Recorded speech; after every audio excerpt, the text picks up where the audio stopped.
Hey everyone, Mah-Dry-Bread here. Pokemon Gold with only one Mankey was a fun solo run. Let's follow that up with a dumb one. Today's the day that we figure out, would I be able to beat Pokemon Red with a team of only Giovanni's Pokemon? Okay, so let's take a look at Giovanni's final team in Red and Blue. Yeah, there's a reason why we almost always just mop the floor with this guy. He has some decent Pokemon, but they all have common weaknesses and awful movesets. Like, this is the 8th gym. It's a ground gym, and he didn't teach any of his Pokemon Earthquake. Nidoking and Nidoqueen are still rolling with Tackle and Slash, even after they've got moves that totally eclipse them, like Body Slam. Like always, I'm writing this script as I go through with the challenge, so all of this part is being written before I've started. Everyone comment down below and guess if I can win or not. I predict that most of our team is going to be totally useless, and is pretty much just going to be Dugtrio and Nidoqueen carrying the whole team.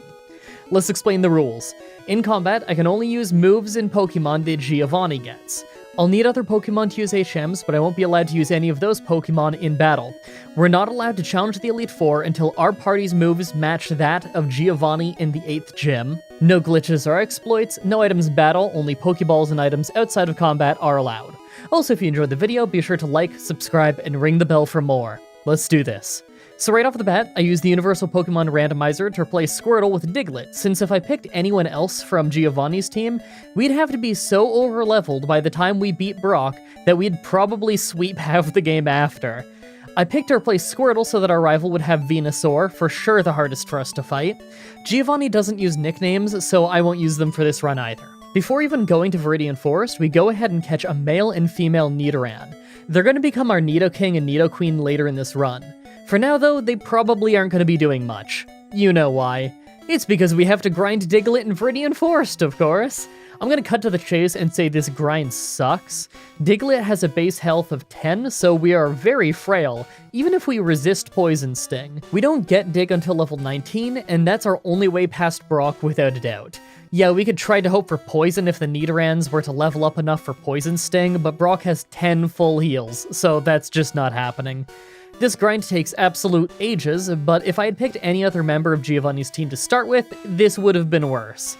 I just have to get this grind out of the way early. Oh, and before I forget, check out this new border the gameplay has for Gen 1. I finally upgraded from using an absolutely ancient emulator that stopped getting updated in like 2005, and I decided to start using, well, like a modern one. So Gen 1 looks like this now. I think that it's emulating either the Super Game Boy or Game Boy Player, but I'm not really sure. Either way, it looks nice. As soon as we hit level 19, we get Dig and use it to take out Brock's team, no problem at all. Let's make some progress. While we're in Mount Moon, I grab a Moonstone for when our male Nidoran is a Nidorino. It's important that we evolve him into a Nidoking before level 26, since he'll only learn Thrash if he hits that level as a Nidoking. Nidoqueen learns Body Slam at that level, but we can just give her a TM to give her that move if we need to. Not that it matters too much, since we can get 2 Moonstones in here anyway. Oh, and of course on my way through Mount Moon, I took the Helix Fossil. I knew that if I didn't say what I took, you'd all ask. Actually, now that I think about it, everyone ask anyway. Comments are good for the YouTube algorithm. On the other side, I decided to just go after the rival first.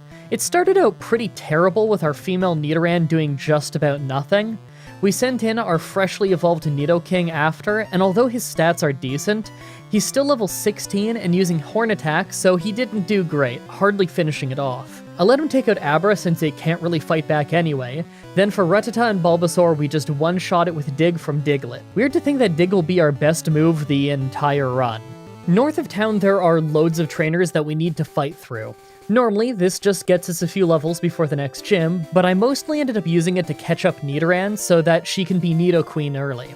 We're in this weird situation where our Pokemon with the best moves is by far the weakest Pokemon in terms of base stats, so it's worth investing in the alternatives early. Yeah, once Diglett evolves, it'll be a powerful crit machine, but he also can't really take a hit. I don't want to rely on our Rhyhorn or Rhydon that we'll get later to take hits, since Water and Grass destroy them pretty fast, so I think it's going to be up to Nidoking and Nidoqueen to tank the grass moves in the harder fights. Oh, and by the way, I made a mistake here. At level 16, I evolved into Nidoqueen before realizing that we still need Tail Whip, and weirdly enough, we need Nidoran to be a Nidorina until level 23 to do that, even though it's the same level that Nidoqueen would learn Body Slam at. Good thing there's a TM for Body Slam, or this would actually be impossible. I'll have to catch a new Nidoran later to fix this. I decided to go do the SSN before the water gym so that we could evolve Diglett into a Dugtrio, seeing as Starmie's Bubble Beam would absolutely one-shot us if we went in right now. Sucks knowing that I've already wasted some of the grinding time on that dud Nidoqueen. Gen 1 runs where you copy the enemy's moveset is weirdly hard sometimes. They've got weird moves. At the end of the SSN is another rival fight. It started how you'd expect, with him spamming Sand Attack on us. We landed some good hits, but I ended up switching out to Nidoking to actually finish it. The entire rest of the fight was just a sweep with Dig now that Diglett evolved. After that is the water gym, and we swept it with Dig.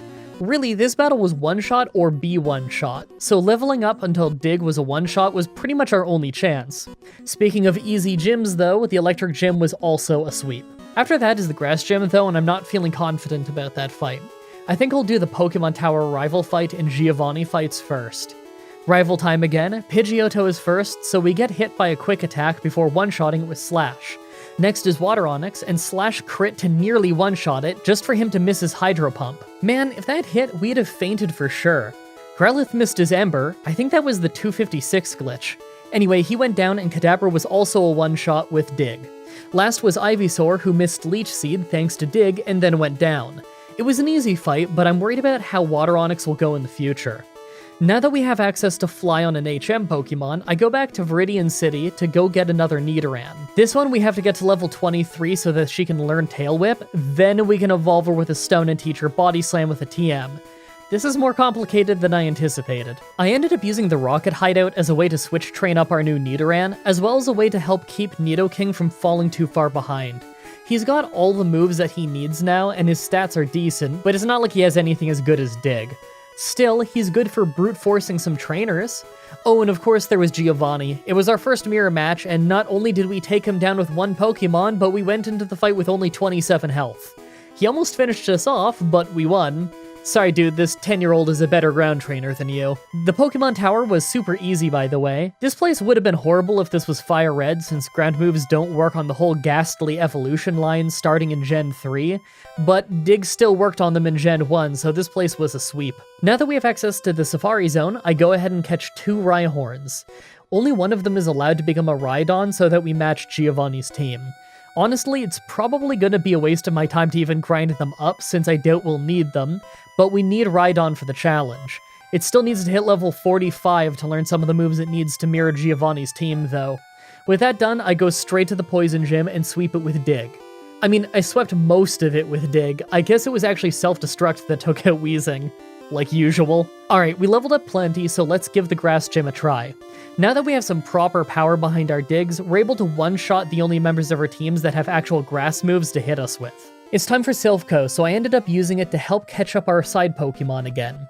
Funny story, I had to catch yet another female Nidoran. The previous one never learned Scratch because it skipped so many level ups after switch training it on Pokemon that were way too high a level for it, and I didn't even notice until level 23. Thanks to wasting all of that experience on stuff that's now just stuck in the PC, I haven't really made progress on my Rhyhorns and Nidoking is falling behind. So that's why I decided to just clear out all of Silphco. Alright, it's time to fight the rival. Pidgeot was first, so we had Nidoking start using Thrash. We got Sand Attack, so he missed some of our hits though, and a crit really messed us up. In the end, we actually went down to confusion damage before quickly finishing with Dugtrio. Water Onix is next, so I sent in Nidoqueen to try for paralysis on Body Slam, but she just got one-shot by Hydro Pump. Back out to Dugtrio, and thanks to a missed Hydro Pump, we actually won in 2 hits. Growlithe was a one-shot with Dig, and Alakazam didn't use Reflect, so he was a one-shot too. Last was Venusaur, and thanks to a crit on Dig, we landed the one-shot. After that is our second Giovanni mirror match. Nidorino was first, so I decided to send in our Nidoking to finish him. He's a higher level than us, but we quickly beat him with Thrash since he hardly fought back. Kangaskhan hit us with Comet Punch, but it hardly did anything, so a Slash and a Dig did the job. Rhyhorn was a one-shot with Dig, and last was Nidoqueen, so I decided to mirror match it. We ended up getting paralyzed right away though, so it was a rough start. After many body slams, we finally paralyzed her to even it up. We were about to win when we got slammed with 1 health left. Damn. Nidoking easily finishes it, of course. And before we leave town, we took a crack at Sabrina's Psychic Gym. It was a super easy sweep since we can outspeed all of them and they're all pretty physically frail. Hey, you know what's next? It's Blaine. Do you even want me to talk about how it went? You know what? How do you think it went? The dude realized my dig would one-shot his Rapidash, so he used a super potion on it, while it had full health, to try and stop me. He doesn't even have to follow the rules of Pokemon battles, and he still loses. Alright, it's time for the last Giovanni fight. Rhyhorn was a one-shot with Dig, and second was Dugtrio. I was worried at first when he dug right after us, since it would hit us, but then he illegally used a guard spec while he was underground, changing the order of our attacks and making me able to hit him to one-shot him. Giovanni literally broke the rules of the game to make himself lose. That was incredible. The entire rest of the fight was just a bunch of one-shots with Dig. With that done, we have one last rival fight before we can move on to the Elite Four. It started pretty well with us taking down Pidgeot in 2 slashes and his Rhyhorn in 1 dig, but when Water Onix came out, I knew we were doomed. One by one, he just Hydro Pumped the whole team. Looks like we might need to just try this until he misses Dugtrio. A bunch of tries later, and we finally get one where Hydro Pump missed, so we 2-shot him with Slash. Growlithe went down to Dig in 1 shot, and next was Alakazam. I was worried when he used Reflect as we used Dig, but we crit, so he still fainted in 1 hit. Next was Venusaur, so I started with Nidoqueen to hope for paralysis. It started fine after Vine Whip didn't do much, but Razor Leaf took us down. Out to Dugtrio, and we hit hard with Dig, but 1 Razor Leaf took him down too. You know where this is going. The entire rest of the team got demolished by Venusaur's grass moves. Okay, this time we got hit less by Pidgeot and are a few levels higher. It didn't really end up mattering in the end though, since he just ended up using Vine Whip instead of Razor Leaf, so we survived it and hit a second dig for the win. Alright, it's time to grind, and I mean really grind. Don't get me wrong, this is basically the Dugtrio run, considering Dig got us here, and Dig's probably what's gonna get us through the Elite Four, but we haven't met the rules yet. We can't win this run until the team matches that of Giovanni's final team. Most of our team meets the requirements, but not the Rhyhorns. So one of these guys is going to have to evolve, but they're both going to need to be at least level 45 so that they can learn all of their moves. It's not very easy to grind them, since their moves aren't great, and neither are they. It's hard to find a good location to actually grind them, since water and grass moves end them pretty quick, to the point that we actually had to switch train them to get them started. Seriously, this grind was probably a solid 20% of the playtime of this entire run.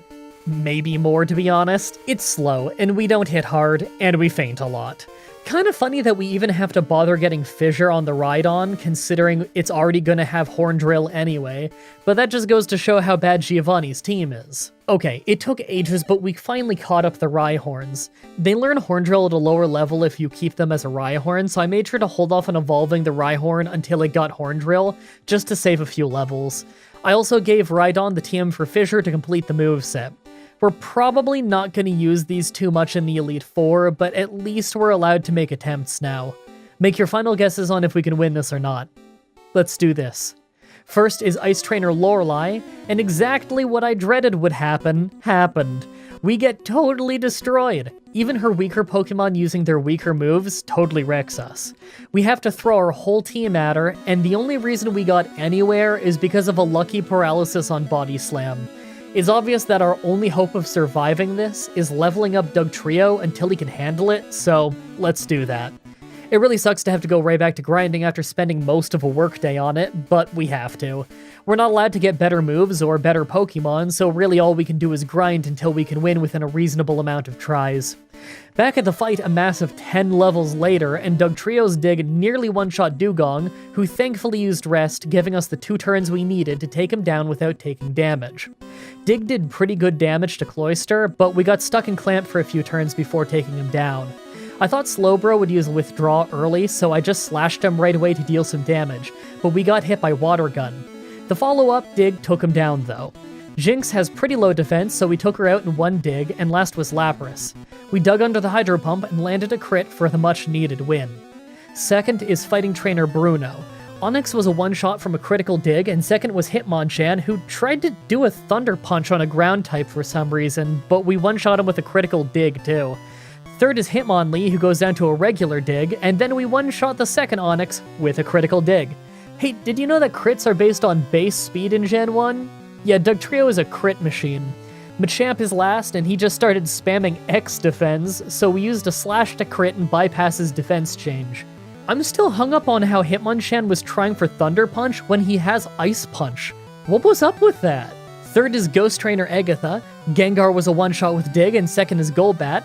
Slash crit, but it didn't quite take him down, but then she used a super potion, so he slashed again for the knockout. Haunter went down in one Dig, as did Arbok. Last was another Gengar, who we yet again one-shot with Dig. This really is the Dig run. Fourth is Dragon Trainer Lance. He starts with Water Onix, so we have to take a few tries to not get hit by Hydro Pump, but on the third try, he missed and we slashed him down. Second is Dragonair, so I switched to Nidoqueen. Because she's Poison type and Dragonair has the Psychic move Agility, Lance just spams that rather than fighting back. Because of that, we're able to slowly slam down both of his Dragonairs. As Aerodactyl came out, things changed. A huge Hyper Beam messed us up early as we kept hitting slams. We got in a few, but we went down to another Hyper Beam. I tried sending in Rhydon to do some stomps to deal at least a bit of damage any way we can. We traded weak shots back and forth for ages, but eventually our Rhydon did faint. I decided to send in Dugtrio and crit a couple of slashes to finish it off. Last was Dragonite, so I sent in Nidoking. Now this took forever, since we're a lot weaker than him and he spammed Barrier, so his defense maxed out early. But thanks to Poison Sting, we were at least allowed to poison him. He did start using Hyper Potions to stay healthy, but after a few minutes, he went down, giving us the victory. Finally, the Pokemon Champion. He starts with Pidgeot, so I sent in Rhydon to tank hits and stomp him out. It actually worked super well despite the massive level difference, and we took him down with half our health left. Out to Dugtrio for Alakazam, and we just crit a slash to one-shot him. His Rhydon went down in one non-critical dig, and fourth is Water Onix. We go for Slash, crit for half his health and damage, and he actually hits Hydro Pump. I thought it was over until we hung on with only 33 health left. Our next Slash took him down, but we were hurt. Arcanine was next, but Dig was enough for a one-shot, and last was Venusaur. I went for Slash thinking he'd start his Solar Beam, but we ended up going down to his Mega Drain. I sent in Nidoqueen to do a Body Slam, but she got crit down to 10 health. As Venusaur charged up for Solar Beam, our second Body Slam paralyzed him, making him miss his next turn and letting us slam our way to victory. I had to say, that was pretty rough near the end. It was basically just a Dugtrio challenge, but with bad moves and a lot of extra time spent grinding nearly useless side Pokemon. But to be honest, that's pretty much what I expected. No Pokemon challenge next week. I'm using that time to work on this big Kenshi video that I've been working on for months. Should be really fun. I'm not sure when that's going to be done because I've been working on it for so long now, but one day it'll come out and it'll be fantastic. As always, I'm looking forward to your suggestions in the comments, in the challenge request section of my Discord channel, and on Twitter. Subscribe, ring the bell, stay tuned. If you haven't seen it already, I did a little vlog recently where I talked all about Pokemon challenges and Let's Plays and work and personal life and my cats and stuff like that. It was kind of a Q&A video, and if you have any Qs that you want me to A, then go leave it in the comment section of that video, which I'm sure you'll see if you go to my video page, or if I remember to put it in the cards right now. And if I didn't remember to put it in the cards right now, then you're already yelling at me on Twitter about it. Thank you everybody so much for watching, and until next time, have a nice day. Hey everyone, Mah-Dry-Bread here. Pokemon Gold with only one Diglett was a brutal solo run. Let's follow that up with a team run. Today's the day that we figure out would I be able to beat Pokemon Red with only Lieutenant Surge's team and moves? Alright, so let's take a look at this team. We've got Voltorb, Pikachu, and Raichu. Right away, I'm noticing that Voltorb has no electric moves, and Raichu has no non-electric moves that deal damage, so those are going to be problems. Sonic Boom on Voltorb is kinda cool, but it's probably only gonna be good for, like, the first gym. It looks like the only move that we've got that's any good on this whole team is Thunderbolt. I guess debatably Thunder Wave on Pikachu. Oh, and also Lieutenant Surge uses X-Speed 25% of the time. Yes, that's actually how he decides to use one. He doesn't use one because he's too slow, he just rolls dice and decides to randomly use one. Because of that, I'm gonna say that we're allowed to use X-Speed if we want. I'm pretty sure I've never used one in my life, since X-Speed isn't exactly the most useful item in the world, and we're gonna be outspeeding everything anyway. But it's funny, so I guess we're allowed? Like always, I'm writing this script as I go through with the challenge, so all of this part is being written before I've started. Everyone comment down below and guess if I can win or not. I bet I can win, but anytime we run into a ground and rock type Pokemon, it's gonna be a nightmare. Let's explain the rules. In combat, I can only use Lieutenant Surge's Pokemon and moves. I'll need other Pokemon to use HMs, but I won't be allowed to use any of those Pokemon in battle. No glitches or exploits, no items in battle, only Pokeballs, X speed, and items outside of combat are allowed. Also, if you enjoyed the video, be sure to like, subscribe, and ring the bell for more. Let's do this. Oh, and sorry if my voice sounds weird today, or if I'm enunciating weird today. I bit my lip really bad last night. This is a frequent problem, to be honest. I can't let my swollen lip get in the way of work, though. So right off the bat, I use the Universal Pokemon Randomizer to replace Charmander with Voltorb so that we can do the whole run with it. We can catch Pikachu super easy anyway, so by starting with Voltorb, we actually get to use Surge's team the whole run, instead of just using like one Pokemon until we can get the rest. I picked to replace Charmander so that our rival would have Blastoise. That might sound weird because he's water type, but if I picked anything else, then our rival would have a water and flying type instead, and that would be even easier for us to take down. So doing this might be harder. Plus, if he doesn't have Venusaur, then he has Exeggutor, and Exeggutor can be a real pain at the end of the game. So again, that might be a harder fight for us. So, Viridian Forest. Not only do we need to grind here quite a bit, but this is actually where we catch the entire rest of our team. This is the only place in the game with Pikachu, and we can only encounter it 5% of the time, but to be honest, I'll be grinding here for so long that I'm not really worried about that. One Pikachu is gonna stay a Pikachu, that one's gonna know Quick Attack so it can hit ground types. The other one won't, since it's gonna be the one that becomes the Raichu and has no non-electric damaging moves, for whatever reason. That doesn't matter though, because the Rock Gym is all up to Voltorb, and I'm not really that worried.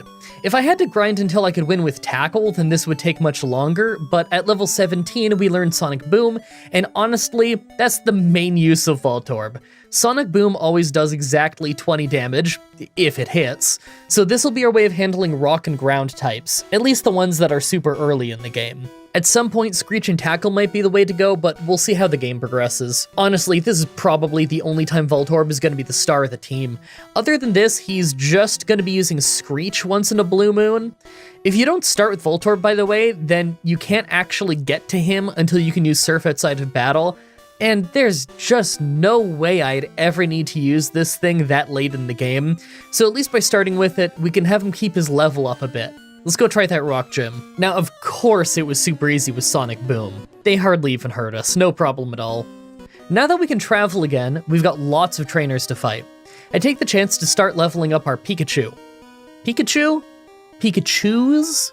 I'm not sure what the plural version of Pikachu is, but I kind of feel like it's probably just Pikachu. Anyway, we gotta level them up, because they're gonna be doing far more damage than Voltorb ever has. Mostly the one that's gonna be Raichu, since it'll learn Thunderbolt, and that's actually a good move. In fact, it's the only good move our whole team is allowed to learn, since I need to use Surge's terrible moveset. None of our Pokemon learn Thunderbolt naturally, by the way. We have to get the TM from Surge to get that. In Mount Moon, I did still have Voltorb bother to fight the Geodudes to keep him leveled up a little bit. I don't know how necessary that's going to be, since Voltorb is probably never going to be that useful for the team, but he's our only real answer for rock types this early, so I may as well make sure that he's strong enough to fight the required hikers north of Nugget Bridge. Overall though, I'm not too worried about Celadon. Pikachu doesn't learn Thunderbolt by level up until Pokemon Yellow, so we're only going to have Thundershock going into that fight, but I still think it's winnable at a decent level. On our way through though, I took the Helix Fossil. I knew that if I didn't say what I took, you'd all ask. Actually, now that I think about it, everyone asks anyway. Gums are good for the YouTube algorithm. Oh, real quick before I try the Water Gym, I got both Pikachu to level 17, so now they both have Thundershock, Growl, Thunder Wave, and Quick Attack, but only one of them is allowed to use Thunder Wave and Quick Attack. Surge's Raichu doesn't have those, so we just won't allow the use of that on one of the Pikachus, you know, to match his team. If there was a move deleter, I'd use that, but that didn't exist in this game. So first was Staryu, so I had our non-Thunder Wave using Pikachu use Thundershock. We actually ended up lucking out and paralyzing him anyway though, so we took one less hit. Against Starmie, I switched to the other Pikachu to use Thunder Wave, and then just kept using Thundershock until we fainted, then finished it off with the other Pikachu. It was a little close, but it honestly wasn't that bad. The rival might be worse though. Wow, the rival fight ended up being an easy first try. I just switched back and forth between both Pikachu to shake off the defense drops, and pretty easily took them all down. Part of that was that he had Squirtle, but honestly, even if it was Bulbasaur, we'd have just won with Sonic Boom.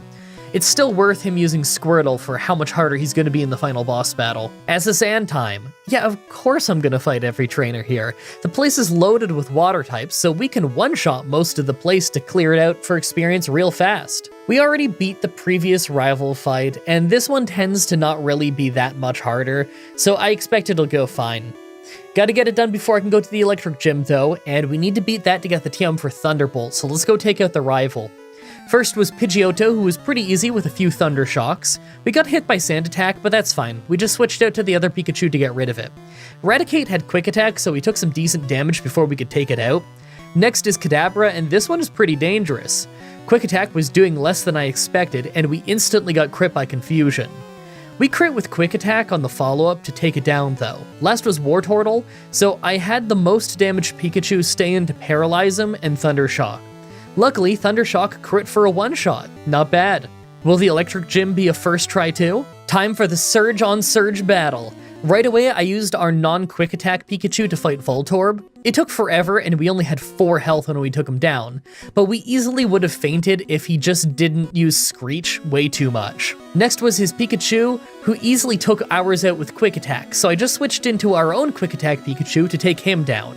Last is his Raichu. We still don't have one of those yet. I just kept using Quick Attack as Surge was wasting time with Thunder Shock and X-Speed. I don't know why he didn't just go for Thunderbolt. He'd have easily won if he did. Anyway, it was really close thanks to him critting so much, but in the end we were able to send in our underleveled Voltorb to get the final hit. It was really close, but it was a win. As soon as we finish the Electric Gym, I use his TM to teach Thunderbolt to the Pikachu that's gonna be a Raichu. Finally, a good move. This should make it a lot easier to tell the two Pikachu apart until we get a Thunderstone.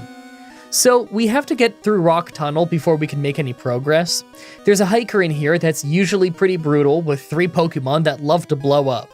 We have a Voltorb and he can use Sonic Boom, but that move isn't really that strong anymore.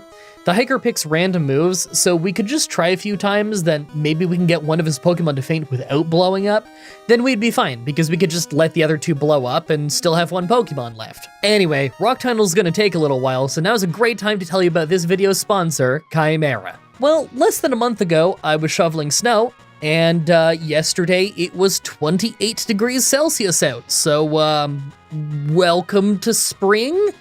Honestly, that's kind of summer weather here, but whatever, Canada. Let's hope that it reels back and becomes spring for more than 2 days, because man, summer can be murderous in the Greater Toronto area. Hey, you know what'll last more than a few weeks, though? These awesome Chimera shirts. I've been wearing all my Chimera clothes for over a year now, and I have seen literally no wear and tear. Yeah, even like the graphic tees that I'm showing you on screen, just turn them inside out, cold wash them, and they still look great. I haven't noticed any kind of color fading or anything on my shirts. So if you want to support the channel and look good while doing it, hit up the link in the description to go to Chimera and pick up something comfortable and breezy to wear this spring. If your spring is breezy and comfortable where you are. If you're gonna go pick something up, then make sure to use the promo code Mah-Dry-Bread at checkout to get 10% off your order and to let them know that I sent you. Let's go handle that hiker. Okay, so the hiker fight was both easier and dumber than expected. The first Geodude didn't hurt Voltorb enough to make him faint after self-destruct, believe it or not, so I could just use Pikachu to spam Growl and waste time until he blew up the rest of his team. Thanks to Growl, it didn't even really do that much damage. I don't think I've ever used Growl to survive self-destruct before, but there's a first for everything. Rocket Hideout time. I'm fighting everybody in here for sure. It's annoying that I have to switch away from Raichu every time I run into a ground type, and some people here have Sandshrew, so it takes a few tries. In fact, I actually fainted to regular trainers in here for once. But it is what it is. All I care about is getting every level I can before I fight Giovanni, since he loves his rock and ground types. Honestly, Giovanni might be one of the most consistently difficult parts of this run. I'm gonna see how it goes. Okay, so this actually took a solid 15 tries. We need Voltorb to handle his first 2 Pokemon, and yeah, Onix and Rhydon aren't that dangerous normally, but we're using an underleveled Voltorb, and we can only do 20 damage at a time. You know, if we even hit. The moment we got to his final Pokemon, we just one-shot it with Thunderbolt. Oh, and as soon as I finished that, I bought the Thunderstone from the store. Yeah, I should have done that before this Giovanni fight. I completely forgot that. I could have just gotten the Thunderstone first for a better Raichu. Not that that would have really helped much. I don't think his stats would have saved us there. It's kind of cool to have the full team so early in the run, but this also means that my team isn't getting any better than they are outside of leveling up. This is going to be real hard by the time of the ground gym, isn't it? Let's hope the grass gym goes well. Yeah, this isn't happening. See, they resist our only good move, and she's actually using some pretty strong Pokemon, so it's not that easy to brute force. We couldn't even take down her first Pokemon. Some of my Pokemon are just too low level right now, and there's no experience share, so grinding is pretty rough. Why don't I just go try the Pokemon Tower rival fight first? We don't have to do the grass gym for a long time anyway. Okay. The rival fight was super easy. We pretty much swept him with Thunderbolt. I've got to say, I really wish that there was a move deleter in this game. I keep wanting to use Quick Attack on Raichu, then remembering that I've got to switch to Pikachu for that. Anyway, I try heading south to the Poison Gym next. I make sure to fight some trainers on the way, but we're already running into a snag. I need to switch train up some of my lower level Pokemon, since I know that I'll at least need the Voltorb for the ground gym.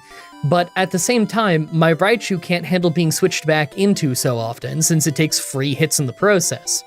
It's just not strong enough to handle taking free hits like this all the time. Even wild Pokemon are often stronger than our Pikachu and Voltorb, despite me pretty actively using them in battle. Multi-Pokemon runs almost always require a lot more grinding than solo runs.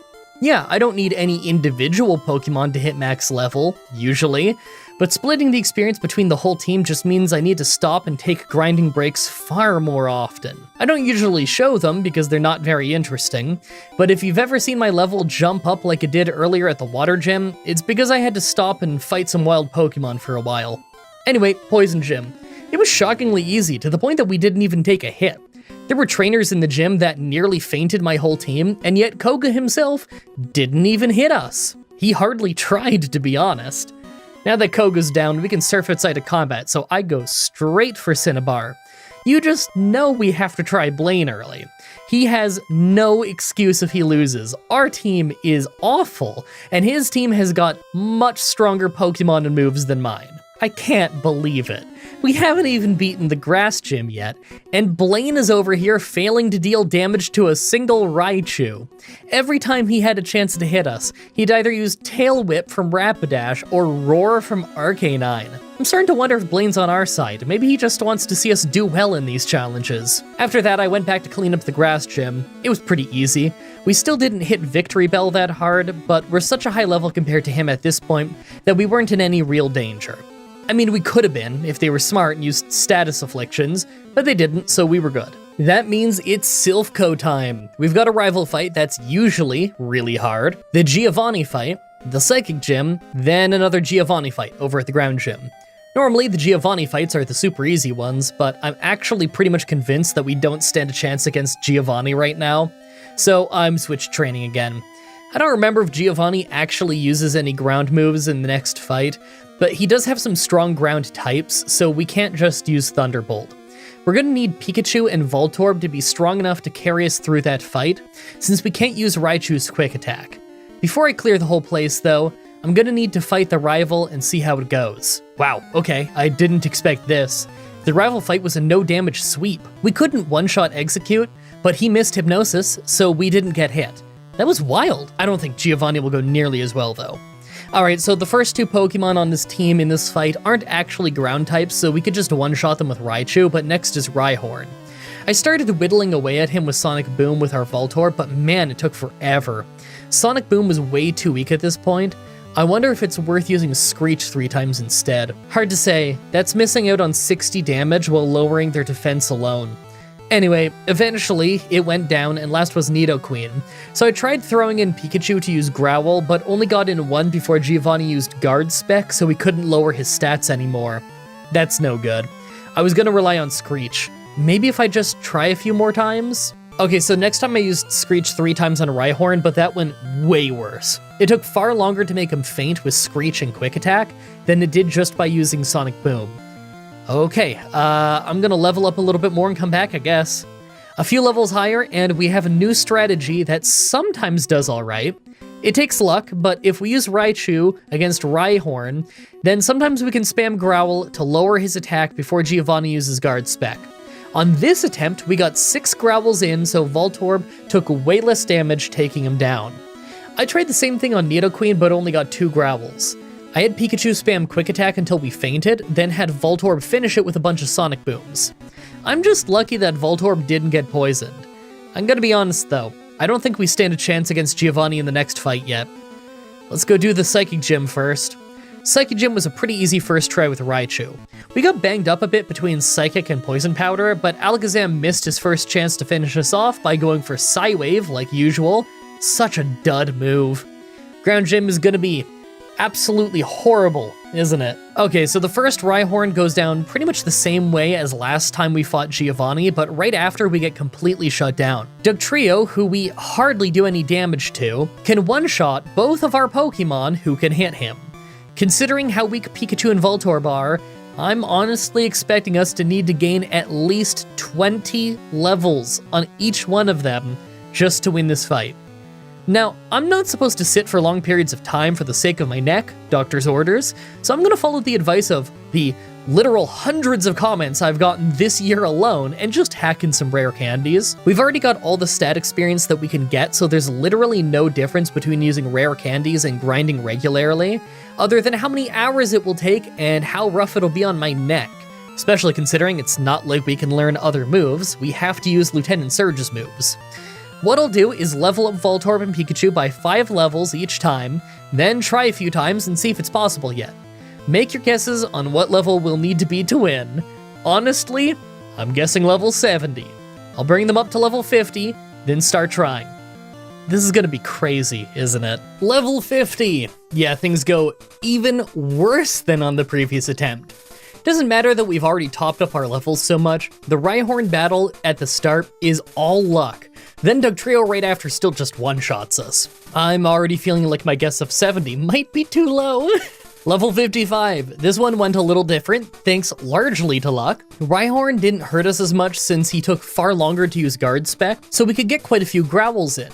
For Dugtrio, I got a Growl in before I had to sacrifice Raichu. Pikachu did pretty good damage to him thanks to Growl letting him survive a hit, but he fainted on the second one. Believe it or not, we were actually able to finish him off with Voltorb. That's a first. Next was Nidoqueen, so I used Screech a bit and tackled a lot. We won, but it was really close and largely luck. As soon as Nidoking came out, we went down while trying to lower his defense. You know what? We're making better progress than I expected. Level 60. Things went almost exactly the same as last time, even down to us getting to Nidoking but fainting before we hurt him. I'm starting to wonder if I just can't win this fight until we get 2 Growls in on Dugtrio. Maybe then I could have Pikachu last longer. Level 65. This time we do better against Dugtrio thanks to an extra Growl, so Pikachu survives. He'd have survived with a lot more health if we were just a level or 2 higher though, considering how close we were to 2-shotting him. No matter what though, we still got to the same point against Nidoking and could only do a little bit of damage. Nidoqueen paralyzing Voltorb really doomed us. Level 70. Thanks to us finally being able to 2-shot Dugtrio with Pikachu, we can save Raichu and have him growl against more Pokemon later in the fight. Problem is, 25% of the time Giovanni will use a Guard Spec, so how many Growls I get in is totally random. And the more time I spend growling, the more likely it is that I can't use Screech before he uses a Guard Spec. I've still never gotten past Nidoking. I have to keep leveling. Give me a minute, I actually have to hack in more rare candies. I ran out. This is insane. Level 75. This one was wild. Okay, Rhyhorn goes great. We get a lot of Growls in, so Voltorb doesn't get very hurt taking it down. For Dugtrio, I skipped Raichu and just had Pikachu 2-shot it, losing most of our health in the process. For Nidoqueen, I went straight for Voltorb so I could Screech, just for us to miss and Giovanni to use Guard Spec. Then right after, we got poisoned by Poison Sting. I pretty much assumed I was doomed at that point, but I kept tackling, and we actually took Nidoqueen out with only 4 health to spare. So I used that 4 health to let us get 1 Screech in on Nidoking before we fainted, and I switched to Pikachu. Quick Attack crit right away for great damage as Nidoking kept hitting us with really weak moves. We took him out for the very first time, but with only 21 health to spare. I thought I'd probably lose, but I could at least use Raichu to spam Growl without having to worry about fainting early. That's when I realized this Rhydon actually has Fissure. Because Gen 1 AI will just spam moves that are super effective, he will use this every turn. I really do mean every turn. The AI in Gen 1 never runs out of power points. The funny thing is, Fissure can't hit us. In Gen 1, Fissure can only one-shot a Pokemon if their base speed is lower than yours. Since our electric types all have higher base speed than Rhydon does, we can't get hit. So we could just slowly chip away at him with Quick Attack until we won. I can't believe we finally did it, and that the battle was that dumb. I wonder how the rival will be after this, considering I haven't really leveled Raichu in ages now. Well, that was really easy. Nice to have an easy fight after all that ground gym. Even with all the rare candies, the ground gym took so many tries. The funny thing is our Voltorb and Pikachu are still super useless despite being way over leveled. They just don't have any good moves. The whole rival fight was easy other than Alakazam, but that's just because I tried to beat it with Pikachu. We're in the last stretch before the Elite Four, and I'm still trying to get experience on Raichu as we travel. As far as I can predict, we're only going to need Voltorb and Pikachu for Bruno's Onix. Outside of that, it's mostly up to Raichu to win the run for us, what with him having the only good move and all. I've got to get him some experience while I can. I just hope that Lorelei is easy so that we can grind by fighting her if we have to. Now that we're at the Elite Four, let's take a look at our team. Man, I don't know what to think. Raichu is still pretty much the only usable Pokemon on the team, and his stats aren't exactly awesome, but they're around what we often end up with in solo runs, I guess, just with a little less move variety. Voltorb and Pikachu both have hilariously bad stats for their level, but it's Voltorb and Pikachu, so what do you expect? They're hardly going to be able to do any damage. I still think I'm mostly going to use them for Growl and Screech. Make your final guesses on if we can win this or not. Let's do this. First is Ice Trainer Lorelei. She was super easy thanks to using almost all water types. Thunderbolt did a great job. Second is Fighting Trainer Bruno. So this fight was super easy other than his 2 Onix. They were actually tough and made it so it took a few tries. See, Rage is normally pretty much useless in Gen 1 since it locks you into only using Rage, but because we have to hit Onix so many times to make him faint, it builds up a lot of attack. We can actually lose this fight if Onix doesn't pick the right moves, but it wasn't too bad. 3 or 4 tries in and we got a win. Third is Ghost Trainer Agatha. This one was super easy. The only member of her team that put up a fight at all was the last Gengar, and although we got confused, we still won on the first try particularly easily. Fourth is Dragon Trainer Lance. First was Water Onix, so I just one-shot it with Thunderbolt, and second was Dragonair. Knowing it resists electric moves, I instead used Pikachu to use Quick Attack. It didn't really work great, but Dragonair ended up just using Agility over and over until it fainted. I have no idea why, but I guess it thought it was a great idea. I'm gonna hit Slam once, at least there's that. The second Dragonair played smarter, hitting a Hyper Beam for a lot of damage. We went down, but not before paralyzing him. We could easily finish him off with Thunderbolt with a Raichu. Next is Aerodactyl, who was a one-shot, and last was Dragonite, who hit Hyper Beam for tons of damage, but that left him stunned so we could use some Thunderbolts for a knockout. Finally, the Pokemon Champion. Pidgeot was a one-shot with a critical Thunderbolt, and second was Alakazam. Now he can be really dangerous depending on what he uses, but on this try, our Thunderbolt fully paralyzed him right away, then we crit so he never hit us. Amazing start. For Rhydon, I switched to Pikachu to start using Growl, then eventually to Voltorb for Screech. It took us entire minutes to take down Rhydon since we did so little damage, but he hardly did anything to us, so it was fine. Arcanine was really easy with Thunderbolt thanks to him not wanting to hurt us, and next is Exeggutor. This is where things fall apart though. This absolute beast is not only tanky, but he likes to put us to sleep, and he does shockingly great damage with Stomp and Barrage. Sleep in Gen 1 is especially brutal, since you can't attack on the turn that you wake up. Dude totally destroys our team with one Exeggutor. I knew I made the right choice when I made sure that he had this instead of Venusaur. I'm gonna level up Raichu a few times and then try again. Okay, next time, Raichu is level 65. This took a ton of tries, but the general strategy here is to try and get some Growls in on Exeggutor so that he doesn't mess up Voltorb as much. Even on this attempt, Voltorb ended up falling asleep for ages and taking tons of damage, so we didn't actually manage to deal much before we fainted. I had to brute force it with Raichu's Thunderbolt. They really weren't doing much, but neither were his stomps, so at least we could take him down. He never managed to put Raichu to sleep on this try. Last was Blastoise, so we hit Thunderbolt for a much needed one-shot. Oh man, that one was brutal. It's funny, it was a run where a decent amount of the fights only took 1 or 2 tries, and yet I still had to try dozens of times on the hardest fights. I was honestly really worried about that ground gym. If it was Fire Red and they had better moves, we'd have been so doomed it's unreal. I really hope you guys like that run. The next Pokemon Challenge should be up next Saturday like usual, with Pokemon Platinum with only 1 Shinx.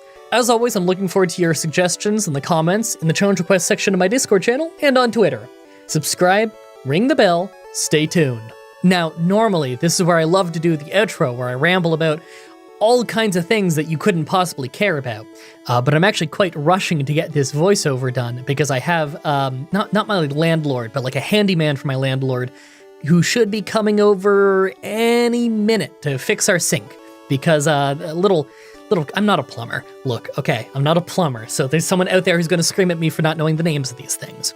But underneath of the kitchen sink, there is the P-trap? Is that what that's called? The U-shaped thing? You know. There's a little cap on the bottom of it, a twisty cap, and this sink is just ancient. I noticed that it was leaking, and it looks like there's a big crack in like the turny knob thing at the bottom. So we let our dude know that, and he said he'd come by and take a look at it. So he's gonna come by and take a look at it, and I gotta go be ready for that. So thank you everybody so much for watching, and until next time, have a nice day. Pokemon Platinum with all in-game trades took me forever, so let's do a quicker but weirder one. Today's the day that we figure out, would I be able to beat Pokemon Red without learning any new moves? This is going to be a weird run, since I can catch anything I want, but I can't use any moves that they didn't start with in battle. This greatly changes what Pokemon are actually good.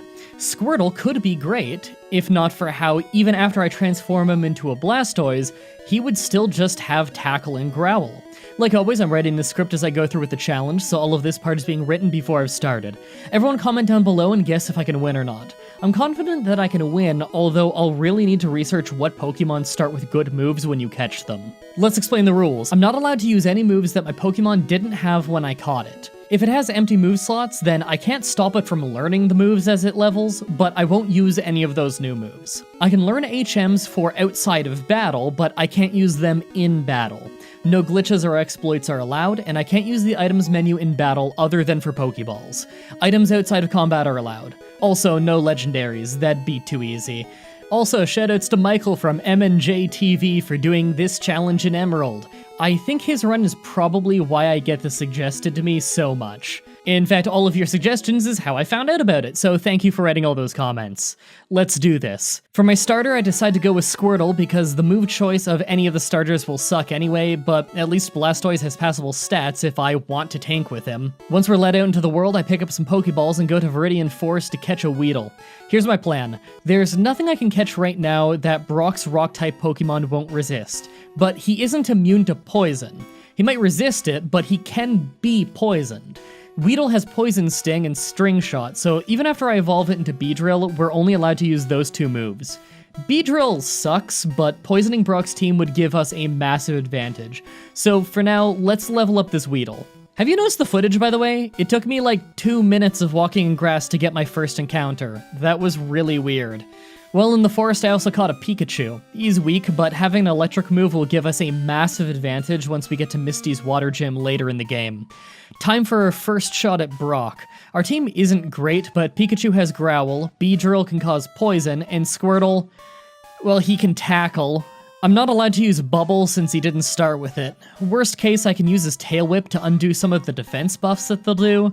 This is when I have a run that I can only chalk up to being a glitch. I start by having Pikachu use 6 Growls to lower Geodude's attack as much as I can and switch for Beedrill. I then start missing Poison Stings. How many?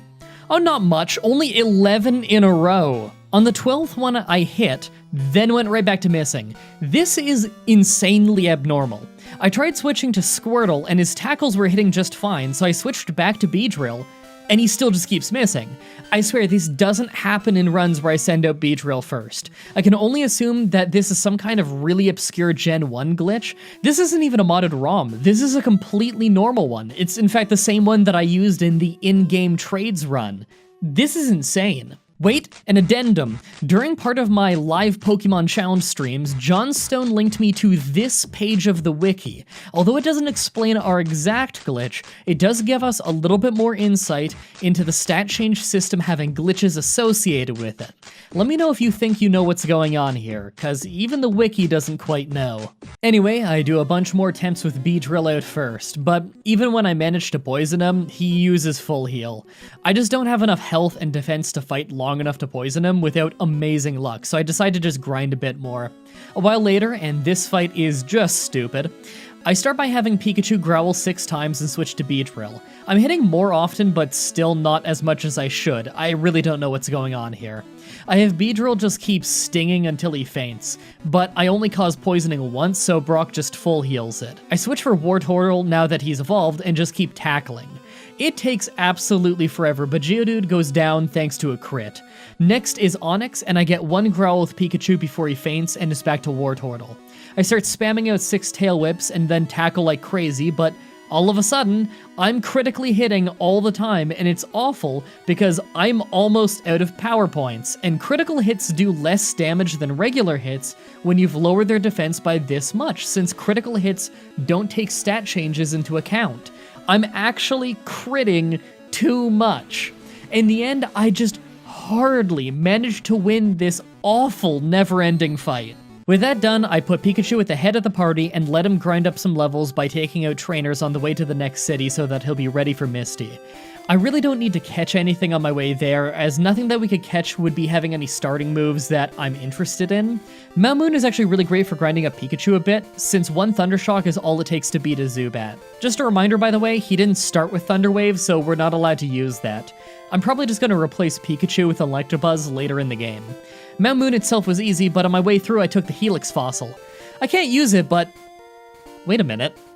Oh my god, this is a run where I can actually use it. I feel like I'm both morally and legally obligated to put him on the team, right? I mean, I have to. It's good for the YouTube algorithm. On the other side, I catch a Spearow. It's a solid flying type for this point in the game, and it gives us a little bit more type coverage to deal with the upcoming grass types. It starts with Peck, Growl, and Leer, so that's all we're allowed to use. Rival time.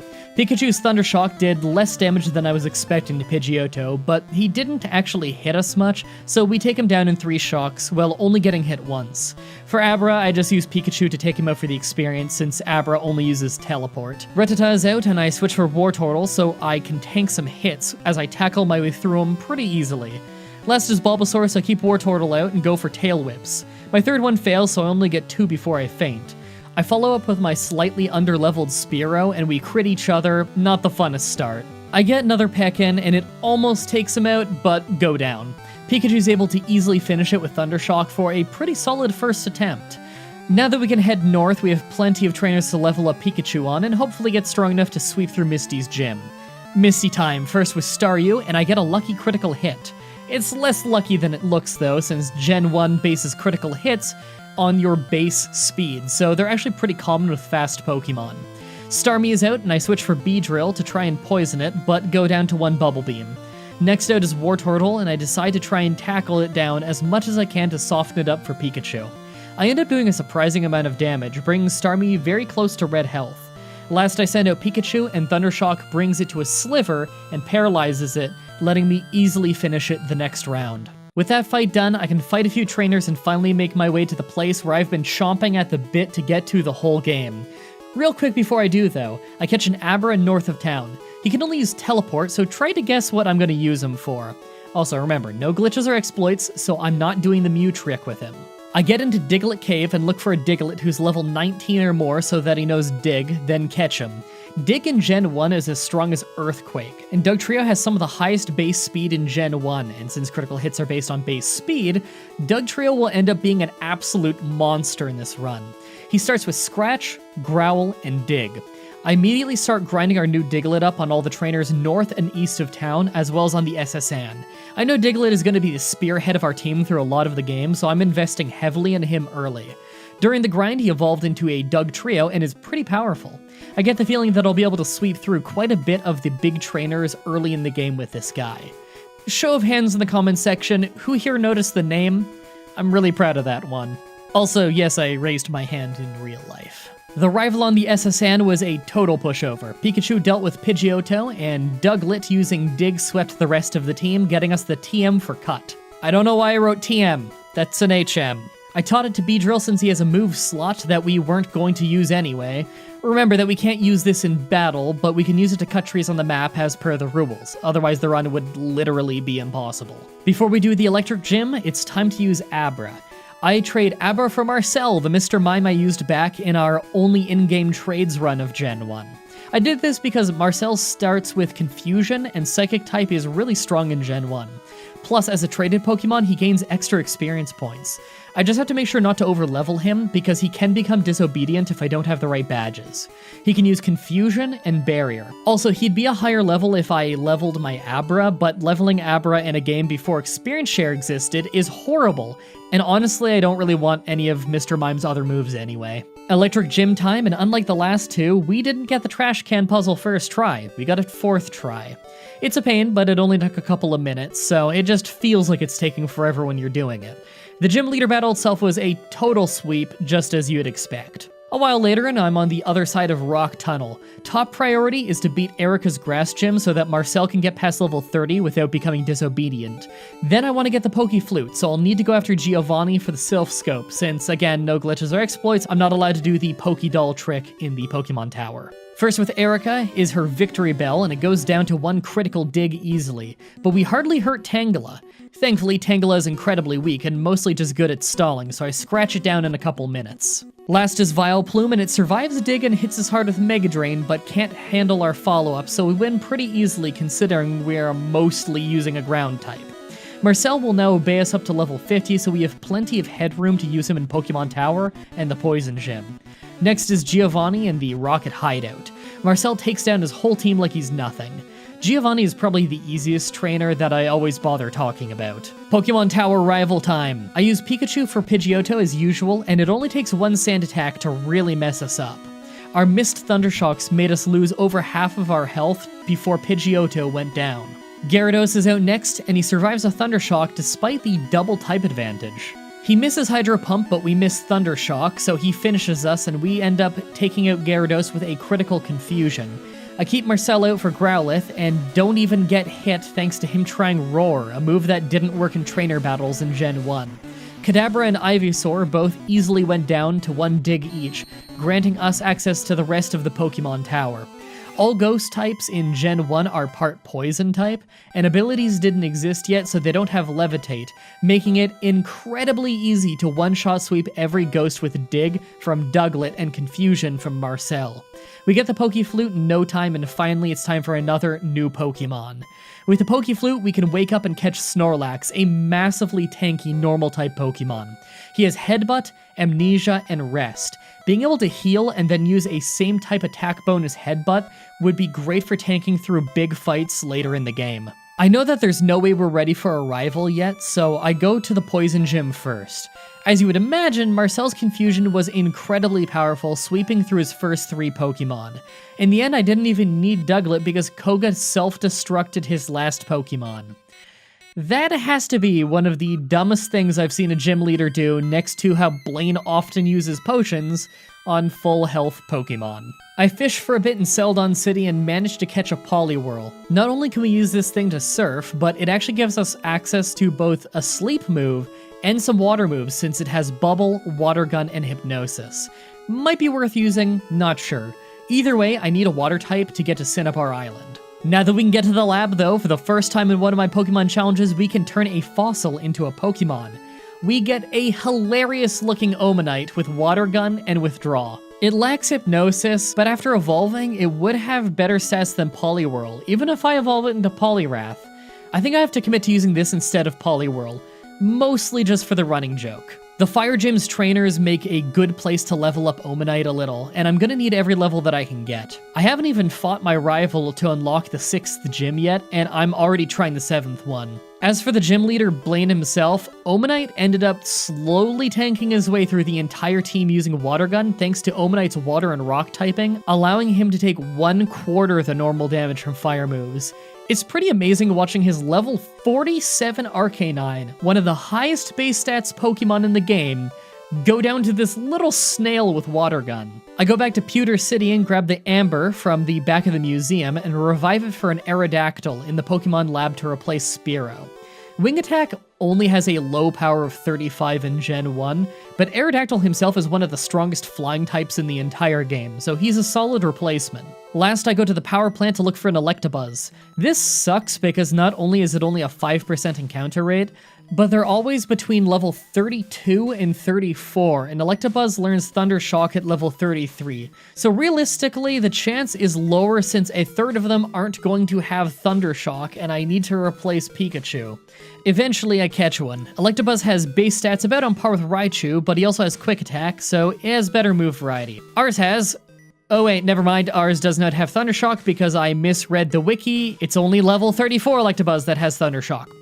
Well, that was a flagrant waste of my time. I'm just going to go get a Thunderstone for Pikachu, because that's way faster. Alright, rival time. First is Raichu versus Pidgeot. Thundershock manages to take it down without much trouble, but we do get sand attacked twice, so my accuracy is terrible, and we got hit a bit. Stat changes don't carry over between switching Pokemon, so I decide to switch for a Snorlax against Gyarados. Expecting to lose fast, but Snorlax actually puts up a great fight considering I'm just using Headbutt. Although it's mostly because Blue doesn't pick the best moves. Snorlax goes down and Raichu easily finishes it off with a Thunder Shock. Next is Growlithe, so Douglet easily one-shots it with a Dig, and Alakazam suffers the same fate since he decided to use Recover at full health rather than fighting me. Last is Venusaur, and although we hit hard, Razor Leaf critically hits us for a one-shot. I have Marcel come out and finish it off with one Confusion. That fight had me pretty worried at some points. Giovanni's second battle went just as easily as you'd expect. I swept him with Dig and Scratch, so we're on to the Psychic Gym. Considering how overpowered Psychic is in Gen 1, this one has me a little bit worried. First she sends out Kadabra, and I realized I forgot to heal after Giovanni, so I'm down a few digs. One dig takes it out though. Next one is Mr. Mime, and he's real pain. He instantly starts spamming Barrier and puts up a light screen, so my many digs quickly do less and less damage. With 3 digs left, I try for Scratch and he uses a Hyper Potion, so I quickly realize I need to switch to save on power points. I go to Omanite and spam Water Gun, but his Light Screen keeps it from doing too much damage outside of a critical hit. Omanite goes down and I switch for Snorlax and try to overpower him. A few headbutts and he goes down. Venomoth is next, so I switch for Raichu, knowing that I'd lose, but I'd do some damage in the process. Thundershock doesn't do much, even on a critical hit, and we get poisoned early, so naturally, we don't last long. But I do a bit more damage total than I expected. I send Aerodactyl in, and he easily finishes the fight with a Wing Attack. Last is her Alakazam, so I switch back out for Douglet, and I hit Dig for massive damage as we almost go down to a Psybeam. A second Dig takes him out, and nets us the second from last Gym Badge. With that done, it's time for the final gym battle, Giovanni's Ground Gym. Rhyhorn goes down in 2 digs, as you'd expect, but when he pulls out his own Dugtrio is when it gets scary. I switch for Omanite and nearly get taken out in one shot from Dig. My own Water Gun hits hard, but we quickly get finished with the second Dig. I have Douglet scratch him for decent damage as he slashes us for a massive critical hit. Another scratch ends him and Nidoqueen comes out, so I switch for Marcel. Confusion easily takes out Nidoqueen in 2 shots, and Nidoking goes the same way. Marcel hardly gets hurt. Last is Rhydon. He's really strong, but Dig is just a ridiculously strong move, and I critically hit. His stomp finishes off Douglet, but Marcel ends it easily with Confusion, getting us the last badge. Last for pre-Elite 4 battles is our rival. Before then, though, I do a little bit of leveling to get Omanite to evolve, and a handful of levels on Raichu, Aerodactyl, and Snorlax since they are really falling behind. Have you seen the Gen 1 sprite for Omastar, by the way? It is absolutely hilarious. It's just this freaky little snail monster striking a pose. This is wonderful. Rival time. Pidgeot fights with our Raichu, of course, and although he hits hard with Quick Attack, Blue decides that Agility is far more interesting and spams that out and Whirlwind until Pidgeot faints. Next is Omastar for Rhydon, and we one-shot it with Water Gun. Gyarados is next, so back to Raichu for an easy 2-shot due to him getting paralyzed. Growlithe goes down to 1 dig, as does Alakazam thanks to a crit. Last is Venusaur, so I switch for Aerodactyl, but between being 19 levels lower than him and Wing Attack being really weak in Gen 1, we get crushed. Marcel easily finishes it with 2 shots of Confusion, winning us the fight. With that done, look at our pre-Elite 4 team. It's decent, but with how weak of moves we have, there's absolutely no way we're winning at this level. I decided to go grinding the team to level 50 first because we would literally have Pokemon who are half the level of some of the Pokemon Champions Pokemon, using moves like Thundershock when he's using Hydro Pump. I mostly ended up grinding in the Seafoam Islands since they were just the right types for my team to fight. I'd show you more of the grind in this, but like you probably saw on my Twitter, my hard drive that I usually record to started to die, so I was busy transferring footage off of it while grinding. That delayed the video by an entire day. But you know what? That delay was actually good in a way, because the next day, Travis Banks, yes, that Travis Banks, DM'd me, and he's a fan of the show, and here's your shoutout. Did you know that this dude soft resetted for 3 months to get a shiny Mewtwo? People called me the most patient man in Pokemon for my Wobbuffet challenge, but I think I need to hand the award over to Banks. Seriously though, I make a wrestling joke in every single run. You know I had to brag about how Travis Banks just DM'd me. Alright, my own fanboy moment aside, here's our team. All level 50, so they are quite a bit lower than my Pokemon Champions team, and our moves aren't that great, but I think this might not be too bad. My lack of type coverage for Lance is mostly what has me worried. No ice moves and no poison Pokemon to mess with his AI will make this very hard. First is Ice Trainer Lorelei. Dugong is out first and instantly uses Rest. That was a weird first choice. I keep Thundershocking until it goes down and it never ended up hitting me. Second is Cloyster. Its Spike Cannon does decent damage, but 2 Thundershocks put it down. Slowbro is out next, but he's using Growl, a move that literally doesn't affect us since we're not using a physical move. He goes down. Jinx is out, but I forget she's Ice type, not Water, and keep Raichu. Thundershock doesn't do much even with a critical hit, and we get hit, so I switch for Snorlax. Body Slam and Thrash do some decent damage, but one headbutt knocks Jinx out. Last is Lapras, so I'm back out to Raichu, but I don't do much before getting confused, hitting myself, and getting finished off. I send Douglet out to overpower her, but Dig also didn't hit terribly hard, and we get one shot with Hydro Pump. I send Marcel out to easily finish it in one confusion.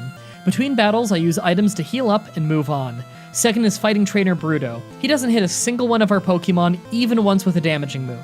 He's usually the easiest member, but this was especially easy. Third is Ghost Trainer Agatha, Gengar and Marcel to start things off, and his Nightshade almost takes us to half of our health as a Confusion does the same in return. She tried Dream Eater while I was awake for some reason, so a few more Confusions easily finished it. Golbat is next, so I switch for Raichu to save on Confusion power points. Thundershock does a bit, but we get confused so a few shocks in and we hit ourselves and get hit by Wing Attack too, but not much is done. I switch to Marcel for Haunter but get nailed with a Nightshade, so Marcel almost goes down as he wins. I switch to Douglet to one-shot Arbok with Dig, and keep Douglet out to use Dig against her last Gengar for another one-shot. Last is Dragon Trainer Lance. First is Gyarados, so naturally I use Thundershock, and we have a good start since Hydro Pump misses, so we finish him. Dragonair is out next, so I switch for Douglet to overpower him. Thanks to me digging and him getting faster with agility, he misses his first move and we hit hard. Slam hurts us, but we take him out. Second Dragonair is out, so I repeat the process and end up getting a critical hit for a lucky one-shot.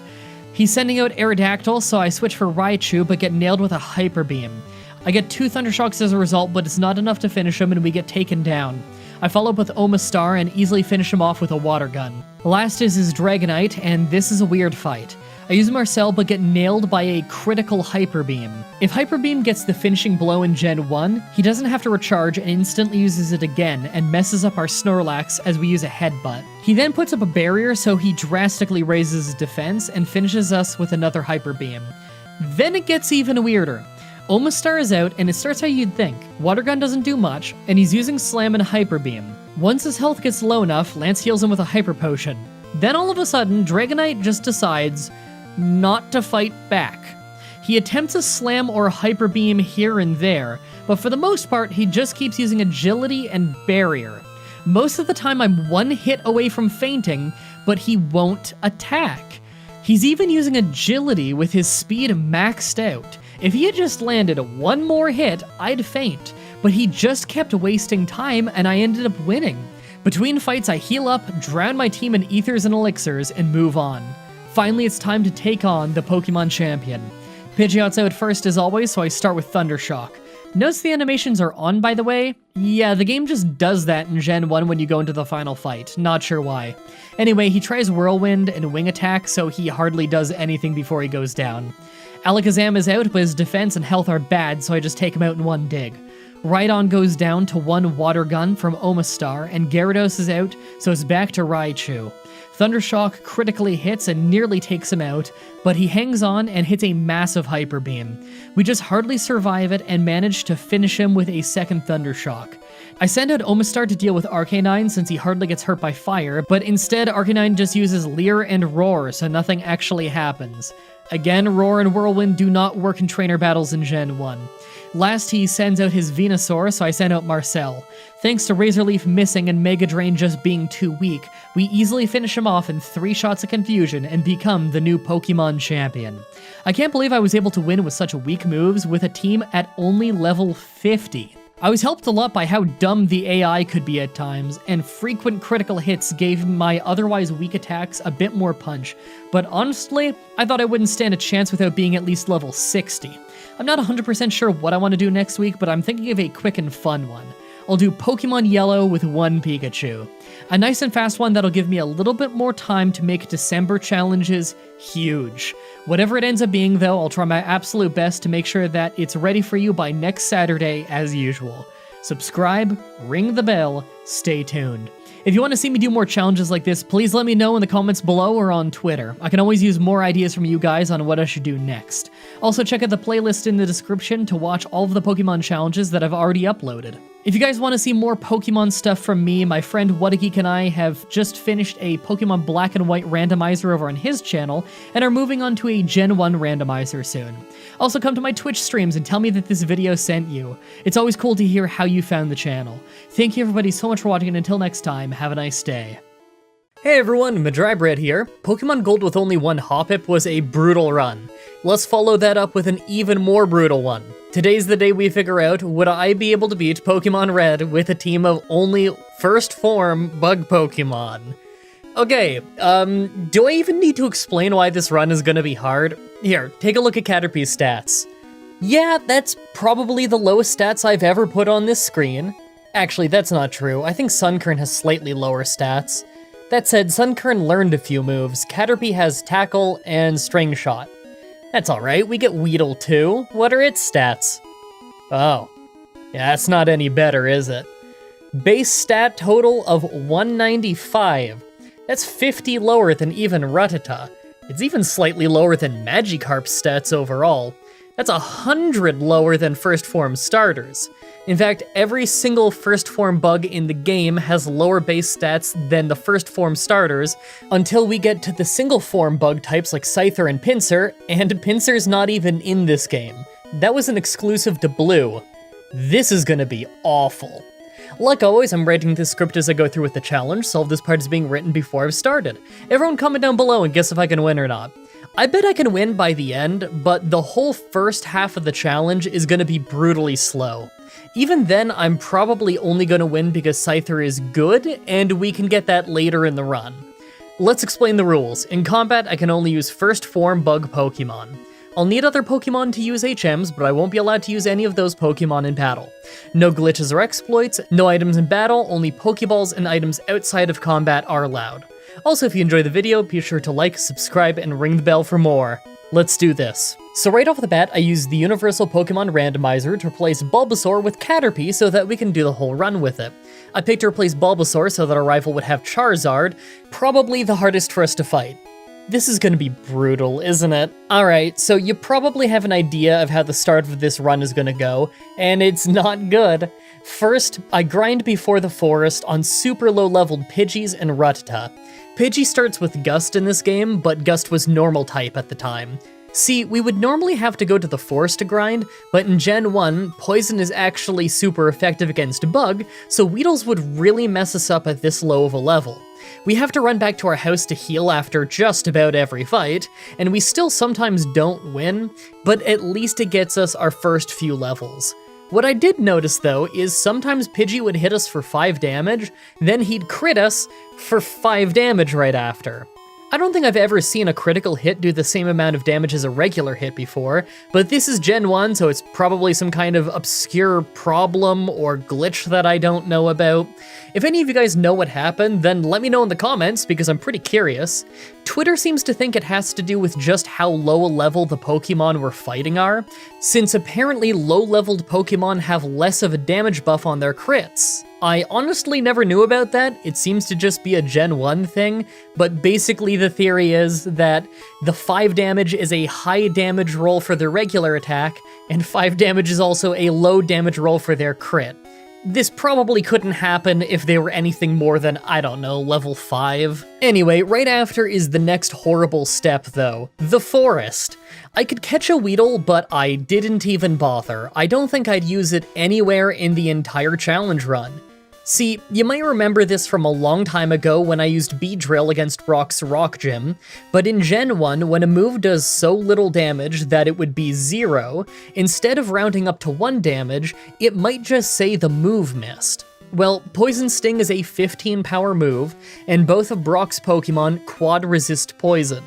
Not only that, but Brock infamously has 5 full heals per Pokemon, so it's incredibly hard to get poison to stick to actually wear them down that way. It would make more sense if I just grinded up a Caterpie until Tackle can take them down, since at least Tackle is stronger and only single resisted. But I mean, just because that strategy would be easier doesn't make it easy. Caterpie has a base attack of 30, so I'm expecting to do 1 damage per attack until, I don't know, level 15? Maybe level 20? Point being, I don't see this fight being possible for a long time. Remember that poison-only moves run I did in Emerald? That incredibly brutal one where I was using Poison Sting on Geodudes until like level 38? We might have another one of those kinds of runs on our hands here. Hard to say, Brock is generally easier than Roxanne, and in Gen 1 crits are more common, but like I was saying before, low-leveled Pokemon don't have as strong of crits. Anyway, that poison challenge took so long that the video was an entire week late. Let's hope this one isn't. None of you want to sit here and watch us grind. Let's fast forward to when I hit level 15 and just give the fight a few tries to see how we match up. I mean, we couldn't possibly win at level 15, but maybe we'll do more damage than I thought. First try at the Rock Gym. I'm pretty sure the first attack before Defense Curl only did 1 damage, so that's not good. Geodude actually gave us tons of chances to attack him because he just used Defense Curl way more than I expected, but we still hardly did any damage. He lost maybe a quarter of his health total. I'm already starting to think that we won't win this fight below level 30 maybe. So, more grinding. I know some of you are probably wondering if maybe catching a bunch of Caterpies would help rather than just using one, and I did consider it, but I don't think it would help. You see, when you level up your Pokemon, you don't just do more damage based on your attack stat. The level itself gives you some damage output. Yeah, your level is part of damage calculations of your attacks, not just your stats against their stats. Weird, right? Anyway, because of that, over-leveling is our only hope to do more than 1 damage per attack. If I spent an hour finding and catching a bunch of Caterpies and getting them all to roughly level 10 or so, we'd still probably just lose to Geodude. Plus, it would take far longer since leveling multiple Pokemon takes way longer than just leveling 1 Pokemon extra. And Caterpie is pretty rare in Pokemon Red anyway, so it would take a long time to catch those.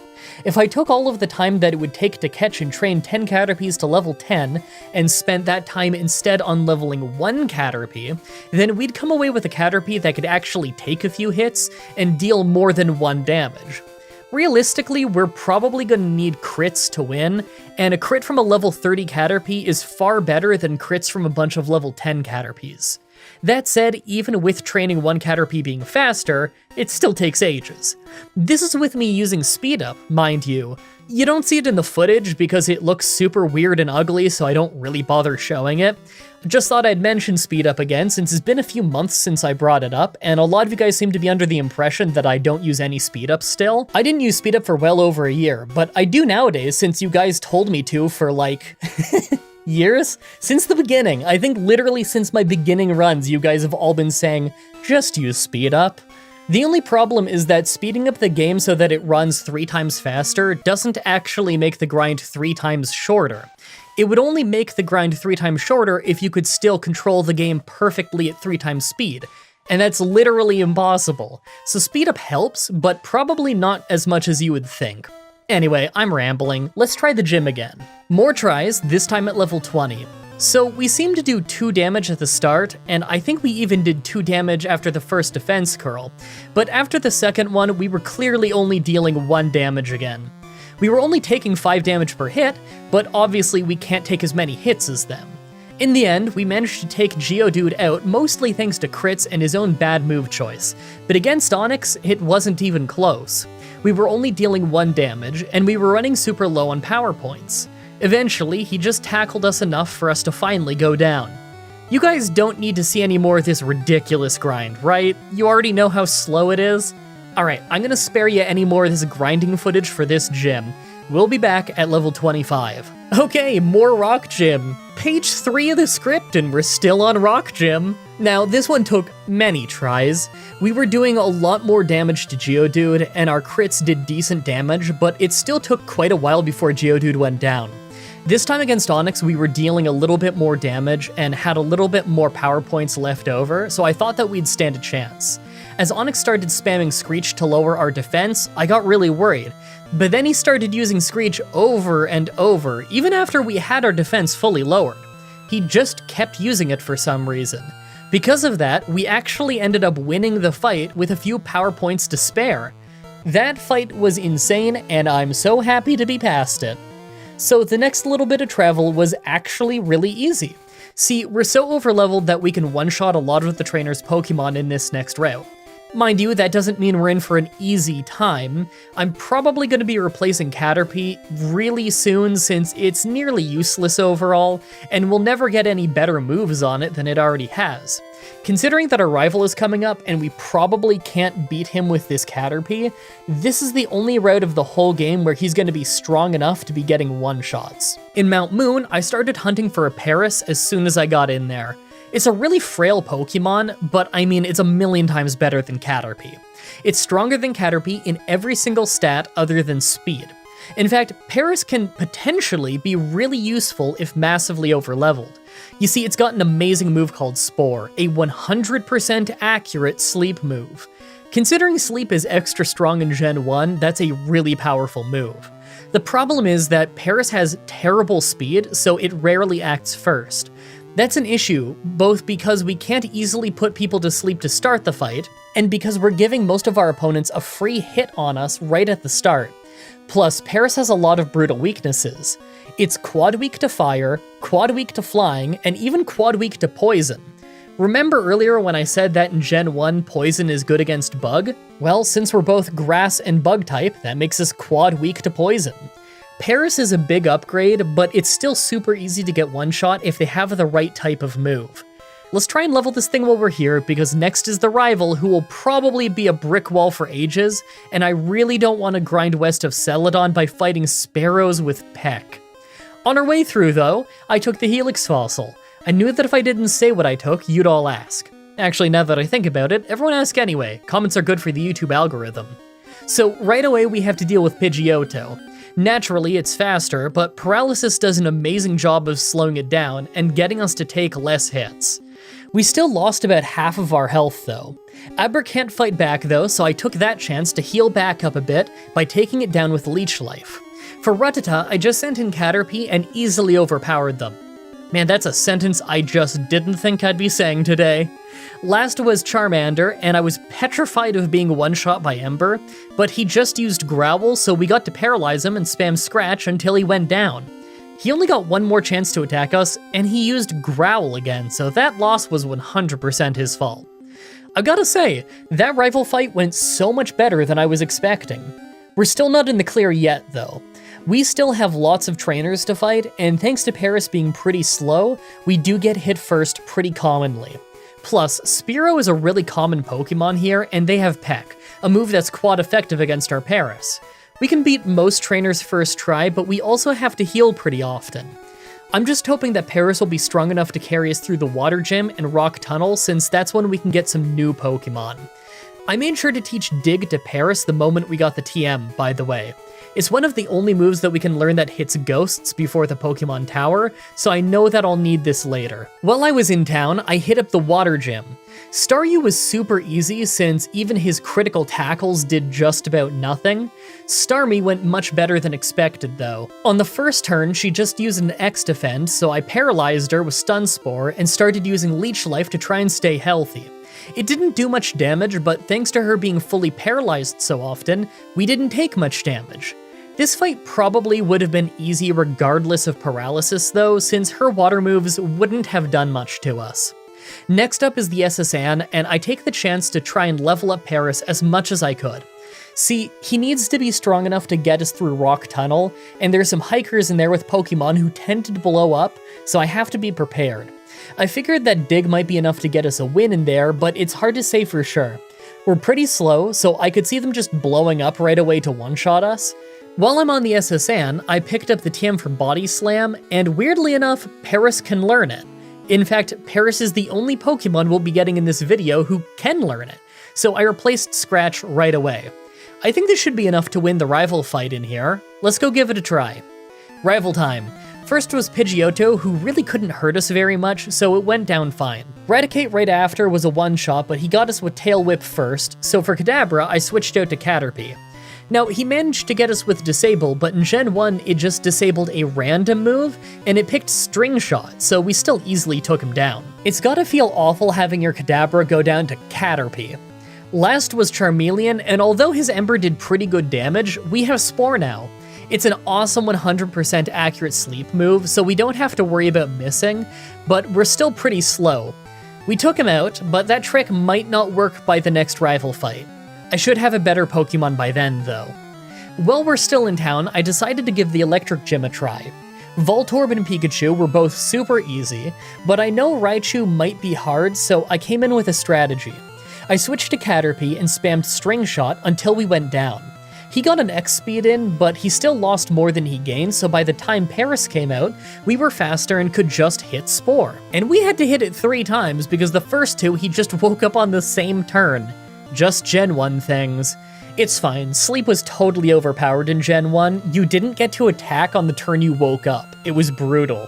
3rd time's the charm, and he stayed asleep so we could just hit Dig for the win. Next up is Rock Tunnel. It's like I went over earlier, there's a required hiker fight in here that tends to blow up, so Dig has to carry us through that fight. It's possible they'll just miss while we're underground, but it's also possible that we're slower and they blow us up before we get a chance to attack.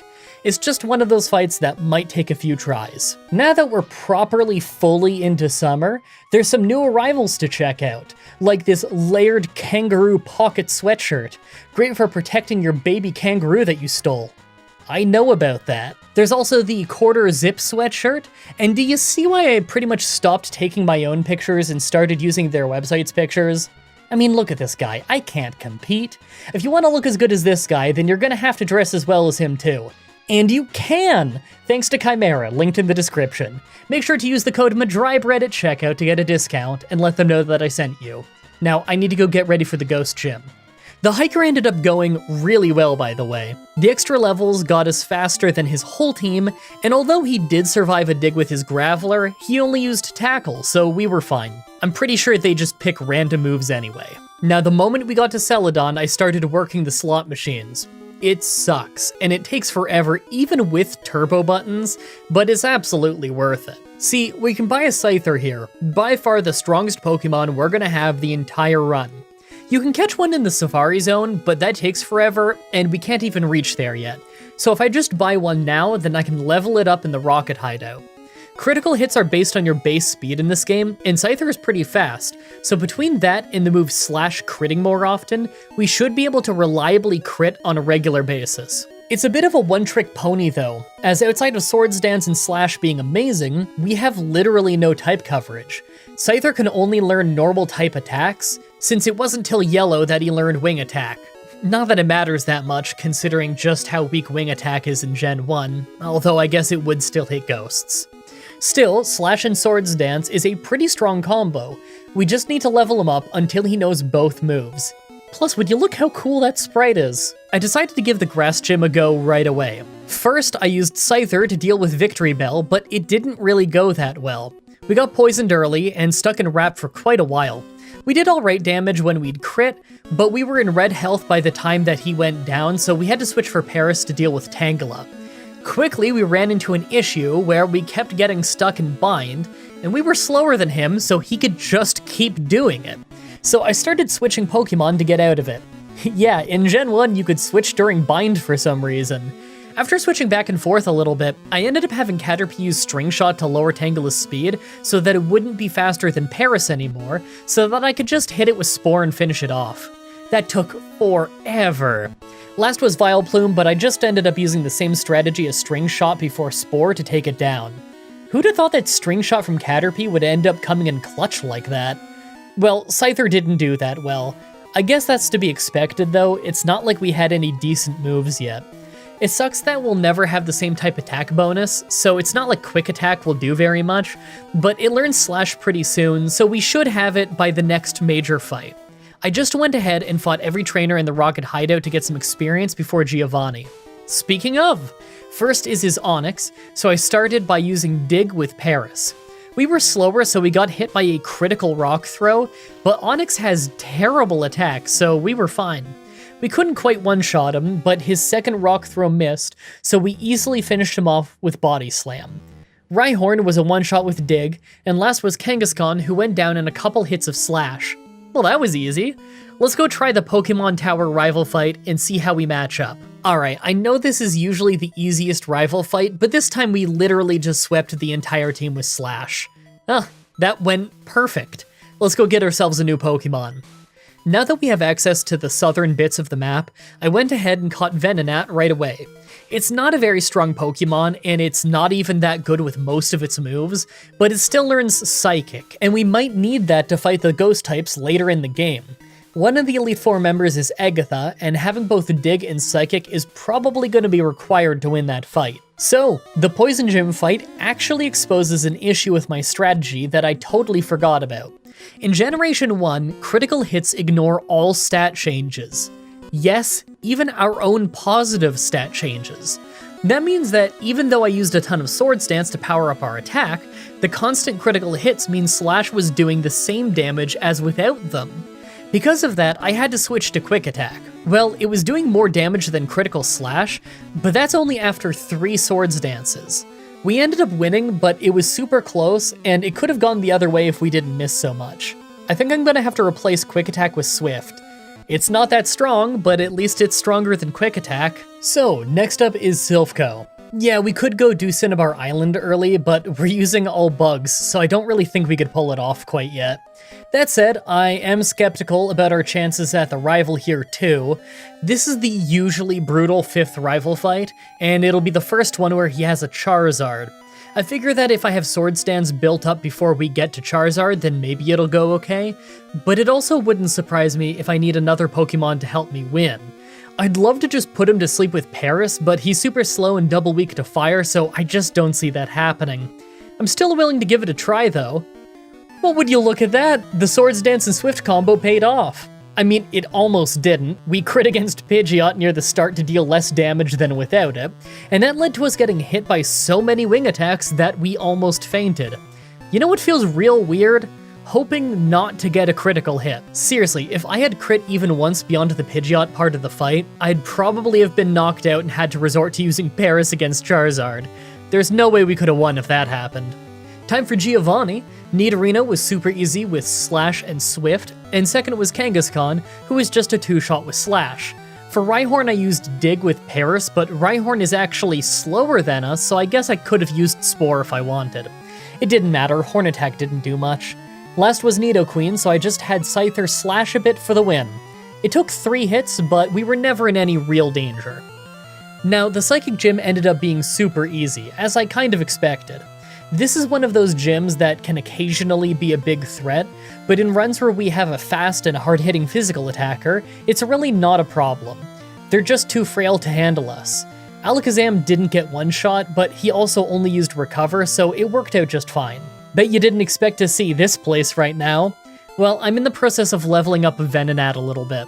I really doubt I'm gonna use it in the upcoming Fire Gym, and honestly, I'm probably gonna hardly use Venonat the whole run since it's just really weak.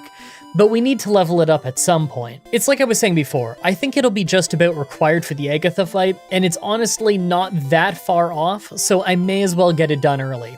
I decided that Pokemon Tower was a solid enough place to start the grinding, since it's just a bunch of easy to take down poison-type Ghastlies. I mean, they should be easy to take down, but even after getting Psychic from a TM, Venonat is terrible with it. I should probably do a Venonat-only run at some point. Wait, have I done a Venonat run? I don't think I have, but it feels familiar. Maybe I just used a Venonat when I was a kid or something. Well, I'm not gonna look it up because that way you guys will all have to tell me if I've used one in a run before, and of course, comments are good for the YouTube algorithm. Fire Gym time. Now this one was amazing. First for Growlithe, I used Swords Dance twice to build up some power while losing half of our health in the process, then I hit Swift for a knockout. Ponyta was also a one-shot, but against Rapidash, we crit to deal less damage, letting it survive. We lucked out though, and their Fire Spin missed, so we still got the knockout. Now Swift didn't actually one-shot Arcanine, but despite having Fire Blast that clearly would have made us faint, he used Ember instead, so we landed in red health and finished him off. Well, it was dumb, but it wasn't Super Potion on a full health Pokemon dumb. Time for the ground gym. Rhyhorn was obviously easy with some hits of Dig and Spore, but I actually had to slash and body slam a bit to soften him up, and it still ended up taking more digs than I expected. Paris is pretty weak still. For Dugtrio, we just landed a one-shot with Slash, and Nidoqueen only got us with some Poison Stings that really didn't do much before she went down too. Nidoking didn't do any better, so it's just already on to Rhydon, who I finished the same way as Rhyhorn for an easy fight. We took some damage, but Scyther could have finished it if I really needed him to. Time for the second from last rival fight. Right away, we took down Pidgeot, but not before losing quite a bit of health to Wing Attack. That's not good. I want Scyther healthy for the Charizard fight. Rhyhorn went the same as he usually does, with Spore and Dig sealing his fate. Execute could have been an issue with his Poison Powder, but he missed, so we landed a two-shot. Next up was Water Onix, and although we did pretty good damage, his bite hurt us, so we were down to 2/3 of our health. Alakazam was almost a one-shot, but he hit us with Psychic to bring us to only 4 health before we finished him. That basically sealed our fate, since Charizard easily outsped and swept our whole team other than Scyther, who was faster than him, but couldn't one-shot him, so we just lost. We were close, but Charizard is too strong. Alright, with that failed run, I have to grind more. I leveled up Scyther a bit, but mostly I tried to help Paris and Venonat catch up since they've got potential to be useful, but are just too weak at the moment. It's a rough situation that we find ourselves in, because Charizard is both very fast and hits very hard. Plus, there's only 2 rival fights left, and they're both programmed to always use super effective moves, so we can't just bait him into using something useless like Rage. He'll never use it since all of our bug types are weak to fire. Flamethrower doesn't miss, and there's no way we're getting Paris to a high enough level that he'd be faster than Charizard, considering Charizard is fast and Paris is extremely slow. I just don't see Paris surviving a Flamethrower to be able to hit Spore, so that's out of the question. Plus, Venonat does basically no damage with Psychic unless his target is weak to it or half his level. He might just be good for Stun Spore and Sleep Powder at this point. Honestly, I might need to just keep trying to fight until Scyther has enough health to survive a Flamethrower, but I'm not sure how many levels that's gonna be. Let's give it a few more tries. Even after gaining tons of levels on the lower-leveled Pokemon though, things went mostly fine until Charizard, who just sweeps us. We don't have any good chances to build up Swords Dance on anything but maybe Rhyhorn. Maybe I could try that? Alright, so 3 tries later, and I managed to get a few Swords Dances in against Rhyhorn. We lost some defense in the process, but we were able to sweep the rest of his team with the extra damage. I mean, other than when we crit Swift to do less damage. That's still so weird to me. It's funny, the high crit rate means our Slash basically always crits, but it also means we might accidentally crit with Swift to deal less damage in the only situation we'd use Swift in. I don't really have a good feeling about the Pokemon Champion fight. We're in the last stretch before the Elite Four, and I've gotta say, I am not feeling great about our chances. We don't have any special attacks, so Lorelei's Cloyster is gonna be a problem. We have to take out Agatha's team with our support Pokemon that are nearly useless. And the Pokemon Champion has a Charizard that could no doubt one-shot our whole team, and probably outspeed all of them but Scyther. I get the feeling that the Elite Four is just gonna be a whole lot of Swords Dance and luck. I mean, until Agatha, when we hit that brick wall. Her ghosts are pretty fast, so I don't see Spore working out great, but Paris with Dig might actually be our best attack, so we just have to hope she does dumb things like using Dream Eater while we're awake. And honestly, that's not out of the question. She loves doing that. Now that we're at the Elite Four, let's take a look at our team. Yeah, these levels are too low. I'm gonna level up our guys just a little bit more, but it's actually really time-consuming to level Venonat and Paris, so it probably won't be many extra levels. They need to be strong enough for Agatha's Gengars, though. I think her highest level Gengar is level 60, so I should at least try and get Paris and Venonat close to that. Make your final guesses on if we can win this or not. Let's do this. First is Ice Trainer Lorelei. Yeah, that's kind of what I thought. Aurora Beam really messed us up due to being part flying type. We took down Dugong, but just hardly. Well, the rest of the team can't take down Cloyster for sure, so I'll just come back with a few more levels. Alright, new strategy. After failing a bunch of tries a few levels higher, we got this one where Paris was able to survive Aurora Beam, and we put Dugong to sleep for just long enough that we could switch to Scyther and get 3 Swords Dances and take him out. Maybe we stand a chance now. Cloyster wasn't quite a one-shot, but she just illegally used a super potion as the second move in a round, so we didn't get hit. Slowbro also survived, but at least he only hit Water Gun, and Jinx was of course a one-shot. Last was Lapras, who also didn't go down in one hit, before messing us up really bad with Blizzard. Our next hit got the knockout, but I'm really not feeling confident about the upcoming fights. If it was that hard to win that fight, how bad is Agatha gonna be? Second is Fighting Trainer Bruno. First was Onix, so I put it to sleep and switched to Scyther to build up our attack. It took a while due to X-Defend, but it went alright. Hitmonchan was a one-shot, as was Hitmonlee right after. The second Onix was a bit of a problem due to our weak crits and it hitting Rock Throw, but he's so weak that we hardly took damage despite being quad weak to rock moves. Last was Machamp, who we crit, so we didn't get the one-shot, but he wasted time with Fissure, so we just won anyway. Onto the hard part. Third is Ghost Trainer Agatha. The first Gengar went great as she just used Dream Eater while we were awake, so we easily used Spore and took her down from 2 hits of Dig. Good start! Golbat just missed Supersonic, so Scyther got a 2-shot pretty easily, and next was Haunter. We got confused, but we actually never hit ourselves, so one Dig did the trick. Against Arbok, we ended up getting critically hit by Acid, so our Scyther got pretty banged up there before we knocked it out. Last was her level 60 Gengar, and despite our Paris being a whole 10 levels lower than her, it went fine. We got hit by Toxic, but that just let us use Spore and Dig twice for the knockout. I honestly can't believe how well that went. I thought this would be a brick wall. I'm so thankful that Gen 1 Dig has 100 power, it really saved us. I guess I leveled up that Venonat for nothing. I spent hours on that, total waste of my time. Fourth is Dragon Trainer Lance. First is Water Onix, so I just had Paris tank a Dragon Rage and put him to sleep so I could switch to Scyther to build up Swords Dance and finish him off. It took a few tries thanks to him sometimes waking up early and just critting us with Hydro Pump, but after a few, we took him out with Swift. Next up was 2 Dragonairs who we just one-shot with Swift, then we had to deal with Aerodactyl. Even with our buffs, we couldn't one-shot him, but he couldn't do much to us either, so it was okay. Against Dragonite, though, we crit our Swift to deal less damage, so we took a Hyper Beam.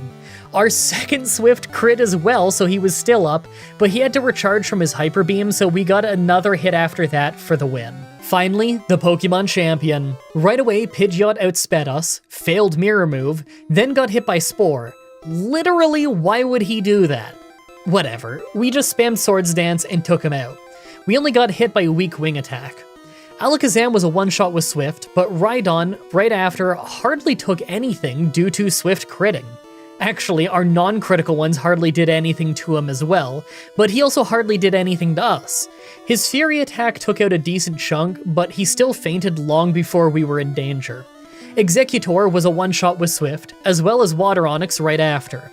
Last was Charizard, so I was just hoping we wouldn't crit, but we didn't, so we got the one-shot. Believe it or not, that was the first try on the Pokemon Champion. We really lucked out on not critting more. I know that sounds dumb, but Scyther crits a lot in Gen 1. That was honestly a really fun run. Obviously the start of it was horrible, but we got to use some unique strategies and moves in that run. Critical hits not getting the buff from Sword Stance did add a little bit of frustration and luck to the fights, but at the same time it kept me on my toes and made sure that we couldn't just take out everything with Scyther alone. It's kind of funny, I'm pretty sure every slash we did, the entire run was a critical hit. Doesn't it have something crazy like a 97% crit chance in Gen 1 when used on a Pokemon who's this fast? It's something like that. Anyway, I really hope you guys like that run. The next challenge should be up next week on Saturday like usual, and I'm doing another Oblivion run. I'm thinking I'm gonna do Oblivion with only Restoration magic because Restoration has so many fun spells. I'm gonna absolutely break the game in that run, and I'm pumped to do it. I don't think it'll be terribly hard, but oh man, we're gonna have some fun with that one. Don't worry, there'll be another Pokemon challenge the week after that like usual. As always, I'm looking forward to your suggestions in the comments, in the challenge request section of my Discord channel, and on Twitter. Subscribe, ring the bell, stay tuned. Outro time. I'm actually just about to go make some lunch, and then I'm thinking I'm gonna start on that Oblivion run. I've already done a little bit of research for it, just trying to figure out, like, you know, how I want to build my character in the beginning and everything. And I'm so excited for it, because all of the Fortify skill and Fortify attribute and all of those things, those are restoration skills. So that means that I can buff all of my stats to ridiculous game-breaking degrees. Like, I could make a spell that doubles my athletics and my speed and my acrobatics, so that I can run at light speed and jump over buildings and jump out of bounds in cities and stuff. We also get all of the drain spells, so I could make a spell that, like, drains 100 athletics from people and 100 speed from people and see if they can even walk anymore. I can do all kinds of crazy things, and I'm really looking forward to messing around with that. Also, just as a little bonus for those very few of you who listen to the very end of these videos, you may have noticed in the comments section of the last few challenges that there's quite a few comments that seem like they've already watched these challenges before they've, you know, officially gone up. That's because they have. I've been experimenting with this, and it's been really fun lately. I've been just unlisting my video so that it's not public, but it's still viewable, and I've been linking it on Twitter multiple days early for a bunch of these challenges over the last month or so. So I don't know, usually about 800 people from Twitter will end up seeing it early from that. I could have said this at the beginning of the video, I guess, but I kind of like the idea that that's just a little secret for those of you who actually decide to follow me on Twitter, or that watch to the end of these videos, you know? Instead of being the broad audience who might skip around in it and not watch these little bits, it's instead a little more intimate, talking to my core audience of those of you who want to listen to me ramble in the outros and want to follow me on Twitter and all of that stuff. It's been really fun. I think it's probably bad for me in the algorithm that I do that, but I don't really care. It's a fun time, and it seems like people have a fun time on Twitter with it, so I think I'm just gonna keep doing it. So, you know, check out my Twitter. I say follow me on Twitter, but, like, you don't even need to have a Twitter account. You don't even need to follow me on Twitter. Just know that if you go to my Twitter, the link will be over there to watch the challenges early, if I've already got it edited and uploaded and all of that good stuff. Thank you everybody so much for watching, and until next time, have a nice day. Hey everyone, Mah-Dry-Bread here. Pokemon Red with a team of only one Machop was really weird, but not overly hard, so let's do one that literally one person asked for. Today's the day that we figure out would I be able to beat Pokemon Red with a team of only one Beedrill? You guys are probably wondering exactly who asked for this run, and I'll get back to you on that soon. First, we need to talk about the stats on this thing. Our stats are passable, but pretty low for a third form Pokemon, especially considering that this is Gen 1, so as you can see at the bottom, our special is only 45.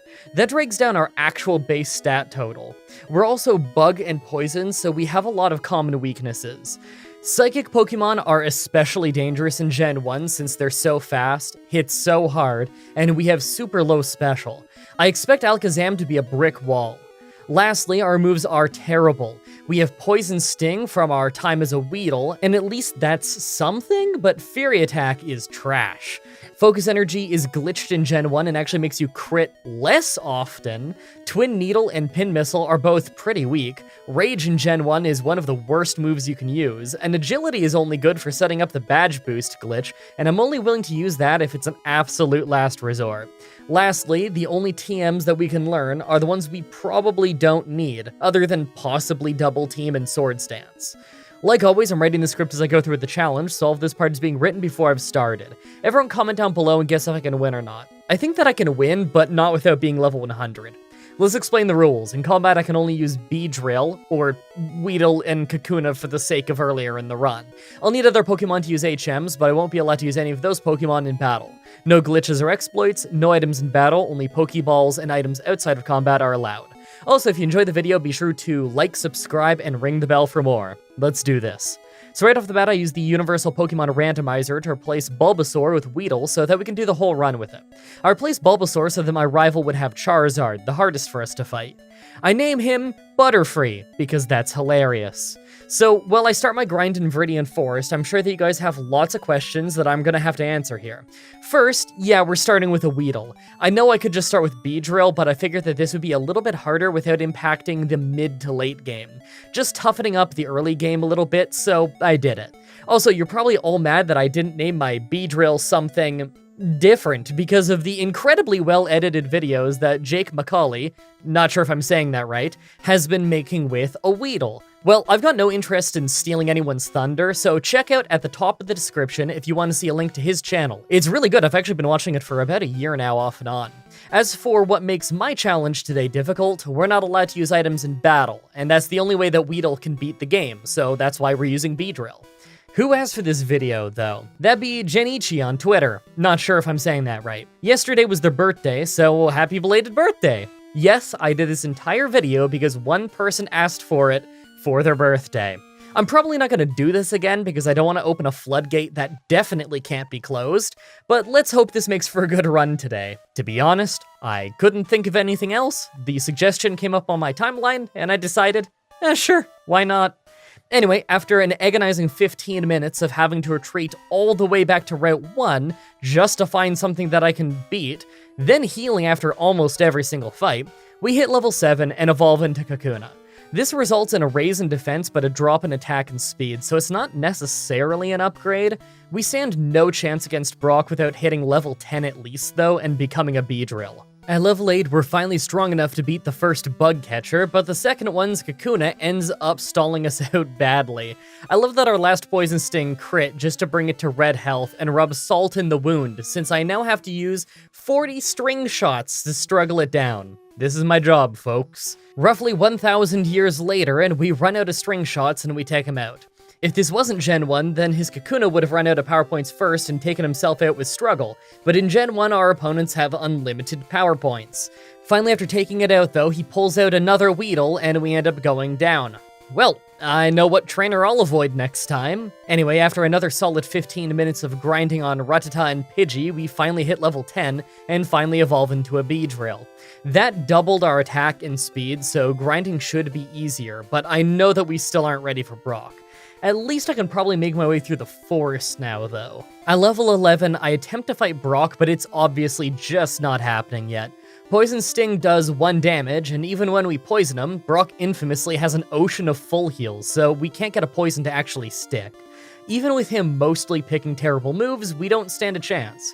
We might actually not be able to win this fight until we learn Twin Needle at level 20. So I guess a lot of the video is gonna be right here, isn't it? So what you're watching right now is me grinding up to level 13 after failing against Brock. It took about 15 minutes. I don't need to heal nearly as often as I used to, and the fact that I now have Fury Attack means that I have a bit of an easier time against Pokemon that I can't poison, like other Weedles and Kakuna. On one hand, it's super slow and boring, but on the other hand, it can't compare to how bad it was to grind Shuckle at this part of the game, so I can't really complain too much. Part of me wants to plug something, since it's customary for me to plug something during a long grind, but I get the feeling that we are going to have plenty of grinds in this run, so let's just move on for now. At level 16, I try again, this time with Fury Attack. It does much better because although we miss quite a bit, any attack that we do right now would only do 1 damage anyway, so as long as Fury Attack hits, it'll always do between 2 and 5 times more damage than Poison Sting does in this fight. 5 times 1 is still only 5 damage though, but we're taking what we can get here. It surprisingly is actually enough to take out Geodude, but we don't last very long against Onix. I was thinking Onix would be easier since we have String Shot to stall out his bides, but he mostly used Tackle, so we went down. Also, as a reminder, Focus Energy actually divides your chance of getting a critical hit in Gen 1, rather than multiplying it, so we're not going to use it. Yes, Gen 1 is programmed so badly that there's an entire move that just sabotages your chance to critically hit the opponent. That's kind of hilarious, actually. I try again one last time at level 19, and weirdly enough, things just go way better.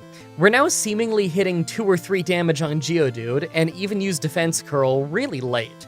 Not only that, but Fury Attack was hitting 4 or 5 hits way more often. Even once we get to Onix, when we go back to dealing only 1 damage, we're still doing great. It missed Screech tons of times, and I just can wait out his bides because of String Shot. It always feels good to beat this gym at a lower level than I expect. Anyway, next is the Water Gym, but on my way I took the Helix Fossil. I knew that if I didn't say what I took, you'd all ask. Actually, now that I think about it, everyone ask anyway. Comments are good for the YouTube algorithm. You know, I've been doing that joke almost every single run for over a year now. Can you believe that I've been doing these Pokemon challenges every single week for over a year? That's gotta be the most consistent track record, right? I would imagine. Water Gym time. I open with a sweet critical hit on Staryu with our new Twin Needle to take it out without having to take a hit. Second is Starmie and is part Psychic type, so for once we actually have a move that's good against it. It hit Water Gun for some damage, and our Twin Needle almost took it out. Starmie crit its Bubble Beam to nearly take us out, then we finished it off.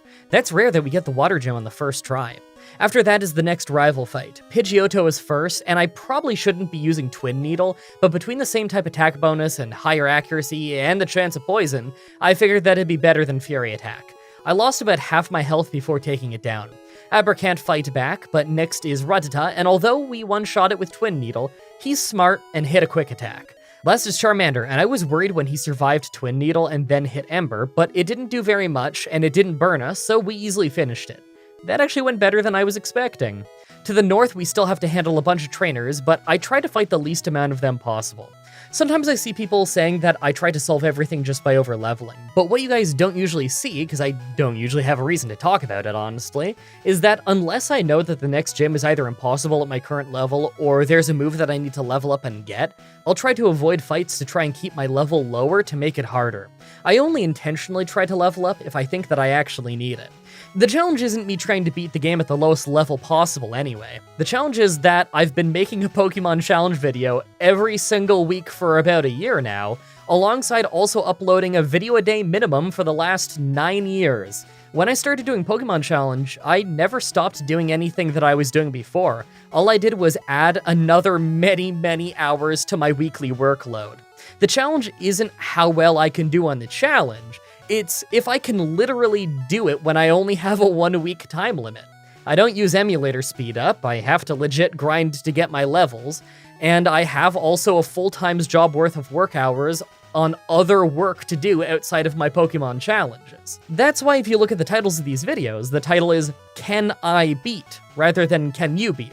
I'm not trying to figure out if it's possible, I'm just trying to challenge myself. The only person I'm measuring myself up against is me. If I can be better than I was yesterday, then I'm going where I want to go, you know? An upward trend of improving myself. That's kind of what I'm aiming for here. Anyway, next is the SSN rival fight. We open with a decent 3-hit Fury Attack on Pidgeotto, but it sand attacks us, so our accuracy will be down a lot from this whole fight. I follow up with a Poison Sting since it has higher accuracy, and we manage to bring it into red health and poison it. We take it down shortly after, but we do get crit by a Gust. Raticate hits Quick Attack, throw a bit of damage, but one shot of Twin Needle took it down, and Kadabra was a one-shot as well. I'll learn how to spell eventually, trust me. Last is Charmeleon, and I Twin Needle to do decent damage and poison him. He crits Ember, and we almost go down, but our next Fury Attack hits 4 times, giving us the win. Before we leave town, we have to do the Electric Gym. Right away, we missed Pin Missile on Voltorb, and he used an X speed, then hit us with Sonic Boom. We hit Pin Missile for a 3-strike in return, took another Sonic Boom, then finished it with Twin Needle. Our health is about half when Pikachu comes out. Hits us with a Quick Attack for a bit of damage, but our Pin Missile takes him out in one volley. Last is Raichu, who hangs on, hits Thunderbolt to bring us to only 9 health, and we finish it with a critical Twin Needle. That was way closer than I was expecting. After that and a long trek through Rock Tunnel, we're finally almost at the Grass Gym. We're starting to run into a few more fire types with the trainers in this area, and that always makes me a little bit worried, but that's exactly why I kept Fury Attack. It's basically just normal type pin missile, but I kind of need it for fighting fire types. It's dire when that's my best move for them, but that's what we've got. The Grass Gym, though, was a total beatdown. For whatever strange reason, in Gen 1, Poison and Bug are both super effective against each other. That means that Bug moves do 4 times damage against Victory Bell and Vile Plume. We swept her team with Pin Missile and then started learning Agility at the end, so I finally got around to replacing String Shot. This will almost for sure be replaced with Swords Dance though, since I'll need any kind of attack boost that I can get by the end of the game. Speaking of Swords Dance, we can't get it until we get into the Self-Co building, so I go after Giovanni in the Rocket Hideout to make some progress. For once though, I'm actually failing in my attempts at the first Giovanni fight. I'm heavily reliant on multi-hit moves to not only hit multiple times, but to hit in the first place. Twin Needle has 100 accuracy, but it can only hit twice. Pin Missile is going to do more damage 2/3 of the time that it hits, but it can also completely outright miss. It also can't cause poisoning like Twin Needle, so I'm not really sure what the better move is between them for this fight, so I just tried a bunch of both. Even on great runs where I take out Onyx without getting hit by Rock Throw, I can get taken from pretty much full health to almost nothing off Kangaskhan's Comet Punch, because if you critically hit the first part of a multi-hit move in Gen 1, then each other part of the multi-hit move will do extra damage too. Naturally, I get critically hit by Comet Punch all the time. After 20 failed attempts on Giovanni, I decide to try my luck at the Pokemon Tower rival fight instead, but because he has a Water Onyx and it's part flying, our bug moves are doing just about nothing. Our only non-bug move that we can fight it with is Fury Attack, and it's awful. Considering Water Onyx has Dragon Rage and we have so little health, we don't stand a chance yet. 5 tries later, and we finally get this run where Water Onyx mostly uses Bite, and we get lucky on the multi-hit moves, at least enough to take him down. We missed Kadabra a bunch of times with Twin Needle because Pidgeotto hit a Sand Attack, but Kadabra was just using Teleport, so we still won. Last was Charmeleon, and we did open with a pretty good Fury Attack, but quickly he hit us with Ember, burnt us so our attack was down, we missed the move that could have finished him, and he crit us with Ember to finish us off. I swear, Sand Attack is the most frustrating move in the world when you're grinding out attempts. 10 agonizing attempts later, and I get to Charmeleon with almost full health and no accuracy drops. Fury Attack hits 3 times to bring him to half health, his Ember burns us again, our next Fury Attack hits 3 times, but is only half as strong as before, and he Embers us for even more damage. We hit another 3-strike Fury Attack to bring him to a sliver, then he crit us with Ember to take us down. What is my luck today? I never get burned this often.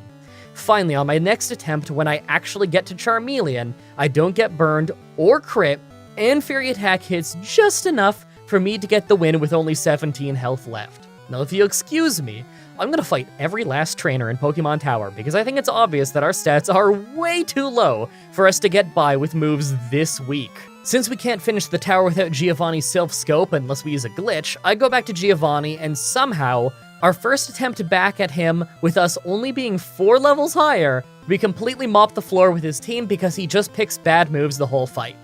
I swear, he's just pranking us at this point. With that done, I thought the Poison Gym would be easy since we're super effective against it and they can't poison us, but even going into the Wheezing fight with full health, his non-critical self-destruct took us out. Alright, we can actually enter Silph-Co now, so I need to stop dragging my feet and just grab this TM. We replace Agility since I probably wasn't ever going to need it anyway. Swords Dance raises your attack by 2 stages, so it's a pretty solid setup move. We're pretty frail, so we don't always have the easiest time sitting around and powering up, but it's better than just brute forcing it and hoping for the best. After a few more tries on the Poison Gym, this time using Swords Dance, and it goes well. His first coughing didn't attack us, so we got our chance to power up a bit. Then we started sweeping until Wheezing. We ended up critting Wheezing, definitely doing less damage than a non-crit since crits don't take stat changes into account and we have a lot of extra attack. He used an X attack instead of just blowing up this time though, so I easily finished him. Again, if he fought like this before, I'd have easily beaten him without Swords Dance. This whole run feels like it's a prank on me. I tried Rival Fivel sub to J-Rose while I was there, but it's just not happening yet. Even after using 3 Swords Dances to max out our attack, Fury Attack still couldn't even take out his starting Pidgeot. That's just how weak we are. I go ahead and grab the TM for Swift. This is honestly something that I should have remembered to do sooner. Fury Attack has a power of 15 and can hit up to 5 times. Swift can't miss and also has a power of 60. This means that not only is Swift more reliable, but 4 out of 5 times it's stronger or as strong as Fury Attack. So this is probably a much better choice. Finally, it's time for a proper Rival Fivel fight. I start by using Swords Dance all 3 times while taking wing attacks. One missed due to the 256 glitch, weirdly enough, but it wouldn't have taken me out anyway.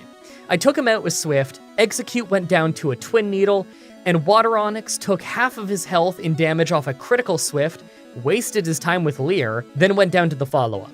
Alakazam was outsped and went down to 1 Twin Needle, and last was Charizard, but 1 Swift took him out. Swords Dance might be a run saver here. I'm just happy the run saver wasn't Double Team. Everyone gets mad about Double Team. After that is the usually easy Silph-Co Giovanni fight, and thanks to my 3 Swords Dances and Bug being good against Poison in this gen, we pretty much just crushed him. Maybe 3 Swords Dances was overkill, but he also has Rock types, so I didn't really have much of an alternative. After that is the Psychic Gym, but Bug is good against it, and we're reasonably fast, so it's pretty easy.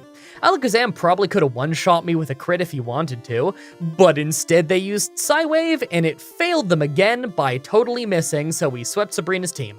Psywave truly is an albatross. Next is Blaine's Fire Gym, and he is such a bad trainer that he mostly just used Agility with Growlithe while I set up Swords Dance. He used Ember once, and the crit took out almost half my health, so he absolutely could have destroyed me, but he just chose to use bad moves, so we ended up crushing most of his team, even with us having almost no level advantage. Even his Arcanine could have taken me out, but he just used a Super Potion instead. Last is Giovanni's Ground Gym. Rhyhorn is first, so I start using Swords Dance while he misses Horn Drills and hits a pretty weak Stomp. Even after 3 Swords Dances, Swift only did half his health and damage, and we finished him off with Twin Needle. Dugtrio was a one-shot due to his low health and defense, as were Nidoqueen and Nidoking because of them being part Poison type. Last is Rhydon, and our Twin Needle did tons of damage. He probably could have hurt us bad, but he just used a guard spec, so we won. With that done, we have one last rival fight before the Elite Four. Pidgeot starts with Agility and wing attacks early, so I only used 2 Swords Dances and took Pidgeot out with Swift. Rhyhorn is second, so I get my last Swords Dance in, he misses Tail Whip, and Twin Needle takes him out. Execute was a one-shot, and Water Onyx easily hangs on at half health, uses Leer again, hangs on from another Twin Needle because of us critting and thus doing less damage, but he wasted more time, so we just took him out. Alakazam is faster and hits Psychic though, so we went down pretty fast. Many tries later, and thanks to leveling up off failed attempts for ages, hoping that Alakazam would pick a bad move, we actually ended up outspeeding him and just taking him out in 1 Swift, as well as the Charizard after him. Well, I guess that's one solution. Here's our stats now. We're level 56, and our defense and special are pretty horrible. We've got 3 things in our favor right now. High speed, high attack, and Swords Dance to try and outmuscle them. On the other hand, though, we can't take very big hits without going down, and our attacking moves are all pretty weak. I mean, our strongest individual attacking move is a normal move with a power of 60. I think it's safe to say that I'll need to grind at least a little bit here. I decide that the Seafoam Islands are a fine enough place for this grind. Victory Road is just too slow right now thanks to all the rock types. I'm gonna need quite a few levels, though. Our rival is the final boss, and he's gonna have a level 59 Alakazam who can for sure one-shot us. But we can also one-shot him. Problem is, our base speed is 75, and Alakazam's base speed is 120.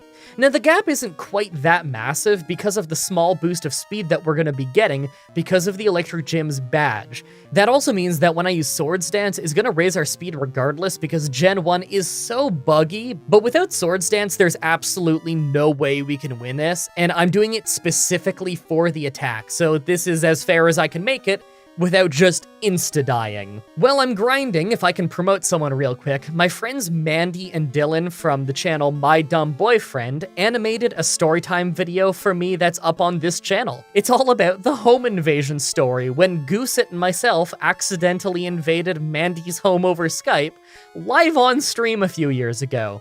The link to the video will be in a card on screen as well as near the top of the description. It's just a 4-minute video, so it's an easy watch, and if you enjoy it, you can watch her side of the story on her channel. They do fun stuff, so I hope you check them out. They've been really good friends to me for many, many years, including long before I was ever kind of internet famous, so I'd really appreciate it if you checked them out. Anyway, after the grind, we're at level 63. I picked that number because I figured that after beating the Elite Four, I'd level up twice, and level 65 is the same level as our rival's Charizard, so I thought that that would be a fair first attempt. Make your final guesses on if we can win this or not. Let's do this. First is Ice Trainer Lorelei. I was a little worried at first, but I forgot that Dugong is just gonna spam rest because it's psychic, so we get in our swords dances and easily plow through the whole team. Second is Fighting Trainer Bruno. It starts off really worrying when even after 3 swords dances, Swift doesn't do much damage to Onix. Onix has crazy defense, but it also has really low max health, so I was surprised it didn't do more. It couldn't hurt us much though, so Twin Needle messed it up pretty fast, and the rest of his team was pretty much just a sweep with Swift. Third is Ghost Trainer Agatha. Gengar is first and is using Nightshade, so I only get to set up 2 of my swords dances instead of the full 3. But because she uses poison types and Bug is good against poison in Gen 1, Twin Needle made really short work of her team. Fourth is Dragon Trainer Dragon. That is a beautiful typo that Wadiki told me about in the script, and I refuse to change because that is absolutely hilarious. That is wonderful. There was no way I was fully awake when I wrote that. First is Water Onix, and he's a scary one, so I Swords Dance as he misses his first Leer, Swords Dance a second time, and he hits a Dragon Rage, so I switch to Swift. It does great damage, he misses Hydro Pump, thankfully, and we finish him. Now, his Dragonairs and Dragonite just spam stuff like Agility and Barrier since they're psychic moves, so I get my last Swords Dance in, one-shot the Dragonairs, then fight Aerodactyl.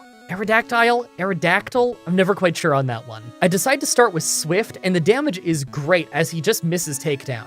Our next Swift doesn't take him down, thanks to a crit though, and he uses a Hyper Potion to fully heal. I try Pin Missile next to bring him to about the same point in health, then finish him off quickly with Swift after he missed again. Last was Dragonite, but naturally he just used effect moves, so we just finished him off. Between fights I use a Max Elixir to get my power points back since items outside of combat are allowed in the rules. Finally, the Pokemon Champion. First try and I open with Swords Dance, Pidgeot is charging for a Sky Attack, I hit Swift for half his health and damage, and he one-shots us like we're nothing. Not a strong start. A few tries later and I get this run where he uses Mirror Move first instead to beef up his own attack. On my second Swords Dance, he uses Wing Attack and takes us to just above half health. I get in one last Swords Dance as he charges his Sky Attack, then we finish him off with Swift. Second is Alakazam, but we outspeed him and take him out in one Twin Needle. Rhydon goes down easily thanks to him just trying for Horn Drill and missing, and Executor is double weak to bugs, so we one-shot him. Water Onix is fifth, so we Swift to bring him to red health. He uses a full restore, we Swift again, he hits Dragon Rage to bring us down to 74 health, and we finish him off. Last is Charizard, and it could one-shot us. We crit Swift, doing less damage than if we didn't, but we get lucky and he misses his Fire Spin that absolutely would have taken us out, giving us our chance for our second Swift, winning the run. That was a weird run, super hard start, easy second quarter, another rough period, then we got Swords Dance and we were able to get through this run at a surprisingly low level. Honestly, if Charizard didn't miss, I probably would have to sit around retrying that fight for an hour.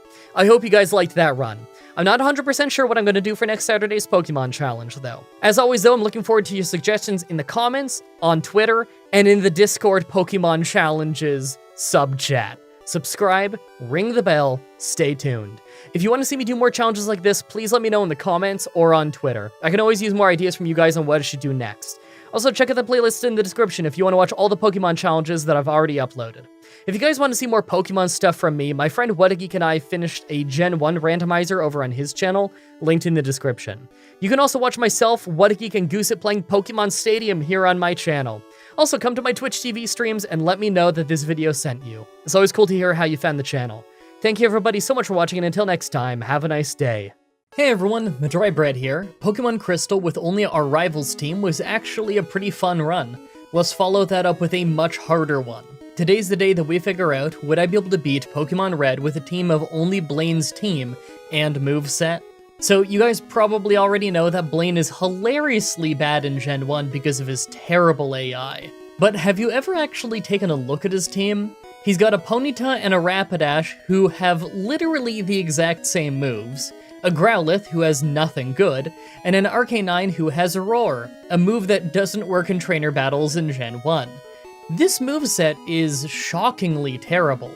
I guess we've got to see if we can do better than he can with it. Like always, I'm writing this script as I go through with the challenge, so this part is being written before I've started. Everyone comment down below and guess if I can win or not. I'm sure that I can win eventually, but the move variety is so awful that I'll probably have to massively overlevel so that I can beat water types with Takedown and Stomp. It's not like I'm gonna go beating Lance and our rival with just Fire Blast. Let's explain the rules. In combat, I can only use moves and Pokemon that Blaine gets. I'll need other Pokemon to use HMs, but I won't be allowed to use any of those Pokemon in battle. No glitches or exploits, no items in battle, only Pokeballs and items outside of combat are allowed. Also, if you enjoyed this video, be sure to like, subscribe, and ring the bell for more. Let's do this. So right off the bat, I used the Universal Pokemon Randomizer to replace Charmander with Growlithe so that we can do the whole run with it. I picked to replace Charmander so that our rival would have Blastoise, probably the hardest for us to fight. So believe it or not, but the run hasn't really started yet. See, we don't actually start with any moves that Blaine has yet, but we get one reasonably early. Our first one is gonna be Ember, and that's resisted by Brock's rock types, so it's already not a great start. Basically, for the sake of keeping this challenge fair, we can't try to beat the first gym until we get one of Blaine's moves, and once we have that move, we can't use any non-Blaine moves for the rest of the run. Same goes for any future Pokemon that might not start with moves that Blaine has. We can use whatever they have to level them up a little until they have one of the correct moves. Anyway, this grind isn't horrible. We've for sure done worse before, but we don't get Ember until level 18, so this might take a while. It actually ends up taking a lot longer than expected. It was feeling like this was taking far longer than when I was leveling up my Spearow and my Peck run, so I decided to check, and yep, turns out Growlithe levels up slowly. Something seems weird about that. Why would Growlithe level slowly? It's a dog, they're pretty trainable. Just seems like a strange Pokemon to have require more experience, but that's gonna be an ongoing issue, I'm sure. I mean, it took 1,131 experience to go from level 17 to 18.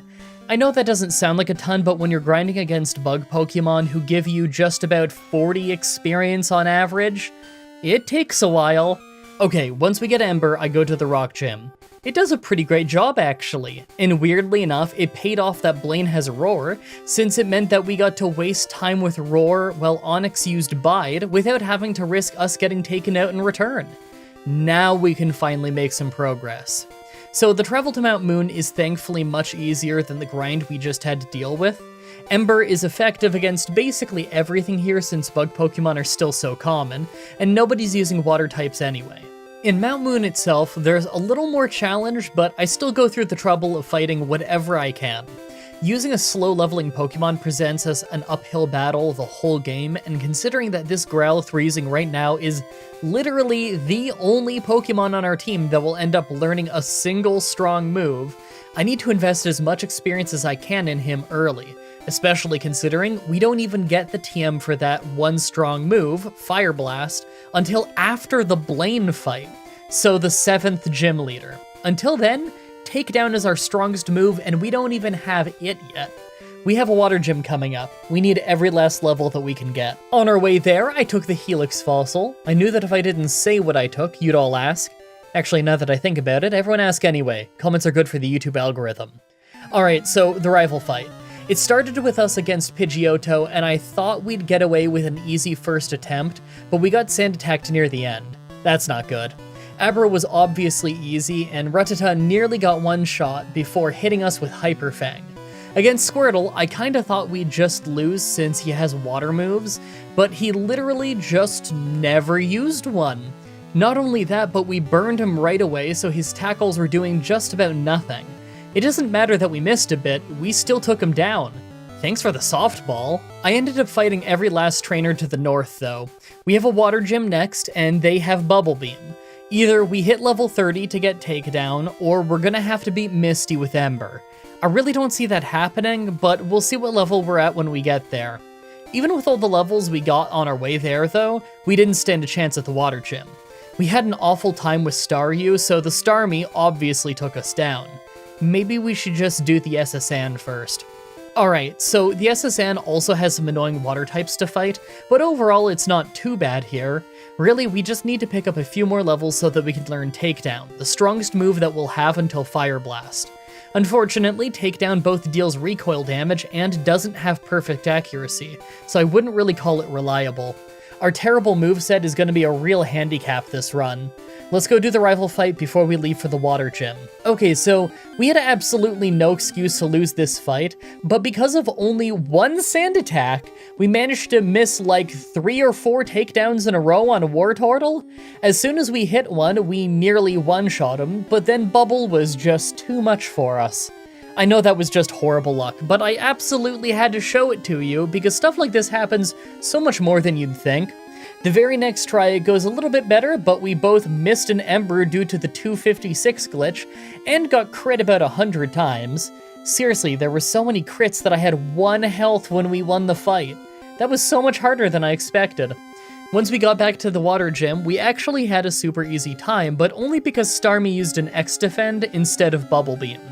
I don't think we'd have won if Misty was just a little bit smarter in that fight, so I go take a shot at the electric gym right after. Voltorb and Pikachu both go really well, although they do lower our defense and our attack, so Ember is really our only choice. Against Raichu, it started well with him using Thunder Shock, but his Thunderbolt did tons of damage. I thought we were doomed when the second Thunderbolt took us to only 11 health, but then he used Growl, so we just won. Why did he do that? Was he humoring me? Alright, it's pretty obvious that Rock Tunnel is going to be an issue. I mean, we're Fire type, and our best moves are Takedown and Ember, so I don't really know how we're going to beat the 2 Geodudes and a Graveler. Maybe their self-destruct will just be really weak. Wishful thinking. I can't even get new Pokemon until after Rock Tunnel either, so it's not like I can use them to absorb the explosions. I think I'm going to have to get as many levels as I can on my way there, and just hope that that's enough. Right, we're in Rock Tunnel, so now would be a great time for the Chimera ad. Oh, and I'll put a bunch of those fun Pokemon fusions that you guys tweeted at me a few weeks ago on the side of the screen. So, I kind of thought that I wasn't going to talk about their coats this summer because, well, you know, it's summer, but the day that I'm writing this, it is absolutely pouring rain, and I got soaked when I went to go take the garbage out this morning. What I should have done was grab my lightweight puffer jacket for men. I've got this one, it's super comfy. As any good puffer jacket should be, it's water resistant, so it does a pretty great job of keeping you warm and dry without feeling bulky or cumbersome to wear. A nice water resistant puffer jacket is a must-have if you live somewhere as miserable as I do. And judging from all the comments you leave me saying that you're from Southern Ontario, Canada, plenty of you do. So if you want a discount and to let them know that I sent you, use the code Mah-Dry-Bread at checkout. Thank you everybody for your support, now let's go expand the team. Real quick before I get the next Pokemon though, I'm sure all of you wanted to know how the Hiker fight went. Well, in spite of us going into the fight with less than half health, they only used Rock Throw once, so our health was alright. Kinda thought we'd lose when Graveler blew up, but we hung on with 4 health, so we got through Rock Tunnel nice and quick. Now that we're on the other side of Rock Tunnel, I go ahead and catch myself another Growlithe. I guess this will be the one that we keep as a Growlithe to match Blaine's. I doubt we'll use it much, considering it's gonna be worse than our original one that I'm planning on evolving, but we need this to complete the run. Next, I go to the Celadon Pokemart and buy up a Firestone just to use it right away on our original Growlithe. There aren't any more level up moves that he can use after all, so we may as well just take the big stat boost for evolving. Let's see if we're ready for the grass gym while we're in town.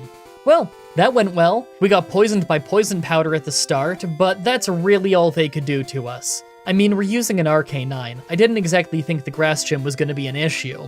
Alright, so at the Rocket Hideout, I decided to just clear the whole place out. Giovanni normally isn't an issue, but we're using all fire types, so it actually might be. I figured I can just brute force his rock types with Ember this time, but I might actually need Fire Blast for that to work on the next two fights. I'm thinking I get some levels here, take down Giovanni on our rival, then go straight after the Poison Gym. I doubt we could beat it yet, but the sooner we beat that, the sooner we can fight Blaine. On the actual Giovanni fight, they managed to hit us with Rock Throw, but it did almost nothing, since Onyx is about as strong as a Pidgey. No joke, same attack stat. Super easy fight. And of course at the Pokemon Tower, our rival was easy. It's kinda weird to me that the Pokemon Tower rival fight is always so easy, when the very next rival fight at Silphco is usually so hard. Right, and for some reason I had it in my head that I was gonna go get the Ponyta here on Cycling Road, but it turns out that's only in yellow. We're gonna have to wait until we get to the Pokemon Mansion. Okay, well, there's only one gym stopping us from getting there, so wish me luck. Koga starts with Coughing, who was a one-shot with a critical Ember, and second is Muck, who takes a lot less damage. Weirdly, he spends his first 2 turns using X-Attack, then just used Minimize. It makes our next Ember miss, but he hit Disable before we took him down. Another Coughing is out, and this one just missed Smog before we 2-shot him. Last was Wheezing, and he used an X-Attack and then blew up, but we actually hung on. Not that it mattered, even if he took us out, we had more Pokemon, so that's Koga done. With the Poison Gym taken care of, we can catch our other 2 Pokemon. I went ahead and surfed over to Cinnabar Island to catch a couple of Ponyta. One will stay a Ponyta, and the other will evolve into Rapidash. But either way, they'll both have the exact same moveset because Blaine is weird like that. Again, we're probably only going to invest in the one that's going to evolve, if anything. It's better to have 2 evolved Pokemon that are a higher level than 4 Pokemon all at a lower level, especially when the 2 that are staying first form don't get any better moves than the evolved ones. I'll just get them both to level 39 so their movesets are right, evolve one, then invest in it in Arcanine. Mostly Arcanine. Now are we ready for the mirror match with Blaine? I feel like I need to start spamming super potions on full health Pokemon to get warmed up. He starts with Growlithe, who goes down to a sliver from Takedown, used Agility, but was still slower than us, so we finished him off with Ember.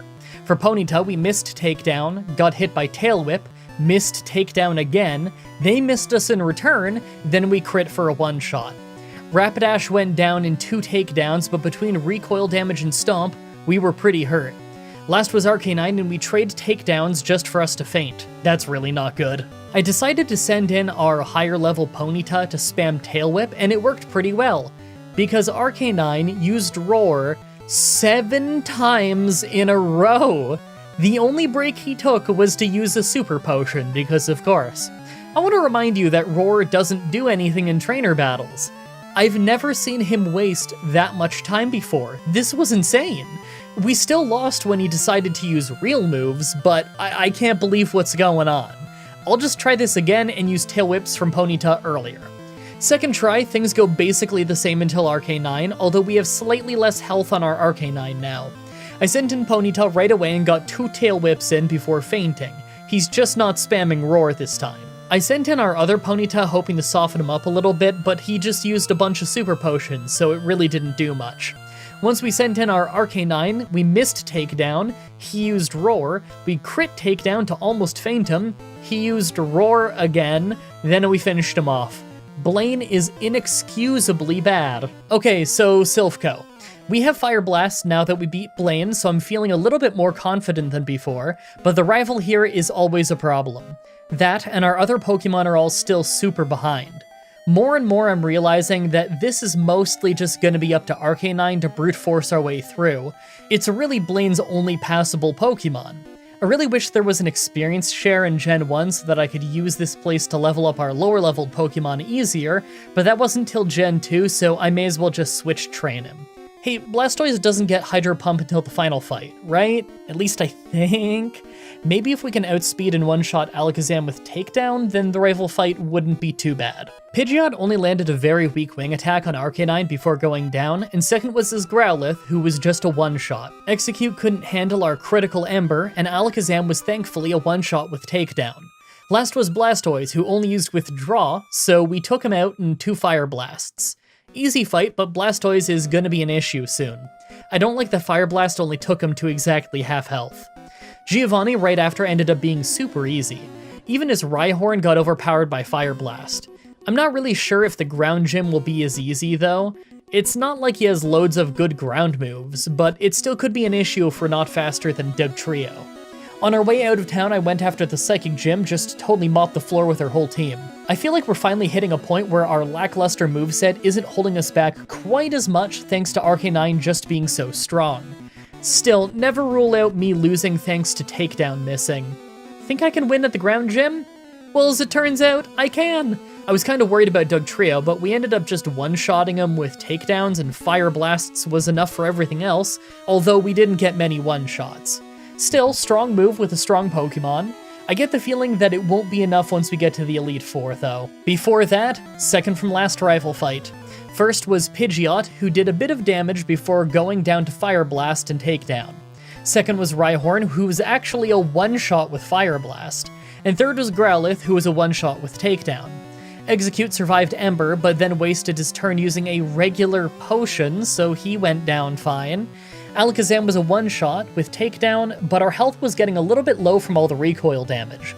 Blastoise started great when he kept going for Withdraw over and over, but thanks to a missed Fire Blast, he ended up surviving with a sliver of health, well burned, and finished us off with Hydro Pump. Blastoise doesn't take burn damage on rounds where he gets the knockout, so I just started sending in the rest of our massively underleveled team until he missed a Hydro Pump and was taken down by his burn. That was way too close. Alright, with that victory we can get to the Elite Four, but I have to grind loads first. None of our Pokemon but Arcanine actually have all of the right moves yet, and more importantly, we need to seriously grind up Arcanine. Weirdly enough, both the Ponyta and Growlithe learned their last required moves at level 39, so I'm just getting them up to that. I mean, other than the one that needs to hit level 40 to evolve, obviously. The next major fight we have is Lorelei, and although fire is good against ice, she uses plenty of strong water types as well. This takes pretty brutally long since Arcanine levels slowly, as we went over earlier in the run. Genuinely though, it's our only Pokemon that can deal decent damage, and considering the best move Rapidash ever learns is Stomp, it's basically just up to Arcanine. I earned a plug with this huge grind session, right? Them's the rules? I'll just take this time to let you know that we're nearing the end of the game in the Pokemon Mystery Dungeon Let's Play. I'm thinking that we'll do some post-game stuff after we beat it, then move on to another Pokemon game.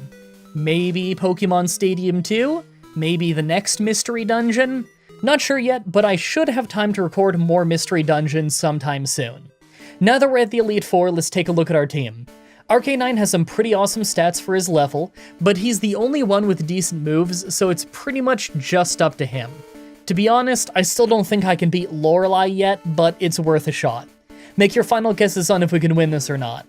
Let's do this. First is Ice Trainer Lorelei. Her Dugong is up first and he's part ice, so I tried for Ember.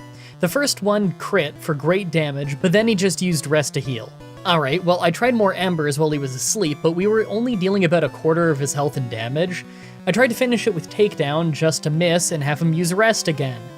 Okay, well I took him down in his sleep, but we took recoil damage because of it. Cloyster is a physical tank, so I went with Fire Blast to one-shot him, and third was Slowbro. This one had me worried because of Gen 1 Amnesia, but it started great with him using Withdraw a bunch. It did weaken our Takedown though, so we had to switch to Ember. After a Super Potion and a burn, Slowbro finally started using Water Gun, and that actually took quite a bit of our health out before we could make him faint. Jinx survived Ember. I knew I should have used Takedown instead. It's okay, her Thrash didn't do much before we took her down. Last was Lapras, and it's got Hydro Pump, so I just went for Fire Blast. It did great damage, then she missed her Hydro Pump. Right after, we missed our Fire Blast and I thought it was over, but then she missed Hydro Pump again! We actually got the win on Lorelei. I hope I never have to do that again, because that was a lucky win. Second is Fighting Trainer Bruno. Onix was a one-shot with Fire Blast, Hitmonchan was a one-shot with Takedown, as was Hitmonlee right after. The second Onix went down in one Fire Blast, and so did the Machamp at the end. At least that was easy. Third was Ghost Trainer Agatha. First was Gengar, who could have been a problem, but he used Dream Eater while we were awake, so 2 Fire Blasts did the job. For Golbat, I tried using Takedown to save on power points just to get confused and hit ourselves thanks to the Confuse Ray.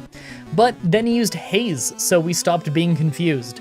I mean, we still missed Takedown, but the next one hit for the feint. Hunter went down to Fire Blast and Ember, but man, did he ever do a lot of damage with Nightshade first.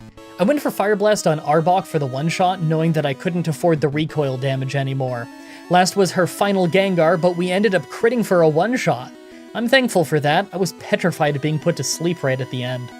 Fourth is Dragon Trainer Lance. It starts with Water Onix, and I thought I'd lose right away, but he actually missed his Hydro Pump, so our 2 takedowns actually made him faint. That was super lucky. As the first Dragonair came out, I realized I can't one-shot them with Takedown. That's not good. Thanks to that, we took a Hyper Beam. The second Dragonair got to use Agility thanks to us missing our first takedown, and nailed Dragon Rage to take us to red health before we made him faint. Against Aerodactyl, I was about ready to have a heart attack when I went from 100% sure I'd lose, to thinking I'd win after critting a Fire Blast that burned him, to thinking I'd lose again when he used a Hyper Potion and Takedown, just for us to survive. Then we missed Fire Blast, he missed Hyper Beam, we missed Takedown, and then he finally finished us. Considering all he had to do was crit Bite to one-shot Rapidash from full health, we just need Arcanine to be stronger. Okay, next try at level 70. I've got to show you this failed attempt just so you know how they usually go. We crit Takedown, he uses a Hyper Potion, we crit Takedown again, then his Hydro Pump took us to a Sliver. Between Recoil and Hydro Pump, we almost fainted on the first Pokemon. This happens more often than you'd think. 4 tries later and we get another beautiful run where Hydro Pump missed, so we actually stood a chance. Things went more or less the exact same all the way till Aerodactyl, with us going into that fight with slightly more health than before. This time we just one-shot it with a critical Fire Blast. I'm so happy that crits are common in Gen 1. Against Dragonite, our first Fire Blast did about a third of his health and damage as he missed Slam. Then our second one took out another third as he used Agility. After that, we nailed Takedown for the win. Finally, some progress. At last, the Pokemon champion. Pidgeot went down in 1 critical Fire Blast right away, although I'm not sure the crit was necessary. Against Alakazam, we missed Takedown twice, but it didn't matter because he used Recover with full health. Twice. Third round, we landed a hit to make him faint. Rhydon tanked the Fire Blast and hit Leer, but he got burned in the process. I tried to finish it with Ember, but he hung on, tail whipped, and was taken down by Burn, so we're down 2 stages of defense. His Arcanine lost half his health to take down, he used Roar, then we finished him with another takedown. Executor was, of course, a one-shot with Fire Blast, and last was Blastoise. We hit Fire Blast right away, but only did about a third of his health and damage. He used Withdraw, then we missed our second Fire Blast, so he used Withdraw again. Our third Fire Blast hit and burned him, but then he managed to hit a massive Hydro Pump to take us all the way down to red health. Next round, we managed to hit the final Fire Blast to get the knockout. You know what? That wasn't horrible. Well, that run was dumb, but that's kind of what I expected. Blaine's team was shockingly bad outside of Arcanine, and really the only reason we had any kind of success was because Fire Blast is a great move. Outside of that, we had nothing.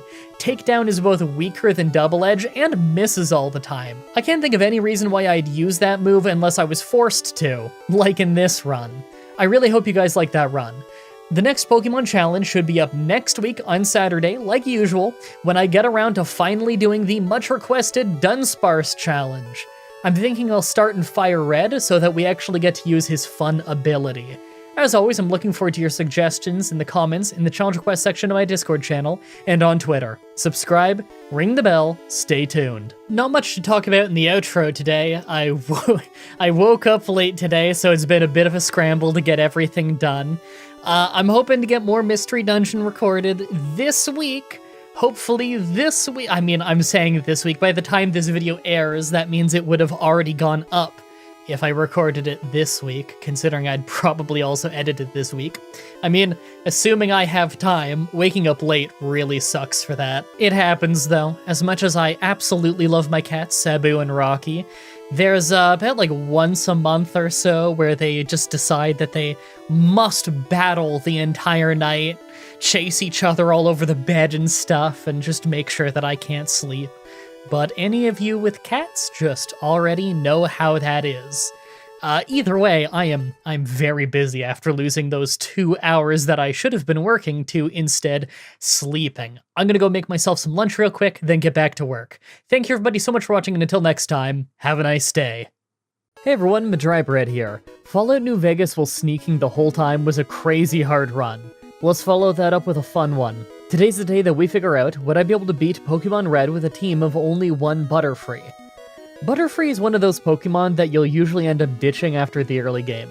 It evolves fast and learns a few cool moves early on, but as you can tell from the stats, it doesn't exactly look like your average fully evolved Pokemon. By level up, we get Confusion early to help with the Rock Gym, and Stun Spore could help us in a rough fight, but those moves won't cut it in late game. Sleep is pretty strong in Gen 1 though, so Sleep Powder might be a keeper. With TMs, we can at least pick up Psychic for a decent attack, although we're Bug and Flying type. Not only does that mean that we have absolutely no moves with the same type attack bonus, but we also have a lot of type weaknesses. Like always, I'm writing this script as I go through with the challenge, so all this part is being written before I've started. Everyone comment down below and guess if I can win or not. I'm confident that I can win, I'm just interested in seeing what level I'll end up at. Let's explain the rules. In combat, I can only use Butterfree. I'll need other Pokemon to use HMs, but I won't be allowed to use any of those Pokemon in battle. No glitches or exploits, no items in battle, only Pokeballs, held items, and items outside of combat are allowed. Also, if you enjoyed the video, be sure to like, subscribe, and ring the bell for more. Let's do this. So right off the bat, I used the Universal Pokemon Randomizer to replace Bulbasaur with Caterpie so that we can do the whole run with it. I picked to replace Bulbasaur so that our rival would have Charmander, probably the hardest for us to fight. I name him Beedrill, as if I have to explain why. Also, we're starting with a Caterpie and evolving him ourselves because it just seems more fair, why not? I mean, he becomes a Butterfree at level 10 anyway, so it doesn't matter that much. Naturally, right away, we're grinding. I actually didn't grind in the forest for the first couple levels just because Poison is super effective against Bug in Gen 1, so Weedles could really mess us up. We actually faint a few times, Caterpie is just that weak. If anyone's wondering why I've not done a Caterpie run, it's because there's no way it'd be possible without items in battle, as far as I know at least. Nor would the fights be all that interesting. We're Caterpie though, so we level up super fast, becoming a Metapod before we even chose to fight the first trainer. By the time we're leaving Viridian Forest, we've already evolved into a Butterfree. Butterfree's in the medium-fast experience category, so that saves us a little bit of time. We still had to grind up to level 12 to get Confusion, though. Alright, level 12, and it's time for Brock. I know our level isn't great, but I figure it's worth a try since their special is going to be terrible, and they don't actually have any rock moves. Good thing that they don't, because we're double weak against rock. They ended up going down easily on the first try. Now, once we got to Mount Moon, I actually went out of my way to fight the trainers here and do a serious grind. Normally I don't bother with the trainers in Mount Moon, even if I grind here, but I figured that the change in scenery would be pretty nice. Plus, Confusion makes pretty short work of just about everything in here. On my way through, I took the Helix Fossil. I knew that if I didn't say what I took, you'd all ask. Actually, now that I think about it, everyone ask anyway. Comments are good for the YouTube algorithm. You know, I should probably just actually not say it one of these times and see if you actually do all ask anyway. Maybe one day. On the other side, I went straight after our rival, knowing that we can't take out Misty yet anyway. The battle was a first try, but it wasn't exactly an easy one. We would have lost if they used Sand Attack, but they didn't, so we won. Now, normally I'd do the Misty battle next, but I actually decided to go do the S.S.Sand first. Misty has a Starmie that would resist Confusion, so I'd like to put that off until after we fight the trainers here. Plus, I think we can actually take on the rival. Speaking of, we totally destroyed his team and learned Psybeam in the process. That's pretty sweet. It's a small upgrade from Psychic, but it'll do the job for a little while. Right, so we have to go do the Water Gym before we can progress. We were doing pretty little damage with Psybeam, as I predicted, but she just picked random moves and Stun Spore worked great, so it was actually really easy. We're part Flying type, so I don't really want to go after the Electric Gym just yet, so I go through Rock Tunnel first. Sometimes the hikers are an issue here, but Psybeam does a good enough job that we get through. On the other side, we pick up the TM for Psychic. Psychic is going to have to be our main attacking move this run. I also use the 2 power point ups from Celadon on Psychic. With the prep work done, let's clear the local bosses. First, I do the Grass Gym since she's got some poison types. As I'm sure you'd expect, it was a breeze. Giovanni didn't even land a hit on us before we could take him down, but he's rarely an issue here. Before Pokemon Tower, I took a detour to finish the Electric Gym that we skipped over earlier. We did get hit once, but we didn't take any serious damage. We're pretty overleveled for this gym from all the trainer battles. And with that done, we get to the rival. Like usual, the Pokemon Tower rival fight just isn't an issue. He doesn't really get tough until he shows up in Silph Co. This whole middle section's actually going really well. Speaking of Silphco, it's open now, but I decided to go do the Poison Gym first. Bug is weak to Poison in Gen 1, but we have Psychic, so we might just end up sweeping them. Then we can try the Fire Gym early and see how low of a level we can beat it at. I expected the Poison Gym would be a breeze, but we actually almost got taken out near the end thanks to Psychic missing due to the 256 glitch. But hilariously enough, Koga decided to randomly use an X attack instead of finishing me off, so we won. Once again, I'm gonna just chalk that one up to a forfeit. As for Blaine, we actually had a hard time thanks to us being weak to Fire type. Fire Spin in Gen 1 stun locked you like Rap does, so this is actually pretty rough. On my second attempt, I tried using Sleep Powder. After watching Rapidash wake up from it 100 times in a row, we actually got a pretty simple victory. Sleep in Gen 1 was pretty crazy. You didn't get to attack on the turn that you'd wake up on. Here's our stats going into Silphco. We're level 50, and our special is our best stat, so at least there's that. Still, Psychic hasn't exactly been one-shotting much on our way here. Let's see how the rival fight goes. Alright, rival time, and this one is tense. Pidgeot starts off easy with a 2-shot, but second is Execute, who we have to take a few tries at. He doesn't hit hard, but he can poison us, so we needed a run where he didn't. Water Onix only bit us, so we were okay, and next was Alakazam. We had to put him to sleep and tackle him down, because our Psychic would do almost nothing, and Alakazam is a crit machine. We should probably replace Tackle with Swift at some point. Last was Charizard, and we could have easily lost this, but we put him to sleep, lowered his special with Psychic, and finished him off. That was close. Giovanni, by contrast, was a total no-damage sweep.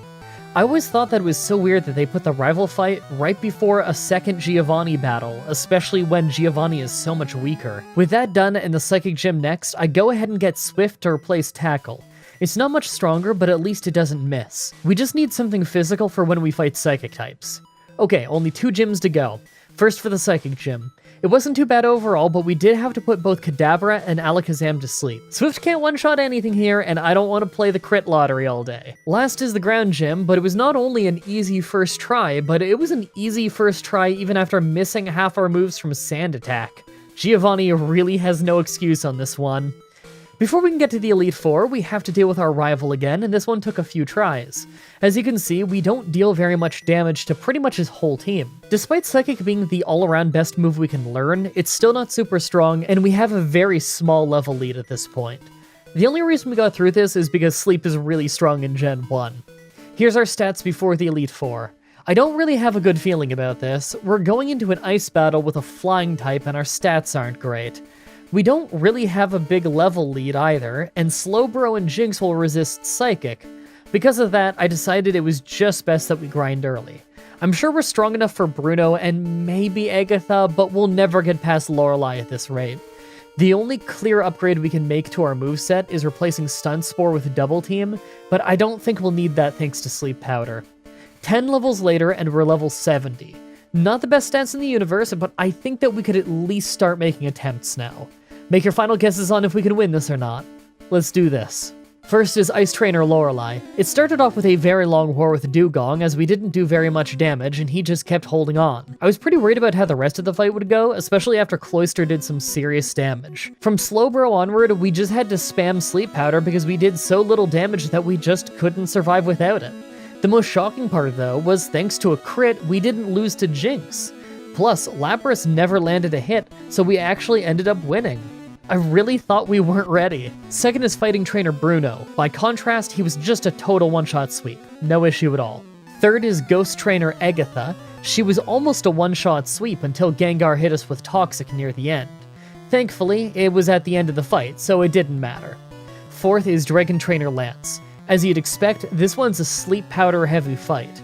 We can't take many big hits, but it still didn't take long to beat. Lance rarely picks great moves, so we actually ended up winning on the very first try. It could have gone either way. Finally, the Pokemon Champion. First was Pidgeot, so I didn't take any chances. I put him to sleep right away, then took him out with Psychic and Swift. Next is Alakazam. Psychic won't really work here, so I just put him to sleep and hit Swift till he goes down. Rhydon managed to hit us with Tail Whip, but 2 Psychics took it down. Fourth is Executor, and we put him to sleep right away. I didn't want to get stun-locked or afflicted for this fight, so there's no way that we can take him down quickly. It took a ton of hits, but Swift took him down. Water Onix went down quickly thanks to never waking up from Sleep Powder, and last was Charizard. We hit Sleep Powder and he instantly woke up, but I didn't notice and hit Psychic. Because of that, he nailed us with Fire Blast for more than half of our health and damage. I went to finish him with Psychic, but he held on and hit Fire Spin. I was paranoid I would stand until we fainted, but as soon as it ended, we hit Swift and got the win. That was a pretty fun run. It feels good to get past the Pokemon Champion below level 85. Shorter runs mean that I can get ready for longer and bigger projects, like next week's challenge. I really hope that you guys like that run. For next Saturday's Pokemon Challenge, we are finally getting back to Gen 5, I think it's like the first time in a year or something, when we do Pokemon Black with no new moves. As always, I'm looking forward to your suggestions in the comments, in the challenge request section of my Discord channel, and on Twitter. Subscribe, ring the bell, stay tuned. If you want to see me do more challenges like this, please let me know in the comments or on Twitter. I can always use more ideas from you guys on what I should do next. Also, check out the playlist in the description if you want to watch all the Pokemon challenges that I've already uploaded. If you guys want to see more Pokemon stuff from me, my friend What a Geek and I have done randomizer playthroughs of Heart Gold and Soul Silver, Black and White, Red and Blue, and now we're doing Omega Ruby and Alpha Sapphire over on his channel, linked in the description. I swear we will continue that at some point. It is impossible to find time to grind for that. You can also watch myself, What a Geek, and Goose at playing Pokemon here on my channel. We've done Pokemon Stadium, Pokemon X, and now we're doing my first time playing Pokemon Mystery Dungeon Blue Rescue Team. Also come to my Twitch TV streams and tell me that this video sent you. It's always cool to hear how you found the channel. Thank you everybody so much for watching, and until next time, have a nice day. Hey everyone, Mah-Dry-Bread here. Pokemon Ruby with only version exclusives was a fun team run. Let's follow that up with a classic Gen 1 solo run. Today's the day that we figure out, would I be able to beat Pokemon Red with a team of only one Clefairy? So in Gen 1, Clefairy is just a normal type Pokemon with pretty low stats. Technically it's a little weaker in Gen 1 because of its combined special stat, but it's very, very slight.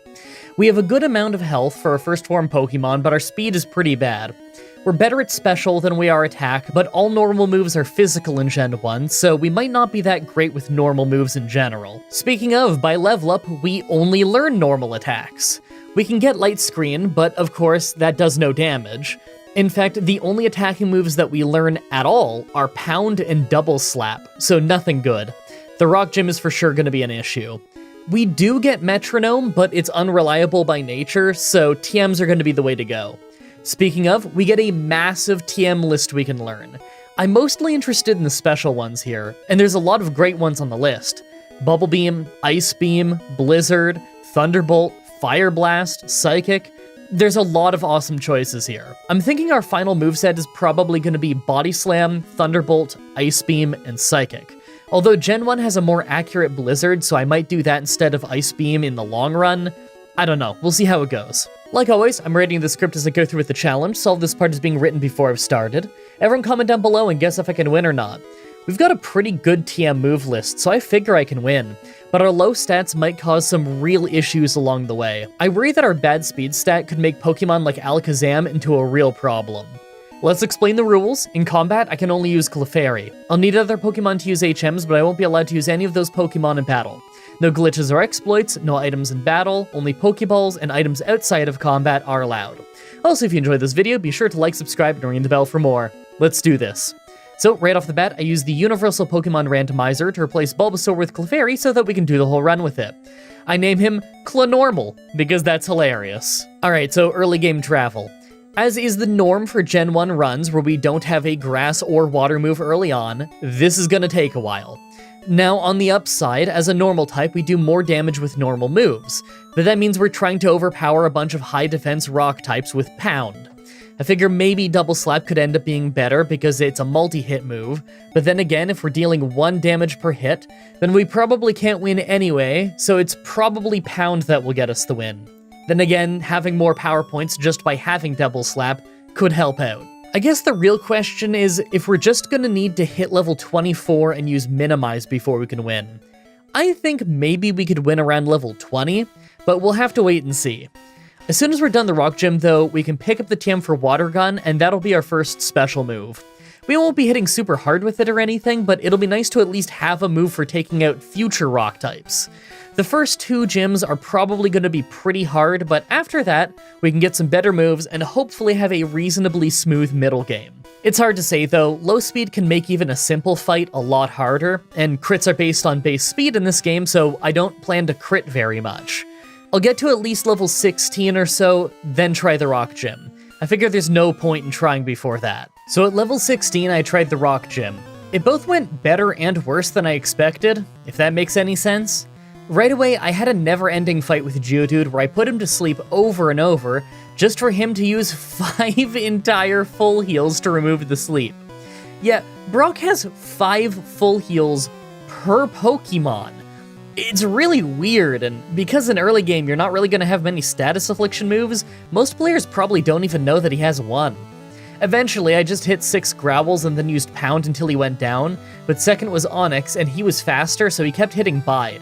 The problem is, he's a pretty fast Pokemon in general, and we're a pretty slow one, so even with him not having stat experience, he'll probably be faster than us for quite a while.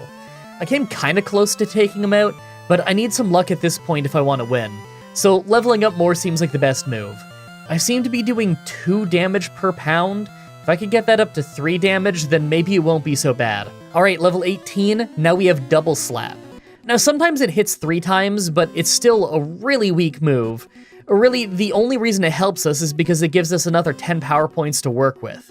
Thanks to that, we were able to take out Geodude with a lot more health left. That saved more Sings for Onix. It wasn't all that helpful since we're still slower, it misses a lot, and he still uses 5 full heals, but it did get us a few extra hits in the long run. We got hit by Screech a lot this time, so his tackles were doing much more damage than before, but in the end we still won mostly because he didn't use Bide as much as last time. Bide really is his most dangerous move when we're having a chip fight like this. That means that we're on the road, and I'm naturally fighting every trainer that I can for levels. I made sure to grab the TM for Water Gun the moment that I got into Mount Moon. I'd be crazy not to. While we're talking, it's worth pointing out that we're actually in the fast leveling category. That means we need about 20% less experience to hit max level by the end of the game. It's not enough that we want to go skipping trainers, but it's enough that we might not need to grind as much over the course of the game. Considering this game uses stat experience instead of effort values, and thus it'll take much longer to max out, being in the fast leveling category is extra important. Rare candies would be more punishing in this generation than in most, so being in the fast leveling category means it won't matter as much that I won't be using rare candies until much later, if at all. I gotta look at the positives, right? Especially considering we have both a rival fight and a water gym coming up, and I'm likely gonna lose both of them if I don't seriously level up. We'll see what happens when I get there. I'm gonna keep fighting trainers. On our way there, though, I took the Helix Fossil. I knew that if I didn't say what I took, you'd all ask. Actually, now that I think about it, everyone asks anyway. Comments are good for the YouTube algorithm. So I get to the water gym at level 24, and although Staryu was really easy, Starmie didn't go so hot. Gen 1 crits are based on base speed, and Starmie is incredibly fast, so naturally it crit us twice in a row. Plus it used an X-Defend right off the bat, so Pound really wasn't doing much. Maybe I'll just try the fight a few times. Better luck with crits and X-Defend could lead us to an early win. Maybe Sing would be worth using. Its accuracy is terrible, but Sleep is really strong in Gen 1. And also, Misty just uses random moves, so she might just use Tackle, and she's awful with it. Wow, next try and we won entirely because Misty forgot how to fight. She never attempted Bubble Beam, instead deciding that Tackle was the way to go. Weirdly enough, I felt like I was doing almost the same amount of damage before and after she used her X-Defend. Not really sure why. Like, I'm sure I did a bit less, but it didn't change that much. Hey, I'm not complaining, a win is a win. Now we have the TM for Bubble Beam. Maybe our rival will be easy. Wow, the rival went great on the first try. Normally this is hard because of Sand Attack, but on the first try he just used Gust and Quick Attack, so he pretty much squashed his whole team no problem. Bubble Beam really helped. Well, this is one of those rare runs where I got the water gym done before the rival fight, so I guess I'm just gonna fight my way through Nugget Bridge and then go straight to the SSN. Obviously, I'm gonna pick up Body Slam the moment I get there, because it's gonna be the best normal move we can get our hands on. Now, weirdly enough, in Gen 1, no moves can cause a status affliction to a Pokemon of the same type. So Thunder Shock can't paralyze an electric type, and Poison Sting can't poison a poison type. Now, some of that makes sense, you know, you can't normally poison a poison type, at least unless you use a bug move. Look, Gen 1 is a little weird. But a weird side effect of that is that Body Slam can't paralyze normal types. How weird is that? Still, most of what we're fighting won't be a normal type, so I guess it's still pretty good. I figure that the rival fight on the SSN will be pretty easy considering it wasn't a problem a moment ago, and the electric gym is normally pretty easy, so I have a good feeling about the next chunk of the run. Yeah, that's what I thought. I totally stomped them. Our faster leveling is really keeping us ahead of them. They didn't stand a chance. Will the electric gym be any harder? Nope. In fact, it was even easier. We only took 3 damage the whole fight. Part of that is Surge not fighting very well, but still, that gets us the TM for Thunderbolt, and I'm gonna use it right away because that move is awesome. With that done, we're on the move, and we have tons of new moves that we can get access to. Ice Beam is dirt cheap to get in Celadon City, and I can hit up Saffron to get the Psychic TM for free, so I'm just gonna go ahead and grab both right away.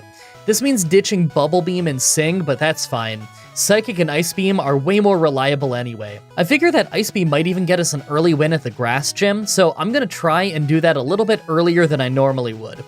I'm really holding out hope that the fast leveling category will mean that we don't have any more grinding in the run, as long as I fight the trainers as I travel. But I don't want to get my hopes up too much. Let's see how the Grass Gym goes. Wow, Grass Gym goes great. It's probably a good thing that we get hit by Poison Powder right away, because that means they couldn't paralyze us or put us to sleep, and those would be a lot more dangerous. We still took a bit of damage, but it was nothing too serious. Ice Beam made pretty short work of them. That means I'm clearing the Rocket Hideout next. So I think that the next few fights could be really easy since the first Giovanni fight and the Pokemon Tower rival fight tend to be simple, but after that is the Poison Gym where a lot of wacky stuff can happen. Now, we don't have Bubble Beam anymore, so the rock types could be a little bit harder, but Ice Beam still does a decent job, and it's probably going to be enough just fine. Let's go get them out of the way real quick, then we can take on the Poison Gym, and maybe even do the Fire Gym early. You know, that's always something I look forward to doing. Now, believe it or not, but we actually almost fainted in the Giovanni fight, but it was just because of the double whammy of me showing up without full health, then us getting crit by a bite that also made us flinch. We won, but it was really close. The rival, on the other hand, just a sweep. We didn't get hurt at all. We've got moves that are super effective against most of his team now, so it wasn't much of an issue. I could see Alakazam being an issue later in the run, but when it's still a Kadabra, it's really not that bad. Think we could sweep the Poison Gym with Psychic? Because I think we probably will. So the Poison Gym went amazingly, mostly because Koga didn't even attempt to fight us. I mean, against the Wheezing, he had 2 different chances to hit us, and instead he just used X attack both times. I get that he wants to deal more damage, but in the end he did nothing. That means I'm gunning straight for the Fire Gym. You know I gotta try it early. It's tradition. Now, I made sure to pick up the TM for Blizzard along the way, since Gen 1 Blizzard has 90 accuracy, but I'm not gonna bother learning it yet. If later in the run we need to deal more damage with ice moves, then that's probably the solution, but for now Ice Beam is still doing really well. Plus, it's not like ice moves are gonna help us much in the Fire Gym. I think I'm just gonna try and body slam my way through and see what happens. Alright, so Growlithe right away uses Agility, but we paralyze him. Interestingly enough, Agility brought his speed up so much that he was faster in spite of being paralyzed and hit Leer. We took him out, and next was Ponyta, who did nothing thanks to trying to use potions with full health, just to be followed by a Rapidash, who also tried to use potions with full health. It actually got some hits in on us thanks to Fire Spin trapping us and Stomp just hurting a lot, but we still moved on to Arcanine with half of our health left. Last was Arcanine, who tried to use a full health potion, then just kept healing back up as we slammed him. We ended up paralyzing him and nearly taking him out, but a critical Fire Blast took us out. You know what? I could totally win this with a few more tries. Okay, literally the next try, and when you look at this, Rapidash went down way faster this time, and Arcanine kept using potions and Roar, basically just refusing to fight us.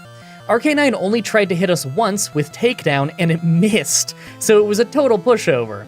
Blaine never ceases to amaze me with how terrible he is. What's with Pokemon games and having bad 7th gym leaders? I guess Candace and Lisa and Tate are pretty tough, but other than that, the early generations really did have weak 7th gym leaders. Okay, now for as easy as the last chunk of the run has been, this is usually around where it starts getting hard. We've got the hard rival fight coming up, a few usually easy gyms, another hard rival fight, and then the Elite Four. We have a pretty great level thanks to being in the fast leveling category, but that doesn't mean that we're gonna have an easy time. We're still a little bit slow, and Alakazam is super fast and loves to crit, so any given fight from this point on could be brutal. I'm just happy that we already have pretty good moves. We may not be much of a physical attacker, but the same type attack bonus really does help with that. Hey, it's been a little while since we did some MDB AMA. Let's do a round. Okay, lots of these are really short, so I'm gonna do a ton of them. Question 1.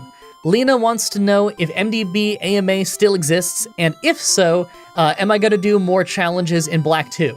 Yes and yes. Maybe I'll do more runs in Black 2 once I'm healthy and life slows down a little bit. I did a Black 2 Christmas run ages ago, and I'm really proud of that one, but it took a long time. When I'm not having to do so many appointments and not constantly having to slow down work for health reasons, then yeah, I'll probably do more Black 2 runs. That game is pretty fun. Question 2. Zeta Rose wants to know if the kiddies go for a laser pointer. Yeah, especially Rocky. He really loves the laser pointer. Question 3. Trent wants to know if I've ever forgotten to cancel an evolution and had to restart the game. The only time I can remember it happening was in my very first run, the Mah-Dry-Bread run like 4 or 5 years ago now. It wasn't that big of a deal though. I'd saved right before the fight where he evolved, so I only lost like 3 minutes of progress. It's probably happened like another time, but considering I don't even remember it right now, I probably didn't lose any serious progress, so not really a big deal. You have a long time to actually hit the B button, so, you know. Question 4. Hinakita wants to know if I'd do a challenge run in X or Y since I've Let's Played them now. Yes. Same answer as with Black 2 though, I just want to wait until I have more time that I can commit to them. My first challenge in a generation is always one where I like to take extra long and make it really detailed so I can go over the plot and the order of events, so it'll be a big project when I do that first one. Question 5. Tyler wants to know if I drink water from a water-type Pokemon, and if so, what would taste the best? I mean, that's a hard no, because it would probably be like spit? Spit from an animal, which is like extra weird? Question 6. Kia Zhao? Zio? I'm not sure. Wants to know if I believe in Joe Hendry. Lastly, question 7. Furball Warrior wants to know how I feel about Mandibuzz. So I actually had to Google it because I don't think I run into this thing naturally in Pokemon Black runs, but I recognized it once I saw it. Yeah, it's pretty cool. High defense, cool type combo, looks kinda cool, good moves. Now, I didn't watch the TV show beyond the first season because I'm 31, and Pokemon Black didn't even come out until I graduated high school. So I don't know what its personality is like on the show, but it seems like a cool Pokemon to me. I've actually thought for years now about doing a series of videos where I get on webcam and I pick a generation of Pokemon, and I just go through every single Pokemon in order and tell you my opinion on them. Is that something you'd be interested in, or would it be horrifically long and boring? I have no idea. I guess let me know in the comments if that sounds like something you'd enjoy. That's it for another round of MDB AMA. Remember, if you want to get your questions answered on the show, then just put MDB AMA in the comment. All one word. And please just use it for questions for the show, not for challenge requests or promoting your own channel. Using it for challenge requests just makes it harder to search for the real questions. Alright, back to the run. Rival time. Right away, Pidgeot hits a critical quick attack for a little bit of damage, but we just one-shot it with Ice Beam, no problem. Execute is a one-shot with Ice Beam as well, and next is Water Onix, who is of course a one-shot with Thunderbolt. After that is Alakazam, who's faster and nails us with a Psybeam, but thankfully it didn't crit, so we could one-shot him with a Body Slam in a return. Last was Charizard, and he's faster, but he wasted his time with Rage, letting us easily Thunderbolt twice for a win. Well, that was surprisingly easy on a usually very hard rival. After that was Giovanni, but like always, this fight is very easy. Ice Beam and Psychic make short work of his team. Kangaskhan is a little bit more tanky, but he just used Guard Spec, so 2 Body Slams took him out as he wasn't fighting back. Now, the Poison Gym actually took quite a few tries because a lot of his team is faster than us, and getting paralyzed by Stun Spore or crit by Alakazam is just a death sentence. But on this run, her Alakazam totally threw the fight by using Reflect twice. Sure, it made Body Slam weaker, but we only got hurt once, and it wasn't a crit, so it went pretty well.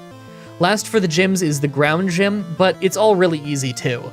The only damage we took was Dugtrio hitting Dig, then a big thrash from Nidoking at the end. Mind you, Dig in Gen 1 is as strong as Earthquake, yet it still only did about 40 damage to us. That's insane. I guess that's the AI's no stat experience in action. Will the second from last rival fight be as easy? I'm skeptical. Rival time. Right away we get hit by a weak quick attack, we freeze Pidgeot, then we take it out. Second is Rhyhorn, who's just a one-shot with Ice Beam, and third is Execute, who is also a one-shot. Water Onyx is fourth, but it just failed Leer before going down to one Thunderbolt. It was going great, but fifth is Alakazam, who hit Psychic for massive damage. Body Slam didn't take it out. Then his Recover healed him enough that our next Body Slam couldn't finish him off. Then he used Psychic to knock us out. Okay, that was bad, but he uses random moves. We could totally win this in a few tries. Okay, 2 tries later, and not only did we not get hit leading up to Alakazam, but he just spammed Reflect so we didn't get hurt against him either. Last was Charizard, and he totally could have beaten us if he just spammed Slash thanks to us actually missing a Thunderbolt from the 256 glitch. But it didn't matter because he locked himself into using the nearly useless Rage, so he won anyway. It's funny how Charizard can either be really dangerous if he's critting like crazy with Slash and using his fire moves, or he can be totally useless if he uses Rage. Last little bit of travel for the run, and I'm not sure how I feel about the Elite Four. Lorelei could be easy if Jinx doesn't go too badly, but both Bruno and Lance should be a breeze. On the other hand, Agatha might be a nightmare. We're super effective against our whole team, but thanks to special attack and special defense being combined into one special stat in this game, Gengar has essentially way more special defense than normal. Then when you factor that in with all the randomness between Hypnosis, Dream Eater, and Confuse Ray, plus sometimes she switches Pokemon a ton, but sometimes she doesn't do it at all. It's pretty much totally random how she's gonna fight, but unless we get a lot of luck, we're probably gonna lose that one. I might need to grind more, but we'll see once we get there. Now that we're at the Elite Four, let's take a look at our stats. Honestly, they're all pretty low. We've been getting by and having an awesome moveset in a generation where most Pokemon don't have many good moves.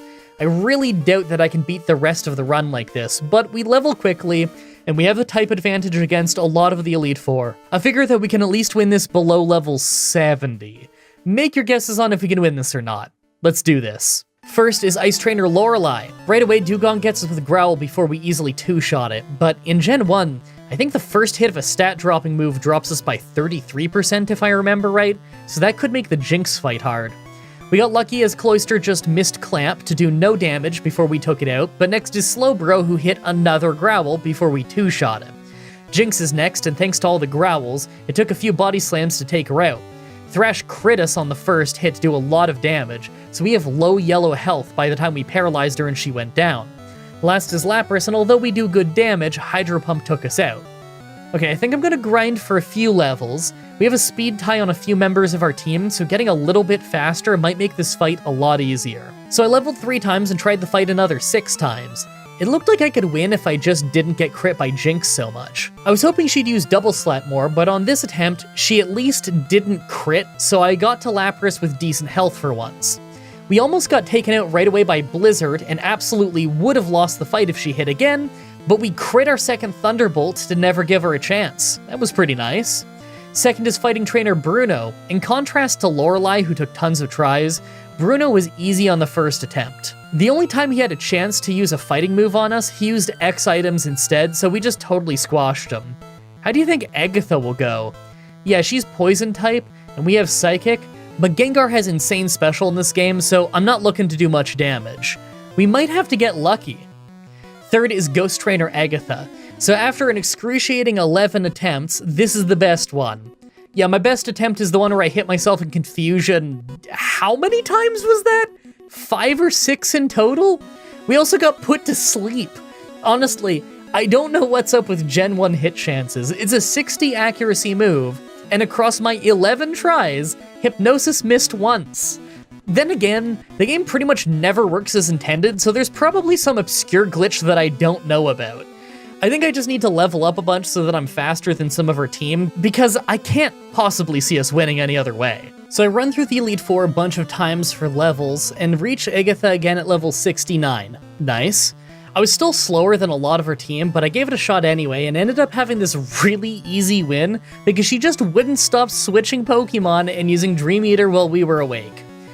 Why could she have not done that when we were level 63? We could have won. It's like all of a sudden she dropped her obsession with Hypnosis. Alright, fourth is Dragon Trainer Lance. Now outside of getting hit by a Hydro Pump right away, this was a crazy easy fight. We just swept the whole team with Thunderbolt and Ice Beam, so I guess I didn't really need Blizzard. Are we ready for the Pokemon Champion though? I'm skeptical. It probably really will come down to what Alakazam does. Let's hope he spams Reflect. Finally, the Pokemon Champion. It's Pidgeot, and we lucked out. It missed its Sky attack, so we took no damage as we two-shot it. I don't like that it was faster than us, though.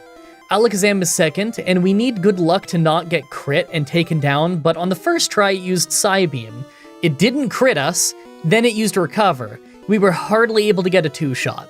Rhydon was of course a one-shot with Ice Beam, and next was Exeggutor, who put us to sleep pretty quickly. Gen 1 sleep is ridiculously strong, and we ended up losing tons of attempts because of it. Now on one hand, he doesn't always use Hypnosis first, and it misses a lot, but on the other hand, I just got hit by Gengar's Hypnosis on something like 11 out of 12 attempts, so I'm sure there's something I don't know that affects this fight. I'm just gonna keep trying until we at least get past Exeggutor. I think it's possible. Okay, many tries later. Pidgeot hits 2 wing attacks, so it's not exactly a great start, but Alakazam went better than usual. He just used Recover every turn, even when he had full health, so we took him out in a couple body slams. Rhydon is still a one-shot, and this time Exeggutor just doesn't go for Hypnosis. We still get hurt a little, but really it was only a little bit. Still, the damage builds up, and we're only a little bit above half health. Water Onix hits a Dragon Rage, so we're down to 89 health as we one-shot it with Thunderbolt, but we level up to go up to 92 health. Last is Charizard, who outspeeds us and drops us to only 9 health off Fire Blast. We'd have lost when Thunderbolt didn't get the one-shot, but it actually paralyzed him, giving us the speed advantage and letting us win the fight. It took tons of tries, but we actually got the win at a pretty low level. I like how well-paced that run was. It's always a nice little bonus when we have a fast leveling Pokemon on a solo run. I really hope you guys like that run. The next Pokemon Challenge should be up next week on Saturday, like usual, with Pokemon Gold with only fighting types. I really like type-specific runs, so I'm pretty pumped for that one. There's also not a whole lot of fighting types in the game, so I don't think I'm even gonna have a full team. It should be pretty hard, actually. There's a lot of big fights that fighting types will probably struggle with. As always, I'm looking forward to your suggestions in the comments, in the challenge request section of my Discord channel, and on Twitter. Subscribe, ring the bell, stay tuned. Alright, outro time. Health stuff, because I know that that's obviously what everyone's asking about. So I've done the 72-hour Holter monitor test now, which is like it's a thing where you wear some stickers on your chest with a little satchel, and it records your pulse and some other things with your heart. So I've already done that, and I've dropped that off, but I'm not going to hear back on that for quite a while. And today is, let me check, the 12th of August, which means I have an echocardiogram tomorrow. It was going to be in November, but it got bumped up.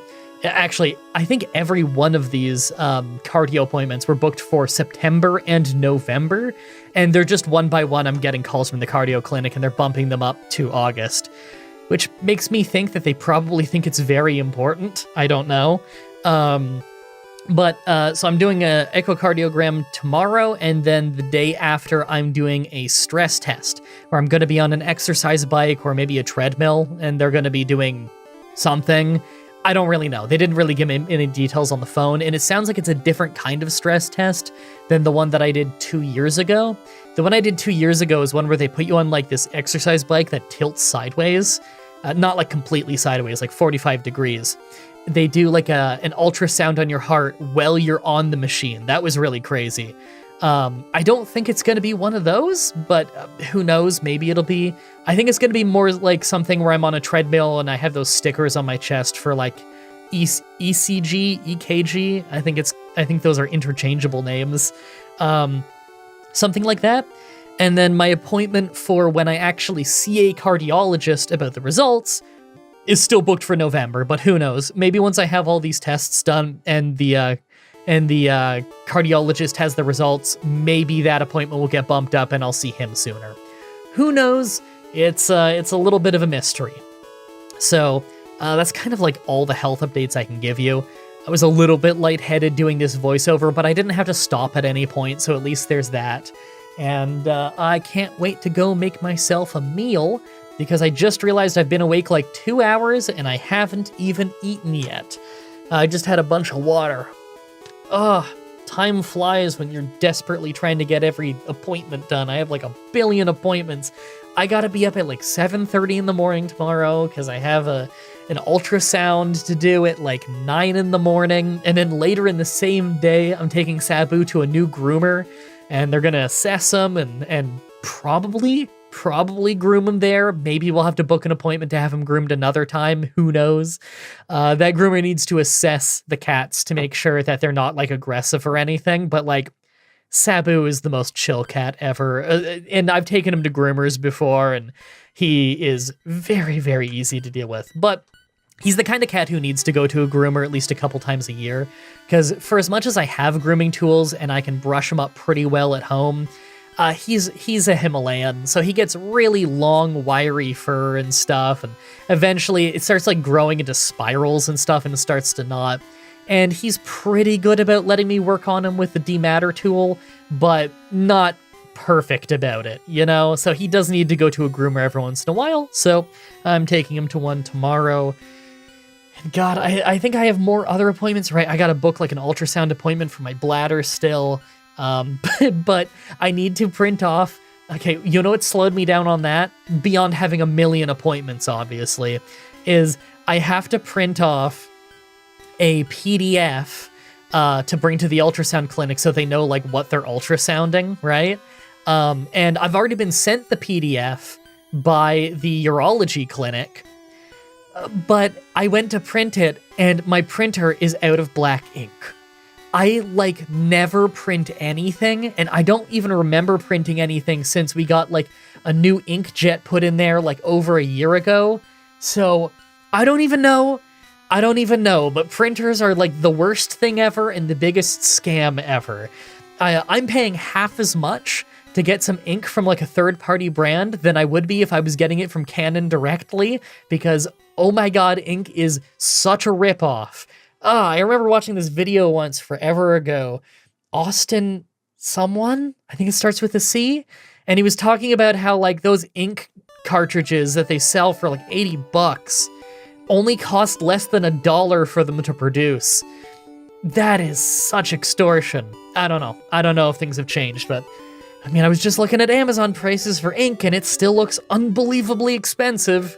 So whatever, I'm getting some ink soon and I can finally print off that stupid PDF and I can book an ultrasound clinic and we can rule out whether it's my bladder or not, because they want to rule out everything. And I got to see my family doctor for the first time since the last time I did a voiceover. She's the one who's supposed to refer me to a gastroenterologist. I think that's how it's pronounced. Because like every ER doctor told me that that's what I should be seeing, but that they can't refer me to one, my family doctor has to. But when I got there, she couldn't refer me to one because the hospital had not sent her any of the records. So she doesn't really have anything to show the gastroenterologist when she contacts them about getting a referral, you know? So I had to sign a consent form and they sent that off to the hospital, and apparently I'm going to get a call back from my doctor at some mystery time in the future whenever she has the results and can get me that referral, I guess. I mean, I'm probably getting the referral. She talked like she's probably giving me the referral, but she didn't want to confirm anything because she obviously didn't have any results in yet. So we'll see. I don't know how she didn't get some of these results, considering some of these forms I was given for this blood work and urine tests that I was doing literally had her name on it, so I don't know how it wasn't forwarded to her, but whatever. She has the consent form now. It's been sent off to the hospital now. So hopefully, the ball will finally be rolling on that, because like with these abdominal pains and everything that I'm getting, I think the most likely cause will have something to do with the digestive tract, you know, whether it be stomach or intestines or something.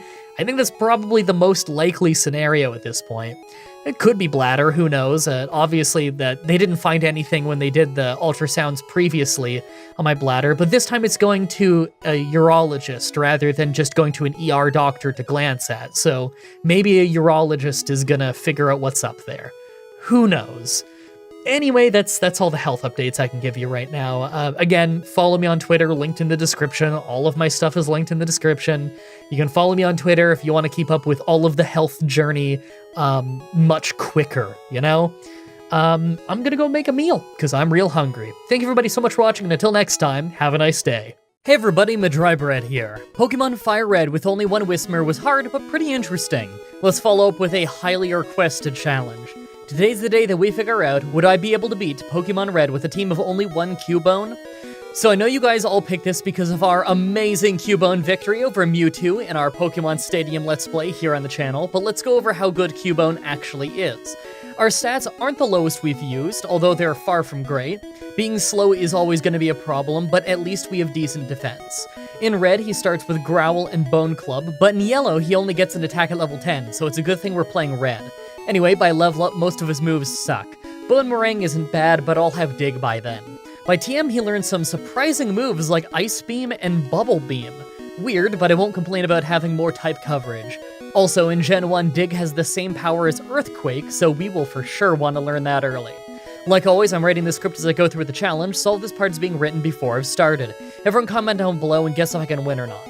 My guess is that I can win, but I need to be a pretty high level to not get outsped and taken down that way. Let's explain the rules. In combat, I can only use Cubone. I'll need other Pokemon to use HMs, but I won't be allowed to use any of those Pokemon in battle. No glitches or exploits, no items in battle, only Pokeballs and items outside of combat are allowed. Also, if you enjoyed the video, be sure to like, subscribe, and ring the bell for more. Let's do this. So right off the bat, I used the Universal Pokemon Randomizer to replace Squirtle with Cubone so that we can do the whole run with it. I picked it to replace Squirtle so that our rival would have Bulbasaur, probably the hardest for us to fight. I name him Kratos, that's Shadow Snake Plays suggestions on the Mewtwo video. He had the most likes on his comment, so I figured that that's the closest I could get to a poll without spoiling that I'm doing this run. For the first time in a while, I had to grind outside of the forest. It's because we only have ground attacks and Bug resists ground. Oh, fun fact, you see how it says super effective when I was hitting Weedle, even though it should just be neutral? Gen 1 glitch, if two types cancel each other's type effectiveness out on an attack, it'll just say whatever the second type's effectiveness would have been on its own. The damage it deals is correct, but the text itself is just a glitch. Anyway, at level 11, I get to Brock. We club down his team pretty easily, although I'm pretty surprised to see that I even took this much damage. After that is Mount Moon, and I spend some time trying to grind. See, we only have Bone Club to attack with until I learn Trash at level 38. I think I meant to write down Thrash. And since Bone Club is a ground move, we can't even hit our rival's first Pokemon in the next fight. That means we're going to need to use a TM to get past it, and the only things we can learn this early are Bide and Water Gun. I decide on Water Gun because it's not totally useless, but we still need to be much stronger if this is going to win us an exchange, so that's what the grind is for. Also, I ended up ditching Mount Moon after I kept running into Zubats that I couldn't hit, just to go outside and see a Pidgey I couldn't hit. Yeah, that's the moment that I realized that I really needed Water Gun. Also, on our way through, I took the Helix Fossil. I knew that if I didn't say what I took, you'd all ask. Actually, now that I think about it, everyone asks anyway. Comments are good for the YouTube algorithm. On the other side, I try to fight the rival, but we're doing almost nothing with Water Gun, to the point that I actually decide to learn Bide just in case. It does an okay job of dealing some damage on some attempts, but every single time I get hit with Sand Attack so many times that there's no way I'd be able to beat the rest of his team. I'll have to try again in a few levels. At level 22, by using Bide, we finally got this run where not only did we beat Pidgeotto, but we still didn't get hit by Sand Attack. Next is Aber, who can't fight back, but third is Rattata, and we nearly one-shot it. But he's got quick attack, so we didn't last that long. A few tries later, and we finally get this one where we don't get hit by a single Sand Attack, although our health is terrible. Because of us being able to see what we're fighting, though, we pretty easily Bone Club our way through the rest of the fight. After that, and the trainers to the north, I take out the Team Rocket Grunt who stole the dude's Dig TM and then instantly use it on our own Pokemon like an absolute jerk. I then use our new Dig to try and take out Misty's Water Gym, but she just deals too much damage. If we were faster than her or did a little bit more damage though, we'd win. Even at level 30 though, I still can't win this fight. Her Bubble Beam really does tons of damage, and even with our 9 level lead, we're still slower than her. I should fight the rival instead. This time Water Gun and Bide work out pretty well thanks to Pidgeotto critting us, but we do take a Sand Attack so our accuracy is still down. Eradicate was a one-shot with Dig, but Kadabra hit us with Confusion before we could dig. We ended up missing 2 digs in a row, but because he kept wasting time with stuff like Teleport, our third dig took him out. On Ivysaur, we instantly missed Dig, nearly got taken out with Vine Whip, and then one-shot Ivysaur with a second dig. That was way too close. After that, we keep trying to fight Misty, but I just can't beat her yet. The worst part is that we can't use Cut outside of battle until we have her badge, so we can't actually make any progress until we beat her. Finally, at level 33 though, we get incredibly lucky as she uses Water Gun first, we hit Dig to bring her into red health, She used Bubble Beam to only bring us to 3 health, and we finally finished it with another Dig. With that done, we quickly take out the Electric Gym. Dig is a really awesome move in Gen 1, 100 power, 100 accuracy, so I really wasn't worried about this fight. With that done though, we can finally do Rock Tunnel. Nothing eventful here though, we have Water Gun and Dig, so I'm not really worried about rock or ground types. Speaking of, Giovanni was next and his rock and ground types couldn't save him. Easy as usual. Pokemon Tower rival time. It starts lucky with Pidgeotto missing all of his sand attacks, so we took him down easily, but second is Gyarados and one Hydro Pump took us down. Considering all we can hit him with right now is Bide or Water Gun, I'll need a new move. I decide to pick up Double Edge from the Team Rocket hideout. It's not an amazing move, but at least it does a lot of damage. I should have grabbed the Body Slam TM while I was on the SSN, but I forgot until it was too late for that. Even with that though, we still can't deal enough damage to Gyarados. Maybe with a crit, but that's dictated by base speed in Gen 1, and our base speed is just awful. I decide to do the Grass Gym next. Thanks to some incredibly lucky crits though, we ended up sweeping the entire gym. I would have loved that kind of crit luck against the Gyarados. I mean Water Onix. You know what I mean. I try again a few levels later, and we get this super lucky attempt where Water Onix misses his Hydro Pump, so we took him down easily. After that, we just swept the rest of his team with Dig. Oh my god. Also, I'm sure you already know that ground type can hit Ghost, but can we pause for a moment to just wonder why? I can't punch a Ghost, but I can club it with a bone. Now I just really want to see a skeleton beating up a Ghost.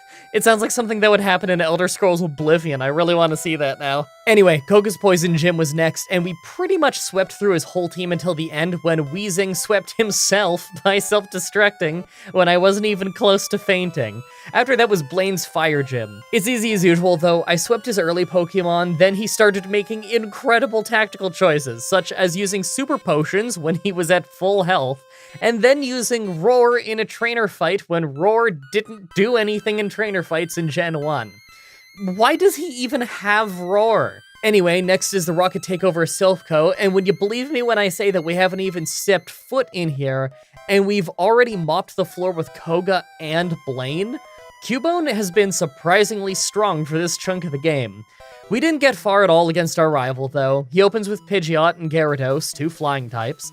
Considering we don't have that much of a level lead anymore, and we're fighting fully evolved Pokemon, I think I'm gonna have to be grinding on trainers in Silphco for quite a long while. Normally, while I'm grinding, I try and plug another channel that I've been watching, or sometimes my own stuff that I'm working on, but today I'm just gonna show you my cat, Rocky, because I got a new camera, and I got a cat recently. You can enjoy more pictures of Rocky on my Twitter and my Instagram, both linked in the description. Anyway, a few levels later, and we got this great start where Pidgeotto only used Whirlwind, so it never hurt us, and Water Onix missed his Hydro Pump, then wasted his second turn by using a regular potion, so we took him out, although my health is at half from Double Edge. Dig one-shot Growlithe, and Alakazam hit a Psybeam, but it didn't crit, so we did take him out with Dig. Last was Venusaur, so I hit Dig, he hung on, I thought I was doomed, then used Leech Seed instead of Razor Leaf, so I just dug again to beat him. I'm not sure I earned that victory. Like usual, the Giovanni fight after this was pretty easy, but Sabrina's Psychic Gym actually gave us some troubles this time. We had a pretty easy time with our whole team until Alakazam, and this is just some Blaine level fighting here. She had about 5 or 6 solid chances to finish me off, and she just kept using Agility for so long that my 35 base speed Cubone managed to land a critical hit to knock her out before she ever decided to use another attacking move. Seriously, if she was any other normal trainer, I probably would have lost that, but she just hates winning, I guess. Finally, last was Giovanni's Ground Gym, and we completely destroyed him as you'd probably expect. Now that we have quite a bit of money though, I start converting it into coins so that we can buy the TM for Ice Beam. Not only will this save us against Lance, but it'll make our rival's Pidgeot a lot easier to deal with in the future. Converting the money to coins in Gen 1 is really slow, by the way. It's a good thing that halfway through I remembered that you can just buy the TM for Ice Beam at the department store in Gen 1, not the Game Corner. That's just the Gen 3 remakes. It's a good thing I remembered that before I ran out of money then. I give the rival fight a try, and our Ice Beam does wonders against Pidgeot. Rhyhorn is still a one-shot with Dig, but Water Onix is strong enough that we can't two-shot him now, so we don't really last long. Isn't it weird that Cubone can't learn Rock Slide, by the way? That just seems like the kind of move he'd be able to learn. A few levels later, and we get this run where Water Onix misses Hydro Pump on his first turn. Then on the second turn, he uses a normal potion again, rather than one-shotting me, so I took him down. Growlithe was a one-shot, and Alakazam tries using Recover when I haven't touched him yet, but then he used Reflect while I was underground, so he could actually take hits. He started wasting my time by healing over and over, but we crit to one-shot him eventually. Finally, Venusaur was out, and we went down in one crit from Razor Leaf. Finally, 3 levels later, and many attempts later, we got to Venusaur after pretty much an identical fight to last time. But we're faster, Ice Beam almost took it out, and he used Vine Whip when he could have just one-shot me with Razor Leaf, so I won. I love how half of Gen 1 fights are me winning early because they fight bad. Let's take another look at our stats before we tackle the Elite Four. Considering we pretty much just made it past our rival with luck last time, I'll need more levels. All it takes is one serious grass, ice, or water move from a single Pokemon that's faster than us, and we'll go down. It's a shame that the first member of the Elite Four uses tons of ice and water moves, or I'd just grind by fighting them. At level 70, our stats are looking a bit more usable, but it probably won't get us the win just yet. I'm willing to try, though. Make your final guesses on if we can win or not. Let's do this. First is Ice Trainer Lorelei. It starts off okay with Dugong since he just went to sleep right away, so I could take him out, but Cloyster wasn't taking a ton of damage from Dig due to his super high defense, and his Aurora Beam actually dropped our attack power. So by the time we took him out, we could hardly hurt Slowbro and quickly got finished off. That was actually much worse than I was expecting. I'm gonna need at least 5 more levels for this fight. I try again at level 75, but it honestly goes almost the exact same way. We lasted longer against Slowbro, but he kept spamming Withdraw to boost his defense. We can't learn any moves that are super effective against Water or Psychic type, so our only chance is to keep leveling up or get Double Team. Maybe I'll consider Double Team if we can't beat this at level 85. At level 80, I try yet again, and we still cannot beat Slowbro. It's crazy that every 5 levels we can only do slightly more damage. Dig and Bone Meringue are tied with Earthquake as the absolute highest power moves that we can learn after factoring in the same type attack bonus, and it's not strong enough.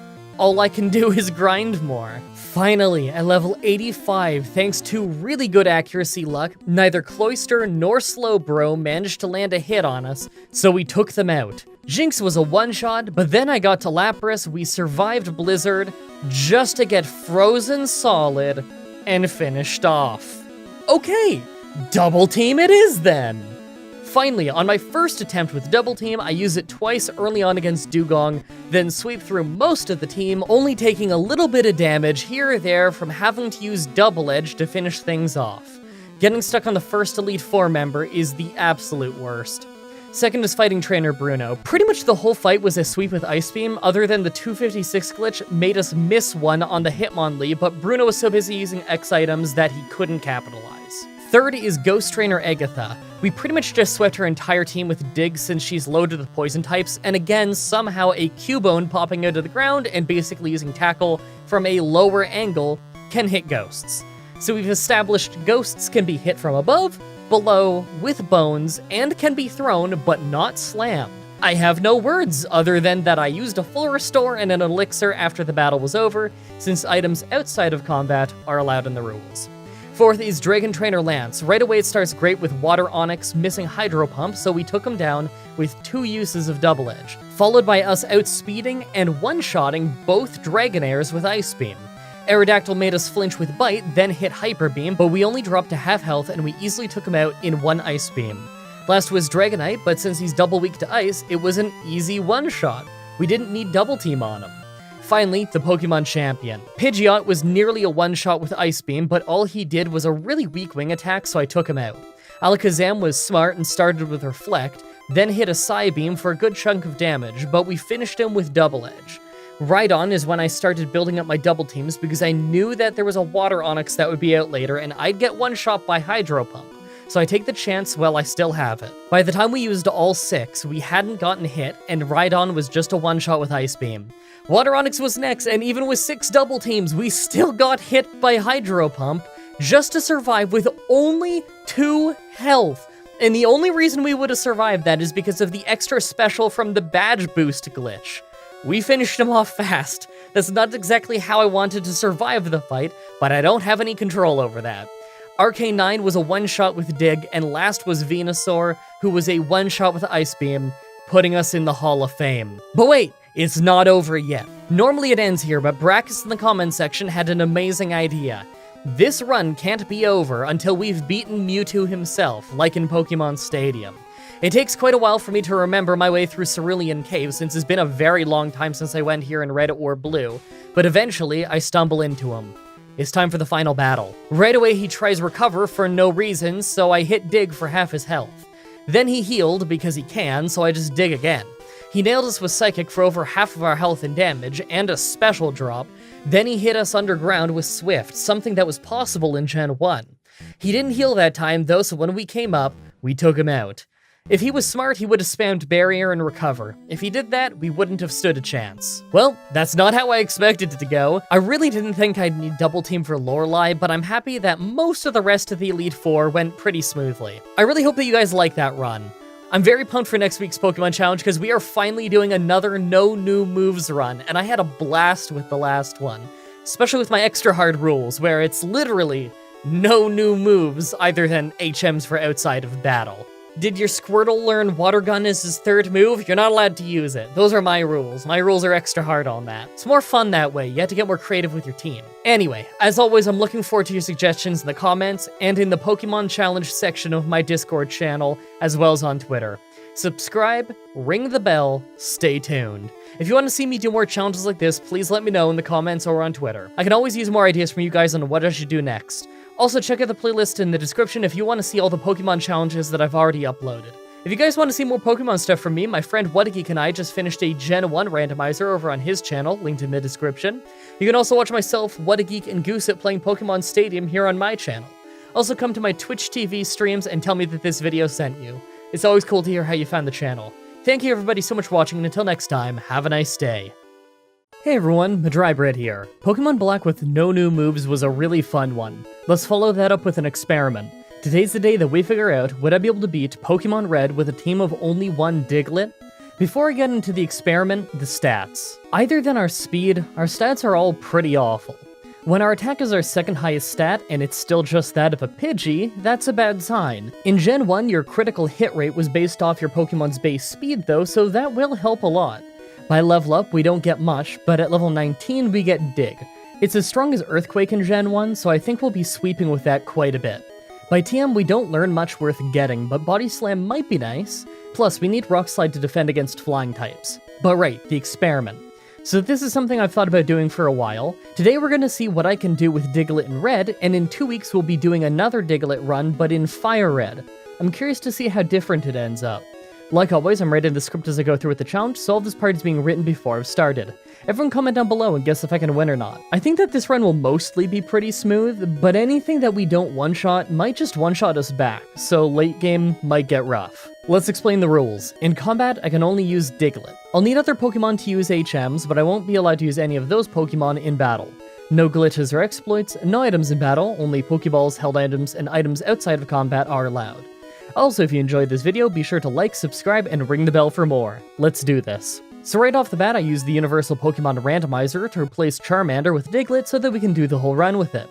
I picked to replace Charmander so that our rival would have Blastoise, probably the hardest for us to fight. I named him Deanlet, because you guys told me to on Twitter. I asked you guys for name suggestions, and my friend dropped this gem on us. I don't know why, but something about Dean Cuddy saying Deanlet with a Mr. Bean avatar really cracked me up. Naturally, the first thing we have to go do is grind in the forest so that we can handle Brock. The fights in this grind aren't too bad, although we're pretty frail. We resist poison, but we can still be poisoned, and with how little health we have, it's pretty much just a slow feint on the way back to the Poke Center if we do. We have to grind all the way till level 19 if we want Dig, so this is gonna take a little while. I know I often breeze over these grinds nowadays, mostly because I think you don't want to hear me talk about how long the grind is every single video, but just for some perspective, this is the entire grind from level 18 to 19. This took 11 minutes, but man does it feel longer. By the time we finally hit level 19, by the way, we easily took down Brock's whole team. No problems at all, I'm sure you figured. Naturally, we just learned Dig in Gen 1, which means that we can basically sweep all of the upcoming trainers. Plenty still have Pidgey or Sparrow, so we still need to use Scratch sometimes, but for the most part, we're okay. On our way through Mount Moon, I took the Helix fossil. I knew that if I didn't say what I took, you'd all ask. Actually, now that I think about it, everyone ask anyway. Comments are good for the YouTube algorithm. On the other side, I decided to go after the Water Gym first, since our rival starts the fight with a Flying type.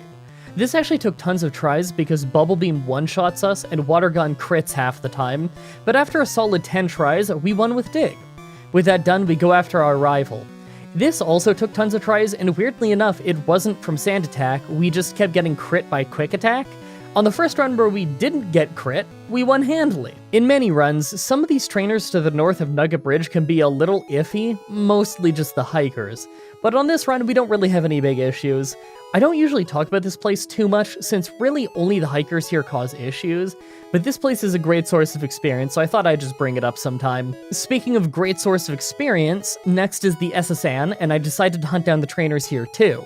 We might not need these levels, but we can never fight these trainers again once the boat leaves, so we may as well get the levels while we can. The rival fight on the boat goes how it usually does, we don't even take a hit. I don't expect our rival to be difficult again until Silphco. With that done, we fight the Electric Gym, but it's a sweep as I'm sure you expected. Diglett was pretty much made for this fight, that's why Diglett Cave is in the same city. With that done, we have to fight our way through Rock Tunnel, but since rock types are weak to ground, we don't have any issues. I'm just trying to get as many levels as I can right now so that we can sweep our way through the upcoming Grass Gym, because I have no doubt in my mind that they can one-shot us. Alright, Grass Gym time. This one doesn't last long though. We get easily one-shot. We're not quite strong enough to one-shot them yet. Let's go do the Rocket Hideout real quick. Naturally, the Giovanni fight was a walk in the park. Again, he's one of those trainers where if you don't have a problem with rock or ground types, he's pretty much an afterthought. Back at the Grass Gym, and we actually ended up winning mostly just because Erica cheated and used a Super Potion as the second action in the first round of combat. If not for that, we probably would have just gotten one-shot again. I love gym leaders in this game, they're hilarious. Okay, before the next gym, we have to go do the Pokemon Tower rival fight. Normally this is a really easy fight, and I mean it was still a first try, but let's just use this fight as an example of how brutal Sleep is in Gen 1. Execute hits us with Hypnosis once, and half the runtime of the fight is just us trying to wake up and fight back. This is around where I decided that I'm going to start skipping most of the trainers. We have the Poison and Fire gyms coming up, and we've got the type advantage in both. I want to see if we're already strong enough to just sweep both of them with Dig. First, for the Poison Gym, this goes about how you'd think.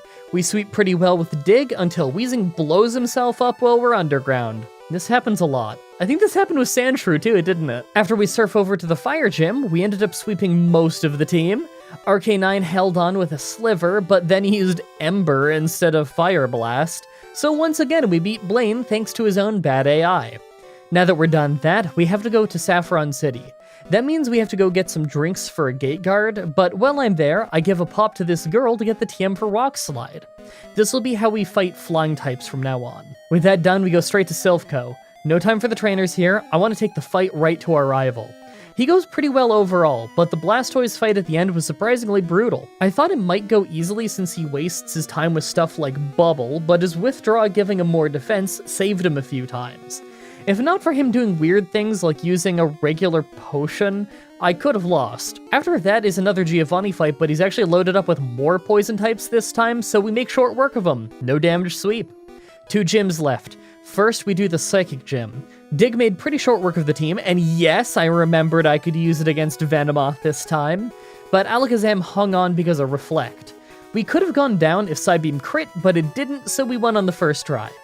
Last is the Ground Gym, but yet again, he doesn't even land a single hit on us. We are breezing through this run.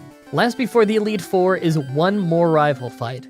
It started off well with Pidgeot only wasting his time with a Whirlwind, and both Rhydon and Growlithe were one-shots with Dig. That's when it got rough.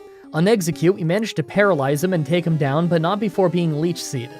This took 4 tries, by the way. He usually paralyzes us. We were still able to take down Alakazam quickly, but Blastoise is just too tanky. Even with us getting lucky and paralyzing him, he only needs one solid water move to beat us. We're gonna have to grind up a bit eventually, let's just get that out of the way. There's still tons of trainers that I never bothered fighting, so at least I have lots to fight.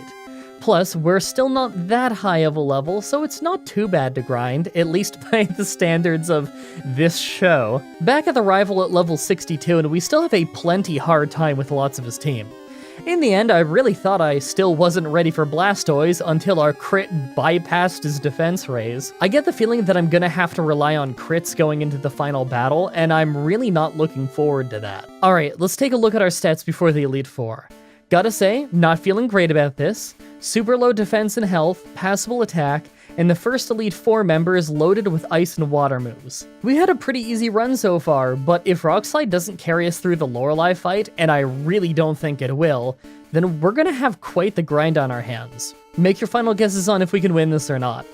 Let's do this. First is Ice Trainer Lorelei. It goes about how you'd expect. We nearly got taken down by Dugong right away, just to get shut down fast by the super tanky Cloyster.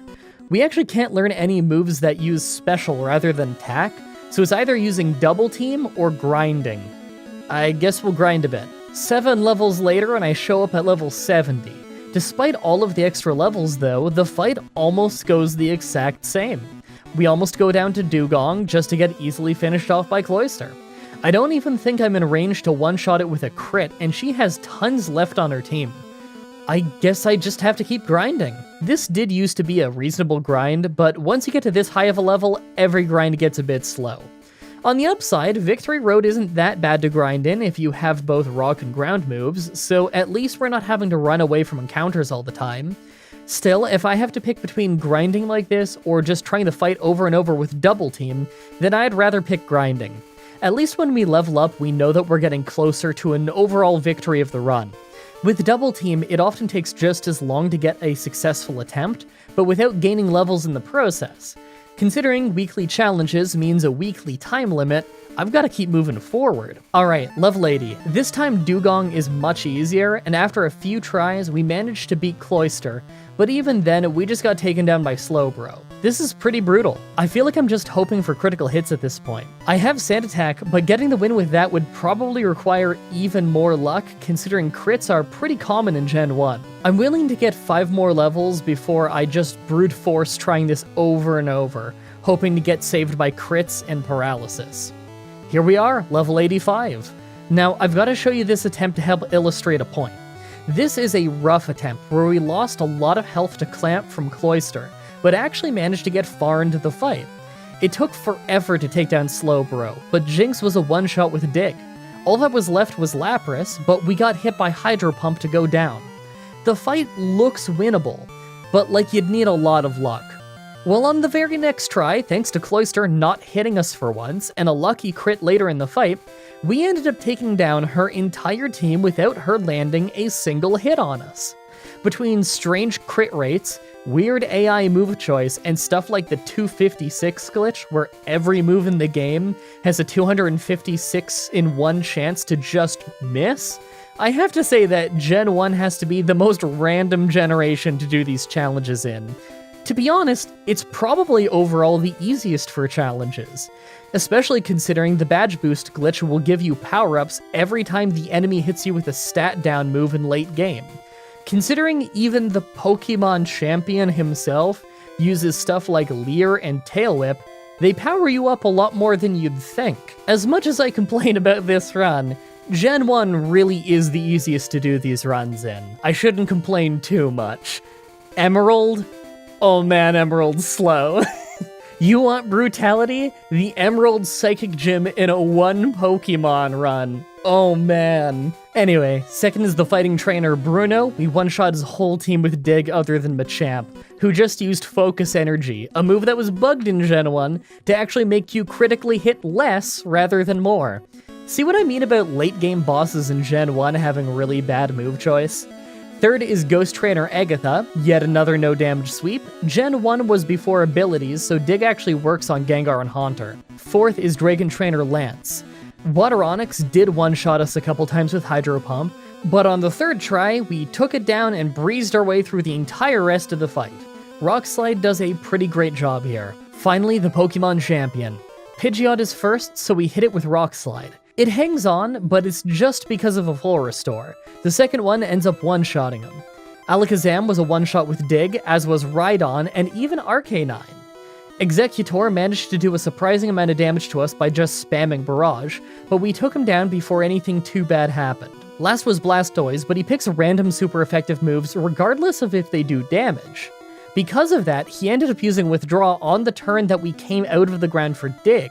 That caused him to not hit us on his one chance, so we were able to easily Dig again and take him down, winning us the run. I feel like we've been here before. A reasonably quick and painless run just to end up getting brick-walled for ages by Lorelei. When did that happen last? Sandshrew? I'm pretty sure it was Sandshrew. I hope you guys liked that run. For next Saturday's challenge, we're going back to a non-Pokemon one. But I'm not totally sure which one yet. Maybe we'll leave that a mystery. Or maybe I'll tell you on Twitter. That's a great idea. I don't even have that written down. I just thought of that now. I'm a genius. As always, I'm looking forward to your suggestions in the comments in the challenge request section of my Discord channel and on Twitter. Subscribe, ring the bell, stay tuned. If you want to see me do more challenges like this, please let me know in the comments or on Twitter. I can always use more ideas from you guys on what I should do next. Also, check out the playlists in the description if you want to watch all the Pokemon challenges that I've already uploaded. If you want to see more Pokemon stuff from me, my friend What a Geek and I have done randomizer playthroughs of Heart Gold and Soul Silver, Black and White, Red and Blue, and now Omega Ruby and Alpha Sapphire over on his channel linked in the description. You can also watch myself, What a Geek, and Gooseit playing Pokemon here on my channel. We've done Pokemon Stadium, Pokemon X, and now we're doing my first time playing Pokemon Mystery Dungeon Blue Rescue Team. Also come to my Twitch TV streams and tell me that this video sent you. It's always cool to hear how you found the channel. Thank you everybody so much for watching, and until next time, have a nice day. Hey everyone, Mah-Dry-Bread here. Pokemon Heart Gold with only one Krabby was a fun solo run. Let's follow that up with a gen that we haven't done in ages. Today's the day that we figure out, would I be able to beat Pokemon Red with a team of only one Doduo? Man, I feel like I never do Gen 1 anymore. We're mostly just out of interesting Pokemon to solo the game with. But somehow, I've never done a run with Doduo. It's a normal and flying type with terrible special and health, pretty low defense, but high speed and attack. It's worth keeping in mind that you get more crits in Gen 1 if your base speed is higher, so we might have a decent crit rate here. By level up, we don't really learn much that's good. Only Peck until level 20, but at level 30 we get Drill Peck, and that's a huge upgrade. We do get Tri-Attack eventually, but in Gen 1 it has no secondary effect, so it's really not that good of a move. I guess Agility could be good for the badge boost glitch, but I consider that to be a last resort. Yeah, I know the glitch activates naturally every time your stats change anyway, but I try not to exploit that whenever possible. By TM, we learn Body Slam, a fantastic normal move that has saved us in quite a few Gen 1 runs. Other than that, though, it's a bit underwhelming. Our type variety is horrible. It's only normal and flying moves when it comes to dealing damage. Even Fly probably isn't worth it since Drill Peck is stronger. Maybe we go Drill Peck, Body Slam, Substitute, and Rest? I could see that working decently. Reflect might even have some value since it lasts the entire fight in this game. Like always, I'm writing the script as I go through with the challenge, so all this part is being written before I've started. Everyone comment down below and guess if I can win or not. I think that I'm gonna win, but I'll probably need to be a pretty high level, maybe close to level 90. Let's explain the rules. In combat, I can only use Doduo. I'll need other Pokemon to use HMs, but I won't be allowed to use any of those Pokemon in battle. No glitches or exploits, no items in battle, only Pokeballs and items outside of combat are allowed. Also, if you enjoyed this video, be sure to like, subscribe, and ring the bell for more. Let's do this. So right off the bat, I use the Universal Pokemon Randomizer to replace Bulbasaur with Doduo so that we can do the whole run with it. I name him Twin Beaks, without a doubt one of the all-time best name suggestions I've ever gotten on Twitter. Well, I'm pretty torn on how this run is gonna start. On one hand, we have high speed and attack, so between crits and our already decent attack stat, we're going to be doing a lot more damage than most early game Pokemon. On the other hand, our first gym is a rock gym and they resist our only move. They won't have Rock Throw or anything like that, so we don't need to worry about super effective moves, but our defense already isn't great, so their tackles are going to build up. Plus, Onix has Bide, so even if we do decent damage, we're going to take some in return. At level 20, we could learn Growl to get around his Bide, but even just getting to level 20 is going to take a while. Hey, at least Peck is going to one-shot most of the Pokemon in the forest, so the grind might not be too awful, but I still predict that we aren't going to win the fight until we're somewhere in the early level 20s. Hey, by the way, to all of you who've been asking me to do a Nuzlocke for years, I've actually been doing a Fire Red Nuzlocke streaming series on this very YouTube channel. You should check out the playlist so that you can see the whole thing. I figured that I should let you know here since I've had a massive uptick in comments telling me that YouTube just doesn't tell them when I upload new videos, so I figure it probably didn't tell most of you who would be interested in that series, so yeah, thanks for that one, YouTube. Alright, so I grind all the way up to level 14 and take a few tries at the rock gym. I can often get to Onyx if we get a few crits here and there, but we never really last all that long after that. Onyx has Bide, and we only have Peck, so we don't last very long. He only needs to use it once, and we're basically just doomed. Well, this was bafflingly stupid. I took forever getting to level 20, pretty easily took down Geodude thanks to the extra attack, and then Onyx literally never used Tackle on us. He hit tons of screeches, but didn't want to just tackle to follow up on it. He kept using Bide, so we would just growl on those turns, and it couldn't do anything to us. I kinda thought I'd need to be a higher level to beat Brock, but he threw the fight. Alright, well, things are always gonna get a lot harder once we get to Celadon. We have a rival fight and a water gym. Now, I think Sand Attack can hit us in spite of being Flying type, but I always kind of forget all the weird little eccentricities of Gen 1, so I could be wrong about that. I do remember that Sand Attack's effect is stronger in this game than in the rest of the games, so I really hope I don't get hit by that. Outside of that, maybe not too bad a fight. Then there's the Water Gym, where she has X-Defend and Bubble Beam, but she randomly picks moves, so she might just do almost nothing with Tackle instead. Really, as soon as we can get past our rival, we're in the clear for a little while, because getting to the SSN means getting our hands on Body Slam, and that's going to be our best move this run, both in terms of damage and because it can paralyze stuff. Let's rush our way over there and see how it goes. Oh, and by the way, I'm restarting up my Facebook fan page thing that I have as an alternative place to upload these challenges. I'm mostly just uploading backlog stuff over there. There's not going to be anything over there that isn't already over here. But if you could go to the description and go follow me on Facebook, I'd appreciate it. Maybe I'll put up posts there every once in a while to talk back and forth with you guys. That could be fun. And also, I'm trying to get that monetized over there so that I can have a nice side flow of cash from that doesn't cost any of you guys anything. It's a way of getting a little bit more funding without it having to be fan funding.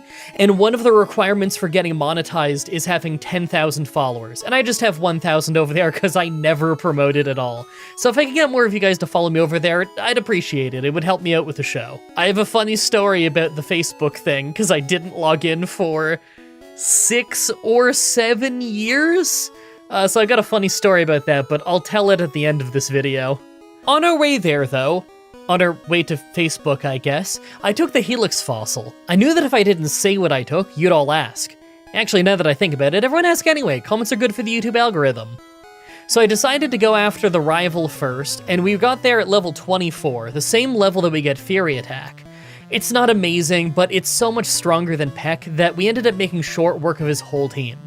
He got a few quick attacks in, but it just didn't hurt too badly. I think I'll do Nugget Bridge, then try the Water Gem on our way out of town. Alright, so even at level 28, this was such a 50-50 fight.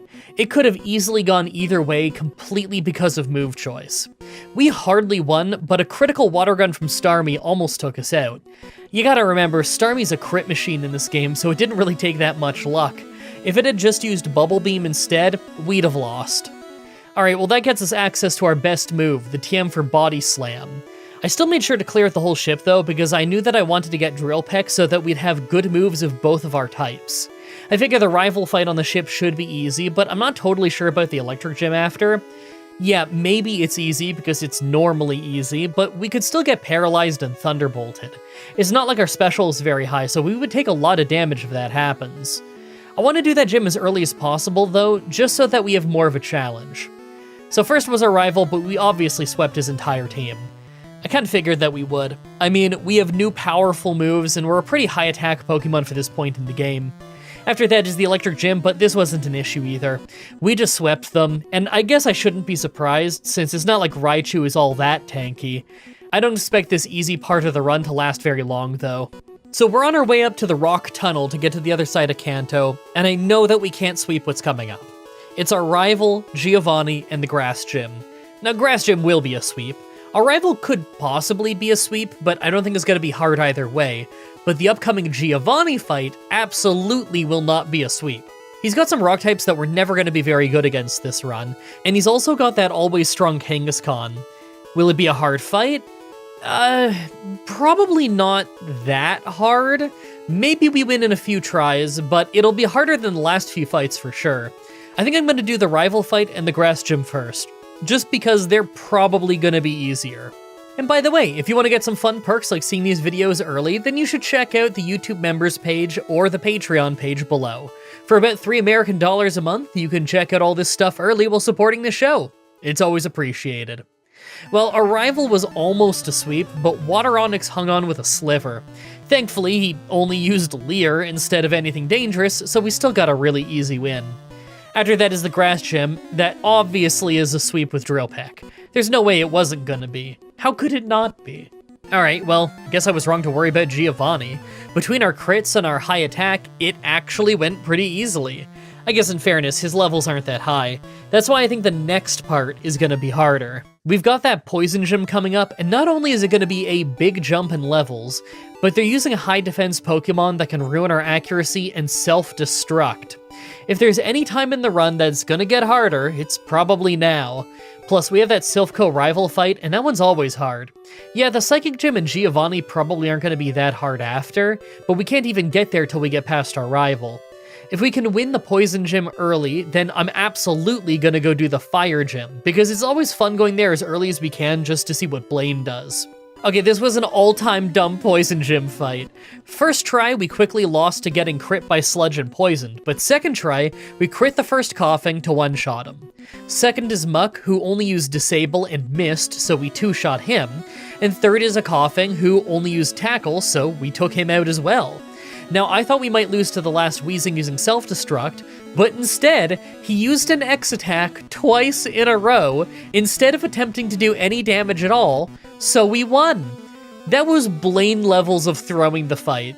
Speaking of, let's go fight Blaine early. Alright, first try at the Fire Gym.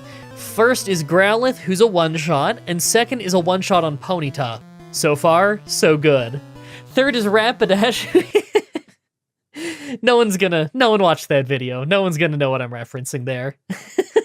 Third is Rapidash, who hits a single Growl to lower our attack, but still goes down without hitting us. Last is Arcanine, and right away we hit hard and paralyzed him, and he just uses Roar. That does nothing in trainer battles in this game, but then he lucked out and burned us with an Ember, so we were doing almost no damage. We brought him to a Sliver when he hit Fire Blast to take us out. I mean, it's hilarious enough that we almost won that, but I bet that we could beat him in a few tries. He loves picking random bad moves. Alright, next try, and although things do go borderline identical, we don't get burned, so he ends up taking himself out with Takedown on the next turn.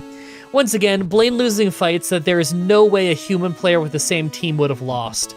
It's always amazing. Next is the Silphco rival fight, and it starts off amazingly with Pidgeot nearly fainting to a body slam, illegally using a regular potion as the second move, then fainting on the next round. That was basically the worst thing he could have done. Execute was a one-shot with Drill Peck, and next is Water Onyx, who nearly fainted to a body slam, got paralyzed, hit a huge Hydro Pump to bring us to half health, and then he fainted to another body slam. Alakazam was a one-shot, and last is Charizard, who actually ended up getting crit to go down in one hit. That was a first try at the Silphco rival fight. For as limited as our moveset is, Body Slam with high attack and a high-speed Pokemon is working out really well. Giovanni right after started great with Nidorino being one-shot with Body Slam, and Kangaskhan only hit a Tail Whip before going down, but that meant that the Rhyhorn right after was able to take advantage of our low defense and hit for decent damage with Stomp. Thanks to a crit, it was a two-shot though. Last was Nidoqueen, who hung on and body slammed us for great damage. If we had gotten paralyzed, we'd have fainted to a second slam, but we didn't, so we won.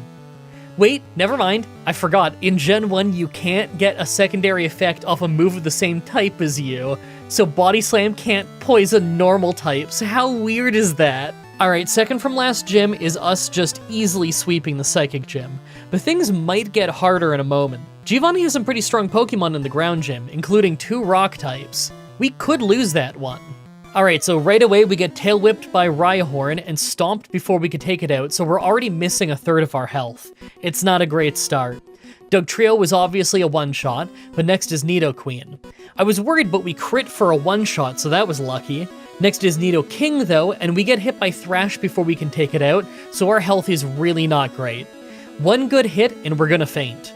Last is Rhydon, and I figured that I was doomed, but it kept going for things like Tail Whip. Seriously, one hit from a decent move and we would have fainted for sure. We're hardly even hurting it, but then we fully paralyzed it, crit it, and on its last turn where it could finish us off, he was using Guard Spec. That is one of the absolute dumbest moves I've ever seen Giovanni do. That was amazing! He couldn't have thrown that fight at the end any worse if he tried. Maybe he did try. After that is the rival fight on the way to the Elite Four. Right away, Pidgeot only hits a weak wing attack. Fun fact, that move is the same power as Peck in this game. Second is Rhyhorn, who takes quite a few hits to take down, and because of that, we get tail whipped twice. I really don't like that. Third is Execute, who's obviously a one-shot, and fourth is Water Onix. I was worried about Thrash again, but we ended up getting fully paralyzed off one Body Slam, letting us take it out without getting hurt. Alakazam is a one-shot, but last is Charizard, and I was worried. It ended up surviving a hit, critting a slash to nearly take us out, then we Body Slammed it again for the win. I kinda thought that slash would make us faint. I forget, did Gen 1 crits ignore all stat changes, or just your own attack ups? Because if it's all stat changes, then the crit may have actually saved us.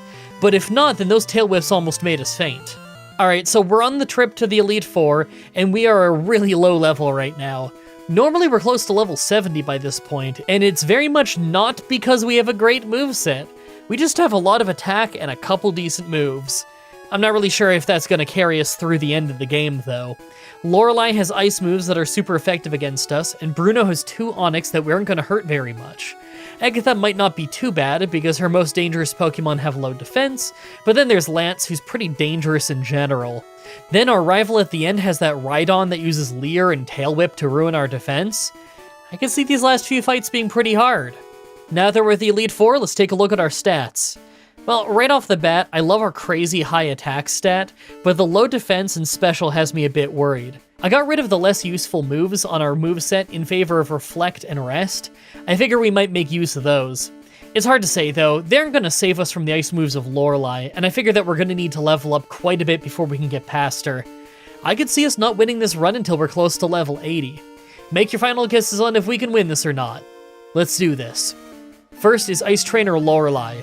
Well, after a failed try where Dugong hit Aurora Beam right away for a one-shot, we took it out with a bit of luck only to get totally destroyed by the Cloyster right after. I mean, I knew this would happen. We're super under-leveled to win this fight with only one bird. Even the weak members of the team like Cloyster can nearly one-shot us with Aurora Beam. She has a really tanky team too, so we're not likely to get many one-shots without a crit until a pretty high level. But maybe we won't need to level up too much before we can win. Maybe if we're lucky with crits and paralysis, then we could win somewhere in the 60s. Alright, we're back at level 60. Yeah, even when we don't get hurt by Dugong at all, we lose fast to Cloyster. This time it crit us, but it doesn't look like we're gonna get a 2-shot, so I don't know how we'd have gotten past it anyway. I need to get stronger still. So at level 65, after 7 tries in a row where Dugong hit us, we finally got another one where he didn't. Cloyster still isn't a 2-shot, but we survived with a bit more health, and he used a super potion on the second turn, letting us beat him. Slowbro came out and dropped our attack with Growl, but then he used Withdraw instead of another Growl, so we took him out too. Jinx survived with a Sliver because of the Growl, but used a super potion on the same turn, so we took her out. And last is Lapras. We crit it to bring it to red health. It used a super potion when it really shouldn't, and then we crit it again for the win. We didn't need the double crit, but I find it hilarious that we would not have won that fight if not for her illegally using 3 different super potions as the second move on a round. If she used attacking moves on any of those rounds, we would have fainted. Second is Fighting Trainer Bruno. By comparison, this fight was really easy. Yeah, we could hardly damage the Onix, especially after the X defense they were using, but we have Reflect to double our defense, and they already don't hit very hard. Drill Peck one-shots the only real threats on his team, and Body Slam did a fine enough job for the Onix. Third is Ghost Trainer Agatha. Now, I kind of thought this one might be difficult, but it really wasn't. We one-shot a surprising amount of her team, and her move choice was so awful that the only ones who survived hardly did anything to us. We took Nightshade near the end that hurt, but really, if they weren't going to go for Hypnosis, then I don't really see how we could have lost. Gen 1 sleep can be brutal, that could have made us lose if they hit us with it. Fourth is Dragon Trainer Lance. Right away we crit a Body Slam to one-shot Water Onyx, and second is Dragonair, who was almost a one-shot and hit Hyper Beam for pretty decent damage. I decided to use his recharge team to set up our Reflect and then finish him off. For the next Dragonair, I hit a Body Slam to take it to a Sliver and paralyze it, as it was just using Agility, and I figured we were safe, so I used Rest to heal up as she healed with a Hyper Potion. We took a bit of damage while we were asleep, but nothing too much, and I was able to finish it off with more health than if I didn't rest. Aerodactyl came out and hit a big Hyper Beam, so I Body Slammed it to paralyze it and then rested to heal. He mostly just missed a ton of Supersonics after that. We did finally get confused and hit ourselves once, but then we broke out of it and finished him off with most of our health left. Last is Dragonite, and we crit a Body Slam to paralyze him and almost one-shot him, but he healed back up. We hit him again, he hit a Hyper Beam to take us to low health, then we hit one last Body Slam to finish him off. Man, this Reflect and Rest combo really saved us. I love that Gen 1 Reflect never wears off. It is crazy powerful. Finally, the Pokemon Champion. Right away against Pidgeot, we used Reflect. He did nothing by using Whirlwind. We Body Slammed. He wasted a turn setting up Sky Attack, and then we took him out. He did nothing the whole matchup. Next is Alakazam, but we one-shot him with Body Slam, and next is Rhydon. Now, I don't like how this went at all. Not only did he hit a 5-hit Fury attack at the start to do a bit of damage, but then he got us with a Leer and a Tail Whip once each before he fainted. Executor was just a one-shot with Drill Peck, but Water Onyx was next, and although he didn't hit any of his big moves, he used Leer, so our defense is down 3 stages now. Last is Charizard, and we Body Slammed for great damage, but he did hit a Fire Blast. I thought we'd faint, but we hung on with low health and got burned. We still did just enough damage to get the knockout on him, get a nice level up, and win the run. Hey, that was a really fun one despite having a limited moveset. It was cool getting so much use out of Reflect and Rest right at the end there, and overall, things went pretty fast. You guys should give this one a try sometime if you want to. It's nice to have an occasionally fast run. I really hope you guys like that run. The next Pokemon Challenge should be up next week on Saturday, like usual, with one you guys picked on the Patreon poll. Pokemon Gold with a team picked by a random number generator. I've already generated the team now. It's a much harder one than when I did the random number generator run in Pokemon Red. As always, I'm looking at your suggestions in the comments in the Challenge Request section of my Discord channel and on Twitter. Subscribe, ring the bell, stay tuned. Outro time. Alright, so I said earlier in the episode that I logged into my Facebook for the first time in several years. I think the last time I logged in was like early to mid 2019. I think it was very shortly after I started uploading this style of Pokemon challenge. So I logged back into it the other night because I was talking to my YouTube manager and he's like, hey, you should start uploading some of your backlog onto Facebook's video stuff, onto Facebook Reels. You know, it's very little extra work, and it's another source of income once you get monetized there. And I thought, oh, you know what, that's not a bad idea. I don't use Facebook, and I've heard that Facebook has gotten worse and worse and worse as the years have gone on. It's all just AI slop and whatever now. And it is. I logged in and I clicked on Reels. I saw 20 Reels in a row. 18 of them were just AI animal videos. Oh man, I guess some people are really into those, or something.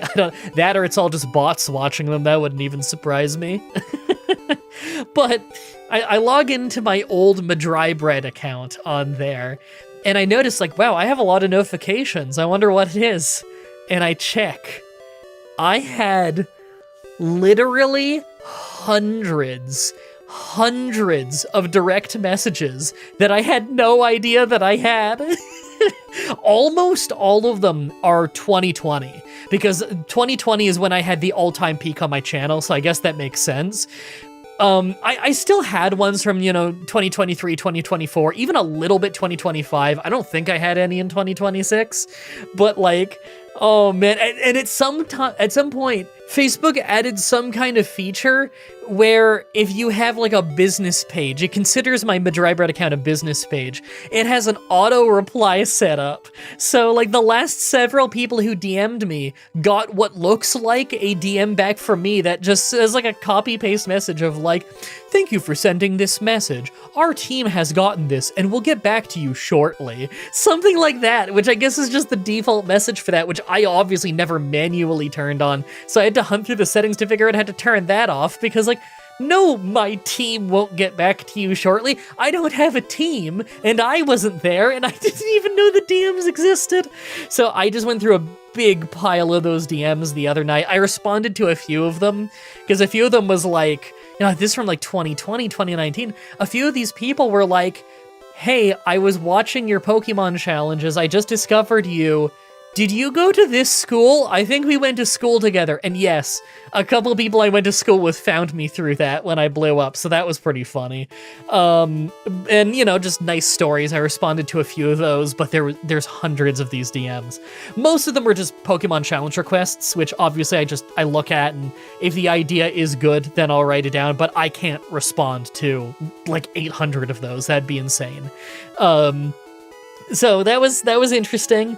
I am through the vast majority of those DMs now. Because I'm trying to get that page back up and like running again. I'm getting Reels up there, which Reels didn't exist when I used to be on there.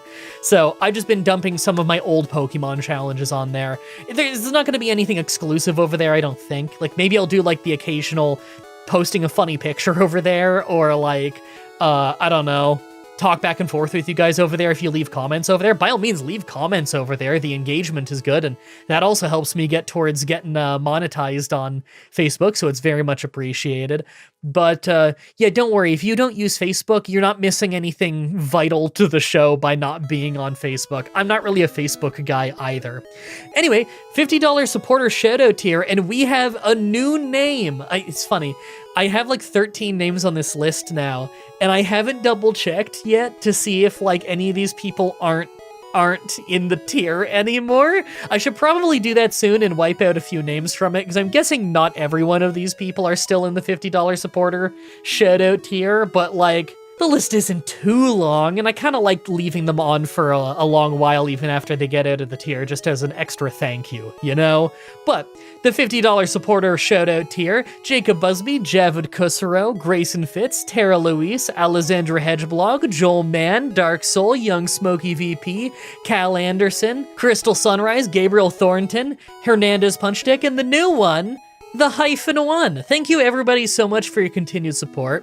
I need to get editing this thing so bad, because I need to get this thing up as early as possible and make sure that I'm done all of my work tonight, so that tomorrow, which is a Saturday at the time that I'm doing this voice, what's today? Today is April 10th. On April 11th, I want to stream a whole lot of Wrestling Empire, because you guys have been asking me to bring that one back for ages, and I've been meaning to bring that back for ages, because everybody loves Newbie Nate, also known as Skater Nate.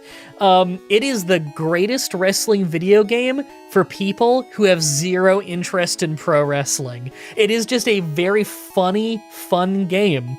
And if any of you out there are interested in it, and you like playing games on your phone, I mean, I play it on Steam, but if you like playing it on your phone, Wrestling Empire, it's free on phones. You can just go play it right now for free, and it's super fun. It's just a fun, goofy 3D fighting game. Anyway, I need to go get editing this thing, so thank you everybody so much for watching, and until next time, have a nice day. Hey everyone, Mah-Dry-Bread here. Pokemon Red with only Giovanni's moves in Pokemon was a lopsided run. Let's follow that up with a single Pokemon run. Today's the day that we figure out would I be able to beat Pokemon Red with a team of only one Dratini. Dratini is pretty weak stats-wise. A base of only 300 is a little bit lower than first form starters, with pretty equal stats outside of a small boost in attack. By level up, our moves are pretty terrible. Wrap is kind of strong in Gen 1, but it's also super slow to use.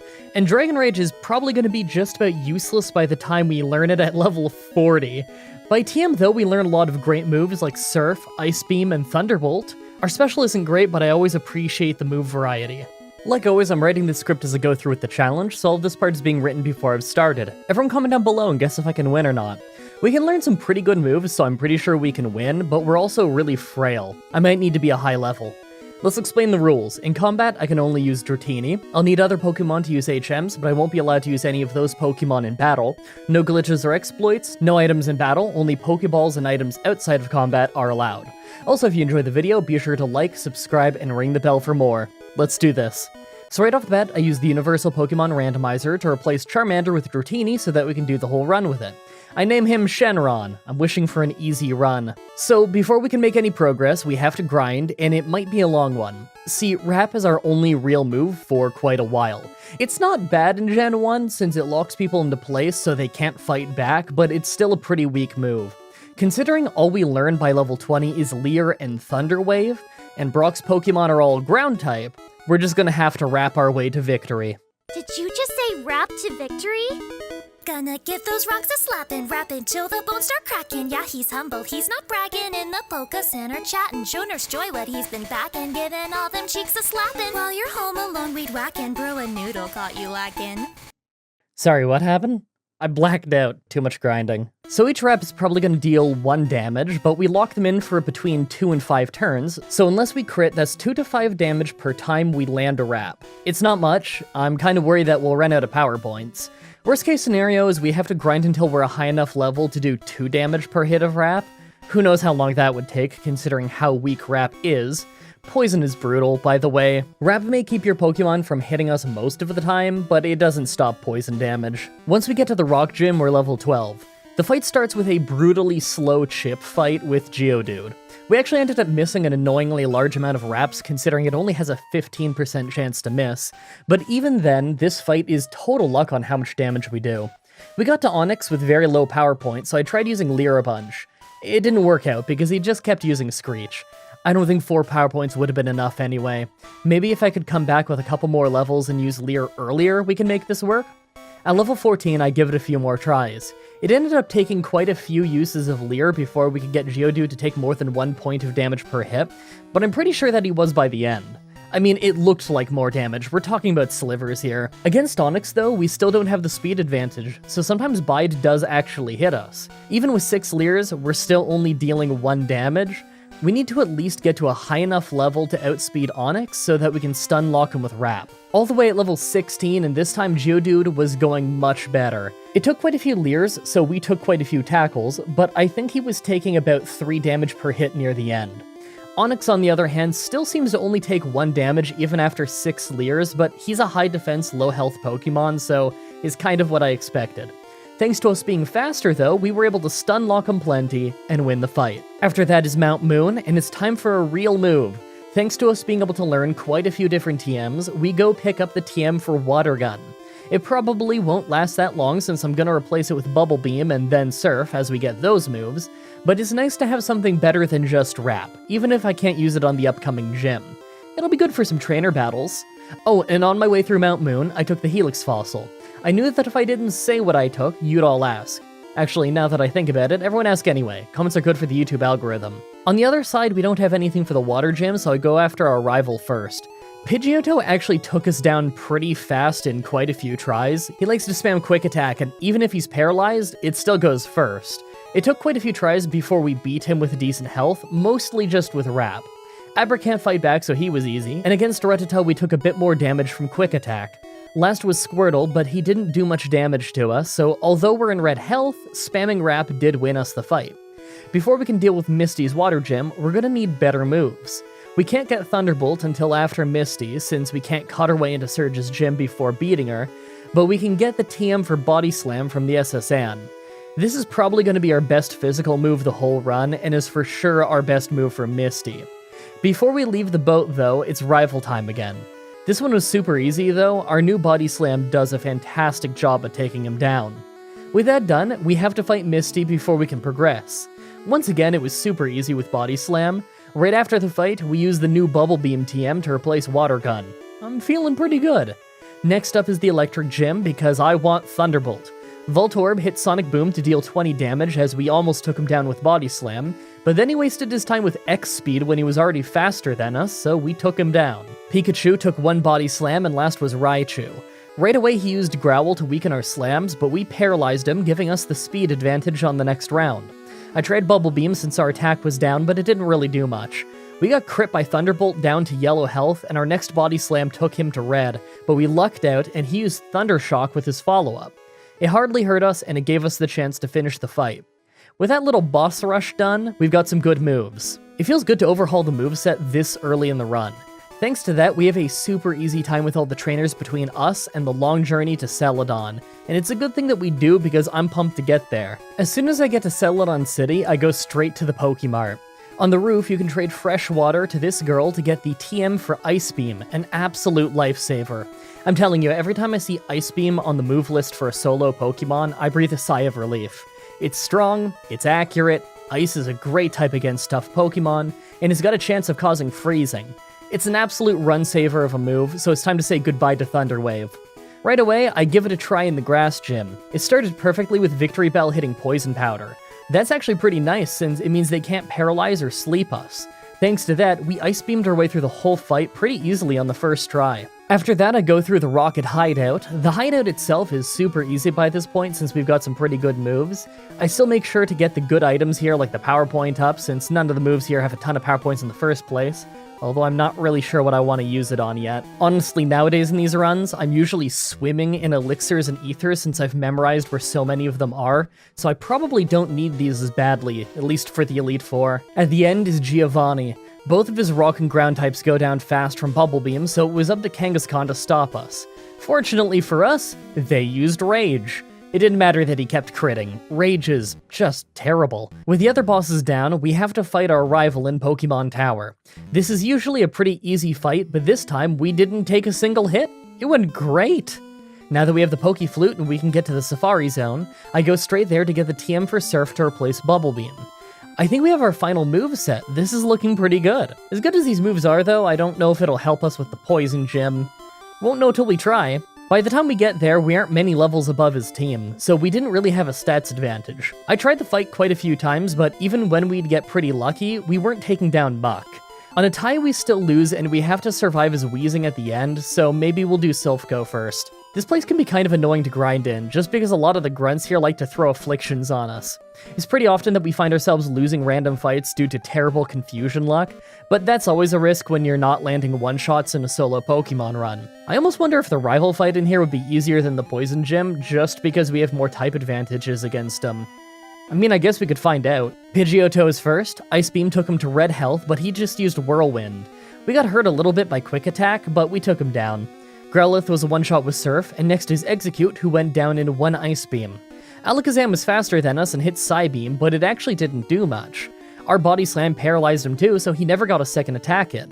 Last was Blastoise, and although his bite did a decent chunk of damage, our Thunderbolts were far stronger. That went really well. After that is Giovanni, but he never even landed a hit on us. I mean, he had chances, but he used a Guard Spec. I could probably just copy and paste this across half of Giovanni fights. He could have hit me, but he used a Guard Spec. On our way out of town, I took a shot at Sabrina. Right off the bat, Kadabra was faster than us. He only used Disable, and it got Ice Beam, so we took him down just fine, but it's not a good sign. Mr. Mime only hit Double Slap on us, so we took him down pretty quickly, and Venomoth only hit us with Poison Powder. Poison's annoying, but it shouldn't be a long fight. Last was Alakazam, but he started with Reflect. That's bad. I tried for Ice Beam to see if it would do much, but it didn't, so I went back to Body Slam. Alakazam used Recover before spamming out a few Psy-Waves. It's a good thing he didn't just use Psychic, or he would have finished us off. He ended up wasting so much time with Psy-Wave that we slammed our way to victory. Well, if we can take her down, then we probably stand a chance at the Poison Gym. The first Coughing wasted his turns with X Attack, so we two-shot him, and second was Muck. I decided Ice Beam would be our move to spam just in case of a freeze. He did hit Disable to shut it down, but by then we could just finish him off with Thunderbolt. The second Coughing hit Sludge, but it didn't do much, and last was Wheezing. All he did was hardly hurt us with Smog and then miss Toxic. That was so much easier than last time. With that done, we can surf outside of battle, so I go straight to Cinnabar. It's been a while since I've gone to the Fire Gym and had it be the next place that I'm supposed to go to. Normally we do it early. How do you think it's gonna go? Blaine outsped us with Arcanine and could have hit us, and he decided to use Roar. We win. Last for the gyms is Giovanni's ground gym. The only reason we didn't totally sweep him was because we took a sand attack and missed because of it. We still totally destroyed him, but hey, at least he tried something. Now, before we can get to the Elite Four, we have one last rival fight. Pidgeot's first, so we nail Ice Beam, and he wastes his time with Whirlwind, again, so we got a free knockout. Rhydon was a one-shot, as was Growlithe, and even Execute. Alakazam tried to use Recover with full health, so he got paralyzed off Body Slam. That let us hit him twice in a row for a quick knockout. Last was Blastoise, but he hardly did anything, so 2 Thunderbolts took him down. That was a really easy fight. In Victory Road, I decided to actually take my time and fight some of the trainers. Normally, I try to get through here as fast as possible in the first try, but Dratini doesn't exactly level that quickly, and I suspect that we're instantly going to run into a brick wall known as Lorelei. We're a Dragon type, she's got loads of ice moves. I think Thunderbolt could probably one-shot a decent chunk of them, and I can use Body Slam for Jinx, but honestly, Jinx might just be faster than us. I'm gonna get to whatever level I can on my way. Okay, we're through Victory Road. Let's take a look at the stats. I guess it's not bad for level 60, but I was expecting a bit more attack. I'm not really sure what to expect from the Elite Four in this run. I don't have a perfect answer for most of them. Make your final guesses on if we can win this or not. Let's do this. First is Ice Trainer Lorelei. Dugong takes decent damage off Thunderbolt, but not as much as I had hoped. We got rocked by a powerful Aurora Beam that lowered our attack before we could take him down. Not a good start. Cloyster was almost a one-shot, but he only used a super potion, so he still went down quickly, and next up was Slowbro. We lucked out though, and he only used Withdrawal, so he went down quick. Jinx ended up surviving a Body Slam easily though, and finished us with Ice Punch. Alright, it's back to grinding. It's a slow grind, but our wide type coverage does make it pretty easy. We don't really have any great move changes that are looking very appealing to me right now, considering we already have a great moveset for the champion himself. I mean, unless we want to go with Double Team, but that's unnecessary when a few levels could probably fix this problem. We try the Lorelei fight again at level 65. This time, Dugong goes almost the same, but we take less damage and don't lose any attack. Cloyster is a one-shot now, and Slowbro got crit and went down in one hit. We even lucked out and crit Jinx for a one-shot. Last was Lapras though, and she destroyed us with Blizzard. Okay, gotta keep getting stronger. Again at level 70. We still get hit by Aurora Beam and lose attack. Cloyster is a one-shot, and Slowbro only hits a weak Water Gun. Jinx survived a Body Slam pretty easily this time and Ice Punched us to almost take us down. We finish her off, but Blizzard hit us yet again for another feint. Okay, we're closer to some one-shots earlier in the fight. Maybe a few more levels can get us the win. At level 73, we did have a slightly easier time, but this time Jinx went down in one Body Slam since we never lost attack. I thought we had a chance when Lapras got paralyzed off Thunderbolt, but nope. We still got hit by Blizzard. Did you know that Blizzard has 90 accuracy in Gen 1? Back to the grind. Level 78! We finally get to Lapras with full health, and it's a good thing we did because her Blizzard did 3/4 of our health and damage. I was just praying we wouldn't get crit or frozen. Man, what a grind. Second is Fighting Trainer Bruno. First is Onyx, who's a one-shot with Surf, and second is Hitmonchan. He hung on from Body Slam, but his Mega Punch didn't do much, so we took him down on the follow-up. Hitmonlee actually survived a Body Slam and kicked us, but it wasn't so bad, so we took him down. His second Onyx was a one-shot, and last was Machamp. We hit him hard, he used Submission to almost take us down, and an Ice Beam was able to finish him. Really close fight. Third was Ghost Trainer Agatha. First is Gengar, and Ice Beam really didn't do much. It's looking rough. We tried a few different moves just to test them, but we ended up losing over half of our health to Nightshade before Gengar went down. Golbat was a one-shot with Thunderbolt, but then it was out to Haunter. We lucked out and he used Dream Eater on the first round, but on the second round, we lost tons of health to Nightshade. We're in the red. This is bad. Arbok hit us with a bite to get us to only 12 health before going down, and last was another Gengar. Ice Beam didn't do much. We got confused by Confuse Ray. A second Ice Beam took out another third of his health, and he used Confuse Ray again for some reason. We lucked out one last time not hitting ourselves, and actually won the fight. That was insanely close. Fourth is Dragon Trainer Lance, and thank God he was super easy. He only hit us once, and it was Aerodactyl critting a bite.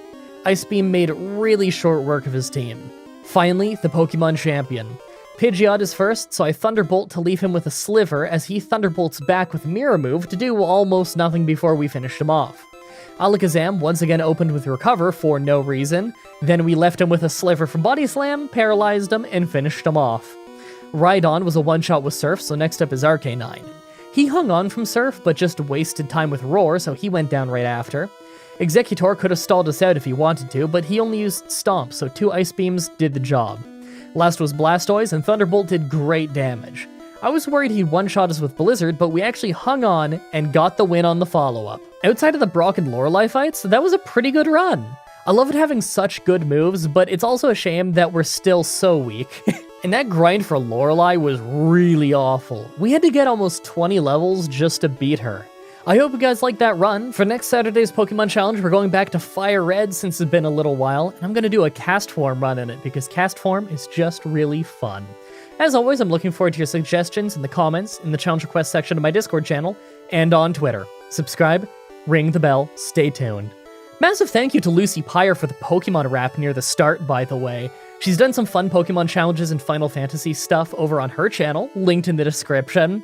I probably gave all of you heart attacks when I put that in. I was just writing the script and I did the rap my way to victory, and a light bulb went off in my head and I realized I had to message her and ask if she could throw something fun together. It's nothing like anything I've ever had in any of these challenges before, so I have no idea what the reaction to it is going to be. But the premiere chat will probably be really funny. Yeah, anyway, I'm not going to promote my stuff. All the cards in this video are going to be to Lucy's channel, just as a thank you. I didn't tell her that, so she can have fun getting spammed by all the comments of you guys asking about fossils now. It'll be good for her channel. Thank you everybody so much for watching, and until next time, have a nice day.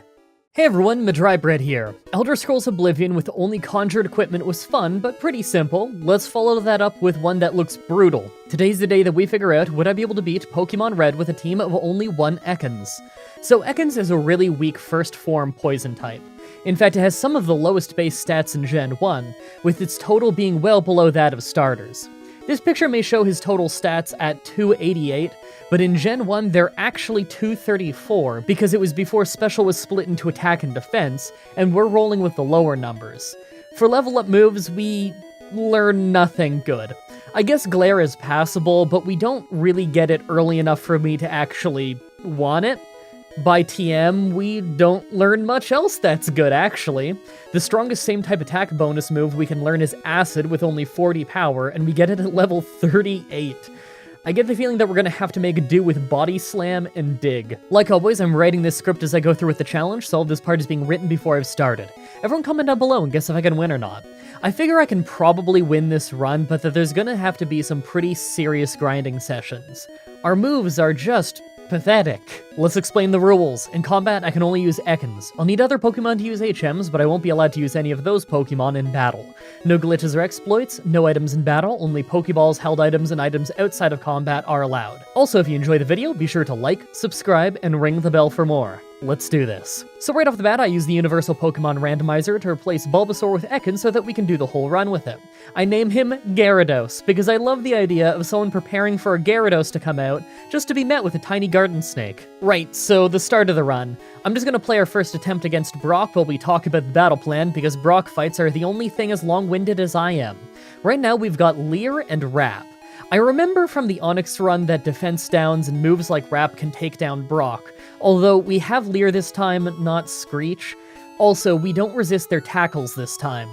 We could use Poison Sting, but Brock has 5 full heals per Pokemon, so the chances of us actually poisoning his Pokemon 6 times each just to get it to stick is very low.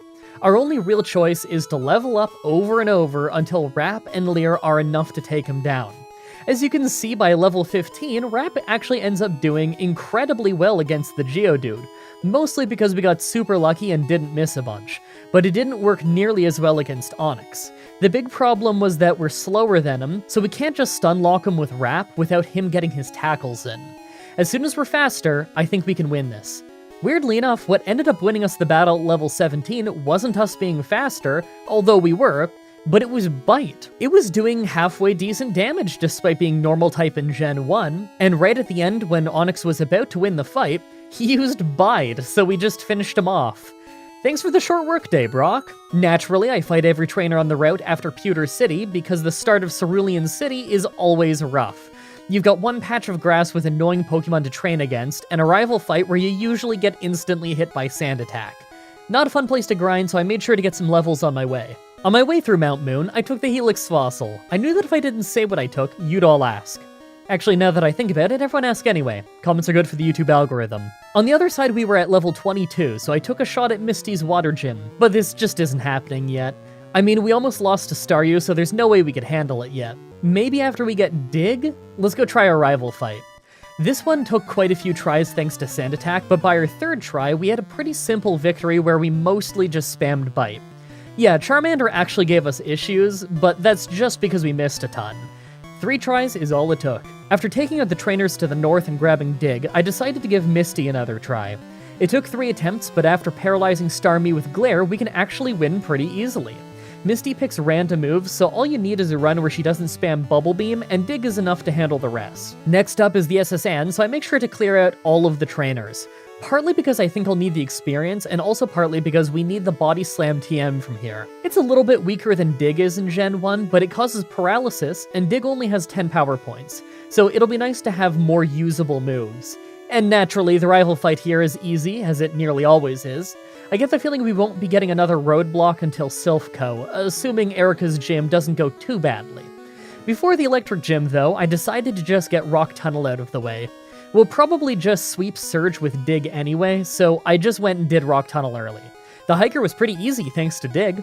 Naturally, the electric gym after that was a sweep, so let's just go on to the grass gym. This one was actually a pretty easy first try, although it easily could have gone worse if we had a status affliction thrown on us. Thankfully though, it went smoothly. After that is Giovanni, but Dig made pretty short work of his team. Thanks to getting Dig, I think the next few major battles might all be sweeps. Well, my prediction was almost right. At Pokemon Tower, we do the next rival fight, and it was mostly really easy outside of being put to sleep for ages by Execute. Sleep is incredibly annoying in Gen 1, it lasts much longer than in other games, and you don't attack on the same turn that you wake up. After that, we easily take care of the Poison Gym on the first try. We easily could have been stopped by Muck thanks to his minimizes, but we were lucky enough and took him out fast. Plus, Weezing blew up while we were underground, so he just handed us that one. With that done, we can use Surf, so I just decided to go straight for Cinnabar Island. We're supposed to do Silphco right now, but I need to see if I can beat Blaine early. We've got Dig, it's good experience, and he's just the worst trainer. Once we get to him, not only did we beat him, but in the most baffling way. My Ekans is one of the weakest Pokemon in the game by base stats. Arcanine is one of the highest. We're almost the same level, and he loses because he spammed Roar. He's got no excuse for this one. Now, what really surprised me was the Silphco rival fight. I was expecting to be too weak, but we actually had a super easy time with him. I know Dig is a strong move in Gen 1, and Attack is one of our more passable stats, but they missed a lot of opportunities to hit us. Oh, and Giovanni after that was a no-damage sweep, as I'm sure no one was surprised by. The Psychic Gym goes exactly how you'd expect, us taking down most of the team pretty easily, ending with us getting outsped by Alakazam and just hoping he doesn't one-shot us. Thankfully, he uses Psybeam and actually doesn't crit for once. Honestly, I'm surprised we hung on. Alakazam is really strong. For the ground gym, it was overall really easy except for the Dugtrio at the start. We had this really long and terrifying Dig battle where our speed tie resulted in us awkwardly swapping who goes first for ages. After it went down, the rest of the team fell pretty fast. Dugtrio was the only real threat. Last before the Elite Four is the second from last rival fight. It starts hilariously, as Pidgeot spams Agility, thinking that it's super effective against us, so we take it out easily. Rhyhorn ends up damaging us quite a bit with Fury Attack before we could take him down. Execute really messed us up when he Leech Seeded us, so now we're losing health to the opponent. Water Onix was next, and we held on for ages, slamming it while it was paralyzed and using Dragon Rage, but eventually it used Hydro Pump and we went down.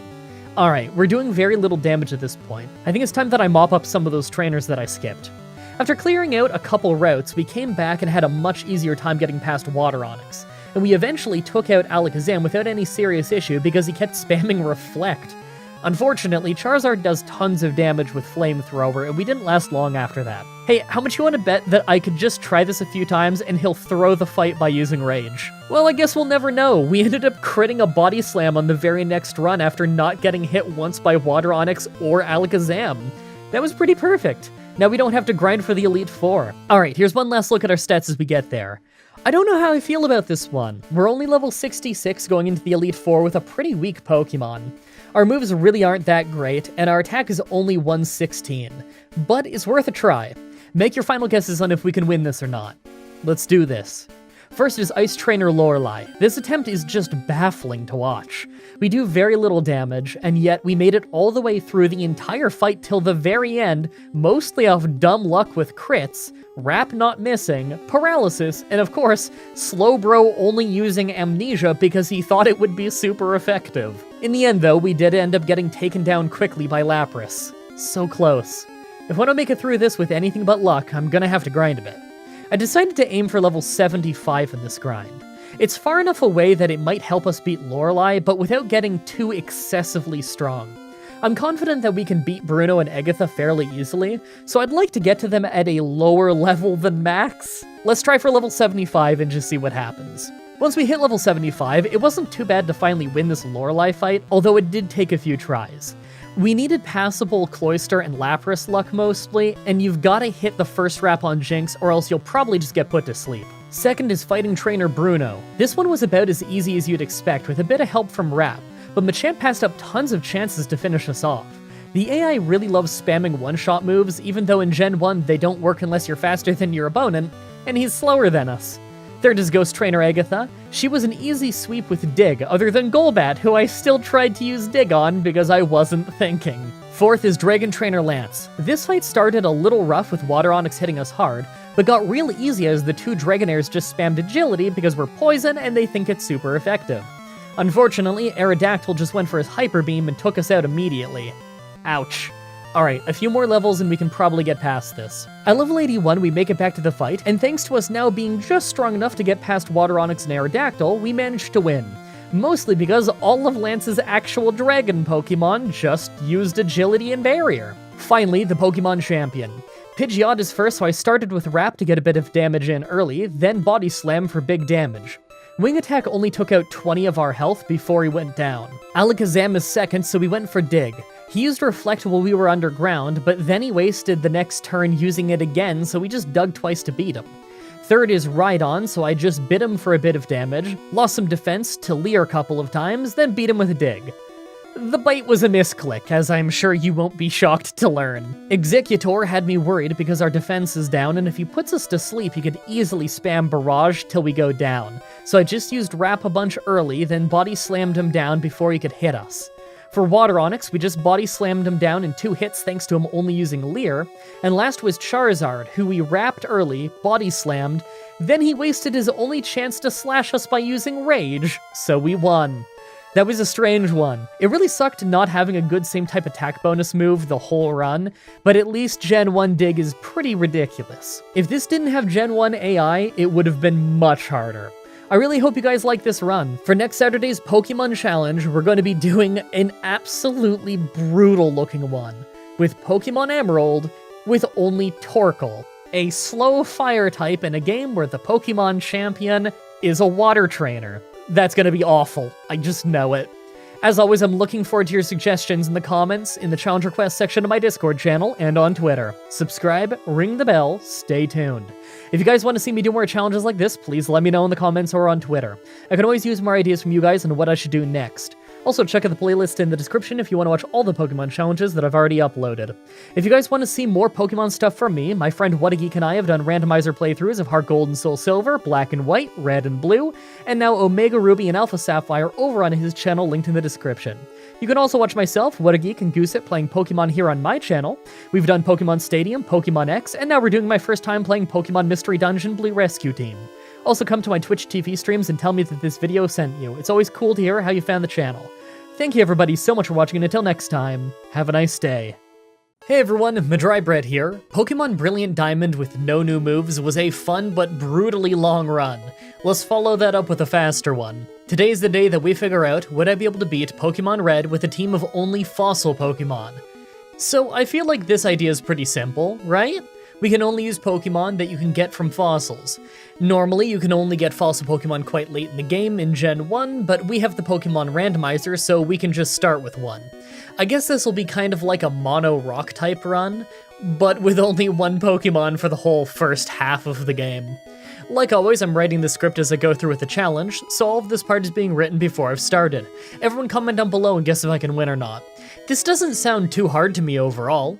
Really, I just need a fast run after how brutally long that Brilliant Diamond run took. Let's explain the rules. In combat, I can only use fossil Pokemon. I'll need to use other Pokemon for HMs, but I won't be allowed to use any of those Pokemon in battle. No glitches or exploits, no items in battle, only Pokeballs and items outside of combat are allowed. Also, if you enjoyed the video, be sure to like, subscribe, and ring the bell for more. Oh, and we've got another Chimera sponsorship. Let's do this. So right off the bat, I use the Universal Pokemon Randomizer to replace Squirtle with Omanite so that we can do the whole run with it. I name him Helix. Just makes sense. You know where this is going, don't you? So it's time to get the first part of the run done, Viridian Forest. Man, it feels so wild to be playing this right now. Did you know that I haven't done a Gen 1 run in like 3 whole months? Feels good to get back to this game. I mean, other than the fact that we're in Viridian Forest. Nothing here really hurts that much, but we can get poisoned from Poison Sting, and Poison is pretty brutal in the early game.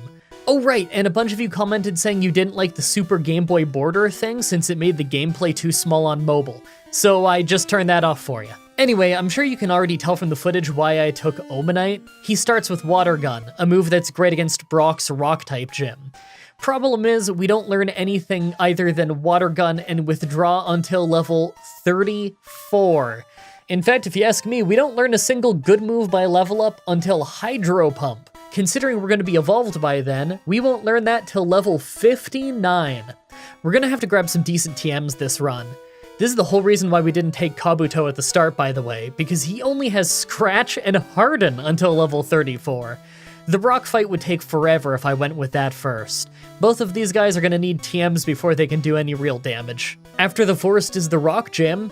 Yeah, it was super easy thanks to Water Gun. No real danger here. Now is when I'm getting a little worried though. See, we have Misty's Water Gym coming up, and although we take neutral damage from her, we still only have water moves. That means I'm gonna have to get a TM for a proper move before I fight her. I can't really do that until I get to the SSN though, and that's not till after the rival fight. That tends to be a problem. I mean, what am I gonna do? Water Gun his Bulbasaur into submission? It's my only choice. I think I'm gonna have to just fight every trainer on my way and hope to crit him when I get there. On our way there, I took the Dome Fossil. I knew that if I didn't say what I took, you'd all ask. Actually, now that I think about it, everyone asks anyway. Comments are good for the YouTube algorithm. Does this feel surreal to any of you guys? Because I wasn't planning to take this fossil when I first decided to do this run. I just looked at the movesets when I was about to start and realized that this is probably the best run to finally take it. Took, what, like 130 challenges? But I did it. Alright, everyone can tune out now. That was the only good part of the episode. On the other side, I went straight after our rival. It took a few tries just to start the fight since Pidgeotto uses Sand Attack a lot, but on the third try, we never got hit by it. His Abra can't fight back, so I used that as a chance to build up our defense a bit. When he went down, it ensured that Rattata could hardly hurt us, so I went into the Bulbasaur fight with a lot of health. It was looking hopeful when he randomly used Growl, but it only took 2 Vine Whips to take us down. I'll need to get a few more levels and try again. Okay, 4 levels later. It's crazy what a few levels can do in early game. Water Gun is doing noticeably more damage, especially with that crit, and even though we still nearly faint due to Leech Seed, Vine Whip was doing a lot less damage than it was before. I was worried that we were going to be stuck here for a while. Now, just because we can beat the rival doesn't mean that we're ready for Misty. As much as I'd love to march in there and take that Bubble Beam TM that she has, there's no way we're beating her with Water Guns, so we have a cruise to go catch. Once we get to the SSN, I grab the TM for Body Slam and learn it right away. It would be stronger if we left this TM for Kabuto later in the game since he'll have more attack than we will, but I don't think we'll even get to that part of the game without a better move than Water Gun, so I'm just gonna use it now. While I'm in the boat, I go after the rival again. Considering he's hardly leveled his team, most of it just went down to body slam super easily. I was a little worried about Ivysaur since, you know, he evolved, but it still worked out alright. You think maybe the Pokemon Tower rival fight is gonna be hard for once? Nah, I'll probably be evolved by then. We'll be fine. And as soon as I leave, I take a crack at the water gym. Staryu ended up getting the 256 glitch, so he missed his water gun as we took him down. That was hilarious. Starmie hit for a bit of damage with Bubble Beam, but our Body Slams did a pretty great job of taking him down. Right away I used the Bubble Beam TM to get a better water move. Right after that is the Electric Gym, and I was pretty worried since we're weak to it, but Bubble Beam one-shot the first two Pokemon, and he used Thunder Shock instead of Thunderbolt, so it went perfectly fine. I still don't think I'm ready for the Grass Gym, though. While I make my way through Rock Tunnel, let's talk about the video's sponsor, Chimera. Chimera is a site where you can buy some really nice clothes for a reasonable price. I don't want to talk about the same thing every ad, so I'm going to get into something specific.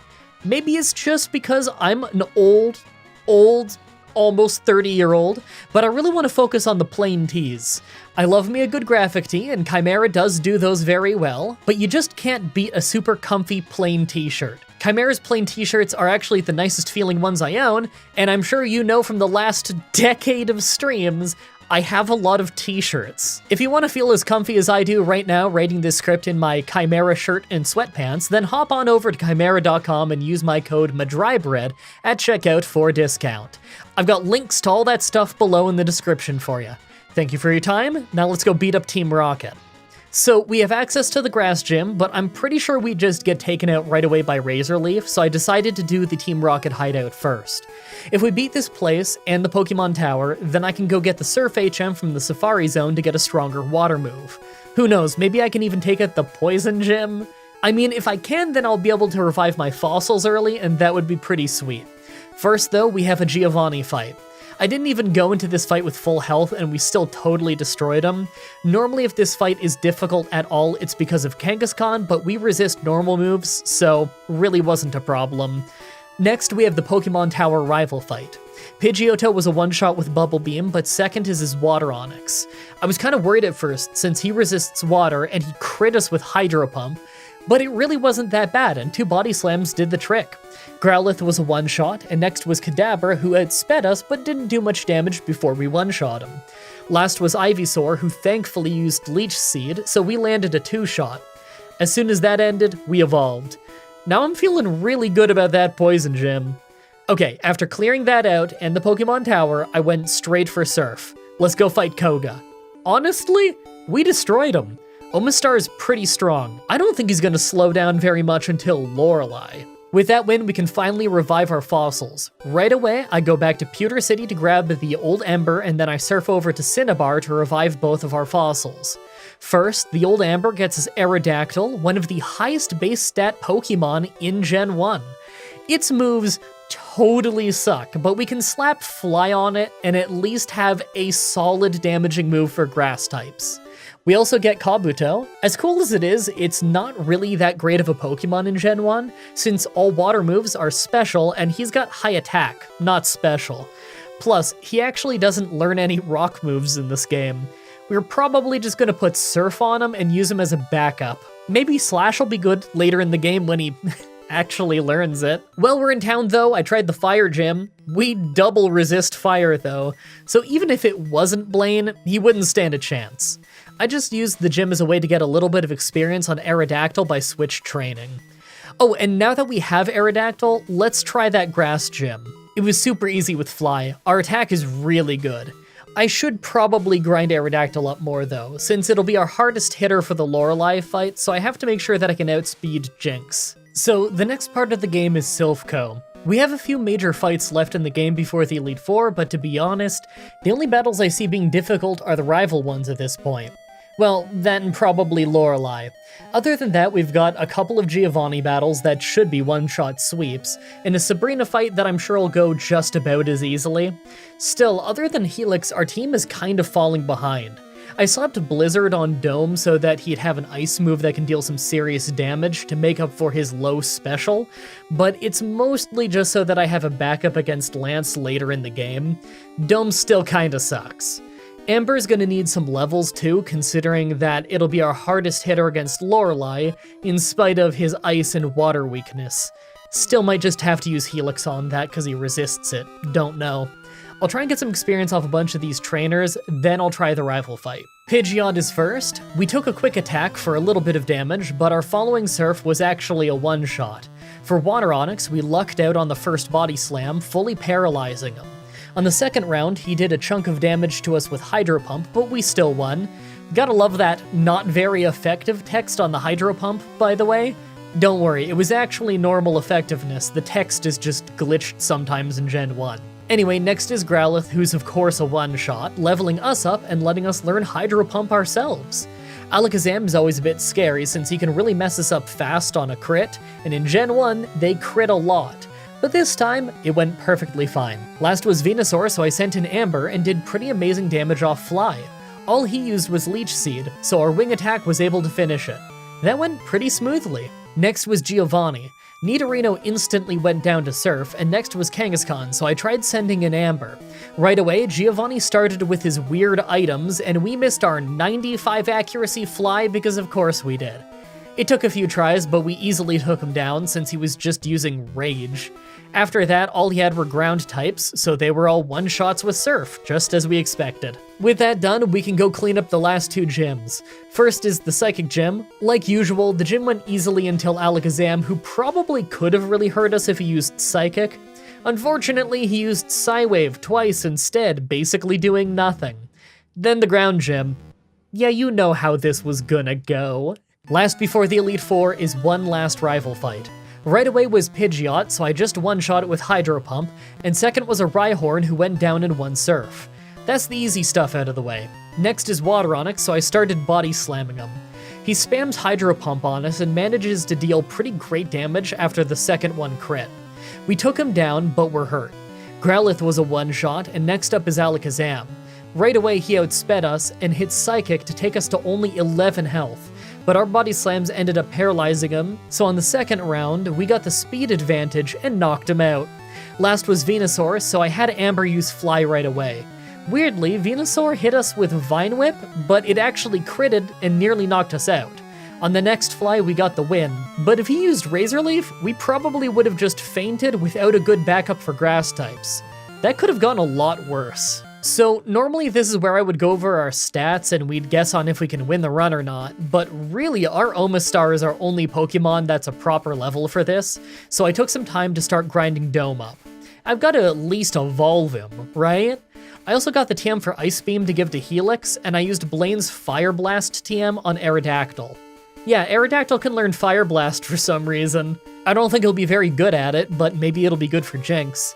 Anyway, here's our stats and moveset now. Yeah, we're still pretty low leveled. I'm worried Lorelei is gonna be an issue.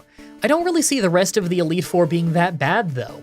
Maybe Agatha could go poorly, but we can probably just surf our way to victory.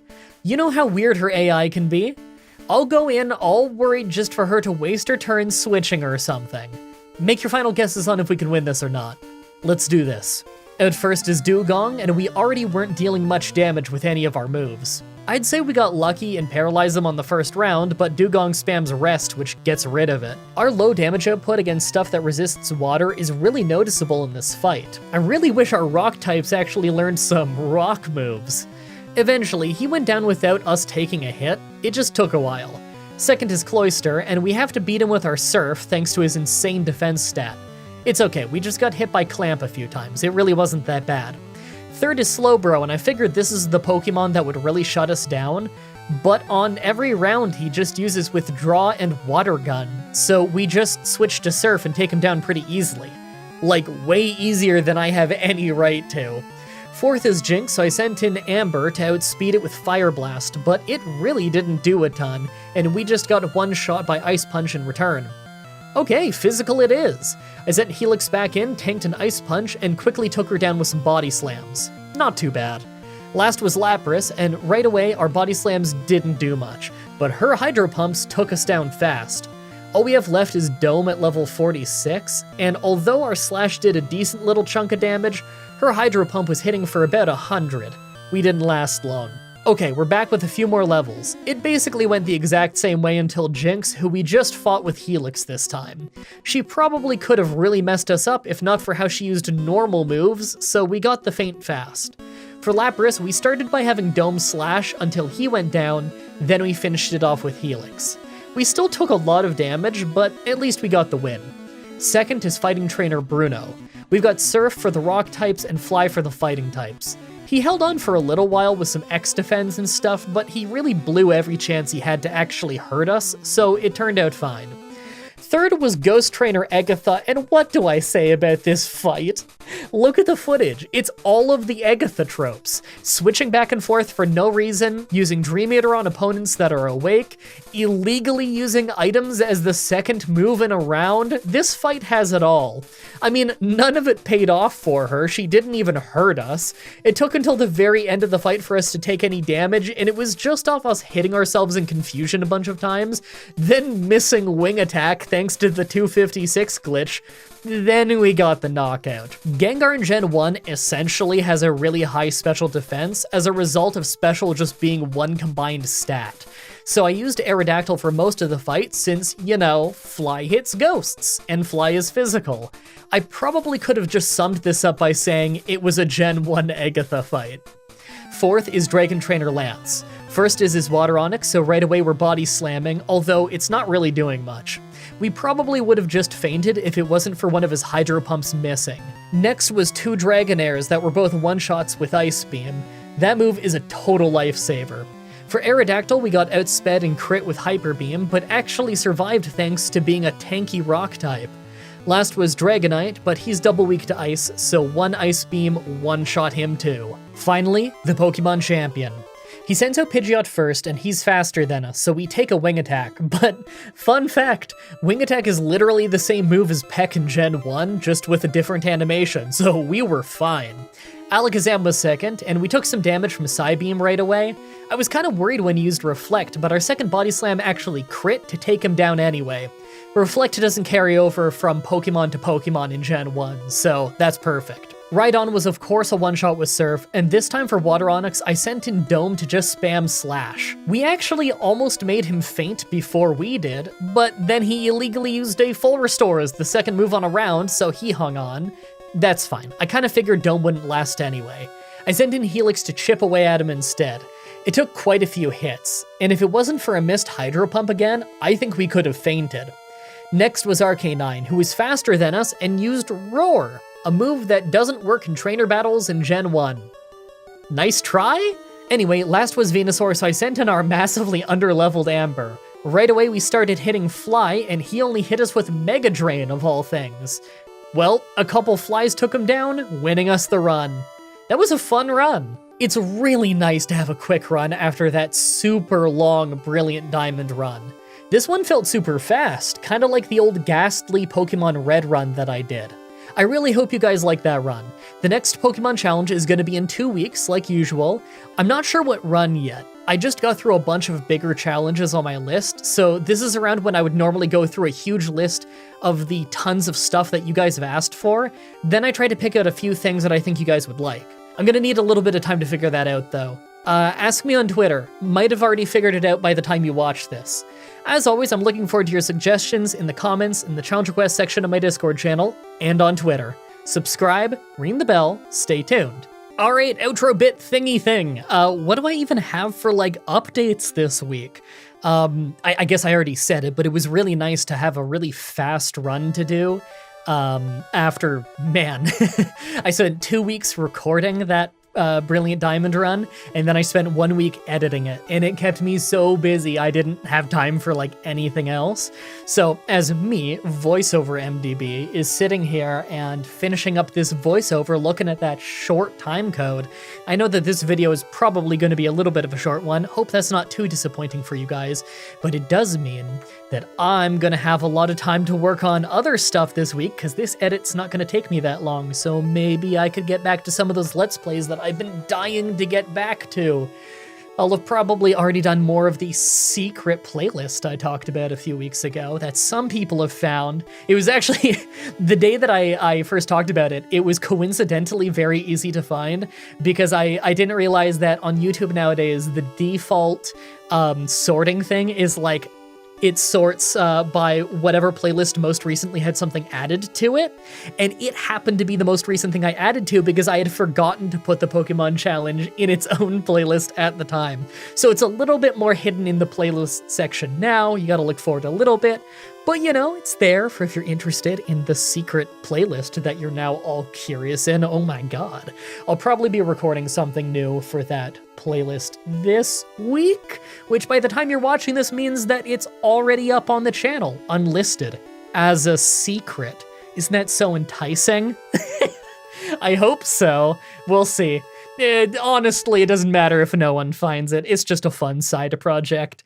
I need to get back to editing this, though, because, you know, if I don't edit it, you don't get to see it. Thank you everybody so much for watching, and until next time, have a nice day. Hey everyone, Mah-Dry-Bread here. Skyrim with only stolen items was a weird one. Let's follow that up with a classic brutal Pokemon run. Today's the day that we figure out would I be able to beat Pokemon Red with a team of only one Goldeen. Goldeen is a pretty underwhelming pure water type in Gen 1. It's got a higher attack than special in a generation when all water moves are special, and has a moveset that leaves a lot to be desired. I'm sure you'll instantly see the issue with this level up moveset. No water moves until level 37, so we won't have a water move for the Rock Gym at the start. By TM, we can learn some solid water and ice moves, though, so I should stand a chance in the late game. Like always, I'm writing the script as I go through with the challenge, so all of this part is being written before I've started. Everyone comment down below and guess if I can win or not. I'm confident that this is possible, but the first few gyms are going to be brutal. Let's explain the rules. In combat, I can only use Goldeen. I'll need other Pokemon to use HMs, but I won't be allowed to use any of those Pokemon in battle. No glitches or exploits, no items in battle, only Pokeballs and items outside of combat are allowed. Also, if you enjoyed the video, be sure to like, subscribe, and ring the bell for more. Let's do this. So right off the bat, I used the Universal Pokemon Randomizer to replace Squirtle with Goldeen so that we can do the whole run with it. I picked to replace Squirtle so that our rival would have Venusaur, probably the hardest for us to fight. I name him Squirtle, because that's hilarious. So I'm sure it won't shock you to your core to see that we have to grind in Viridian Forest right away. No water moves until level 37 means there's no easy way past the Rock Gym. On the upside, grinding is off to a fast start because we start with Peck, a flying move. No, I don't know why Goldeen knows Peck, a flying move, while it also knows Horn Attack, a normal move where it's doing the same thing with the same horn. I mean, unless it's pecking like a peck on the cheek. That would just be hilarious. Even with the grinding though, our first try didn't go well. At level 14, I took my first shot at Brock, but couldn't even beat Geodude. We came close because he wasted so many turns, but we still couldn't get to Onix. Alright, what you're watching right now is 5 straight minutes of grinding that I sped up in editing. As you can see, the grinding at this point really sucks. We one-shot everything, but it takes so many Pokemon for us to level up even once. If we still can't win this fight at level 18, then we could try with Supersonic at level 19. I really don't think it'll take longer than that, but let's find out. Alright, we're at level 18 and this fight took forever. We managed to take down Geodude, but against Onix we got crit twice with Tackle. We held on with only 1 health for ages, and it was looking like we were gonna get the win thanks to Tail Whip, but one last Tackle took us down. Alright, let's try this again with Supersonic. Finally, with the help of Supersonic, we were able to easily beat the Rock Gym. It wasn't a fast battle, but they never managed to take us into red health this time. Let's try our luck at the Water Gym. On our way, though, I took the Helix Fossil. I knew that if I didn't say what I took, you'd all ask. Actually, now that I think about it, everyone ask anyway. Comments are good for the YouTube algorithm. I also made sure to pick up the TM for Water Gun in Mount Moon, so we now finally have a water move. Anyway, I took a crack at the Water Gym, and believe it or not, it was actually pretty easy. A little Confusion Luck and a lot of Horn Attack did a pretty great job, netting us the TM for Bubble Beam, a stronger water move. After that was the first real rival fight, and normally this one can be pretty rough, but we actually didn't take any damage. Getting Bubble Beam really did help us. Up north above Nugget Bridge, I make sure to fight every single trainer there. The next 2 gyms are the Electric and Grass gyms, both types we're weak against. Every level is gonna count here. On the SSN, after taking out all the trainers, we have a pretty easy rival fight. Bubble Beam and Peck handled the team pretty well, and although I'm not sure if it's good enough to beat the Grass Gym yet, the Electric Gym, maybe we can outspeed. First though, I do Rock Tunnel. I could do the Electric Gym now, but because we have water moves, Rock Tunnel is actually a solid enough place to gain a few more levels just for safety. While we were there, we leveled up and gained Waterfall, a stronger water move than Bubble Beam, so that'll be nice. After that, I finally give the Electric Gym a try, and I'm happy that I held off before, because if it wasn't for Waterfall being as strong as it is, I'm not sure I would have won this fight. The Grass Gym, on the other hand, was just too tough. Victory Bell's Razor Leaf basically always crits, and Vileplume can easily finish us off as a result. Maybe if I go do the Rocket Hideout and I come back I could win? The hideout was super easy, especially Giovanni since we have Waterfall and he likes his ground types. Once I get back to the Grass Gym, it took a few tries, but we were finally able to get the win just because of Mist Sleep Powder.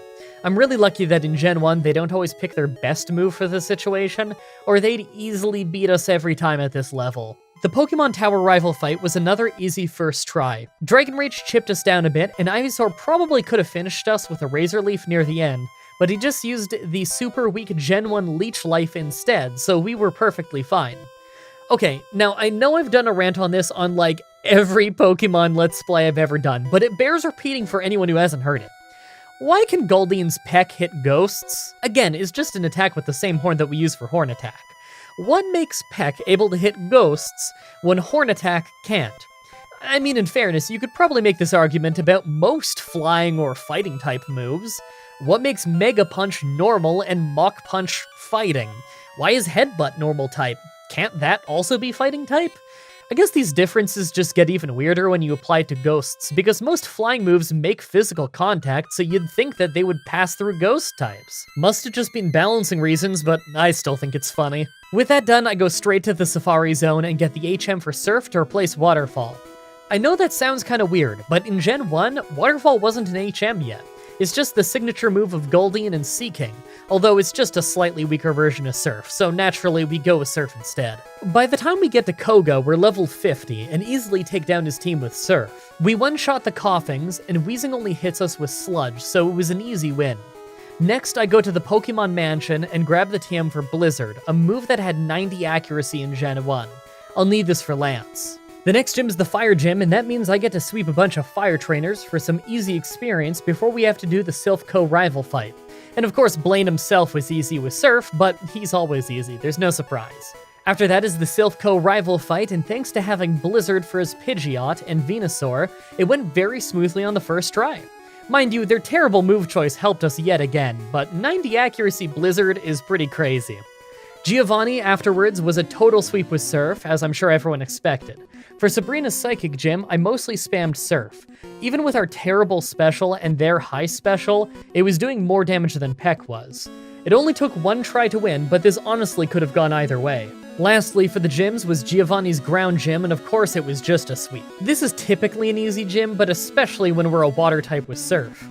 Last battle before Victory Road was the second last rival fight, and although I'm sure this one looks easy, it took a few tries. Water Onix was a problem since we have no good moves for him, and although the game is calling Blizzard super effective, it's just a text glitch. It's actually neutral.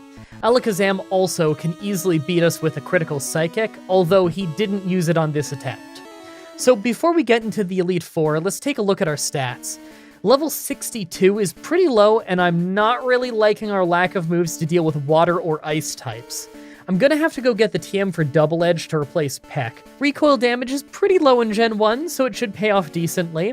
I'm also going to need a few more levels, but after that, I think I can do this. Make your final guesses on if we can win or not. Let's do this. So at level 66, I made a ton of attempts at Ice Trainer Lorelei, but we just didn't have any successful attempts. Even with this super lucky attempt where we landed tons of critical hits, we still went down because we lose so much health to Double Edge and Surf does so little.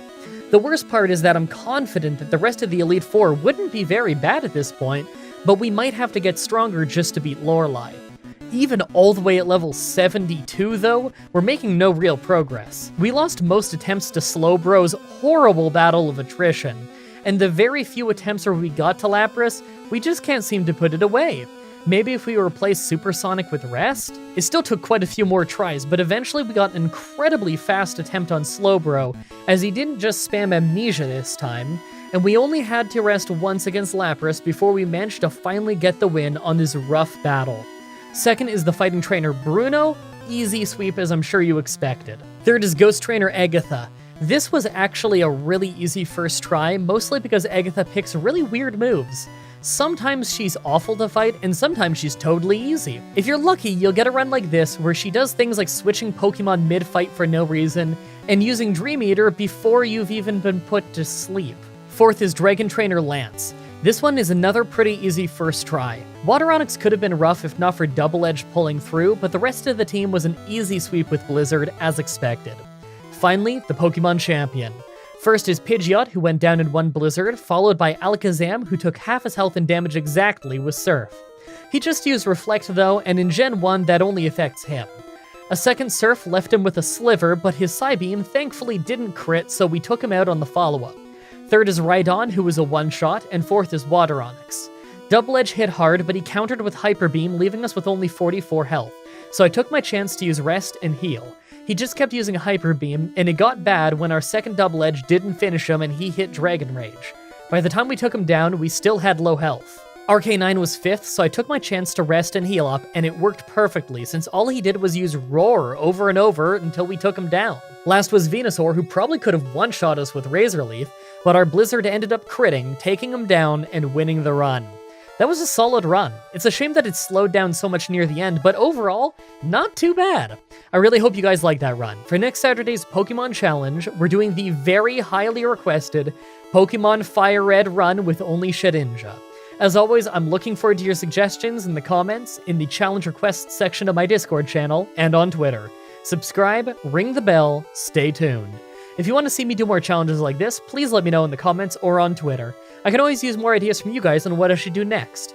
Also, check out the playlist in the description if you want to watch all the Pokemon challenges that I've already uploaded.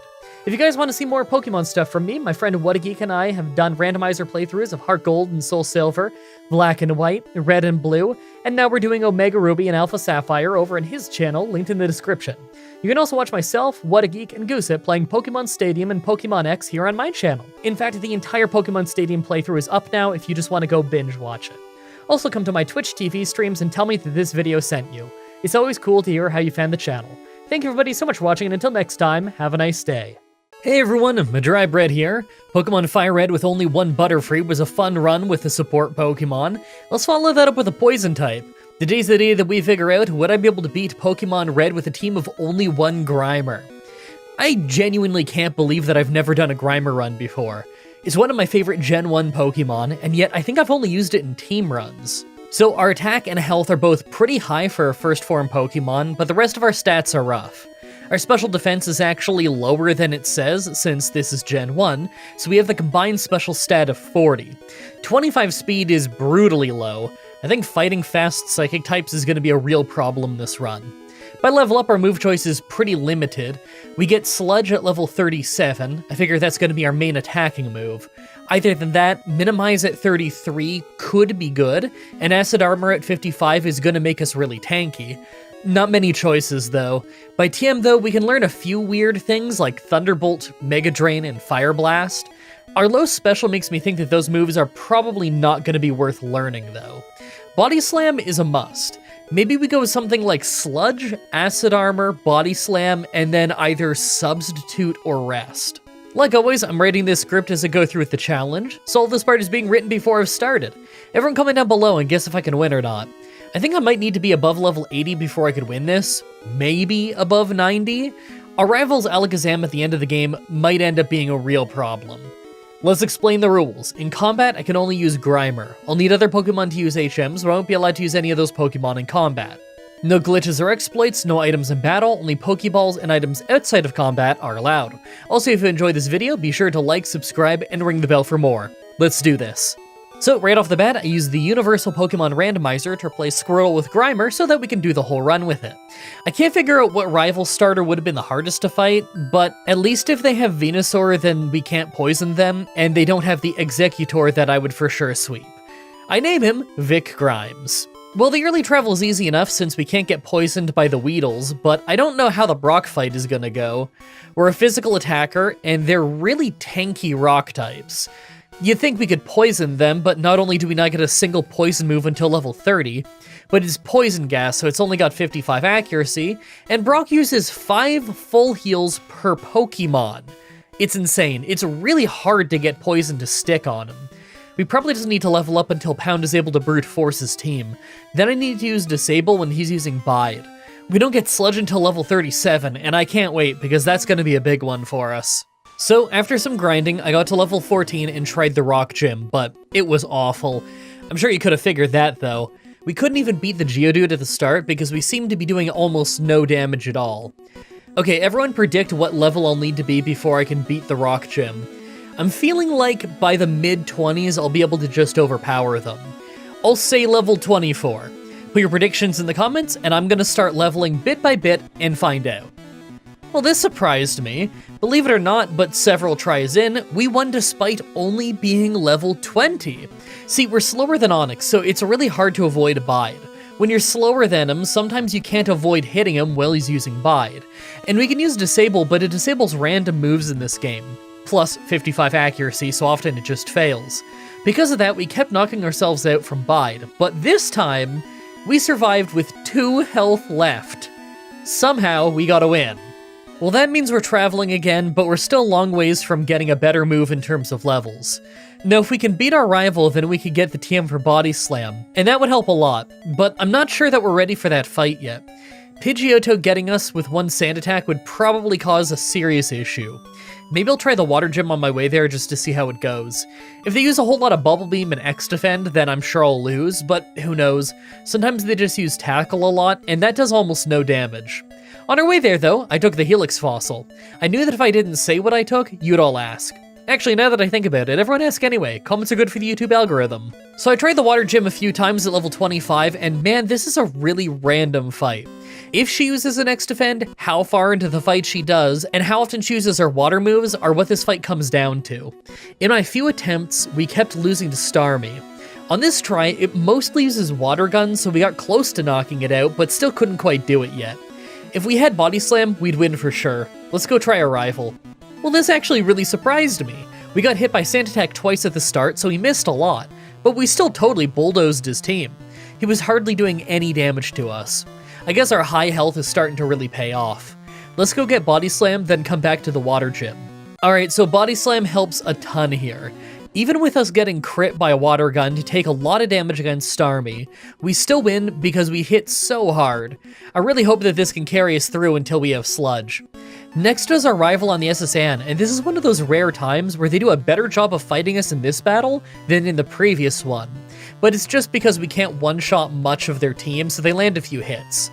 Maybe we could have been in danger if Kadabra didn't use Teleport, but we won pretty easily. Now you'd think that the Electric Gym after might actually do some damage to us since they have a Raichu with Thunderbolt, but no. They use their speed advantage to use Growl instead, so we easily took out his whole team with almost no damage taken. Alright, so we're making progress, but we're gonna hit a bit of a wall soon. We're coming up on Giovanni, our rival, and the Grass Gym. Now I'm not too worried about the Grass Gym since they can't poison us and grass moves don't hurt much, although I'm sure that Sleep Powder and Stun Spore are gonna be annoying. Plus we're slow, so we might get stuck in a Gen 1 wrap loop at the start. Still, we're gonna have Sludge by then, and although the text box will say it's not very effective, it's just a text bug. It doesn't actually affect the damage, that'll be neutral. Giovanni might be annoying because of the rock types, but I think I can brute force it after not too long, and I doubt that our rival is gonna be an issue either. The annoying part is the travel after. We need to get through a bunch of required trainer fights in the Pokemon Tower, and their only Pokemon are Ghastly and Haunter, so poison-type ghosts. Our only move for that is going to be Sludge, so I'm just hoping that the sheer power is going to make it easy. They don't have high defense and we have high attack, so I guess we're just going to brute force our way through. I'm sure the Poison Gym after won't be easy though. While I get there though, here's your weekly reminder that more of my first playthrough of Generation 8 is up on the channel. I've been playing a bunch of Pokemon Ultra Moon with my friends and it's been a great time. If you want something to watch after this video, then maybe you should go give that playlist a try. It's going to be a long series. In fact, if you check the playlist section, often I have videos of that series up in the playlist before they have gone public, so you can just go watch them early.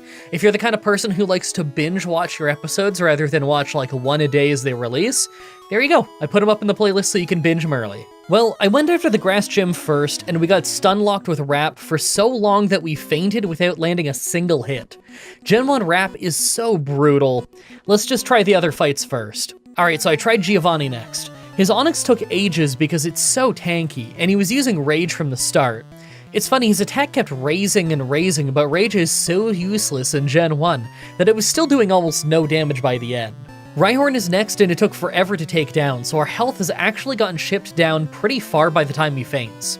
Last is Kangaskhan, and although it was a bit worrying at the start, he switched to using Rage and threw the fight. That wasn't so bad, although we lost half our health. It's crazy how slow we are. After that, I go to the rival. Pidgeotto was a one-shot, and second was Water Onyx, who hit a Bite and a Hydro Pump to take us to half health before we took it down. Growlithe was a one-shot, and next is Kadabra, who probably could have hurt us really badly, but he used Teleport so nothing happened, and we one-shot him. Last is Ivysaur, who survives a Body Slam, but Vine Whip does almost nothing to us. I mean, it wasn't hard, but that's just because Kadabra didn't fight back. Alakazam is gonna be awful in Silph Co. Well, we did indeed get strong enough to overpower the ghosts with Sludge, but man, it's not easy. Every channeler takes a couple tries because getting both paralyzed and confused at the same time is a nightmare, and they love spamming Lick and Confuse Ray, so it happens a lot. We have closer calls with these channelers than we have with most gyms. The worst part is that at the end of all of this, we have the Poison Gym. I figure that I need to spam Minimize for that one. I can't afford to get smoke screened a bunch, and we all know the wheezing at the end is just gonna blow up, so I'd like to dodge that. If we win that fight, then I can do the Fire Gym early, as is customary, and I'm pretty excited for that. Well, the Poison Gym actually went great. We were doing a lot more damage than I was expecting, all of their smoke screens missed, and Weezing missed his self-destruct at the end. That means we get to go do the Fire Gym early. And yet again, we have an amazing Blaine fight. Growlithe spams Agility because it thinks that it's super effective against us. Ponyta is too weak for us. Rapidash gets a strong Fire Spin in for ages, then ditches it to spam Tail Whip. And Arcanine used Roar the entire fight. Gen 1 Blaine is the gift that keeps on giving. Maybe someone out there has got to make a montage one day of just all the dumb Gen 1 Blaine fights that I've had. I don't have time to make it. If you do make it, though, put it on your channel. You might make a little money. I'm not going to ID claim you. Don't worry about it. So I decide to go after our rival in Silph Co, but our low speed is really starting to cause issues for us. Pidgeot is faster than us and spams Sand Attack, so although we could get past him, the Water Onyx right after always ends up beating us with Hydro Pump. Losing accuracy in a solo run is always a really rough situation. I'm gonna try a few times and see if we ever end up with good Sand Attack luck. If not, I'll have to get some levels. Well, I tried a few more times and managed to get past Pidgeot without being Sand Attacked, and got past Water Onyx and Growlithe with almost no damage taken, just to get crit by Alakazam using Confusion. That's his weakest move and we fainted. I'm gonna go get a few levels so that I can more reliably two-shot, and then try more. Well, I gained a few levels, and now we can sweep our way to Alakazam pretty reliably as long as we don't take a Sand Attack on Route 1. But we still just faint anytime Alakazam uses a decent move.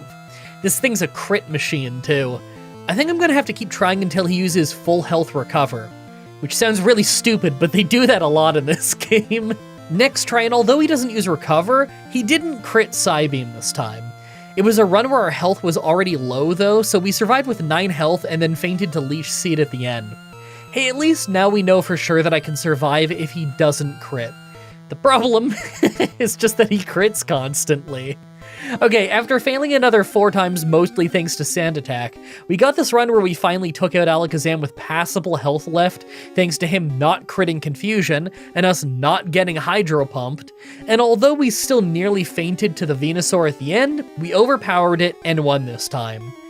Let's go get Giovanni over and done with, and then we can get back to losing at the Psychic Gym.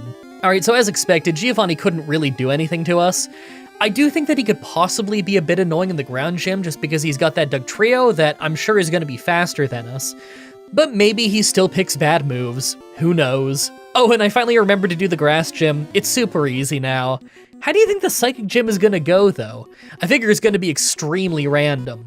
Either they use psychic and we lose, or they use recover and Psywave and we win.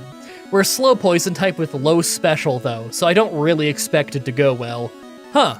Right away, Kadabra is faster than us, and after beating us a couple times with Psychic, he got us with Psybeam, and we survived to take him out.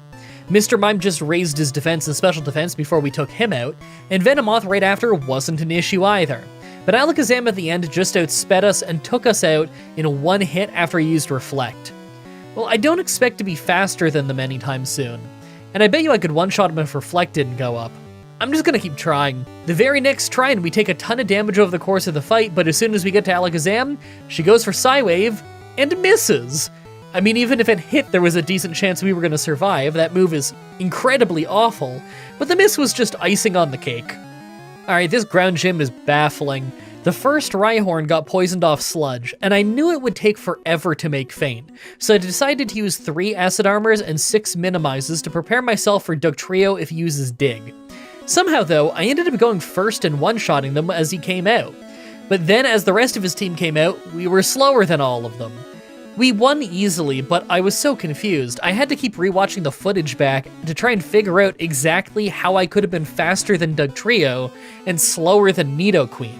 Looking back at it, what I did was I accidentally badge boosted myself by getting all that defense and evasion, so my speed ended up being higher than Dugtrio, but leveling up removes the badge boost glitch, so we were slower as soon as we took it out.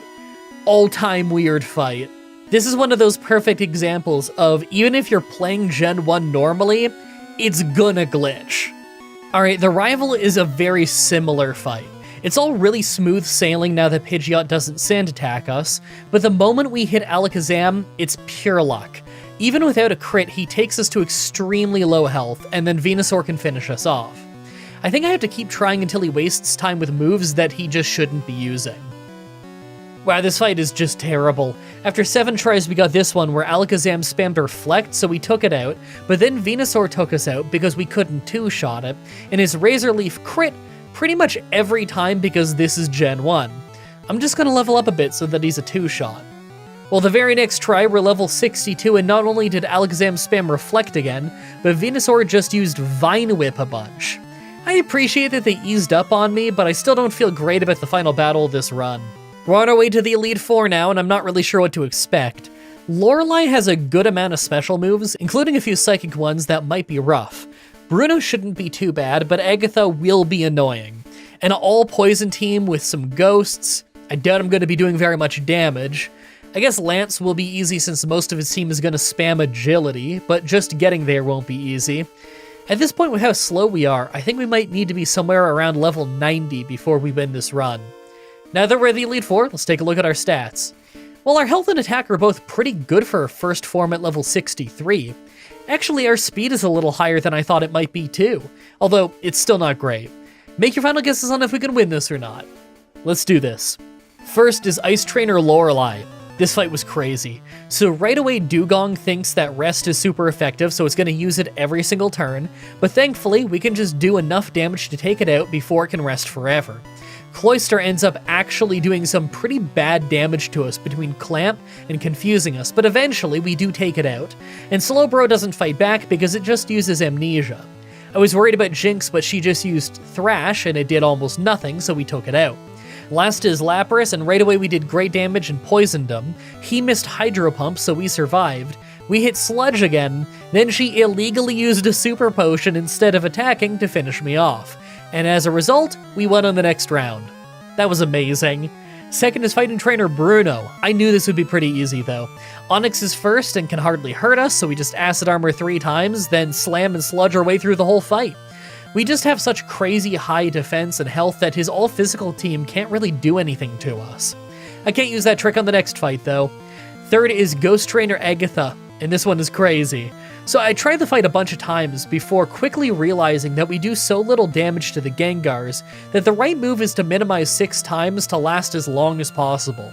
The thing is, I don't know if it's supposed to work this way or not, but even with 6 minimizes, we get hit by Confuse Ray constantly. And the fight is so long that we actually hit ourselves so many times that we faint. I'm gonna try a few more times and just see if a win is even likely. Alright, 3 tries later and we got this one where we just hardly survived at the end. And really, we only survived because the Gengar at the end was spamming Toxic. Yes, she spammed Toxic against the pile of sludge. They really set a high bar here at the Indigo Plateau. 4th is Dragon Trainer Lance. Alright, this is an all-time weird fight. Right away, Water Onix is using a Hyper Beam, and we took huge damage, so I built up some Acid Armor to make sure that it can't do it again, and we paralyzed it with Body Slam. We ended up taking it out with just a little bit under half our health left. Next is 2 Dragonairs, but because they only use Agility, thinking it's super effective, they can't hurt us. Second from last is Aerodactyl, who doesn't do much damage with Hyper Beam thanks to the Acid Armor, but I know one crit would take us out. We kept doing damage and paralyzed him early, but thanks to a Hyper Potion, he lasts ages.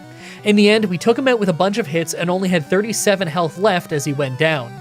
Last is Dragonite, and although this fight took forever, he was just spamming Barrier and Agility, so he couldn't actually hurt us. That was really close considering how much of a mess his AI is. Finally, the Pokemon Champion. Right away, what Pidgeot does is really random, and Sky Attack actually does a lot of damage to us. So I just use a lot of Sludge early, and he mirror moves it back at us to do almost no damage. We took a little bit of damage to Wing Attack, but got the knockout safely. Next is Alakazam, and this fight is totally random. But here we are, 3rd try, and he just uses Reflect 3 times, so we take him out. Rhydon is next, so I take the chance to use some Acid Armors for safety. I then, very, very slowly took him out with Sludge. He did a bit of damage to us, but not very much. Next is Water Onix, and thanks to those Acid Armors I used earlier, we could survive his Hyper Beam. Sludge wasn't doing amazing damage, but we still took him down with a little bit under half our health left. Now, Arcanine had me very worried because he kept hitting Takedown, and even with our defense buffs, it still hurts. We poisoned him early and took him out when we had only 22 health left. Last is Venusaur, and he used Growth as we hit Body Slam. On the second turn, he charged Solar Beam, and I knew it would make me faint, when our Body Slam saved us by paralyzing him, giving us the speed advantage to hit Sludge for the win. We just won like 20 levels earlier than I thought we would. Man, that went so much better than I thought. Yeah, it's not exactly the most exciting Pokemon, but I got to play around with Minimize and Acid Armor, so that was a fun time. I really hope you guys like that run. The next Pokemon Challenge should be up next week on Saturday, like usual, with Pokemon X, with only one Pikachu. Really excited for that one. As always, I'm looking at your suggestions in the comments in the Challenge Quest section of my Discord channel and on Twitter. Subscribe, ring the bell, stay tuned. Outro time, I have one bit of news that everyone is going to be very, very happy about, I'm sure, very excited about.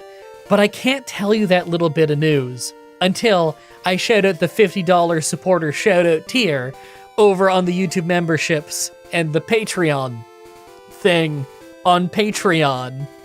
You know what I'm talking about.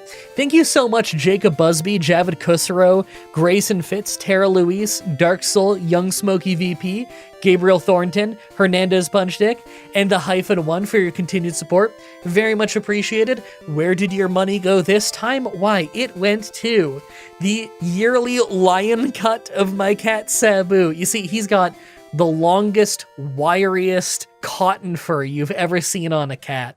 And so he needs to go to the groomer about once or twice a year just to make sure that he doesn't get too knotted up in his underbelly and everything. You know, he can get matted.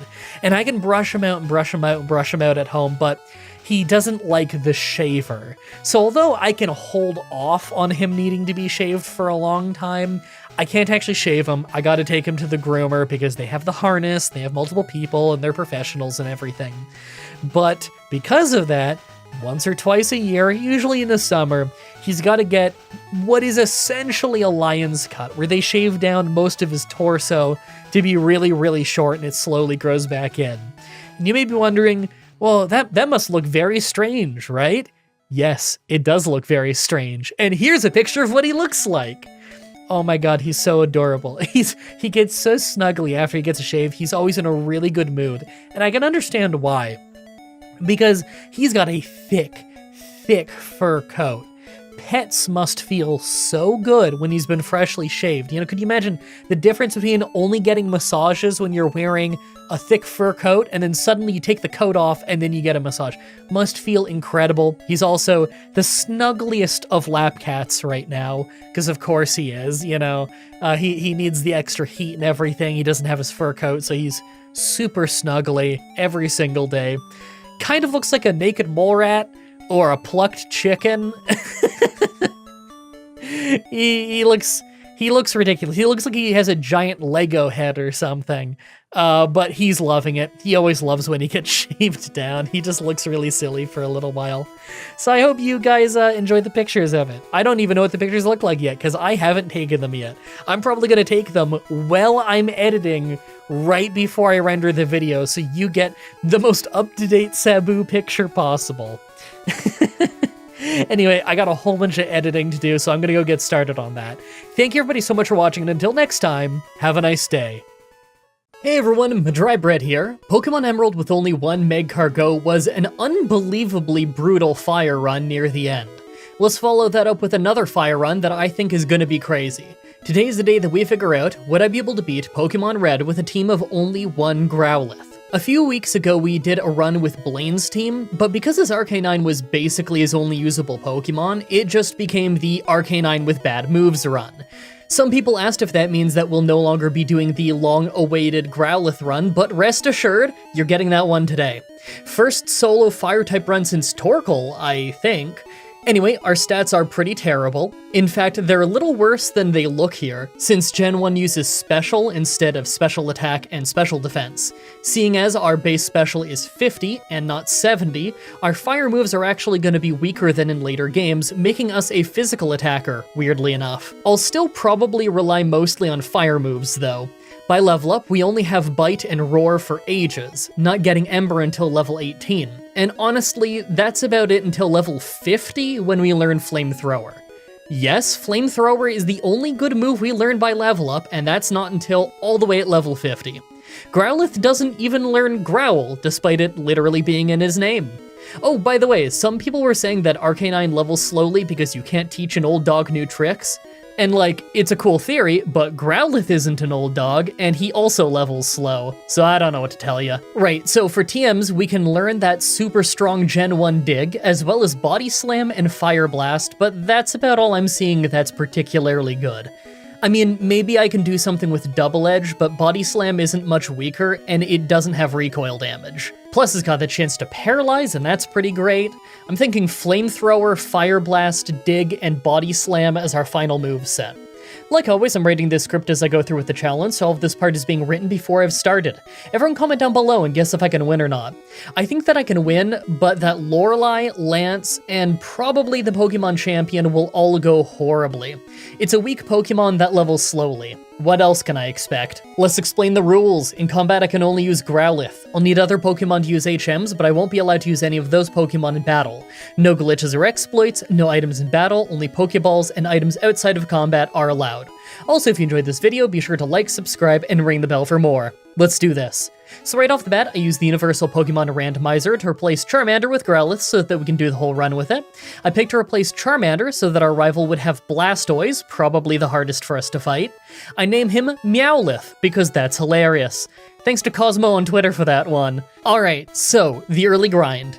You know how this goes for the most part. I mean, this is basically the same start as the Blaine run, and it won't be much different until after the Brock fight. See, in that Blaine run, we were allowed to use Ember, since Blaine's Arcanine uses it, but we weren't allowed to use Bite after getting Ember. Well, in this run we can. I know, the ability to use Bite doesn't quite sound as impressive as getting to use an Arcanine. I'd rather have an Arcanine too. My point is that after the Rock Gym, our larger move variety will help us at least in the short term. It might even help us in the long term when we get some decent TM moves, but I don't think it's going to help us quite as much in the super long term, since there's going to be a pretty noticeable point when Growlithe is much weaker than Arcanine, and that the better moves just don't cut it anymore. Plus, Arcanine did have Fire Blast. Our Growlithe will never get a move that's stronger than Arcanine's Fire Blast.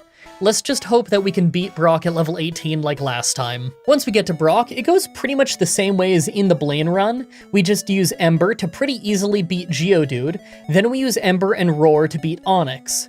Oh, by the way, not only does Roar not work in trainer battles in Gen 1, but it also doesn't have negative priority in this game, so you don't always go second using it. I saw a lot of comments asking about that on the Blaine video, so I thought I'd let you know. Okay, so traveling right after is actually a lot easier just because we can use Bite if we need to, but it's not like it's a great move. In fact, Dark type wasn't a thing yet, so it's just normal type.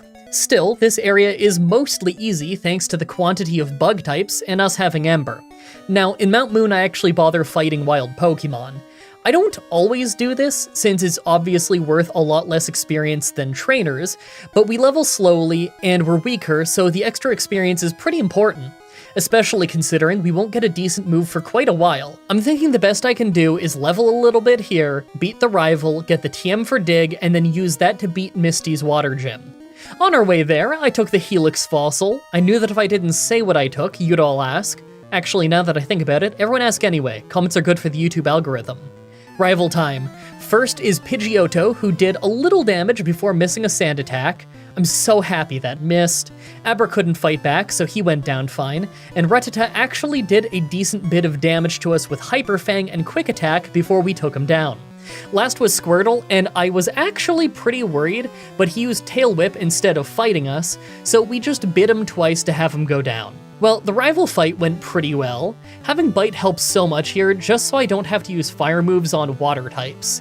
Soon that won't be a problem though, since finishing Nugget Bridge is what lets us go get the TM for Dig. Dig has 100 power in Gen 1, just like Earthquake, so even though our base attack is only 50, it should still be strong enough to take on Misty's Water Gym. I mean, as long as we don't get crit by Bubble Beam or something, which happens all the time, it wouldn't even surprise me. First try starts great when we crit Staryu with Dig for a one-shot. Didn't do quite as hot against Starmie, who crit us with Bubble Beam, because of course. Second try, and we get crit again. Look, it's Gen 1, I expect this. Third try, and she uses Water Gun for some reason, so we hit the first Dig, but as we went for the second one, Misty used an X defend, so it wasn't enough for the knockout. Then she crit Water Gun, because it's Gen 1, so it's just gotta be a crit. Fourth try, and she uses X defend early, so we don't even do half her health and damage. Are we really not ready for this? Kinda felt like we were ready for this. Let's go do the SSN first. So at the SSN, we can pick up the TM for Body Slam, and I do learn it, but it's not as strong as Dig, so I'm not really sure how helpful that's gonna be in the Misty fight. I'm mostly here just because we actually need to get some levels. I mean, that and the rival fight here is always easy. I'm kind of worried that the early game is going to be harder than I expected, because I really thought Dig was going to be strong enough to get us the win back there. Oh, and the rival fight was easy as usual. Body Slam did an awesome job, and we really lucked out on Wartortle not trying anything crazy. You never know when a crit is going to take you out after all. Oh, and of course against Misty, we just crit, so we probably didn't need any of those extra levels.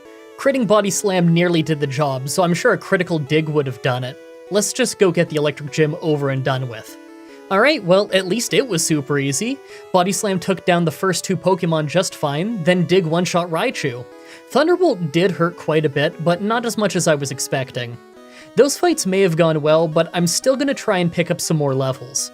Rock Tunnel isn't too scary since we have Dig, but I know it's only a matter of time before we get Brick Walled.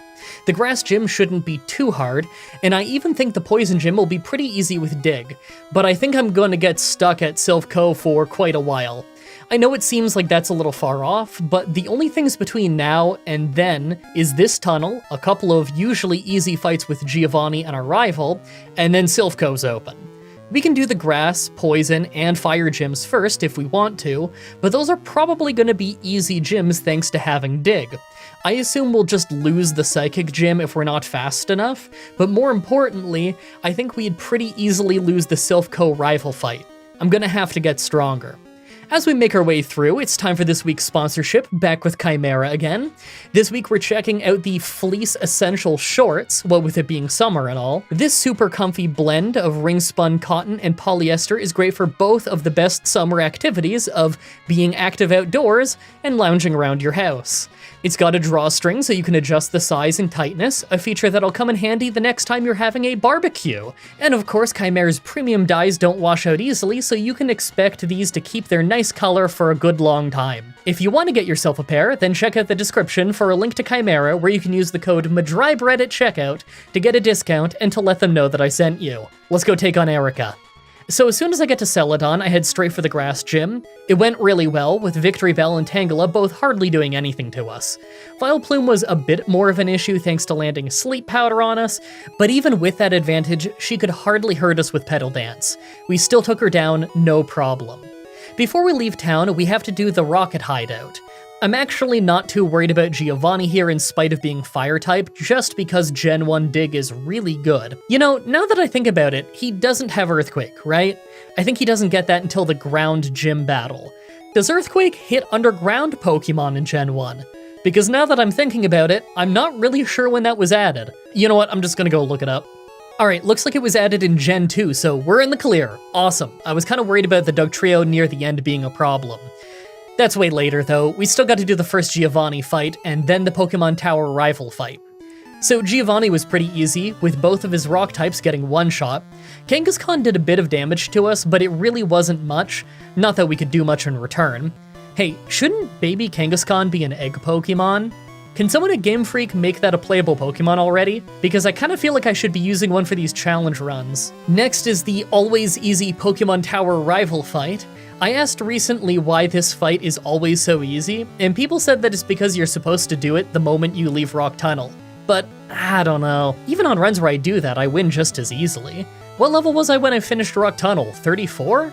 I think I could have won this at level 34 just fine. I just usually don't fight the rival then because there's no point in going into the tower until you have the Sylph Scope since you can't actually finish the tower without it. Well, those fights were easy, as usual. What I'm pumped for is the next part of the run because I really don't know how it's gonna go. The Poison Gym is next, and it unlocks Surf outside of battle so that we can go do the Fire Gym after. I could see the Poison Gym taking a few tries thanks to accuracy and evasion moves, but I think that Dig is going to be strong enough that we can still win without too much trouble. I'm really excited for the Fire Gym right after it though, because you just know we have to see how low of a level we can beat Blaine at, especially since we're using a Growlithe. He can use his super potions and roar while we use dig, and we'll just see whose strategy gets the win. So the Poison Gym started amazingly, with us not even getting hurt by any of his first 3 Pokemon. What really surprised me though was against Weezing, where he used an X attack, tanked dig, then took out about half of our health with Sludge. I know X attack helps a lot, but man, that much damage for Sludge? We took him out on the follow-up. Kinda happy he didn't use self-destruct that time. It might have one-shot us. I'm on my way to the Fire Gym now. Can you feel the anticipation in the air? I feel like we need a Gen 1 Blaine bingo card. Will he never use an attacking move? Maybe he'll use super potions for every single round this fight. First is his Growlithe, and this is great. We use Dig, he uses Agility, and that makes him attack first round so he misses while we're underground. Naturally, we one-shot him. Next was Ponyta, who went down in 1 dig, and Rapidash was faster than us, but missed Growl, so no attack loss going into the Arcanine fight. He's faster than us, so we get hit by Takedown right away to lose about 50 health. Then he healed up from his recoil damage while we were underground. It's not a bad plan, actually, but we only had to tank another takedown before we could finish him off with Dig. We're both level 47, and my Growlithe is better than his Arcanine. Blaine, you should learn Dig. It's really good in this game. Would you believe it if I said that we're in the last few areas of the game? All that's left is Silphco with its rival fight and Giovanni fight. Then we just go do the Psychic Gym right outside, and that unlocks the last Giovanni fight at the Ground Gym and the second from last rival fight. After that, we're already at Victory Road. I'm actually feeling pretty good about this run so far, so I think I'm gonna just try and take on the rival at Silphco early. I might regret it a bit if I end up beating the bosses here before the trainers, just to end up needing the trainers to grind on considering they vanish after Giovanni gets beaten, but we'll cross that bridge if we come to it.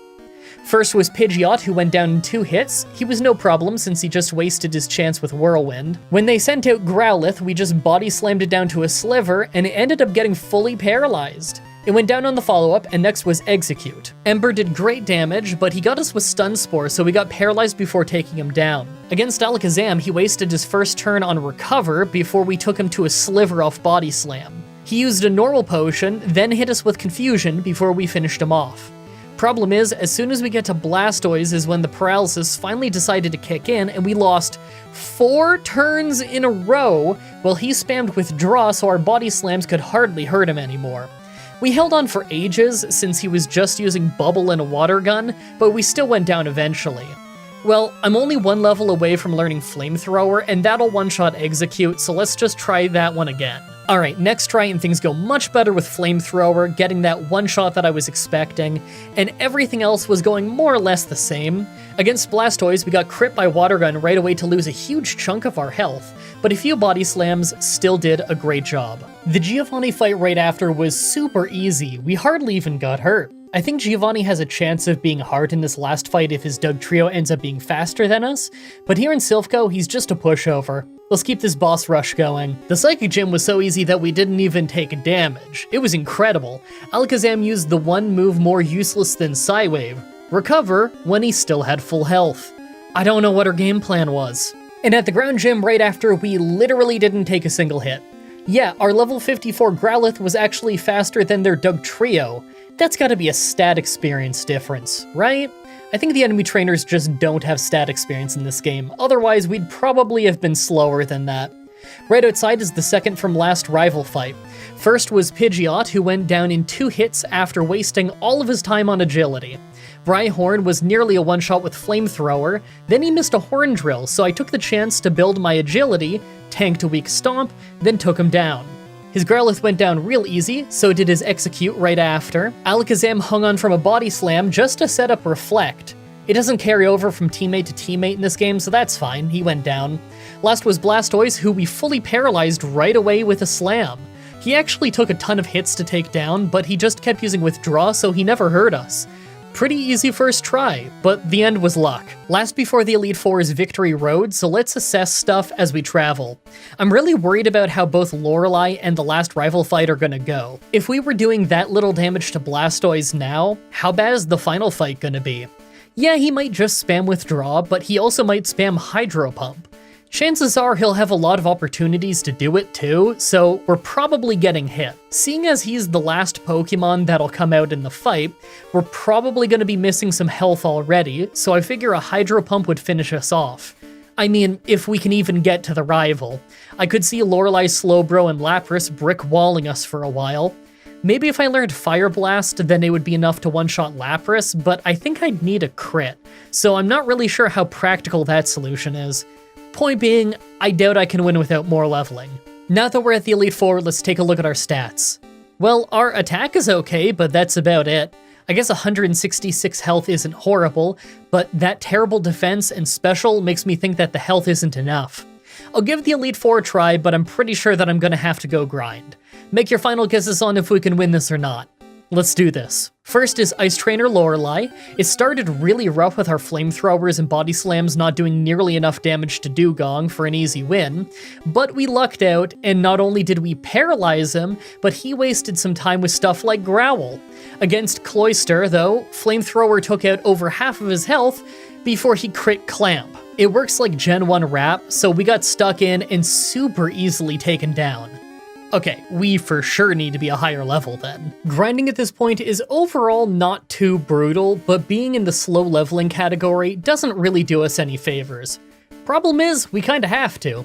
Held items aren't a thing yet, and although we could learn Fire Blast for a stronger move, we'd have to ditch something, and I don't really know what I'd want to get rid of. Agility might still have some use for us, considering how much of a death sentence being slower than our opponent can be. That said, we do have the TM for Fire Blast, so that might end up being the route we go. It wouldn't save us right now, though. We really don't stand a chance yet. I'm gonna try to get our level up to the low 60s and then try some more. Next try at level 62. This time we take damage from Dugong thanks to Aurora Beam, but not too much before he went down. On Cloyster, we really lucked out, both critically hitting to take him to a sliver, burning him, and having him miss Clamp. The burn even finished him off. Slowbro got paralyzed early, but wasn't doing much damage with Water Gun, so we just took him down. But it took a long time. And against Jinx, we never got a hit because Flamethrower took her to a sliver, then she used a Super Potion because Gen 1 is weird like that. Last was Lapras, but not only did we hardly hurt it, but it used Hydro Pump to take us down. Okay, I think I'm gonna need a few more levels and for sure Fire Blast. Agility's cool, but we need that extra damage. Alright, level 67. This time we didn't take too much damage from Dugong thanks to it just using Takedown, and Cloyster missed Clamp so we didn't get taken down by that. Slowbro took ages to make Faint as usual, but we only used a few water guns, so at least we have a bit of health left. Jinx got one shot by Fire Blast at least. Last was Lapras, and we could easily have lost if not for how Fire Blast critically hit, and she missed her Hydro Pump. That gave us a chance to take her down on the follow-up. Finally a win on this brutal fight. That was far from my first try at this level, mind you. Second is Fighting Trainer Bruno. Onyx hung on from Dig, but just used X-Defend, so we never got hit. Hitmonchan was a one-shot with Flamethrower, so was Hitmonlee right after. The second Onyx was super easy, just like the first one, and last was Machamp, who wasted his only chance to hit us by using Focus Energy. Clean fight. Third is Ghost Trainer Agatha. I thought she'd put up more of a fight, but Dig pretty much just took her whole team down just fine. We had to use Flamethrower for Golbat, but honestly, they couldn't do anything to us. Who'd have thought that Agatha would be the easiest Elite Four member? Fourth is Dragon Trainer Lance. This goes horribly, because right away, Water Onyx just missed Hydro Pump, we did decent damage, then he landed one to take us from full health to red. We finished him off, but the Dragonair right after was able to finish us off. Okay, if we do that little damage to Dragonair and they do that much with Hydro Pump, then this isn't even close. We need to get strong enough to two-shot Water Onyx, then I'd only need one miss. A few run-throughs of the Elite Four later and we're at level 73, but we still have horrible luck with this fight. Body Slam still doesn't do half of his health and damage, Hydro Pump still takes out most of ours, and Fire Blast still does less than a Body Slam. Yeah, it looks like we're gonna have to be in the high 70s before I can win this one. At level 77, I thought I was doing half of his health and damage, so I tried this fight a bunch more times, but as soon as Water Onyx missed, we hit it again and it didn't faint. Then we took a Hydro Pump, because of course we did. We fainted him, and we even took out the Dragonair after, but the one after that took us down. This is the farthest we've gotten into this fight, and the worst part is that I bet we could win if we just didn't get hit by Hydro Pump. 3 levels later, we did another dozen or so tries until Hydro Pump didn't hit us. This time, thanks to Paralysis. Dragonair got us with Dragon Rage for 40 damage after we nearly took it out with Body Slam, but on our second Body Slam, the 256 glitch kicked in and we missed letting him use a Hyper Potion. We ended up taking extra damage because of that glitch. The second Dragonair goes down better, but we're still at about half health now. Aerodactyl takes out more than half of our remaining health with Hyper Beam, but we crit Fire Blast to finish him off. Last was Dragonite, and I thought I was doomed, but Body Slam paralyzed him, and then his Slam missed. Fire Blast didn't do great damage, but he was fully paralyzed, so our next Body Slam finished him off. We finally beat Lance. Finally, the Pokemon champion. Pidgeot wasted his turn with a Whirlwind, so he took no damage against him, but Alakazam was second, and Body Slam left him with the tiniest sliver, so he nailed us with the Psychic that lowered our special. Not special defense, all our special. Gen 1's brutal like that. He went down, and we used Dig a couple of times to take down Rhydon. Arcanine was after that, and you'd think it could be an issue because it's such a strong Pokemon, but nope. One Dig took it down. Against Exeggutor, though, is when things became very Gen 1. We get put to sleep off hypnosis and stay asleep for 5 whole turns in a row. 6 turns if you consider that the turn we wake up we don't get to attack in this game. Believe it or not, you can't really win a solo Pokemon challenge when you give them 6 free shots on you. Let's keep trying for better luck. Okay, so on our very next try, our Body Slam was actually a one-shot at Alakazam. I guess he was in a damage range. This means that things went way better getting to Exeggutor, who we just two-shot easily since he didn't put us to sleep this time. Last was Blastoise, and instantly it went amazingly with Body Slam critting, Hydro Pump missing, and us taking him out on the follow-up.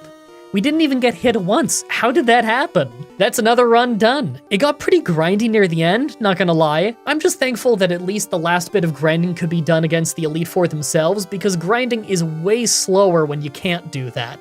I really hope you guys like that run. The next Pokemon Challenge might be up in 2 weeks. I'm not entirely sure. I've just started it, and it's really not looking like I can get it done in 1 week. It's gonna be Pokemon Emerald with only poison moves, which I'm sure all of you hear and you're immediately like, not possible because they're steel Pokemon. But we're gonna have a rule where I can use non-poison moves on steel Pokemon. I know that sounds like a really lame rule in a poison move only run, but the rest of the run is so incredibly insane so far that honestly, I don't think anyone's gonna care about that rule. The run is just such insanity so far and so brutal so far that no, I don't think anyone's gonna complain. And for those who inevitably will complain, I don't care, I'm doing the run anyway. Expect to see a whole lot of Sludge Bomb in that run, because I think it's the strongest poison attacking move in the whole game. As always, I'm looking forward to your suggestions in the comments, in the challenge request section of my Discord channel, and on Twitter. Subscribe, ring the bell, stay tuned. Outro time, what's going on? The last 2 parts, well, not the last 2 parts, the final 2 parts of the main story of Pokemon Mystery Dungeon, that Let's Play, are up on the channel now, which is awesome. Not the end of the Let's Play, because as we've talked about a billion times in the Let's Play, I want to do at least some of the post-game stuff. What a Geek was telling me that we could probably get like a good 2 or 3 play sessions out of just some post-game stuff. So I'm probably expecting, I don't know, between like 3 and 9 more videos in that Let's Play, probably something like that. Not trying to rush too fast into doing it just because everyone's been really busy and I've been really busy and, you know, everybody has their own job and their own life and everything. But I am excited to do more of that because that game was super fun. And of course, I do want to do more Pokemon Mystery Dungeon games at some point. And I want to do Pokemon Stadium 2. Everyone asks for Pokemon Stadium 2. But I have a lot of other things I want to do too. Like how I started that Crusader Kings 3 Let's Play and then got too busy and want to get back to it. Or Wrestling Empire, which I got very, very busy and have been having a hard time continuing. But you know, that's pretty much my whole gimmick, right? Isn't that my thing at this point? Is that I'm the busiest man on Earth? It's hard to run this whole show as just one dude, but whatever. I mean, I knew I was getting into this when I started doing YouTube 12 years ago now? Something like 12 years ago now, something insane like that. I don't know, I feel like I'm an old man at this point, doing YouTube forever. Anyway, I'm gonna go have some risotto for the first time. I've actually never had it before, but we're making some homemade risotto today, so I'm really excited to see how that turns out, and I think that might be ready soon. So I'm gonna go downstairs. Thank you everybody so much for watching, and until next time, have a nice day. Hey everyone, Mah-Dry-Bread here. Pokemon Black with only one Krabby was a surprisingly well-paced solo run. Let's follow that up with a fun tag team run. Today's the day that we figure out, would I be able to beat Pokemon Red with a team of only Hitmonchan and Hitmonlee? Alright, so you guys already know about Hitmonchan and Hitmonlee, right? Here's their stats. Shan is on the left, Lee is on the right. As you can see, they're both decently strong Pokemon, stronger than ones I'd normally use. Do you see the little fine print at the bottom though? In Gen 1, their special is 35. That means they don't have base stats of 455, it's more like 380, which is way weaker. So we're gonna have low health, low special defense, and in Hitmonlee's case, even low defense. The only things that we have going for us is high attack and good speed. By level up, we learn a few alright moves. Hitmonlee gets a bunch of kicks, many of them are unique to him in this game. They're not super exciting, but High Jump Kick at least does decent damage, and Meditate could be good for boosting our attack. For Hitmonchan, we learn a bunch of elemental punches, but he is awful with all of them since they use his special stat. No regular damaging fighting moves on him, though. Now, weirdly enough, by TM, both Pokemon learn the exact same moves. Not many of them are great, though. I'm for sure grabbing Body Slam and Seismic Toss, but I'm not really sure I'm interested in anything else. Maybe I'll give Submission to Hitmonchan just so that he has a regular fighting move. It's not a great move, but it's what we've got. Like always, I'm writing the script as I go through the challenge, so all this part is being written before I've started. Everyone comment down below and guess if I can win or not. I figure that it's possible to win by level 100, but I fully expect Agatha to be absolutely horrible. Probably even harder than the actual final boss. Let's explain the rules. In combat, I can only use Hitmonchan and Hitmonlee. I'll need other Pokemon to use HMs, but I won't be allowed to use any of those Pokemon in battle. No glitches or exploits, no items in battle, only Pokeballs and items outside of combat are allowed. Also, if you enjoyed this video, be sure to like, subscribe, and ring the bell for more. Let's do this. So, right off the bat, I use the Universal Pokemon Randomizer to replace Bulbasaur with Hitmonlee so that we can do the whole run with it. I name him Taka. The real ones already know where this is going. So, first things first, we have to make our way through the forest. So, as usual in Gen 1, Pokemon don't really learn any moves by level up before the level that you would naturally catch them at. So they knew you could never have something like a Hitmonlee at level 5. Because of that, they don't learn anything by level up all the way until level 33. Thankfully, Double Kick with our high attack is pretty good, and Meditate will raise our attack even more if we need it.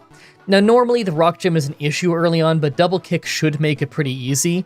What's actually annoying early is that we only have one fighting move, and Weedle's double resist fighting. So we have to fight a lot of stuff that we don't do much damage to. It's fine, I'm sure we're just gonna beat the Rock Gym at whatever level we get there at. So we got to the Rock Gym at level 8, and we're so under-leveled that we were level 10 by the end of the fight. We actually almost went down to Screech and Tackle, but some of the kicks crit, so that really helped us out. Even with it being super effective, their high defense made it a close fight. Plus, we're a much lower level than them for this early in the game. Remember, the difference between level 5 and 6 is much greater than the difference between level 99 and 100. When nobody has many stat points, an increase of a few stat points means a lot more than an increase of a few stat points when everybody has a bunch in the first place. You know, that's why when you're at the beginning of a Pokemon game, 1 or 2 level ups can feel like a huge difference. With that done, we have to travel to Cerulean City, and there's a lot of trainers between us and them. That's fine though, since I probably need the levels. I think our next rival fight won't be too bad since Gust is only normal type in Gen 1, but I could see the Water Gym being annoying because of our terrible special stat, and them using X-Defend to keep us from doing much. Plus, Starmie's part Psychic type, so it'll resist Double Kick. I'll have to build up Meditate on Staryu and just hope for the best. I still do think I want to try the Water Gym first though, just to see what happens. Wish me luck. On our way there though, I took the Helix Fossil. I knew that if I didn't say what I took, you'd all ask. Actually, now that I think about it, everyone ask anyway. Comments are good for the YouTube algorithm. So I tried the Water Gym a bunch of times, and even on runs where Staryu just used Tackle a bunch so we could build up our attack plenty and take it out with a good amount of health left, all it takes is one water move from Starmie, and we go down. I could totally win this with either a few more levels or a better move.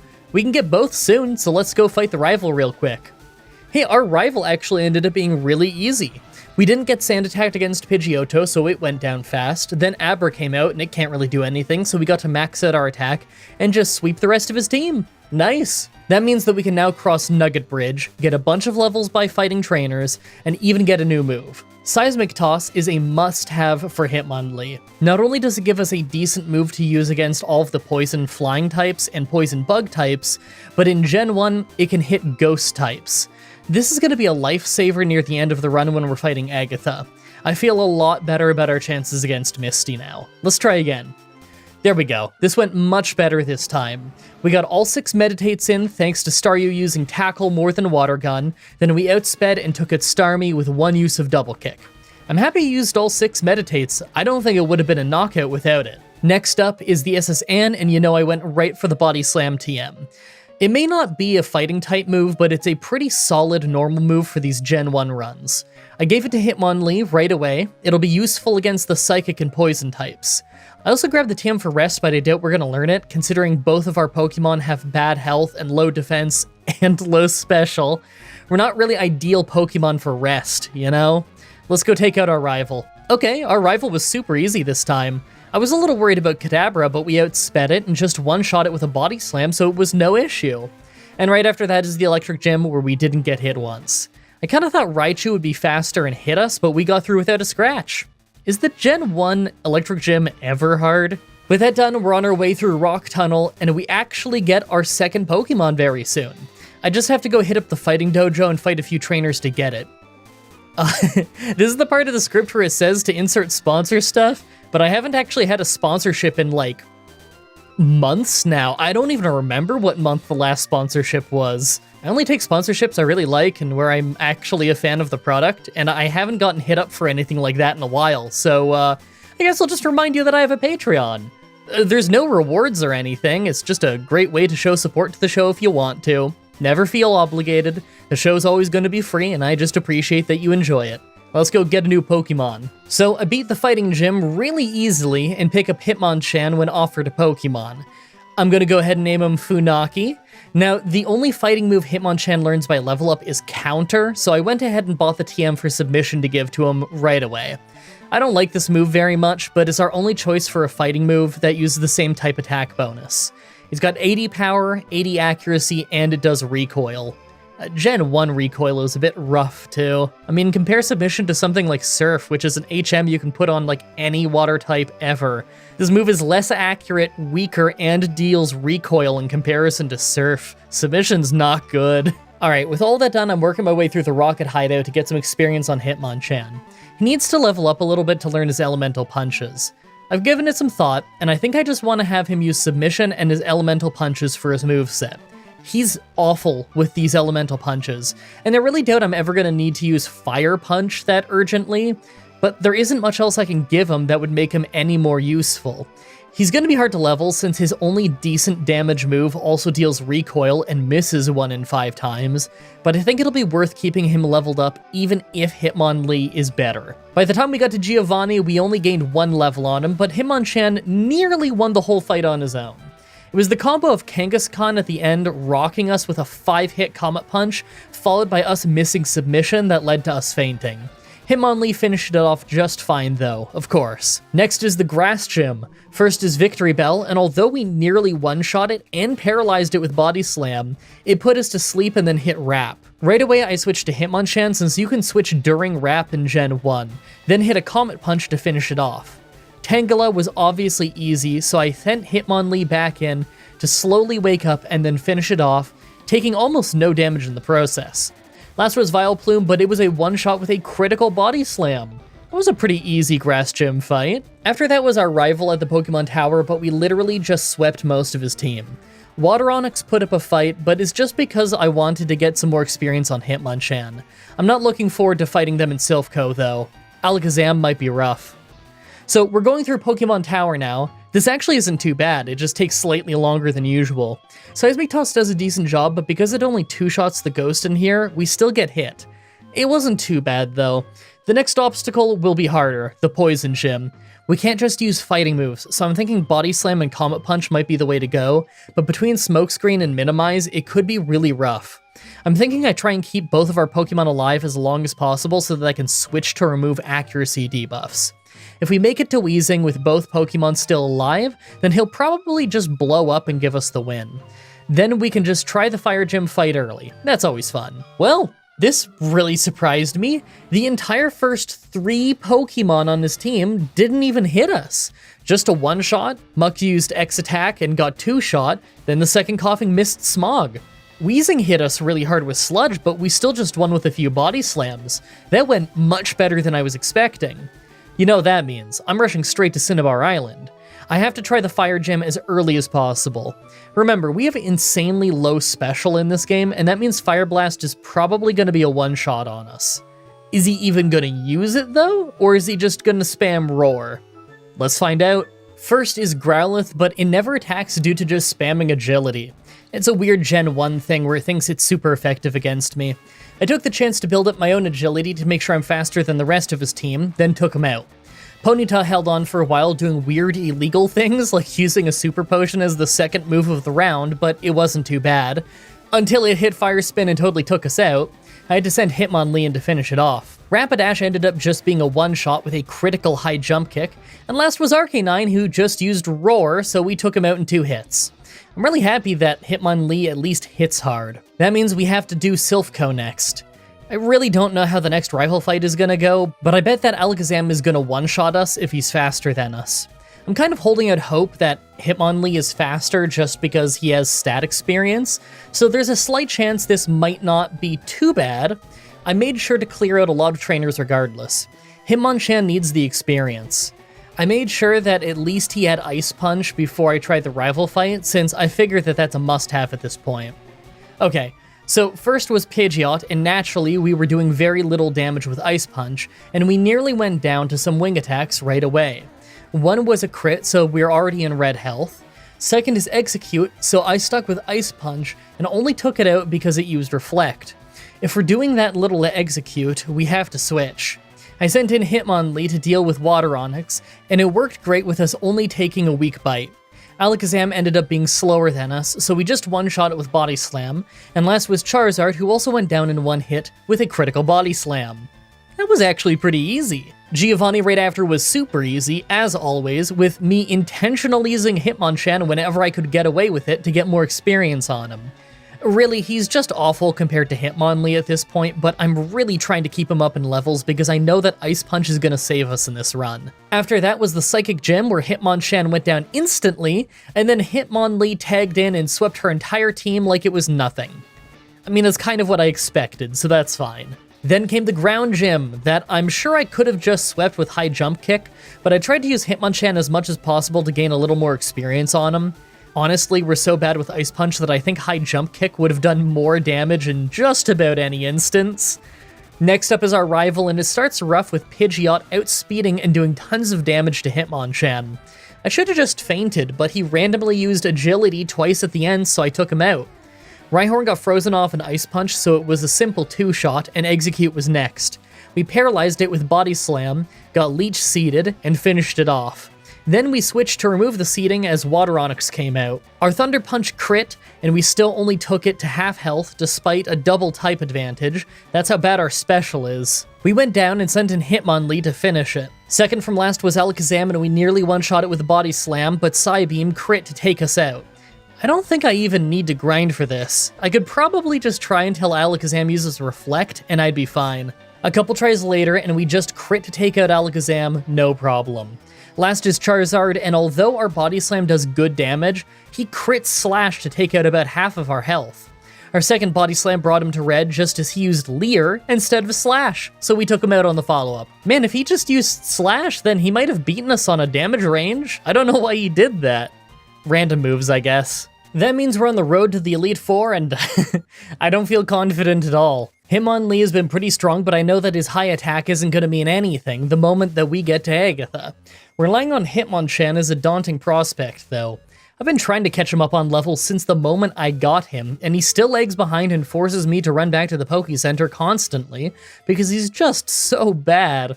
I know I need him for the Agatha fight, though, so I simply keep investing in him. I couldn't see us ever winning that Agatha fight without freezing from Ice Punch, and we can't get that if we're instantly fainting all the time, so levels are important. Now that we're at the Elite Four, let's take a look at our team.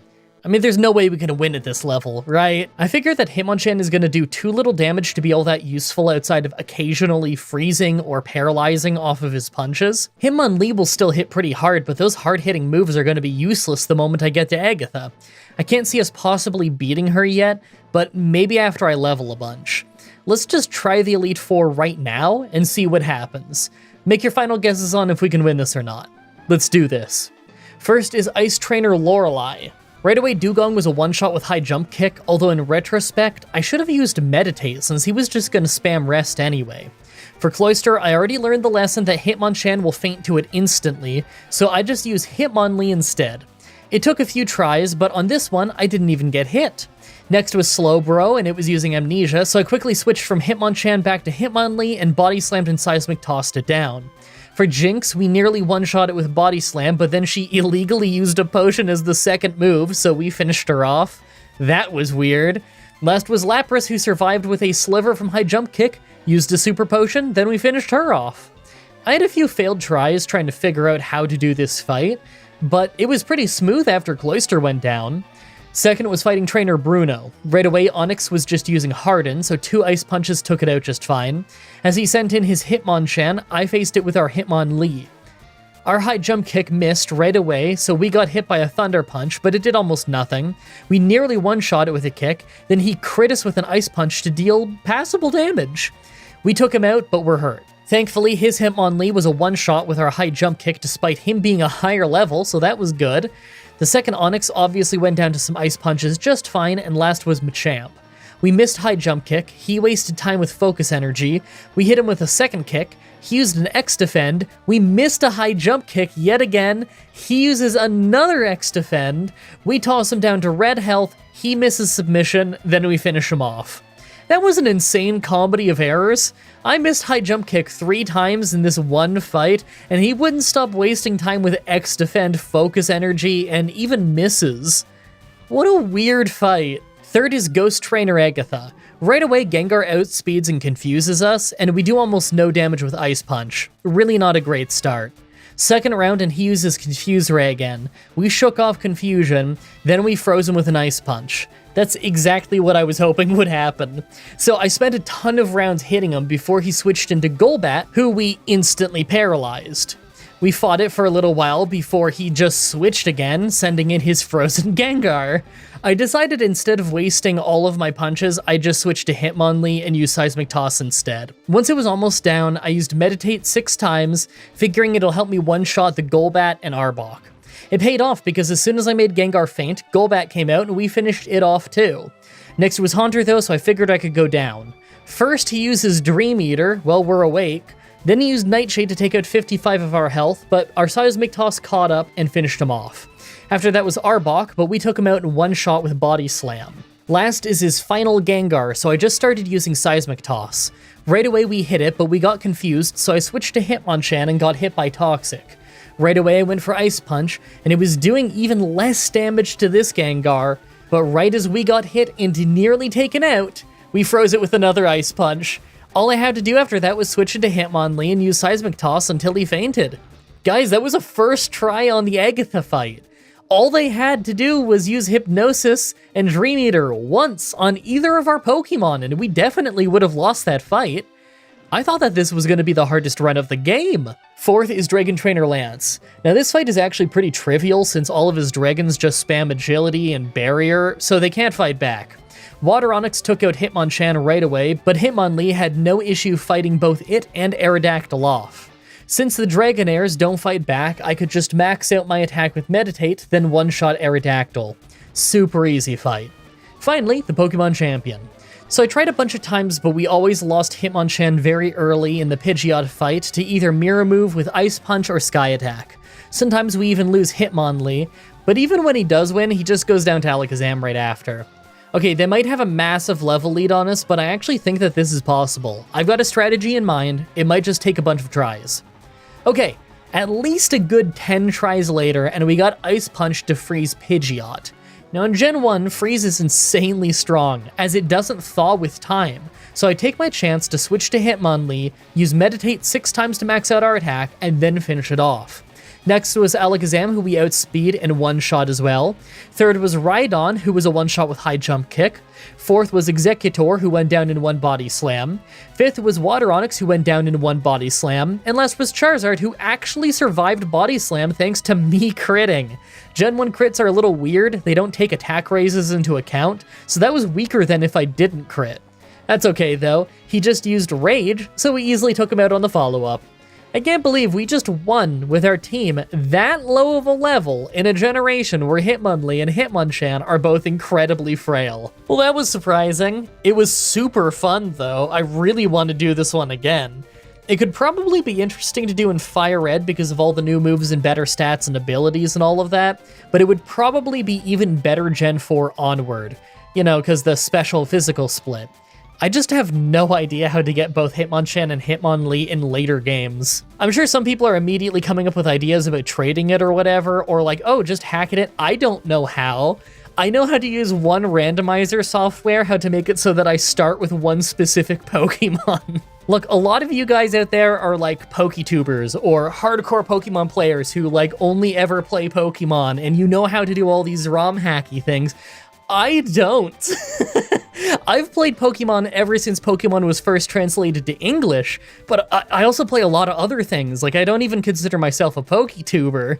I'm not qualified to be a PokeTuber. I don't know this stuff. I'm just a guy who really likes casually playing Pokemon. Anyway, if someone can figure out like a really good, simple, easy way that I could get both Hitmonlee and Hitmonchan in like a Gen 4 or Gen 5 game, let me know. I'd appreciate it. Anyway, I really hope you guys like that run. The next Pokemon challenge should be up next week on Saturday, like usual, with Pokemon Black with just Sock and Throw. Yeah, it's gonna be kind of like this run, but in Gen 5. You know, I kind of figure Sock and Throw were vaguely based on Hitmonlee and Hitmonchan. I know that the Pokemon Company has said before that with Gen 5 they took a lot of inspiration from Gen 1, and I figure those are kind of the equivalents. Plus, I used both of them when I played the game casually back when the game was new, and I thought they were fun Pokemon. Anyway, as always, I'm looking at your suggestions in the comments, in the challenge request section of my Discord channel, and on Twitter. Subscribe, ring the bell, stay tuned. Alright. It is currently 2 p.m., June 20th, 2024. So in less than 24 hours, at like 8:30 in the morning tomorrow on the 21st, I'm getting 2 wisdom teeth removed. The only wisdom teeth that grew in for me were my top row ones, and they didn't really cause me problems for a long time, either than how like the left one's a little crooked. It points outwards towards my cheek a little bit, so like inevitably a few times a year, I'll sleep on my side, and the pillow will kind of press my cheek into that tooth, and it'll cut my mouth open. I'll have a swollen mouth for a few days, and that always sucks. But that aside, it didn't really cause me any serious issues, but I started getting some sensitivity in both of my wisdom teeth, I don't know, like a year ago. It's still not that bad. I wouldn't even call it pain. I only feel the sensitivity if I run my tongue along the bottom of the tooth a bunch. But, you know, I've been proactive on getting it looked at. They've been checking up on it this whole time. And the dentist decided, hey, it's probably time that we take those teeth out. They're causing a problem. They're only going to cause more of a problem. Apparently, the weird shape of one of them makes it just about impossible to clean at home fully anyway. So they think it's inevitable that there's going to be more problems. You know, why fill it or something when you could just rip it out and it's going to cause problems anyway. Plus, apparently now it's actually impacting on my bottom row of teeth when I bite before the rest of my teeth do. So that's going to cause problems over time. So I've got my dental surgeon appointment tomorrow to get them yanked out. I already had the assessment with them where they figured out, you know, they're just going to take out both teeth, which is what I'm happy with anyway. I want them out. So I'm excited for that. I had some teeth out when I was like, I don't know, like 11 or 12 or something. Whenever I was getting braces as a kid, I had a couple teeth removed so that they'd fit properly. So, like, I remember what it was like to get teeth yanked out. It's really easy and painless, you know? You feel one little pinch of them giving you, like, the needle for the numbing, the freezing stuff, and then you literally don't feel the teeth. Like, it takes them, like, 20 seconds per tooth to just pop them out. You just hear a little rattling or whatever. So that was, like, more than half my life ago. I'm 31. I think I did that, like, 20 years ago. So it'll just be even easier now. I'm not worried at all about the surgery. The recovery, well, the surgeon assures me the recovery is not going to be too bad because it's top row. He said if it was bottom row, it'd be worse because one of my bottom row wisdom teeth overlap with a nerve. And he's like, I don't want you to have permanent nerve damage. But thankfully, neither bottom row wisdom tooth has actually like come out from the gums. So he said there's no danger of those right now. Just keep an eye on them. You know, make sure they don't shift, but it's unlikely that they will. He did say that recovery will be a little worse for me because typically people get their wisdom teeth out in their 20s, not early 30s, but that's okay. I'll be fine. He said that it'll be like a 2-day recovery. No solid foods, just liquid foods and like totally soft things like mashed potato for the first 24 hours. I can have slightly more solid food after that the next day, but still soft. And then after that, he said just slowly work your way up until you're comfortable. So I'm not too worried about that. What I am saying, though, is no streams for a little bit, because I'm probably not going to be able to talk properly for a little bit, and even if the pain wasn't that bad and I could talk, I'm probably going to be salivating like crazy. That just happens to me whenever I have, like, a mouth wound, you know? And if I'm salivating like crazy, then I'm going to sound really gross and bad on the microphone. I hate how that sounds. I already hate how it sounds when I do a voiceover and I'm too thirsty and I don't realize it until I'm listening to it back. And I realize my tongue's clicking and making gross noises all the time, and I can only edit out so many of them, so sorry about that. In fact, my mouth is a little bit dry right now, so I hope you're not getting bombarded with that. Yeah, so I have a ton of work I want to get done today so that I can mostly rest tomorrow, because, you know, I'm getting some teeth yanked at like 8 in the morning. So, yeah. and next week on Monday, which is like, what, the 24th, 23rd or 24th? is Sphere of Influence, the new expansion for Victoria 3, which I'm very, very, very excited to play, because I just love that video game. Anyway, I should get some chores done and then get back to some more work. Thank you everybody so much for watching, and until next time, have a nice day. Hey everyone, Mah-Dry-Bread here. Pokemon Gold with a team of only Smeargle was brutally long. Let's follow that up with a weird one. Today's the day that we figure out, would I be able to beat Pokemon Red with only HMs? So this is a weird one that I get requested quite a bit actually. We all know what HMs are, right? Those are the moves that you get so that you can travel to new areas of the map. In combat, a lot of HMs aren't that useful, but they're not all garbage either. In Gen 1, there were 5 HMs. Cut, Strength, Surf, Fly, and Flash. So 3 standard damage moves, 1 2-turn damage move, and an accuracy drop. It's not much, but we can make this work. Like always, I'm writing the script as I go through with the challenge, so all this part is being written before I've started. Everyone comment down below and guess if I can win or not. I'm confident that I can win, but I don't know how many problems the tiny move variety will cause. We might have a really hard time fighting strong water types. Let's explain the rules. In combat, I can only use HM moves. I guess it's not really any more complicated than that. I don't even need a rule about needing other Pokemon for HMs, that just won't come up. No glitches or exploits, no items in battle, only Pokeballs, held items, and items outside of combat are allowed. Also, if you enjoyed the video, be sure to like, subscribe, and ring the bell for more. Let's do this. So, this challenge run can't actually start until after we have our first HM move, obviously. The earliest one you can get is Cut, and the least amount of major fights you can do to get there is Brock's Rock Gym, the Cerulean City rival fight, and then the SSN rival fight. To get there, I just grabbed Bulbasaur from the start of the game, partly because he's my favorite starter, and partly because he can learn Cut. Charizard and Blastoise are both better in the long run since they can learn some more HMs, but I mostly just want Bulbasaur, so I can Bulbasaur all my way through the early game to get to the point where the run really starts.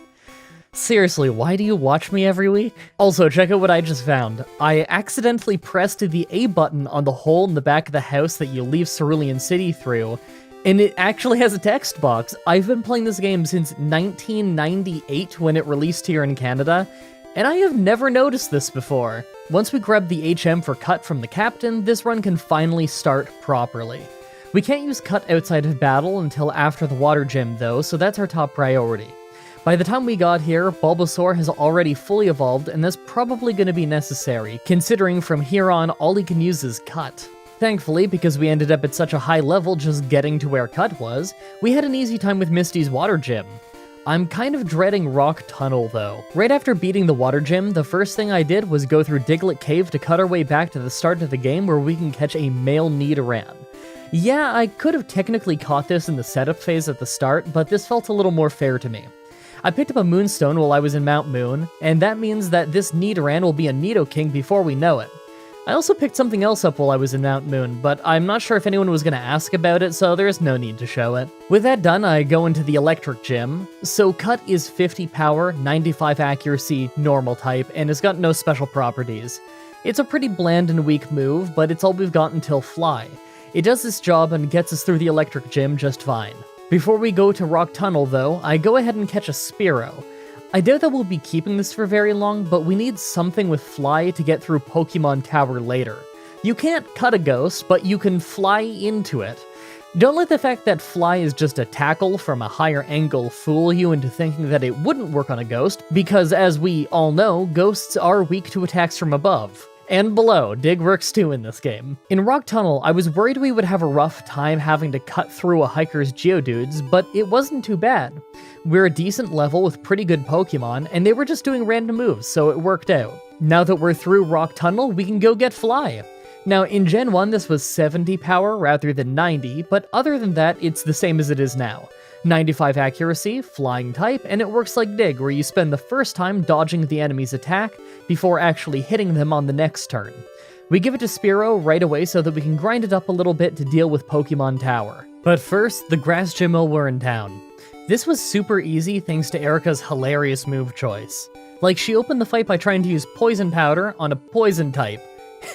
What is she doing? We had the Spearow fight Tangela just to see how strong it is, but it's really not doing much. We'll probably be replacing Spearow as soon as we're done Pokemon Tower. First though, I have to fight Giovanni for the Sylph Scope. We cut our way through on the first try pretty easily, but thanks to his rock types, it ends up taking ages. I'm happy I decided to just focus on one Pokemon with Cut for the first half of the game, because if I had multiple Pokemon at lower levels with Cut, this would have been awful. Pokemon Tower Rival Time. This is the last of the super easy rival fights usually, and after this is when he gets some better moves and evolves more of his team. We cut our way through pretty quickly. For the tower itself, Spearow, who is now a Fearow, did a decent enough job by just spamming Fly. Now that we're getting the Sylph Scope though, it's time for new Pokemon. First, I catch Doduo on Cycling Road. Despite clearly being a flightless bird, it does learn Fly, so this will be a solid upgrade. Then I go to the Safari Zone to catch Rhyhorn. It's a pain to even find one, and even more of a pain to catch them. The Safari Zone is rough in general. Still, we can evolve this into a powerful Rhydon to do some decent damage with Strength. Plus, weirdly enough, he can learn Surf too. Honestly, I don't even know if I'll bother teaching it to him since he probably won't do any damage with it. Speaking of Surf and Strength, I picked up both while I was in town. That means we have 4 HMs now. I don't think I'm going to bother picking up Flash. It's kind of out of the way, and I doubt we need it for this run. Next, I get the Super Rod and fish until I get Krabby. He can learn 3 of the 4 HMs and has really high attack. I don't know for sure if I'll need this, but it could be strong. Finally, through switch training, we got our Nidoran to evolve so I could give it the Moonstone to turn it into Nidoking, letting it use Surf and Strength. Hey, our team is actually really shaping up. I mean, we have to grind them a bunch just to catch them up to where we are in the game, since most of them just now learned moves they can use, but hey, this is still progress. With all of that prep work done, let's give the Poison Gym a try. This was a first try, but would you just look at the battle? Our team is actually really resistant to Poison type, but we don't do much damage. We're a lower level than them, they're reasonably tanky, and Muck just absolutely spams Minimize like you wouldn't believe. It really doesn't help that even after him, Coughing Smoke screened us so much that we actually had to start switching Pokemon just to land hits. Eventually, in the end, we won how we usually beat Koga. He blew himself up with his last Pokemon. Great job, dude. On the way to Cinnabar Island, we ran into this Whopper level 40 Tentacool, who's literally a higher level than my entire team but the Venusaur that we started with. Considering Tentacruel can hit like a freight train with Surf in this game, I gladly catch it. Naturally, we use it right away to just sweep the Fire Gym. This really couldn't have been more perfect. He fell right into our laps. I didn't even look for him. Before leaving Cinnabar, though, we go ahead and revive Omanite to put him in the PC. Sorry, dude, I know that you'd be good for this run, but seriously, that Tentacruel is just ridiculous. I can't not use him instead. The stat difference is just too big. Right, next up is Silphco. No need for us to clear the place, though. Let's just go straight after the rival and see how we match up. This Tentacruel has me pretty confident.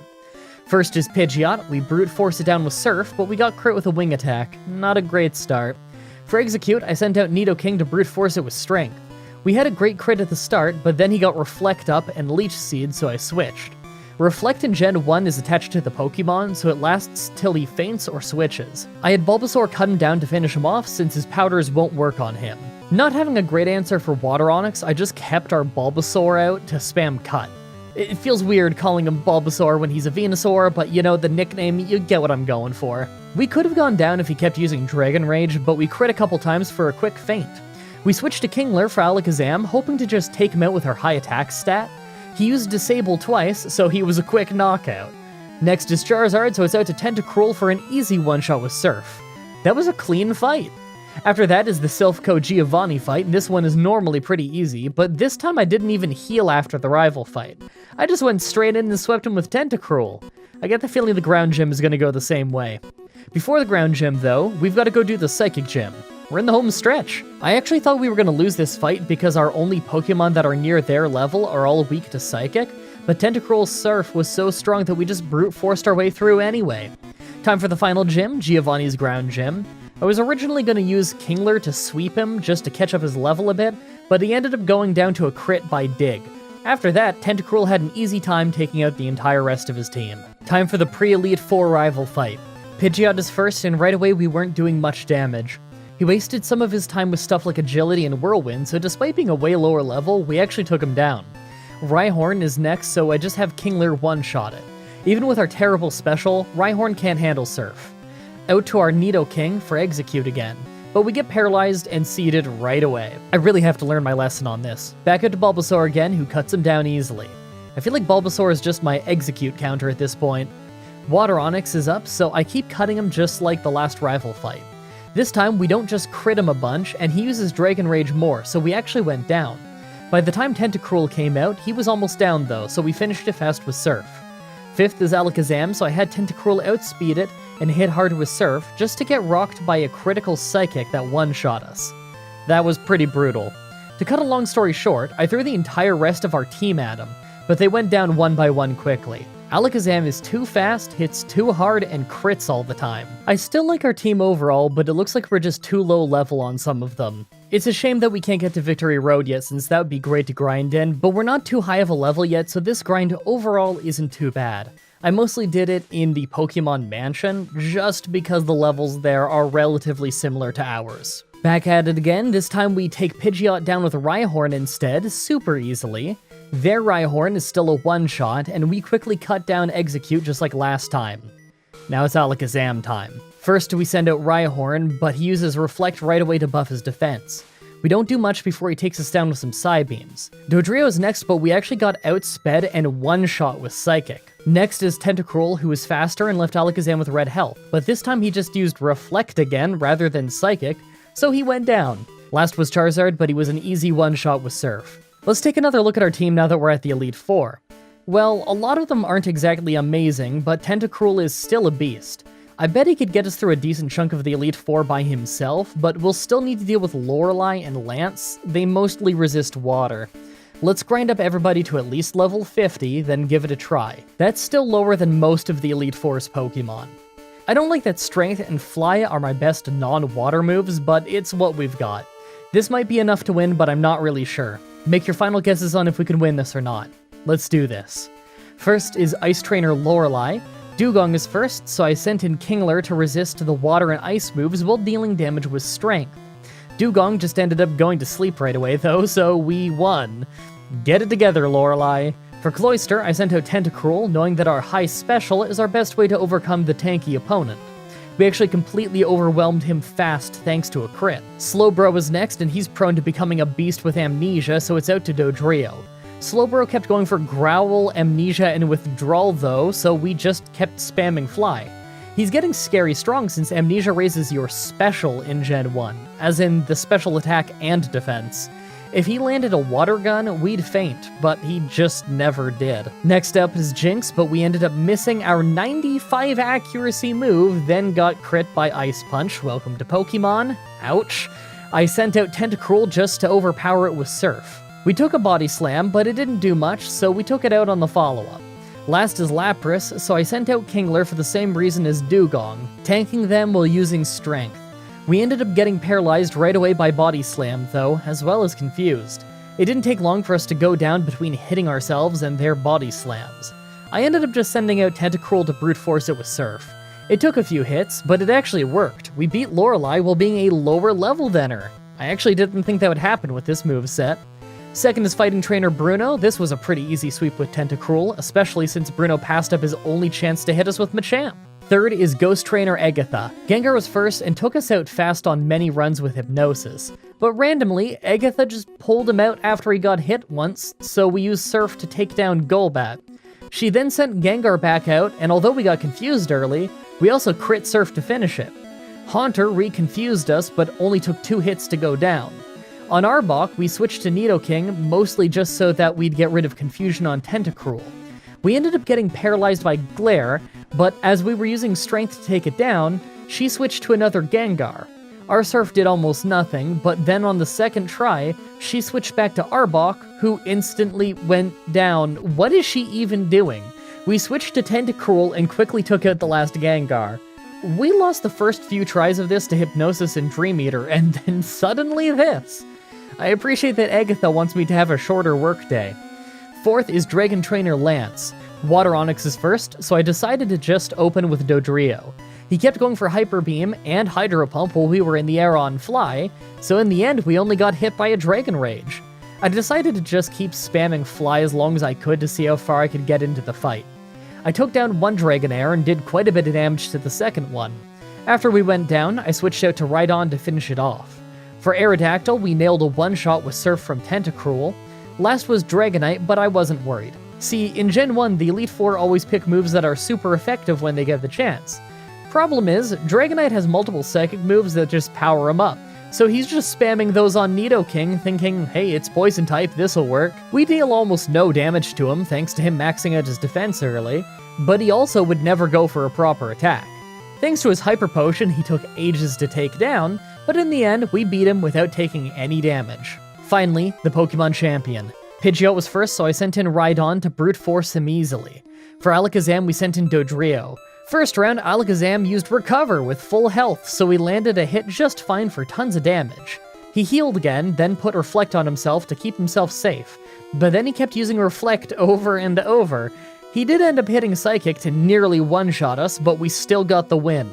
His Rhydon was an easy one-shot with Tentacruel, and fourth was Executor, so we sent Dodrio back in. We did great damage, but went down to Barrage. I sent in Rhydon, knowing Executor doesn't have any grass moves, but we ended up getting put to sleep for ages and whittled down with Barrage. It's insane just how much time he can waste with this thing. Gen 1 sleep is brutal. As soon as we finally woke up, we hit Strength to finish him. Fifth is Water Onix, so I decided to send in Kingler, knowing he could tank the water moves and use Strength. It actually ended up going amazingly because he just kept using Leer, so we took no damage. Last is Charizard, who got rocked by Surf, used a full restore, got rocked by it again, then used Rage. Yeah, that didn't exactly sweep my team, so another Surf finished it, getting us into the Hall of Fame and winning us the run. That was a pretty fun challenge. Yeah, our moves were pretty bland, but I got to use new Pokemon, so that's always cool. Plus, now that we have that done, I can start planning out an HM run in Gen 2. I guess as we go on and do later generations, we're just gonna have more interesting moves. I really hope you guys liked that run. No Pokemon challenge next Saturday. Normally it would be a Bethesda challenge that week, but I'm gonna try and take that week to work more on other projects instead. Plus, I'll be streaming more on Twitch. As always, I'm looking forward to your suggestions in the comments, in the challenge request section of my Discord channel, and on Twitter. Subscribe, ring the bell, stay tuned. If you want to see me do more challenges like this, please let me know in the comments or on Twitter. I can always use more ideas from you guys on what I should do next. Also, check out the playlist in the description if you want to watch all the Pokemon challenges that I've already uploaded. If you want to see more Pokemon stuff from me, my friend Whatageek and I have done randomizer playthroughs of Heart Gold and Soul Silver, Black and White, Red and Blue, and Omega Ruby and Alpha Sapphire over on his channel, linked in the description. You can also watch myself, Whatageek, and Gooseit playing Pokemon right here on my channel. We've done Pokemon Stadium, Pokemon X, and we're working on Pokemon Mystery Dungeon Blue Rescue Team. We actually just streamed some grinding in that recently. Also, come to my Twitch TV streams and tell me that this video sent you. It's always cool to hear how you found the channel. Thank you everybody so much for watching, and until next time, have a nice day. Hey everyone, Mah-Dry-Bread here. Pokemon Platinum with only Bug-type Pokemon was a fun and well-paced team run. Let's follow it up with a classic Gen 1 solo run. Today's the day that we figure out, would I be able to beat Pokemon Red with a team of only one Horsey? Man, what can I say about a Horsey? It's a solo water type with some amazingly bad stats. We're really frail with only 30 base health, and our attack isn't much better. Now keep in mind that this is Gen 1, so we don't have that awful 25 special defense. Instead, we just have a combined special stat of 70. So you could argue that this is Horsey's most powerful gen, although I think that our moveset might disprove that. Would you look at this? Only Bubble until level 19, and then we get Smokescreen. We don't get another attacking move until level 30 with Water Gun. Hey, why do we even learn Leer when we don't get any physical moves by level up? Check out these TM moves too. This is such a tiny list. There's a lot of Gen 1 TM moves that just about anyone can learn that Horsey just can't. Like, there's no Body Slam on this list for us. I guess we could get the TM for Water Gun in Mount Moon, and Bubble Beam from Misty, but really all I care about is Surf and Ice Beam. Although I should probably get Blizzard too. Yeah, Ice Beam and Blizzard cover the same type, but Blizzard in Gen 1 has 90 accuracy, making it pretty overpowered. I'll probably learn it if I feel like I just need that extra little bit of power for a fight. Like always, I'm writing this script as I go through with the challenge, so all of this part is being written before I've started. Everyone comment down below and guess if I can win or not. Well, the ice moves make me think that I can win, but I could see the early to mid game being pretty difficult. Until we have Surf and Ice Beam, it's gonna be a slow run. Let's explain the rules. In combat, I can only use Horsey. I'll need other Pokemon to use HMs, but I won't be allowed to use any of those Pokemon in battle. No glitches or exploits, no items in battle, only Pokeballs and items outside of combat are allowed. Also, if you enjoyed this video, be sure to like, subscribe, and ring the bell for more. Let's do this. So, right off the bat, I used the Universal Pokemon Randomizer to replace Squirtle with Horsey so that we can do the whole run with it.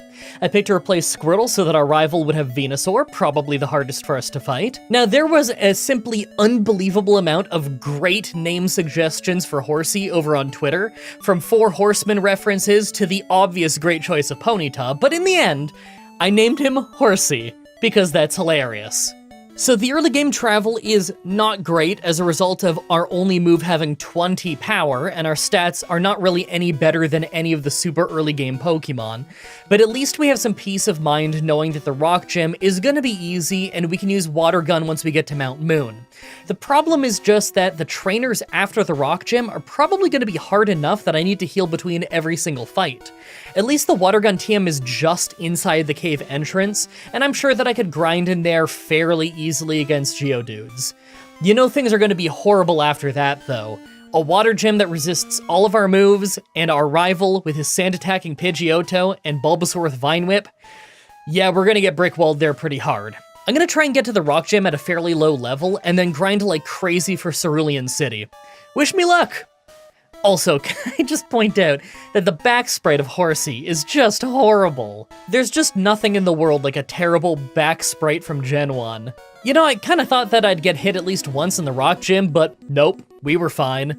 Now, I have so many trainers to fight and so much grinding to do if we're gonna stand a chance against the Water Gym and against the rival. But on our way there, I took the Helix Fossil. I knew that if I didn't say what I took, you'd all ask. Actually, now that I think about it, everyone ask anyway. Comes a good for the YouTube algorithm. I feel like I'm tripping over my words. Maybe I'm not tripping over my words, I don't know, I'll be able to tell when I'm listening back to it, but I feel like I'm tripping over my words. It's Boxing Day today in Canada, so yesterday was Christmas, and I was talking like the whole day.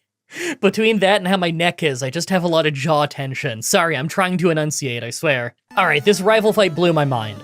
I was convinced I was gonna have to grind more when the first try ended early after I instantly got sand attacked, but on the second try we hit one smokescreen on Pidgeotto, and then he just didn't hit us. Not only that, but one smokescreen did a great job of making sure that Bulbasaur couldn't get Leech Seed in, and his Vine Whip just wasn't too bad. I want to say that stat changes due to moves were a little bit more severe in Gen 1, but I could be misremembering. Well, the Water Gym really surprised me. I cleared out Nugget Bridge to get a few levels and came back to the Water Gym. Staryu was easy, but I knew that Starmie might be hard, so I used 6 smokescreens and it did a great job. We were able to take her out very slowly by using Water Gun over and over until she fainted. That got us the TM for Bubble Beam, so let's go beat our rival on the SSN. Naturally, our rival was really easy now that we have Bubble Beam and a decent level lead, so that wasn't so bad. Although this SSN rival fight tends to be quite a bit easier than the prior one anyway. The Electric Gym right after wasn't hard either. We took a little bit of damage, but nothing serious. I bet you this would have been a lot harder in Fire Red though, because our special defense would have been a lot lower. Probably would have been harder in Yellow too. I bet you that Raichu could have been a problem. Alright, time for us to finally get some great moves. I went ahead to Celadon to get our TM for Ice Beam. It's not a Game Corner TM in this game, so it's actually really cheap. Just the cost of a fresh water. This is going to be our counter for flying and grass types, and I'm sure it's going to be vital near the end of the run when we have to fight Lance. I actually think that this chunk of the game is going to go pretty easily. Giovanni mostly has ground types, and we have Ice Beam for the Grass Gym. Our rival isn't that tough in general in Pokemon Tower. Then we can get Surf and hopefully not have too hard of a time with the Poison Gym.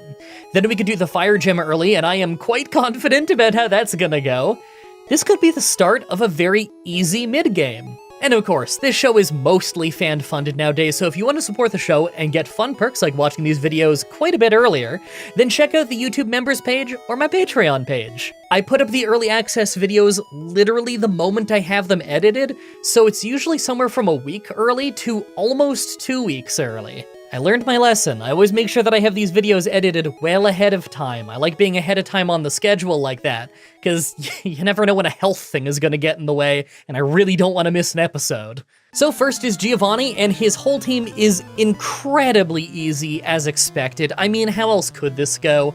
After that, though, is the Grass Gym, and although it went well, it's mostly because we froze Victory Bell at the start. If it had survived and used something like Stun Spore, then I bet this fight would have been a loss. I probably would win this fight more often than I'd lose it, but I still think I was lucky to get that freeze on the first attempt. Next is the rival fight in the Pokemon Tower, and although this fight is always pretty easy, we lost almost half of our health. It's not a problem yet, but I could... Sorry, I got the window open. It's hailing like crazy out there. I wonder if that's audible in the background of the You know what? I'm gonna close that window. I don't want that audible for you. Alright, now I will just slowly boil alive while doing the voiceover.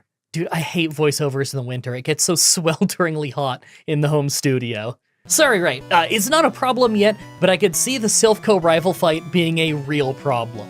The Poison Gym was after that, but shockingly enough, the only hit I took the entire fight was from Smog at the very end against Weezing. I kinda thought that things like Smokescreen and Explosion could cause us some issues, but nope. It was actually really easy, and that means we get to do the Fire Gym early, which I get way too excited about. I want to see what Blaine does. I swear, Blaine never disappoints. He always finds funny new ways to lose. It's like my favorite part of Gen 1 runs, is fighting Blaine. We swept his team with Surf until Arcanine, who survived with red health, just for him to crit a takedown so hard that he knocked himself out. Oh, Blaine, never change. I can't believe it. We are finally losing a fight. We're at Rival Fival, and although pretty much the whole fight is easy, the Venusaur at the end survived Ice Beam and hit a critical Razor Leaf to finish us off. It's been a while since we fainted, but hey, a critical Razor Leaf will do that. Hey, you remember back in the day when I said Rival Fival a few times in reference to J-Rose and people legit got mad at me and said I was ripping them off? Man, those early days of Pokemon challenges were crazy. Would you believe that that was like 6 years ago? People got mad about anything back then. I like J-Rose. He's a good dude. I've enjoyed every single time that I've ever talked to him.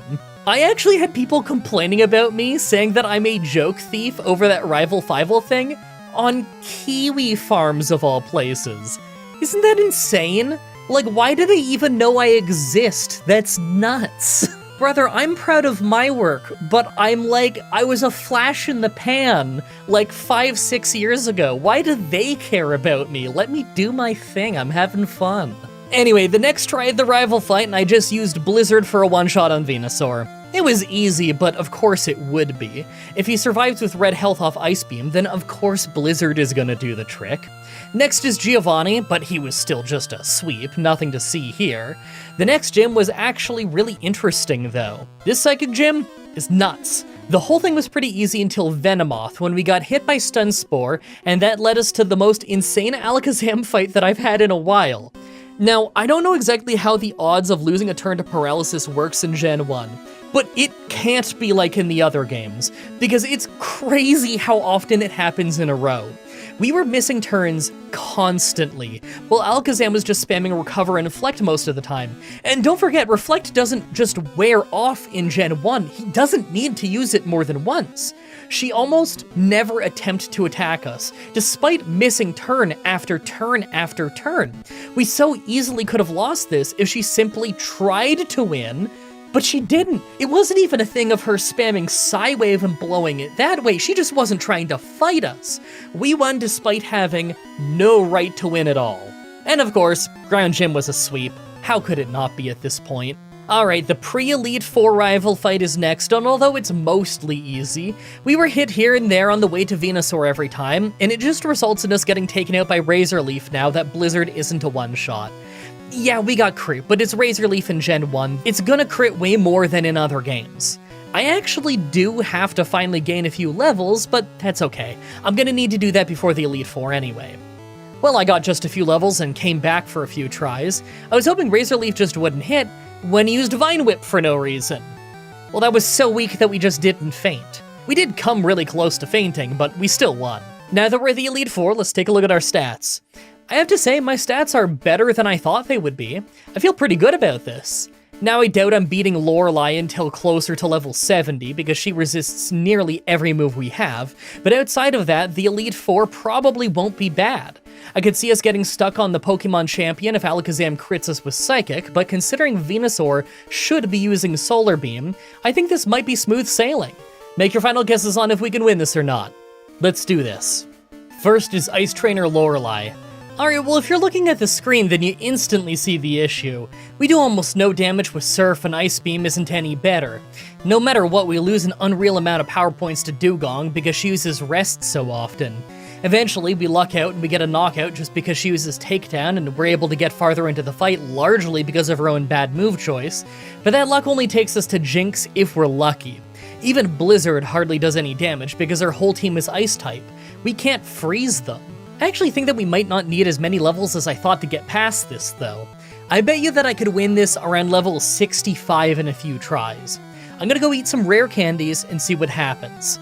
Like, in real life. Maybe I'll get older when I eat one, who knows. That'd be such a great stocking stuffer for Christmas. Rare candies. Pokemon Company must sell those, right? I've never looked into that, but I'm just gonna assume they probably sell rare candy. What flavor the— oh, that's a dumb question. They probably sell a bunch of flavors. Nah, never mind. I was being too hopeful. I tried a few times at level 65, and it's not all that hard to make it to Lapras, but we get body slammed into oblivion every time.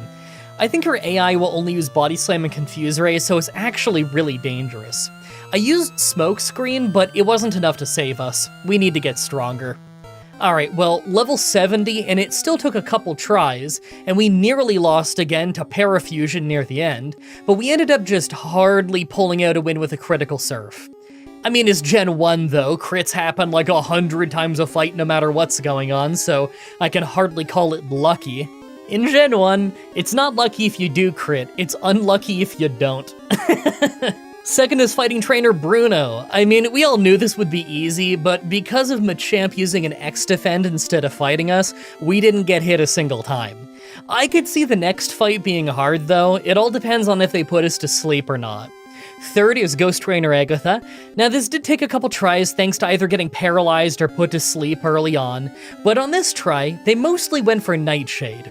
It did a lot of damage, and they may have won if they were just a little bit more aggressive, but Gengar went for Toxic at the end instead of putting us to sleep, and that sealed the deal. Honestly though, if we were even a couple levels lower, then we wouldn't have landed that 2-shot and easily could have lost this fight. Fourth is Dragon Trainer Lance. Wow. I didn't see this coming at all. I thought this would be a cakewalk, but after a long fight with Water Onix, it rocked us with a Hyper Beam that nearly one-shot us, and even though he still went down, the Aerodactyl after was faster and took us out with a bite. I figure I can still win this. I just have to hit Smokescreen on Water Onix, and then I bet we'd be fine. Okay, well, we still got hit really hard, but this time we weren't leered nearly as much before the Hyper Beam. And although the bite later on in the fight crits us, we still land in red health. The entire rest of the team was a sweep, but that was harder than I thought it would be. Not that 5 total tries is very hard, but still. Finally, the Pokemon Champion. First up is Pidgeot, who's just a one-shot with Blizzard, and second is Alakazam. Now Surf does a good job of landing a 2-shot, but we lost a lot of health to Psychic before he went down. Rhydon was obviously a one-shot, but Water Onix did some solid damage with Dragon Rage, survived 2 Blizzards, then hit Hyper Beam to take us out.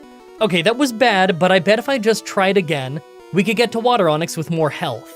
It's not like Alakazam is gonna use Psychic every time. I think he's just picking random moves. Okay, well, that was not what I was expecting. I try more, and although we still get beaten up plenty by Alakazam, we got past Water Onix due to his own bad move choice.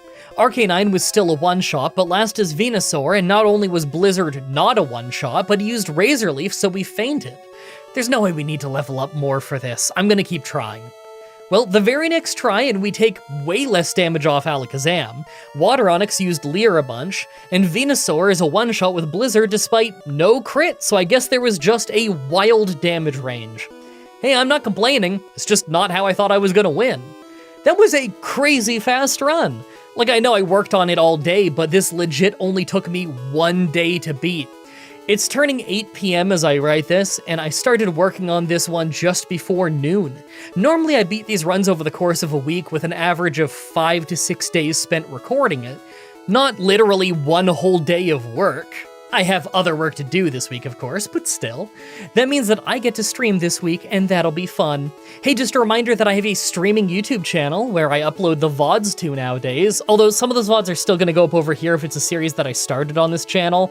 You know, some of the Pokemon stuff might be here, some of the Pokemon stuff might be on the other one. Anyway, I really hope you guys liked that run. The next Pokemon challenge should be up next week on Saturday, like usual, with Pokemon Black with only one Fungus.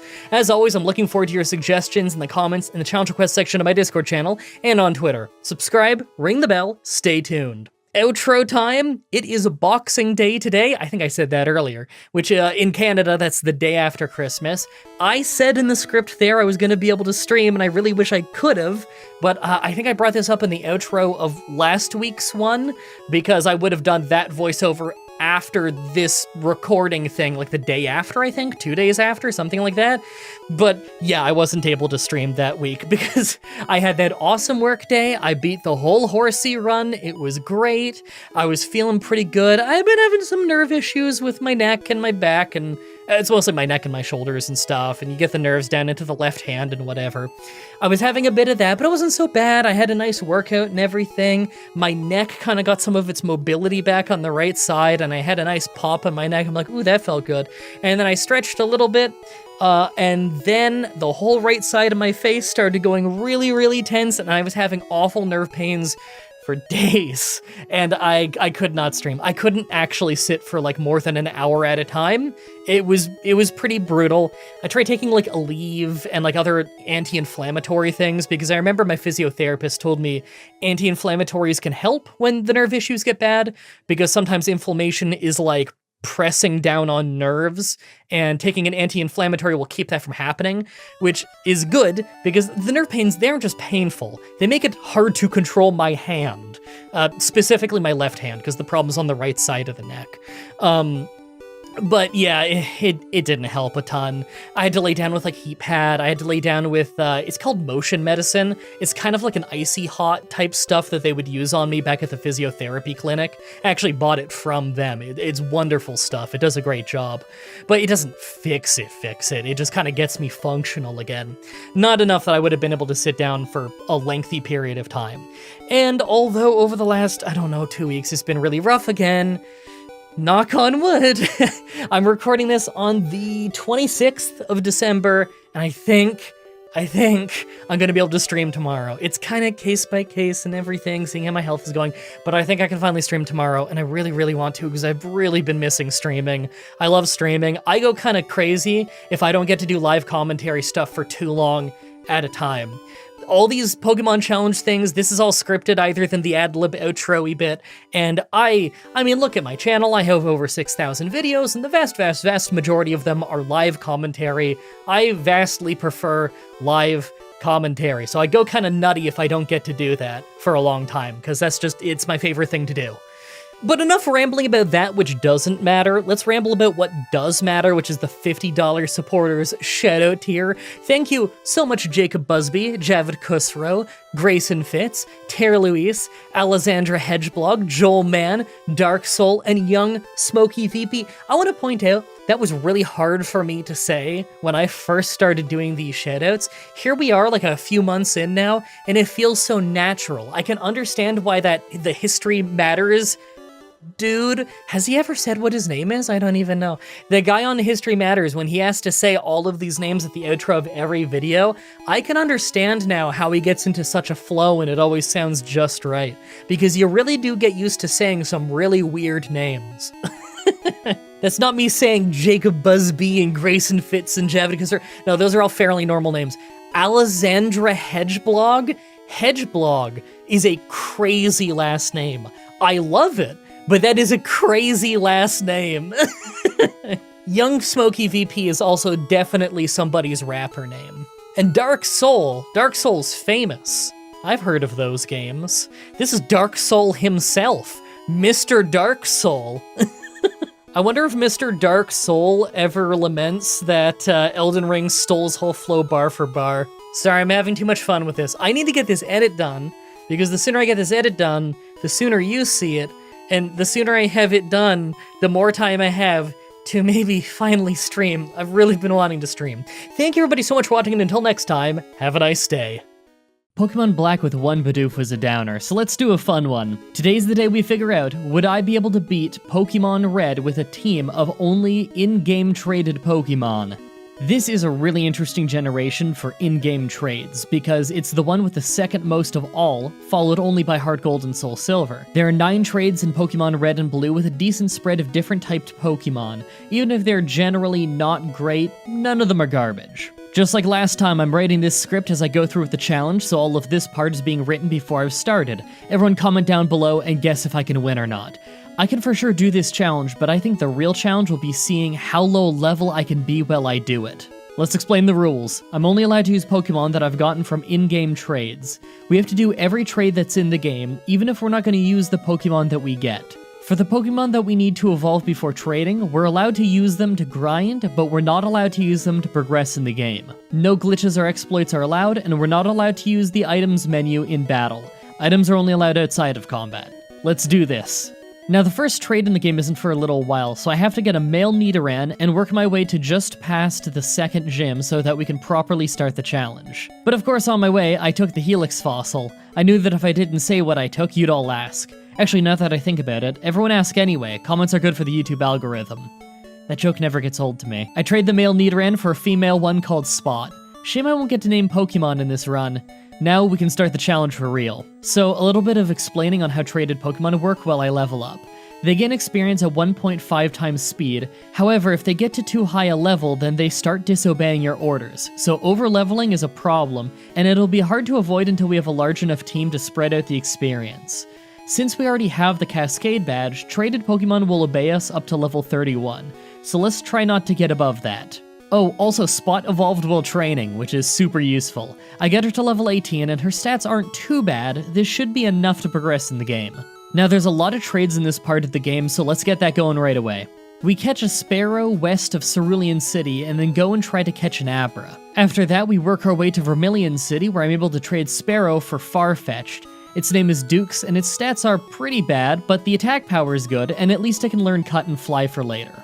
Next, I make my way through Diglett Cave and trade Abra for Mr. Mime named Marcel.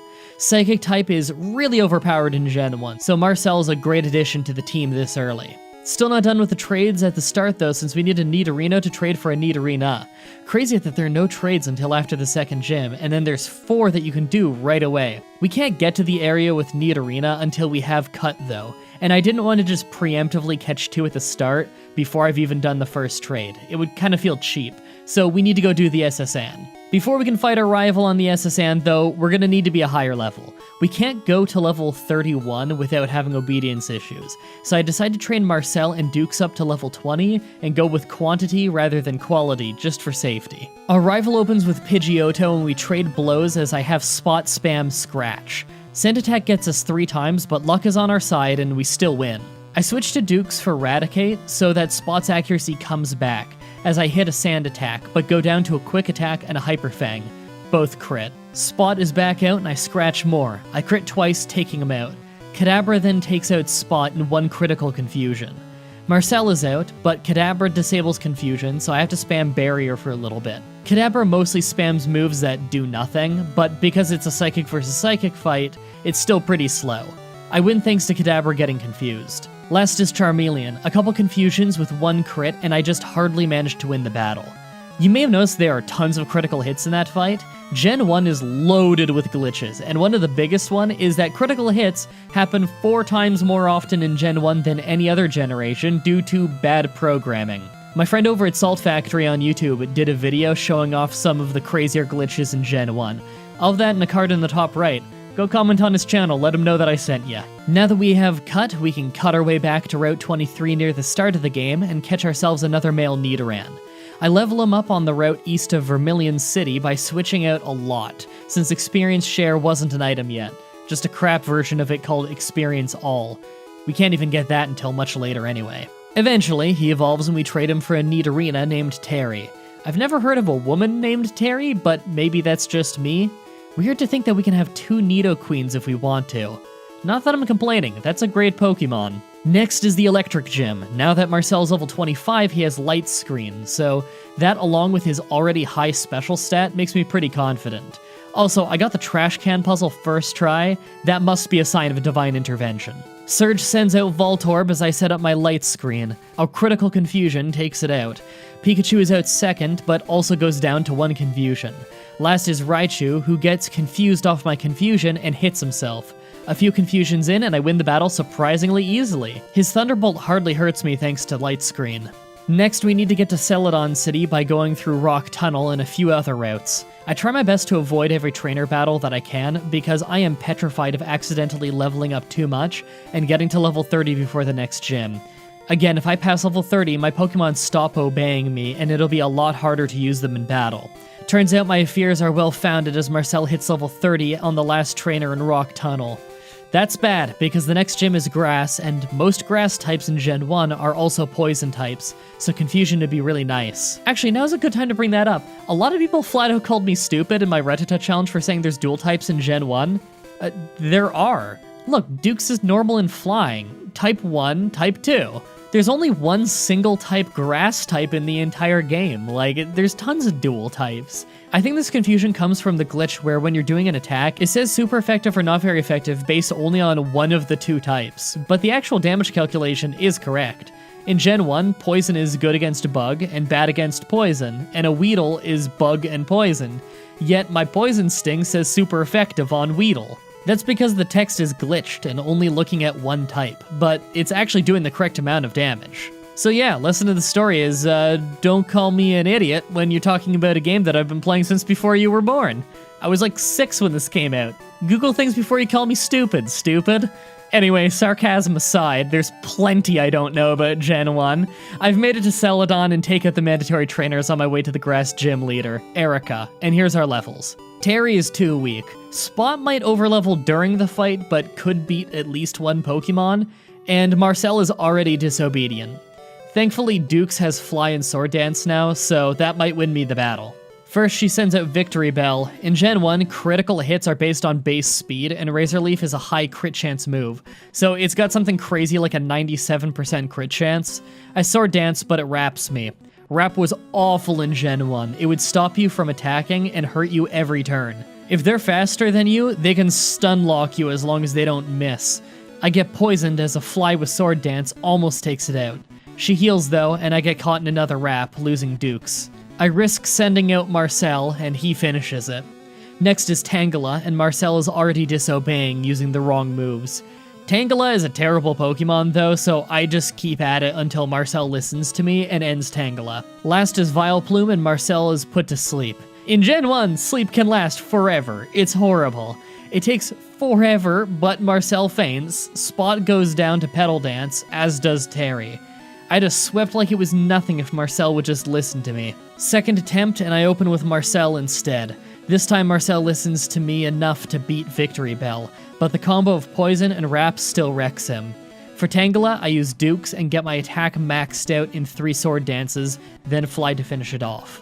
Vileplume is out last, and Fly one-shots it with all the power-ups. It's always really rewarding when a slight change in tactics makes that big of a difference.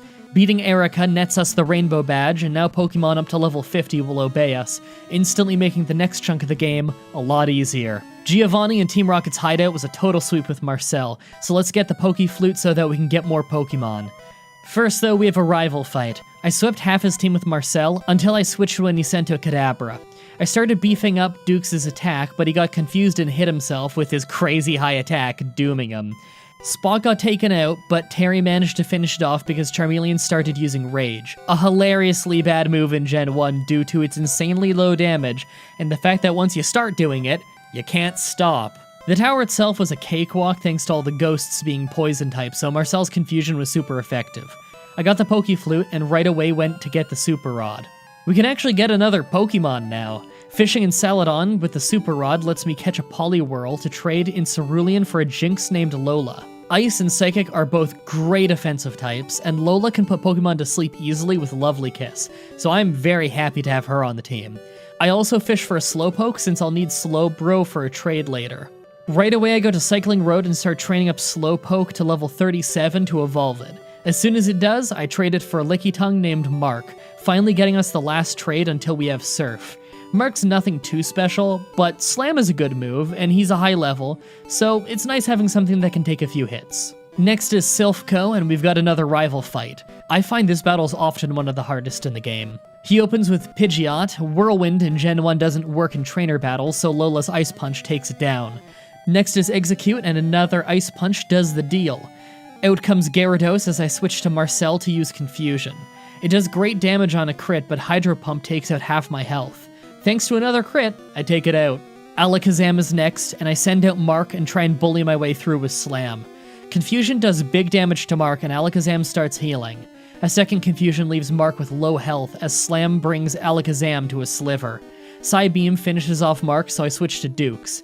Confusion hits hard, but Cut finishes the job. Last is Charizard, and I switch for Spot. I try for Poison Stings to wear it down. Charizard ruins the fight for itself by using Rage. Once again, terrible move. Thanks to that, I get a ton of chances to use Poison Sting and end up successfully poisoning Charizard before Spot goes down.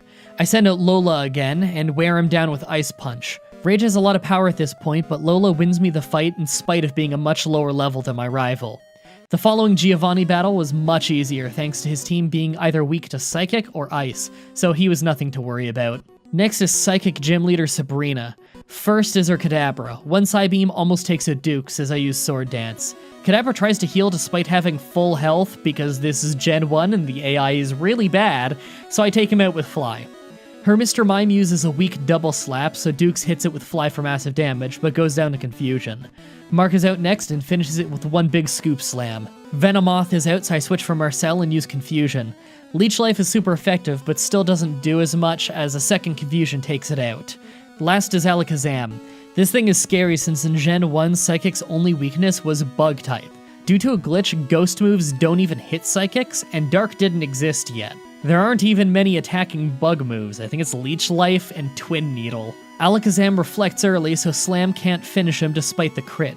But he tries to use Reflect again for no reason. It's not a move that stacks, so I just keep slamming. He ends up using Recover over and over, wasting my time. He does Psywave, a move that does random damage and takes me to half health. A Psybeam finishes off Mark, and I go for Lola. He recovers more, but Lovely Kiss pays off since Sleep is so powerful in Gen 1. Ice Punch doesn't hit hard, even though it crits thanks to Alakazam's insane special stat. But enough of them, and we win the battle and get the Marsh Badge. Now that Pokemon up to level 70 will obey us, we can pretty much fight as many trainers as we want, as there's no way we're getting to level 70 before the final gym. Koga's Poison team was as easy as you'd imagine, with Marcel making short work of his team. We needed Surf to progress, so I evolved Spot into Nidoqueen with a Moonstone, then Teacher Surf and Strength. Before we go though, I need to catch more Pokemon. The last 3 trades of the game are on Cinnabar Island, so we're going to need Raichu, Venonat, and Ponyta. You can't catch Raichu in the wild, so I catch a Pikachu and use a Thunderstone to evolve it. I get a Venonat from the Safari Zone, and then I head to Cinnabar. I catch a Ponyta in the Pokemon Mansion, and go to the Pokemon Lab for some trades. First I trade Raichu for an Electrode named Doris. Since your trade Pokemon are the level of whatever you traded away, I now somehow have a level 3 Electrode. Weird. I then trade Venonat for Tangela named Crinkles. It's not great, but at least I can learn status effect powders. I doubt I'll use it. Last is my Ponyta for a Seal named Sailor. It's not great, but it'll evolve into Dugong, and I can teach that Blizzard, a move that's insanely powerful in Gen 1. I also teach Electrode Thunderbolt from a TM since it doesn't naturally learn any electric moves despite being electric type. Here's our party now that we've done every trade. I get rid of Terry the Nidorina for Doris the Electrode since we already have Spot as a Nidoqueen.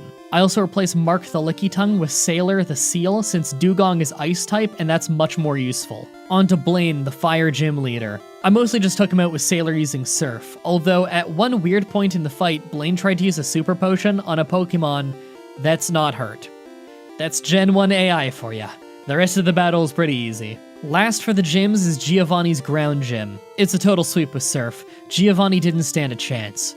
Now that we have all the badges, all traded Pokemon will obey us regardless of level, so now it's just a matter of finishing the game with this team. On to the last rival fight before the Elite Four, first with Pidgeot. I open with Doris, but she obviously is just way too low level and dies. I send out Lola as a follow-up, and despite the level difference, Ice Punch still hits damn hard. Next is Rhyhorn, and of course one Ice Punch does the job. Execute is out, and once again, one Ice Punch does it. Gyarados is up, and I don't have any electric moves left, so I try and overpower it with Marcel. I put up a light screen for safety, but it bypasses it with Dragon Rage. Confusion doesn't do much, neither does Bite, so I keep trying. A lucky crit does a lot, as I survive Hydro Pump thanks to Light Screen, and finish the fight. Next is Alakazam, and I switch for Sailor. Psybeam hits hard, but Blizzard freezes Alakazam, completely dooming him as I finish him off with a few Surfs. Last is Charizard, and I go down in one Flamethrower. Lola goes for Lovely Kiss, but also can't handle a Flamethrower. Dukes is next, and I try to Sand Attack, when, yet again, Charizard ruined his advantage by using Rage. Once he starts, he can't stop, so it completely takes away the chance of him using Flamethrower.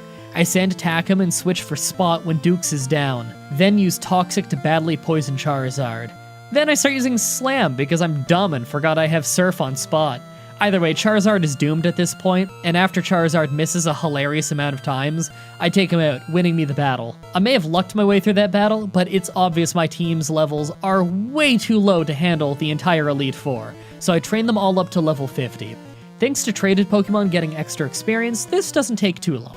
First is Ice Trainer Lorelei. I open with Doris and she sends out Dugong. Thunderbolt takes it down easily. A lucky crit takes out Cloyster, and Slowbro was nothing too bad. Jinx can take a lot more hits, but she still just uses weak physical moves, and Jinx is a special attacker, so Doris is fine. Last is Lapras, who Hydro Pumps, taking out Doris, so Lola brute forces it with Psychic and Lovely Kiss. Second is Fighting and Rock Trainer Bruno with Onix. I open with Sailor and take him out with Surf. Hitmonchan, Hitmonlee, and Machoke all go down to Psychic from Lola, and last is Onix, who goes down to another Surf. Very easy fight. Third is Ghost Trainer Agatha. Lola made short work of Gengar, and Sailor took out Golbat with Aurora Beams. Then back to Lola for Haunter with Psychic. Arbok came out next and went down to one Psychic, and last up was Gengar, who I put to sleep with a Lovely Kiss before going back to Psychic and Ice Punches. It was still alive and used Nightshade, but a couple more Ice Punches won the battle. I was trying to save my power points on Psychic near the end there. Last for the Elite Four is Dragon Trainer Lance. He sends out Gyarados, so I Thunderbolt him. Thanks to double type advantage, it's an easy kill. Next is Dragonair, so I switch for Lola and take it out in one Ice Punch. After that is another Dragonair, and I miss Ice Punch, but it misses its Slam, so my second Ice Punch does the job. Aerodactyl confuses me, but Lovely Kiss hits him. I hit myself in confusion, but then manage to get off an Ice Punch and nearly one-shot it. The second Ice Punch does the job. Last is Dragonite, who goes down in one Blizzard from Sailor. Lance is a real pushover if you have a few good ice moves. It's time for the final battle against our rival. As usual, he opens with Pidgeot. He loves wasting time, so I open with Dukes and take my chance to build up my Sword Dance. I managed to get all my Sword Dances and beat Pidgeot with minimal damage taken. But I can't press a stat advantage against Alakazam as he takes out Dukes. I send out Lola and go for Lovely Kiss as he tries to heal his full health Pokemon. I lay in with Ice Punches for the kill. Next is Rhydon, and shockingly it survives an Ice Punch, but it still just uses Tail Whip, so I finish it. Executor is next, so I switch for Sailor and hit a big Blizzard and Aurora Beam as Executor misses a bunch, giving me the win. Gyarados is out, so of course I Thunderbolt with Doris, leaving it with a Sliver, but it just uses Leer, so I Thunderbolt again. Man, Gen 1 AI is unbelievable. Last is Charizard, and I switch for Sailor to Blizzard, but one Fire Blast does massive damage. Blizzard almost gets a kill as the second Fire Blast takes me out. I send out Marcel and finish the job with Confusion, as Charizard yet again went for Rage, earning me my spot in the Hall of Fame. With that, we overcame a massive level disadvantage and won the game with our strange mismatched team of in-game traded Pokemon. I'm actually not totally sure what Pokemon challenge I want to do next. Do you guys want to see me do more of these in-game trade challenges? Because this one would be by far the easiest. Some generations don't even have a full team of 6 traded Pokemon. And I have gotten a head start on a gold one if you guys want me to do that next. That one's pretty hard so far. I haven't actually beaten it yet at the time of this recording. So if you want to see me do another one, let me know. Either way, there should be another Pokemon challenge next Saturday. Subscribe, ring the bell, stay tuned. If you want to see me do more challenges like this, please let me know in the comments or on Twitter. I can always use more ideas from you guys on what I should do next. As you can tell, I'm having a lot of fun making these. Check out the playlist in the description if you want to watch all the Pokemon challenges that I've already uploaded. I have done tons, this is like my 8th. If you want to see more Pokemon stuff from me, I Let's Played all of Pokemon Platinum years ago, and my friend Whatageek and I did a Soul Silver Heart Gold randomized playthrough over on his channel, and we're currently doing a black and white one on his channel. Also, come to the Twitch streams and tell me if this video sent you. It's always really cool when I see you guys doing that. Thank you everybody so much for watching, and until next time, have a nice day. Hey everyone, Mah-Dry-Bread here. Elder Scrolls Oblivion with 2 people controlling 1 character was hilariously chaotic. Let's follow that up with a classic Pokemon challenge. Today's the day that we figure out would I be able to beat Pokemon Red with a team of only 1 Jigglypuff.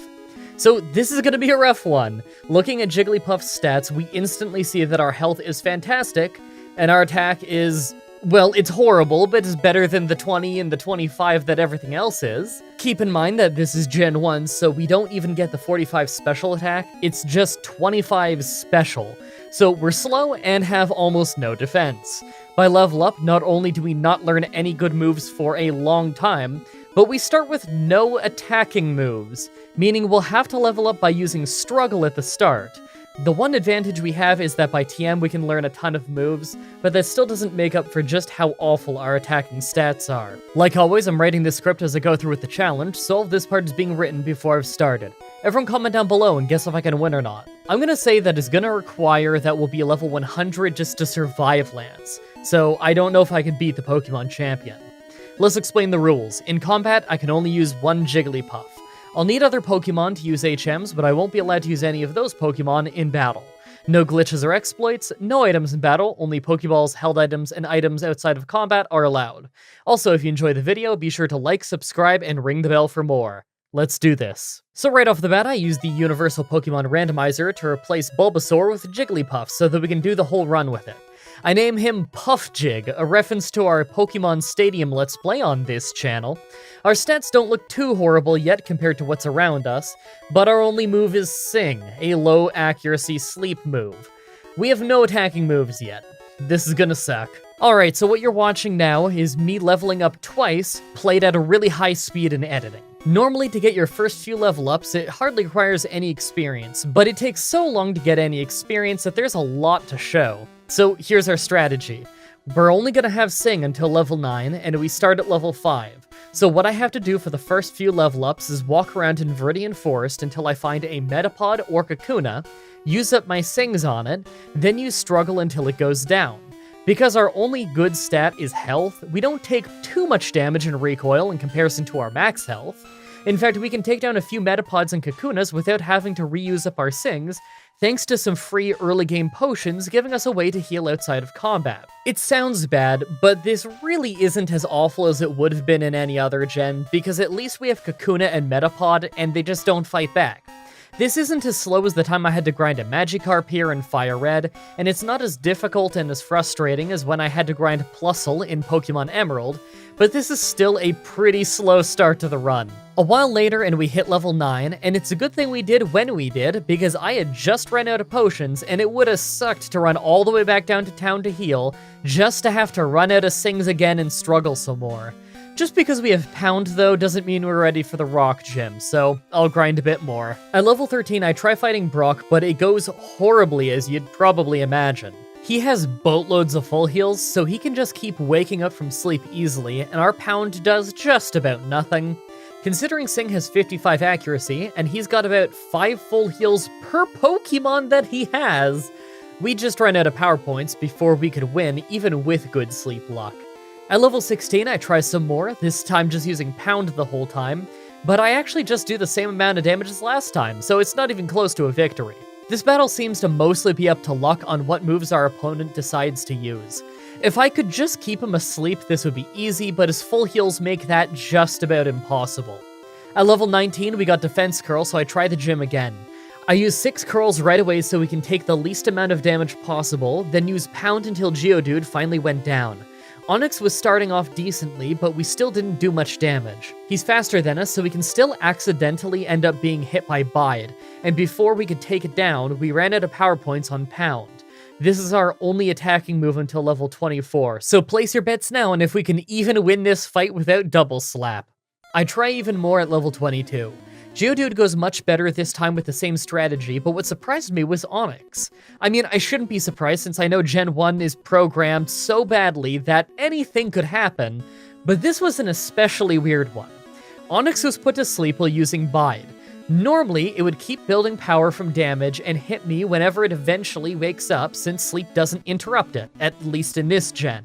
But I also used Disable and it hit Bide while he was asleep. Once it stopped being disabled, he tried to attack with it, but it failed as if I hadn't hurt him.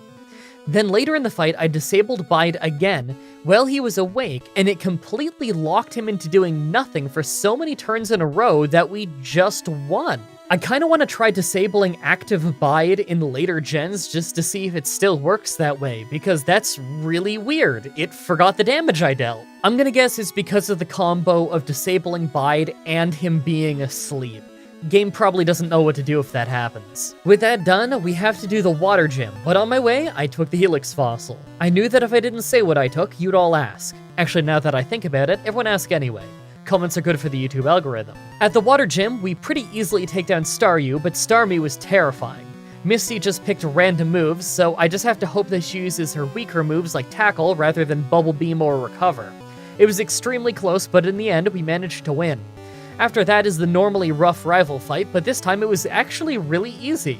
2 pounds took down Pidgeotto, and second it was an Abra who can't fight back, so I just took the chance to build up 6 defense curls and then swept the rest of the team with Pound.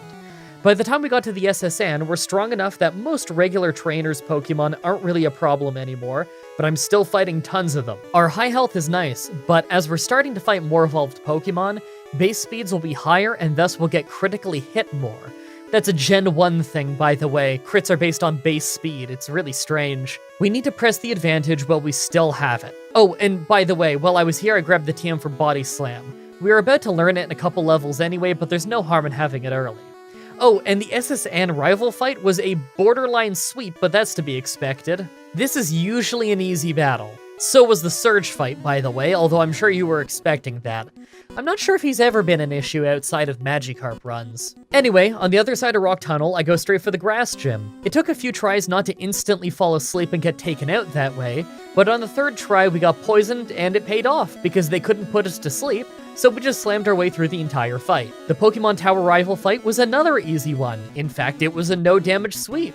This is partly because of their bad move choice, but we did score quite a few one-shots with Body Slam. Now, with that done, we had to make our way through the Pokemon Tower, but we only have a normal move right now.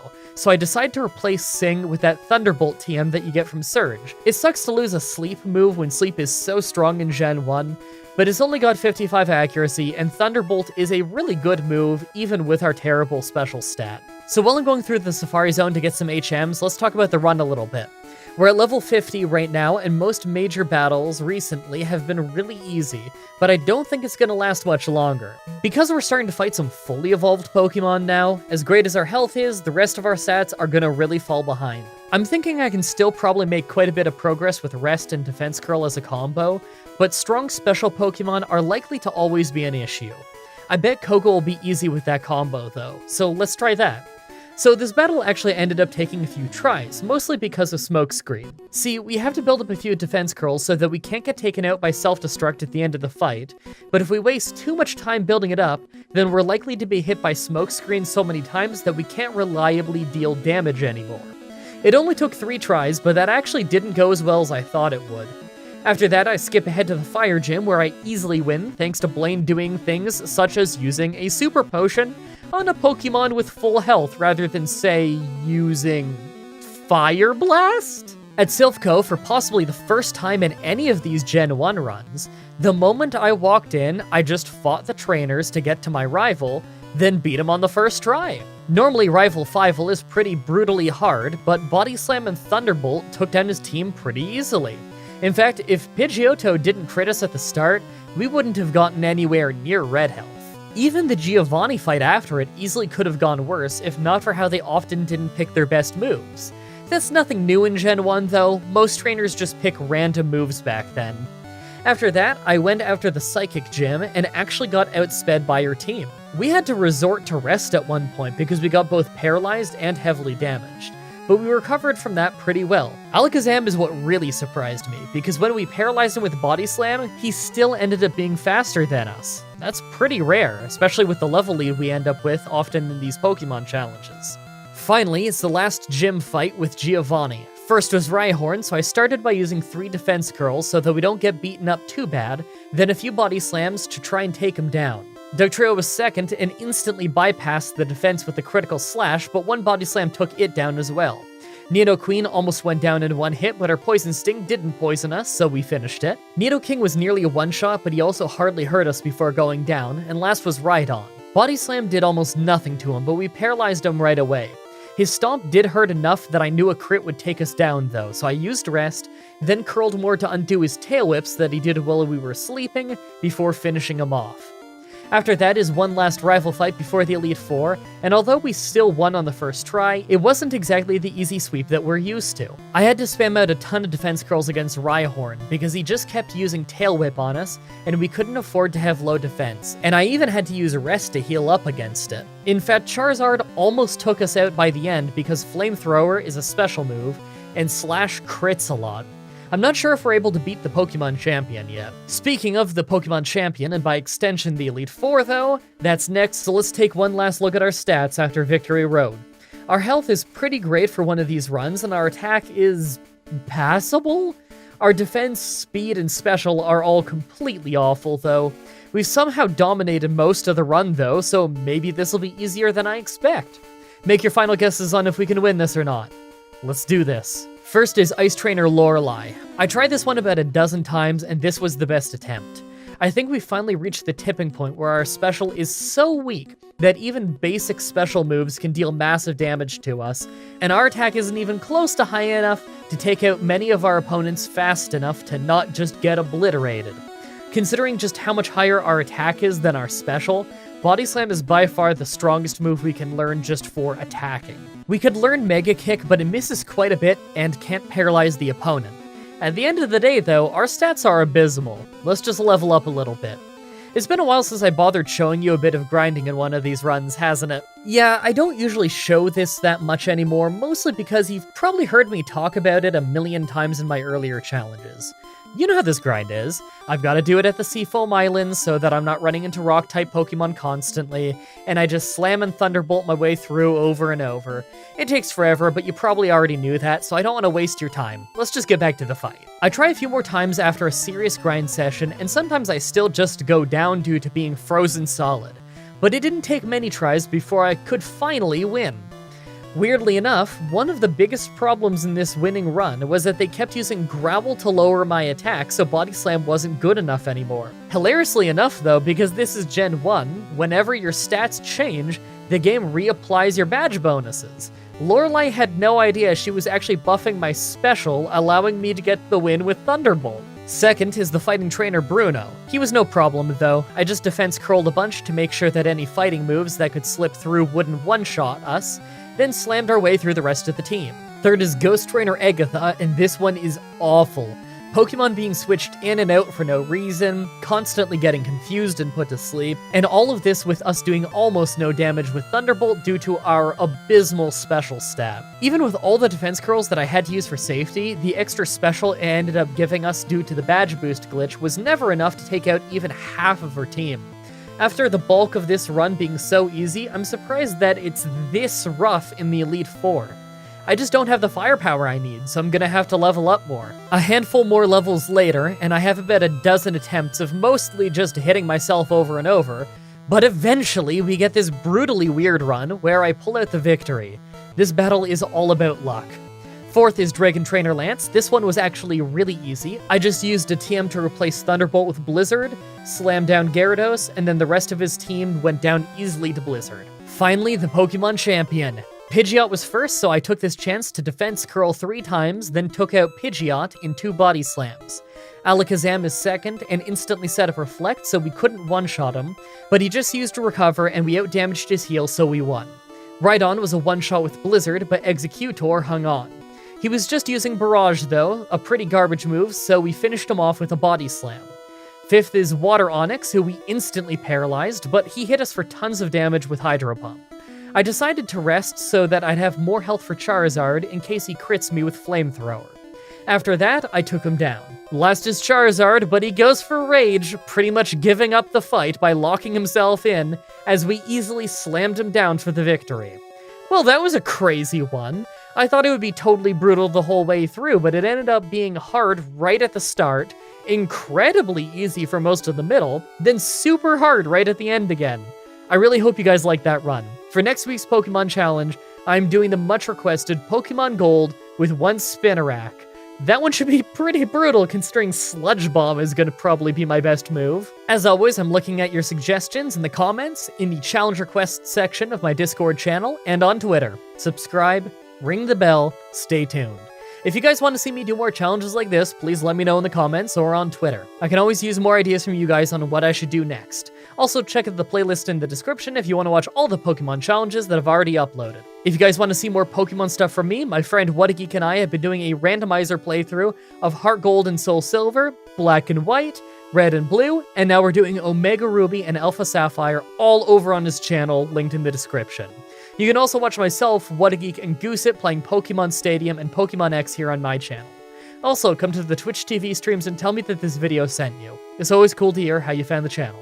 Thank you everybody so much for watching, and until next time, have a nice day. Hey everyone, Mah-Dry-Bread here. Pokemon Silver with only version-exclusive Pokemon was a fun team run. Let's follow that up with a probably very hard one. Today's the day that we figure out, would I be able to beat Pokemon Red with Koga's team and moves? Alright, well, you know the drill from all of the other team and moves runs. This is Koga's team in Pokemon Red. As you can tell, it's really not great. Sludge is probably the best move I'm seeing here, unless you count stuff like Smokescreen or Self-Destruct. And sure, those could be useful, but the problem is, literally his whole team has to be caught in the Pokemon Mansion, so we're only gonna have 1 Pokemon until after the Koga fight. So we get to have some fun with stuff like Smokescreen and Self-Destruct, but not until later in the run. The first half is probably going to be very hard. Like always, I'm writing this script as I go through the challenge, so all this part is being written before I've started. Everyone comment down below and guess if I can win or not. I mean, I figure I can win, but I'm for sure going to need to be a really high level to do it. This team and these moves are pretty bad. Let's explain the rules. In combat, I can only use Koga's team and moves. I'll need other Pokemon to use HMs, but I won't be allowed to use any of those Pokemon in battle. No glitches or exploits, no items in battle, only Pokeballs and items outside of combat are allowed. Also, if you enjoyed this video, be sure to like, subscribe, and ring the bell for more. Let's do this. So, right off the bat, I use the Universal Pokemon Randomizer to replace Bulbasaur with Grimer, so that we can do the whole run with it. I figure I've already done a coughing-only run before, and we're gonna have only 1 Pokemon until the Pokemon Mansion no matter what, so we may as well try something new and use Grimer. So while I'm grinding in the forest, it's time to go over some of the weird things about Grimer. This is pretty much just a solo Grimer and Muck run for the first half anyway. So because you can't catch this thing in the wild until the Pokemon Mansion, it can't learn any new moves until level 30. Yes, that means that we won't be learning anything new for a really long time. Since we're trying to get all of Koga's moves, that means we can't just use TMs for better moves. Once this Grimer is level 37 and knows Sludge, it'll be the last move he ever learns. Not only that, but both Grimer and Muck are weaker in this game than they are in others. Normally Muck and Grimer have much higher special defense than they do special attack, but due to Gen 1 having combined special stats, and them using the lower number in this case, we essentially have less special defense than they would in the other Pokemon games. That's just going to make things harder in the long run for sure. Really, the only thing we have going for us is that Grimer and Muck get decent attack, and Poison uses our attack stat in this game, so eventually we should be hitting reasonably hard with Sludge. I'm probably still going to have to be something like level 25 to beat the Rock Gym. Maybe Disable could help, but it picks random moves in this game, so probably not. I'll grind a ton early on, let's hope for the best. So the first try was at level 16 and it really didn't go well. We're taking 5 damage per tackle, and he defense curled enough that we were only hitting for 1 damage pretty early on. We could get him to kind of low health, but never low enough to get close to fainting, and he's got an Onix after this, so we really didn't stand a chance. It doesn't help that crits are based off of base speed in Gen 1, and our base speed is awful, so crits are going to be extra rare. Let's grind to level 20 and keep trying. So I tried a couple more times at level 20, and although it's still pretty hard, and just luck-based, we did get a very narrow victory. Part of me wishes that we had already have a poison move, but then again, Gen 1 Brock has a weirdly huge amount of full heals. I think he has 5 or 6 per Pokemon, it's really strange. So we would probably never get poison to stick, even if we had a move like, I don't know, Smog or Sludge or something like that. I'm just happy that I didn't have to grind past level 20, because I was really feeling like it had to be more like 25, and it was, whew, it's a slow grind. With that win, we're finally moving on, but that doesn't mean that things are easy. I'm still fighting every trainer I can until I know new moves, because we're really weak. Our stats might be better than most of what we're fighting due to our higher level, but we're stuck with Pound until level 37 when we replace it with Sludge. Basically, we replace it right before we evolve. I'm just hoping that I can be strong enough to take out the Water Gym the moment we get there to help save us some time. Wish me luck. On our way through, though, I took the Helix Fossil. I knew that if I didn't say what I took, you'd all ask. Actually, now that I think about it, everyone asks anyway. Comments are good for the YouTube algorithm. So, the first try at the Water Gym goes kind of okay, but I can tell that I'd only really win if I got very lucky. She uses an X-Defend early on, so I do a lot less damage, and although their tackles hardly hurt us, their Bubble Beams and Water Guns do a lot more. Plus, Starmie is a crit machine, so we'd have to get really lucky to win at this level. Maybe if I do the Rival Fight and Nugget Bridge first, then I could level up more. Well, you know what? I kind of thought the Rival Fight might be pretty hard, but Pidgeotto didn't use Sand Attack a single time. Thanks to that, we pretty easily beat his whole team. Grimer's a little bit tanky for this early in the game. It's paying off. That means we're moving. There's a lot of trainers between us and the Water Gym, so I'm gonna get some more last-minute levels. I think we could win by level 30, and that's kind of what I'm aiming for. I'm confident that I could at least beat it before going to the SS Anne, but there's only one way to find out. You know, unless we just get crit by Starmie a bunch, and that's not impossible. Now this took 2 tries because Bubble Beam still hurts a lot, but on this try, Starmie just used Tackle 3 times? If it was using a single water move, then I think we'd have lost. It's almost like the game wants us to go get the rest of our team. That means we're on the SS Anne, and I don't think I'm gonna bother cleaning out the whole place. I'm sure I'll do some of it, but if the previous Rival Fight was so easy, then this one probably won't be that bad either. Then again, he does have Kadabra now, so I guess it could cause problems. Nah, I figure it'll be fine. First is Pidgeotto, who hardly hurt us, although he crit twice, so he did a lot more than he should have. Raticate hardly did anything with Hyper Fang, but he got us to half health as Kadabra came out. Right away, he wasted his first turn with Teleport, and we just one-shot him. That was lucky. Last is Charmeleon, who went down to a couple of pounds, and hey, we actually landed a crit that time. With our crazy low base speed, that's rare. We got crit twice by Pidgeotto, Kadabra used Teleport, and we crit with a super low speed Grimer. Weird fight.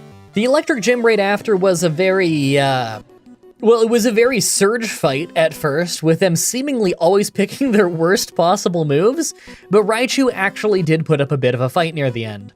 Now, if he used Thunderbolt the whole time, then I would have lost, but he used Growl a lot instead. It did slow down us beating him by quite a bit and made the fight closer, but he really could have just used Thunderbolt more and beaten us. We're back on the road. We're getting really close to replacing Pound with Sludge, and more importantly, we're getting pretty close to evolving Muck. We're gonna need that, because I've got some annoying rock types to Brute Force and Rock Tunnel. Although, I guess I could minimize and they'll probably just blow themselves up. After that, we've got the Grass Gym, where we resist them, but we also have to contend with their effect moves, so I don't think it'll be too bad, but I'm not totally sure on that. Really, I'm more worried about the Poison Gym. Partly because the gym itself is full of Psychic trainers, and they might be more annoying than Koga, I don't know.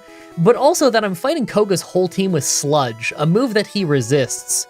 He's gonna have a lot of chances to use stuff like Smokescreen to ruin us.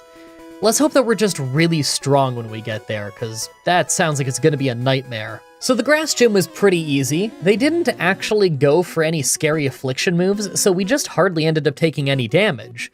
I was worried about Rap Spam, but we were actually faster than them, so it wasn't a serious issue. Giovanni right after was no real issue, although we weren't hitting very hard. All of the rock ground types are mildly annoying, but they don't tend to actually have ground moves in this game, so they don't do much damage back to us. It's just really slow making them faint. And the Pokemon Tower rival fight right after was a super easy, no damage sweep.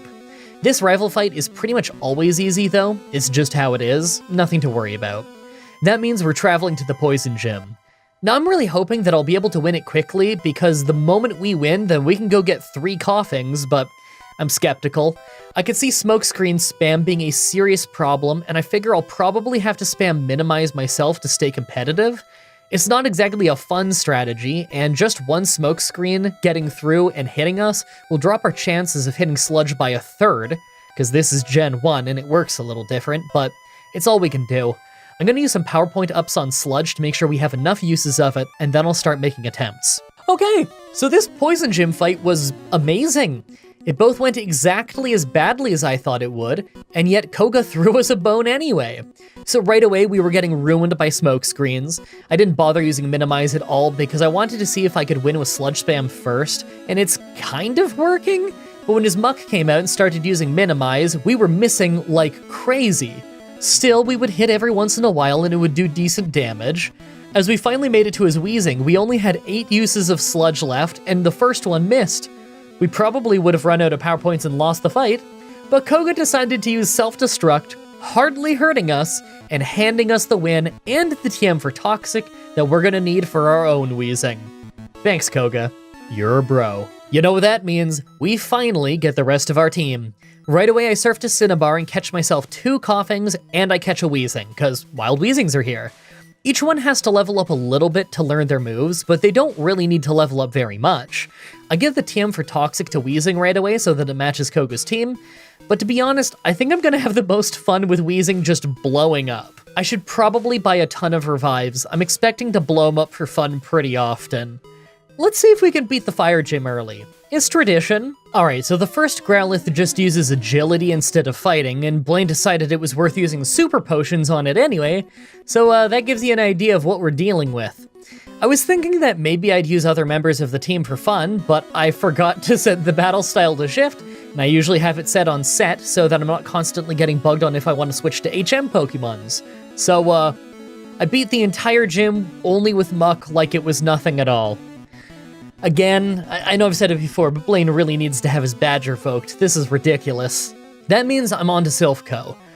You know, normally I'm a little bit worried about the rival fight, and I still kind of am because he's got that insane Alakazam that's for sure going to be faster than us. But at the same time, I have 2 Pokemon that could take him out, and he picks random moves, so our chance of winning in less than maybe 10 tries is pretty good. So it's totally worth it. I think I'll just fight a few trainers in here to gain a little bit of experience, and then I'll try. Wish me luck. Alright, well that's not what I was expecting at all. I mean, I figured Muck would beat quite a few of the early Pokemon, but what really surprised me was when Alakazam hit Psybeam, it did way less damage than I was expecting. Especially considering Muck has less special defense in Gen 1 than it has in the other games due to the combined stats favoring the special attack that he has in the later games. Last was Charizard, who I just blew up because it was funny. I'm sure it wasn't necessary. Giovanni right after went about how you would expect. It's a lot of sludge spam with Muck. It's super slow though, and it kind of has me worried about the ground gym. I mean, yeah, there's one Pokemon on his team with a ground move, but it's Dugtrio with his crazy Gen 1 100 power dig and insane crit chance. Will I even get there though? The Psychic Gym is next. Well, the Psychic Gym ended up being an easy fight completely because Sabrina played like Sabrina. We swept her entire team up to Alakazam, who wasted the first turn on Reflect, but it made him survive, so he followed that up with a Psywave that did about 31 damage. Hey, does anyone know what the crit rate of Alakazam in this game? I'm curious how likely we were to get one-shot if she had used Psychic instead. Alright, the ground gym was actually really long and brutal. First was his Rhyhorn, who wasn't that dangerous but just takes forever to take down. Using Toxic and Sludge seems to be the best way to handle it. Second is Dugtrio, and we lost quite a few attempts to it. I need to have Muck at full health when it shows up, and if it doesn't use Dire Hit on the first turn, then we end up losing. But on this go, it uses Dire Hit as soon as it shows up. And it didn't crit with Dig, so we took it out with enough health left. Nidoqueen was bad, but could have been a lot worse if she used Body Slam more often. Thankfully, she spent most of her time using Scratch instead.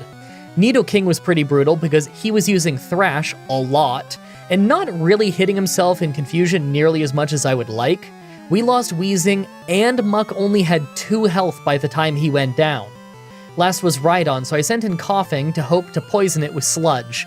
That's when I realized Rhydon has Fissure, and because it's ground type, he's going to use it every turn. In Gen 1, that only works if his base speed is higher than ours.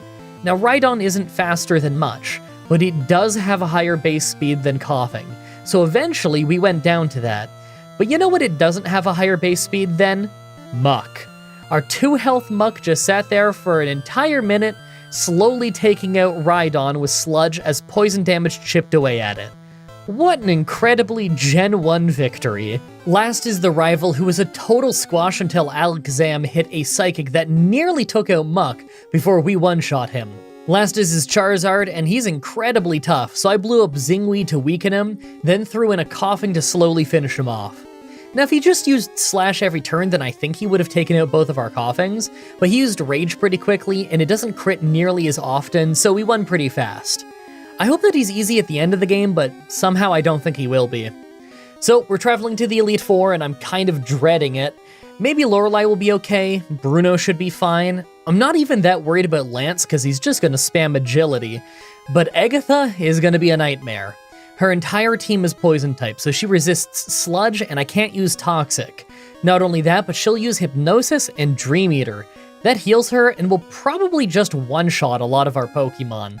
Agatha does like to use Dream Eater while we're awake sometimes, so I expect her to waste a lot of turns, but we're probably going to have an awful time dealing damage. I'll make sure I get the Coughings up to level 37 so they learn Smokescreen before I actually try the Elite Four. I figure the Smokescreens are going to be what saves us from Hypnosis. Now that we're at the Elite Four, let's take a look at our team. Well, I don't think that this team is anywhere near ready to take out Agatha. I'm pretty confident that I could at least beat Lorelei and Bruno. I get the feeling that I might not beat Agatha until Muck and Zingui are more like level 60 plus, but who knows. Maybe I'm overestimating how hard it'll be to take out Gengar. Make your final guesses on if we can win this or not. Let's do this. First is Ice Trainer Lorelei. First is Dugong, and it just spams Rest every attempt because it's Psychic type, so I used the chance to build up 2 Minimizes. I could be mean and easily do 6, but I'll keep it a little bit more fair. I know that I'm going to need Minimizes for Cloyster. As it comes out, we have a reasonably easy time taking it down, but I'll tell you right now, I lost a few attempts just due to Clamp hurting us so badly. Slowbro only uses Amnesia, so it's a free fight, and next is Jinx, who hits a Body Slam and an Ice Punch to take us to half health before we finished her off. Last was Lapras, so I kept Muck in, and it paid off. Minimize helped us dodge both Blizzard and Hydro Pump, getting us the win. It took a few tries, but at least I figured out a winning strategy.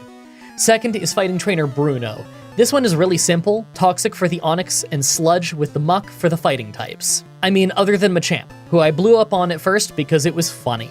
It actually did less damage than I was expecting though. Man, how much more fun would this run be if Weezing had Explosion instead? Or maybe if all 3 of my Weezings and Coughings had their own explosions and self-destructs. That would be such a fun run. You know, sometimes people ask why I haven't done a run with only Explosion and Self-Destruct. Well, it's because I can only have 6 Pokemon on a team, so even if I one-shot with every single Explosion, I'd lose anytime they have 6 Pokemon, because we lose on a draw. Plus, it doesn't hit ghosts. It would be funny if I could do it, but then again, the gag would probably get old really fast. Third is Ghost Trainer Agatha. Yeah, did you see how little damage the first Sludge did? That was a crit, and that's exactly why we can't win this fight yet. By far, our highest attack Pokemon is hardly doing any damage to Gengar, so I don't really have any solution other than to level them up a lot. At least Muck has a lot of stat experience, so it's not too punishing to just use Rare Candy on him, although I gotta fight my way through the Elite Four again, because I don't have much Rare Candy, I gotta go get it. The funny thing is, I don't think I'd have even made it past Gengar, but she switched to Golbat to use Haze. That resets all of the stat changes, and it seems like she uses it over and over if I use Minimize, so I don't think that Minimize is even a long-term option. At least not until I take out Golbat. That might be really rough, though. Let's get a ton of levels and come back. So, here we are, trying again after a bunch of levels on Muck and Weezing. This is tons of attempts in, and I need to show you how close I get. Now, it's not worth telling you the entire blow-by-blow, but as you can see, it's agonizing. She uses tons of potions, she uses tons of sleep and confusion moves, and not only does her Dream Eater mess us up, but it heals her a ton whenever she hits it. At the same time though, sometimes she just uses Dream Eater while we're already awake a bunch of times and gives us some hope, just to suddenly ruin us with Confuse Ray or Hypnosis. The worst part is that most failed attempts take at least 5 minutes unless we get nailed with Hypnosis instantly. That means we have to sit through tons of the fight before I know for sure if I'm gonna lose or not. Anyway, I don't think that I can win at this level unless I get simply unreasonably lucky with her move choice. This is the first time we've gotten to the final Gengar, we hardly even made it that far this time, and we got instantly taken out by Nightshade. We just need more levels. Alright, a few levels later. The first Gengar still took about a third of our health out, but that's actually better than it usually goes, so that's already a good start. Golbat started rough with us hitting ourselves in confusion twice right away, but Golbat kept using Confuse Ray while we were already confused, so at least he wasn't stacking damage. Then he used Haze to get rid of our confusion so we could finish him off. Well, that was nice. Haunter is next, so I sent in Coughing to Smokescreen, just to get confused and hit myself. It worked the second time at least, but then the strategy fell apart when he started switching to Arbok. We ended up hitting another Smokescreen on Arbok, but then he switched back to Haunter to finish us off.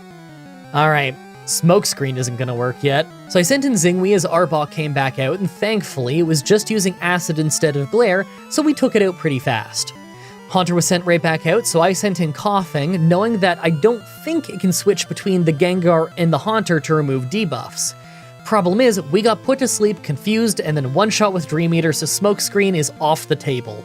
Out to Zingui, and Hypnosis missed early. We traded shots for quite a while before he finally put us to sleep and hit Dream Eater when he only had a sliver of health left, finishing him off and getting a bit more health back on him. All this left is our low health Muck, and she started using super potions, but then she missed Hypnosis, so we took her out. Last is her strongest Gengar, but it actually went great. She was wasting time with stuff like Toxic despite us being Poison type, and Dream Eater while we were awake. We did get confused and hit ourselves though.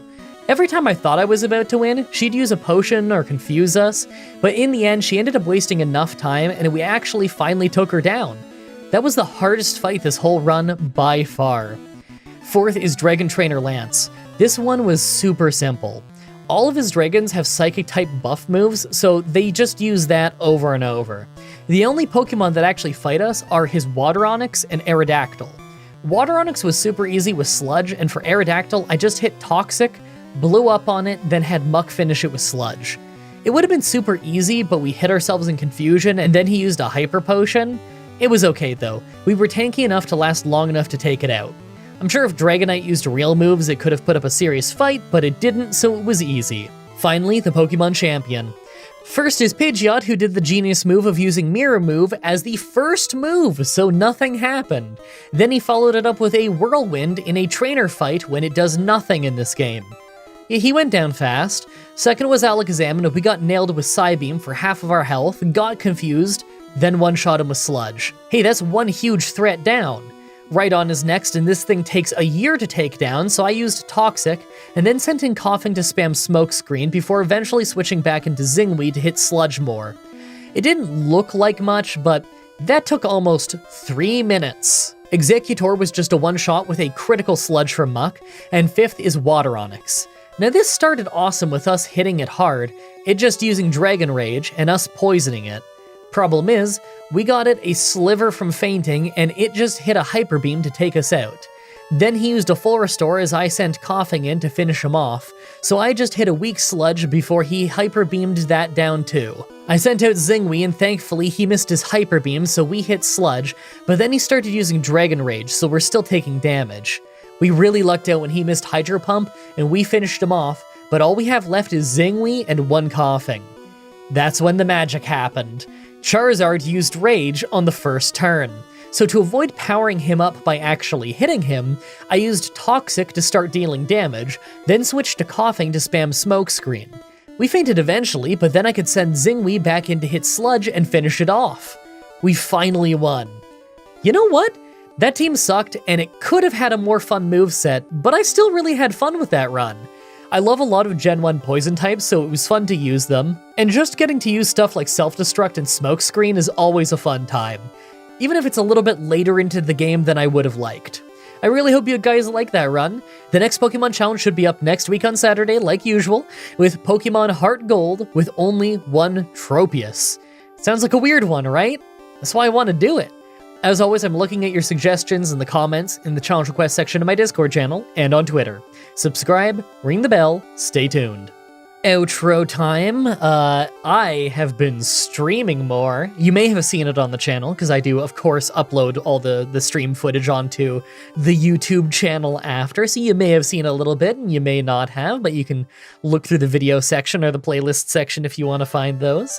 But finally, after all of these, I don't know, years now of saying, hey, I think I'll have more time to stream, and then, like, I would stream a bit more for a little while, and then I'd be really busy again. Nah. I actually have more time to stream now. And that's super fun, because I really enjoy streaming. I have for years and years and years, and I hated that for the last, like, 3-4 years, I haven't really had a whole lot of time to stream. I've missed it, so it's really fun getting back into doing more of that. I want to do more locally recorded Let's Plays too, because I always have a fun time with that too. Maybe get some more raft going with Jax, that would be a fun time. Me and Kate have got to get back together to do some more of that Lord of the Rings, The Third Age game. That was getting really fun. So I'm really excited that I get to do those things for you guys again, because I missed that part of my channel quite a bit. I missed that I didn't really have a whole lot of time to work on it, and it's a really fun time. Maybe I'll even stream some more Pokemon-related things, or let's play some more Pokemon-related things, because I know some of you really are just here for the Pokemon, and no hard feelings if you are. I always appreciate if you do check out the Let's Plays, and you do check out the Fallout and Elder Scrolls challenges I do, just because I do a lot of things. But of course, you just watch whatever you want to watch. You're not obligated to watch me. I'm just happy that you're here. Thank you everybody so much for watching, and until next time, have a nice day. Hey everyone, Mah-Dry-Bread here. Pokemon Gold with only one Delibird was an insanely highly requested one. So let's do one that I haven't seen anyone ask for. Today's the day that we figure out, would I be able to beat Pokemon Red with a team of only one Machop? Machop is a weird one. When I first started researching this run for the show, I had no idea that Machop's base stats were only 305, lower than first form starters.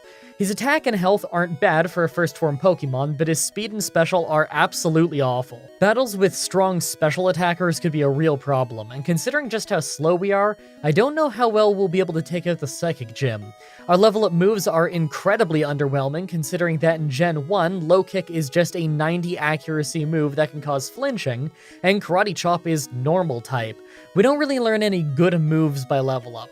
The best we get is Seismic Toss at level 39. Machop's terribleness is offset a little bit by how we have some access to some pretty good TMs, but until I get those, my moveset's gonna be pretty rough. Like always, I'm writing the script as I go through with the challenge, so all of this part is being written before I've started. Everyone comment down below and guess if I can win or not. I think that I can, but that I'm gonna get stuck at a lot of points along the way. Let's explain the rules. In combat, I can only use Machop. I'll need other Pokemon to use HMs, but I won't be allowed to use any of those Pokemon in battle. No glitches or exploits, no items in battle, only Pokeballs and items outside of combat are allowed. Also, if you enjoyed this video, be sure to like, subscribe, and ring the bell for more.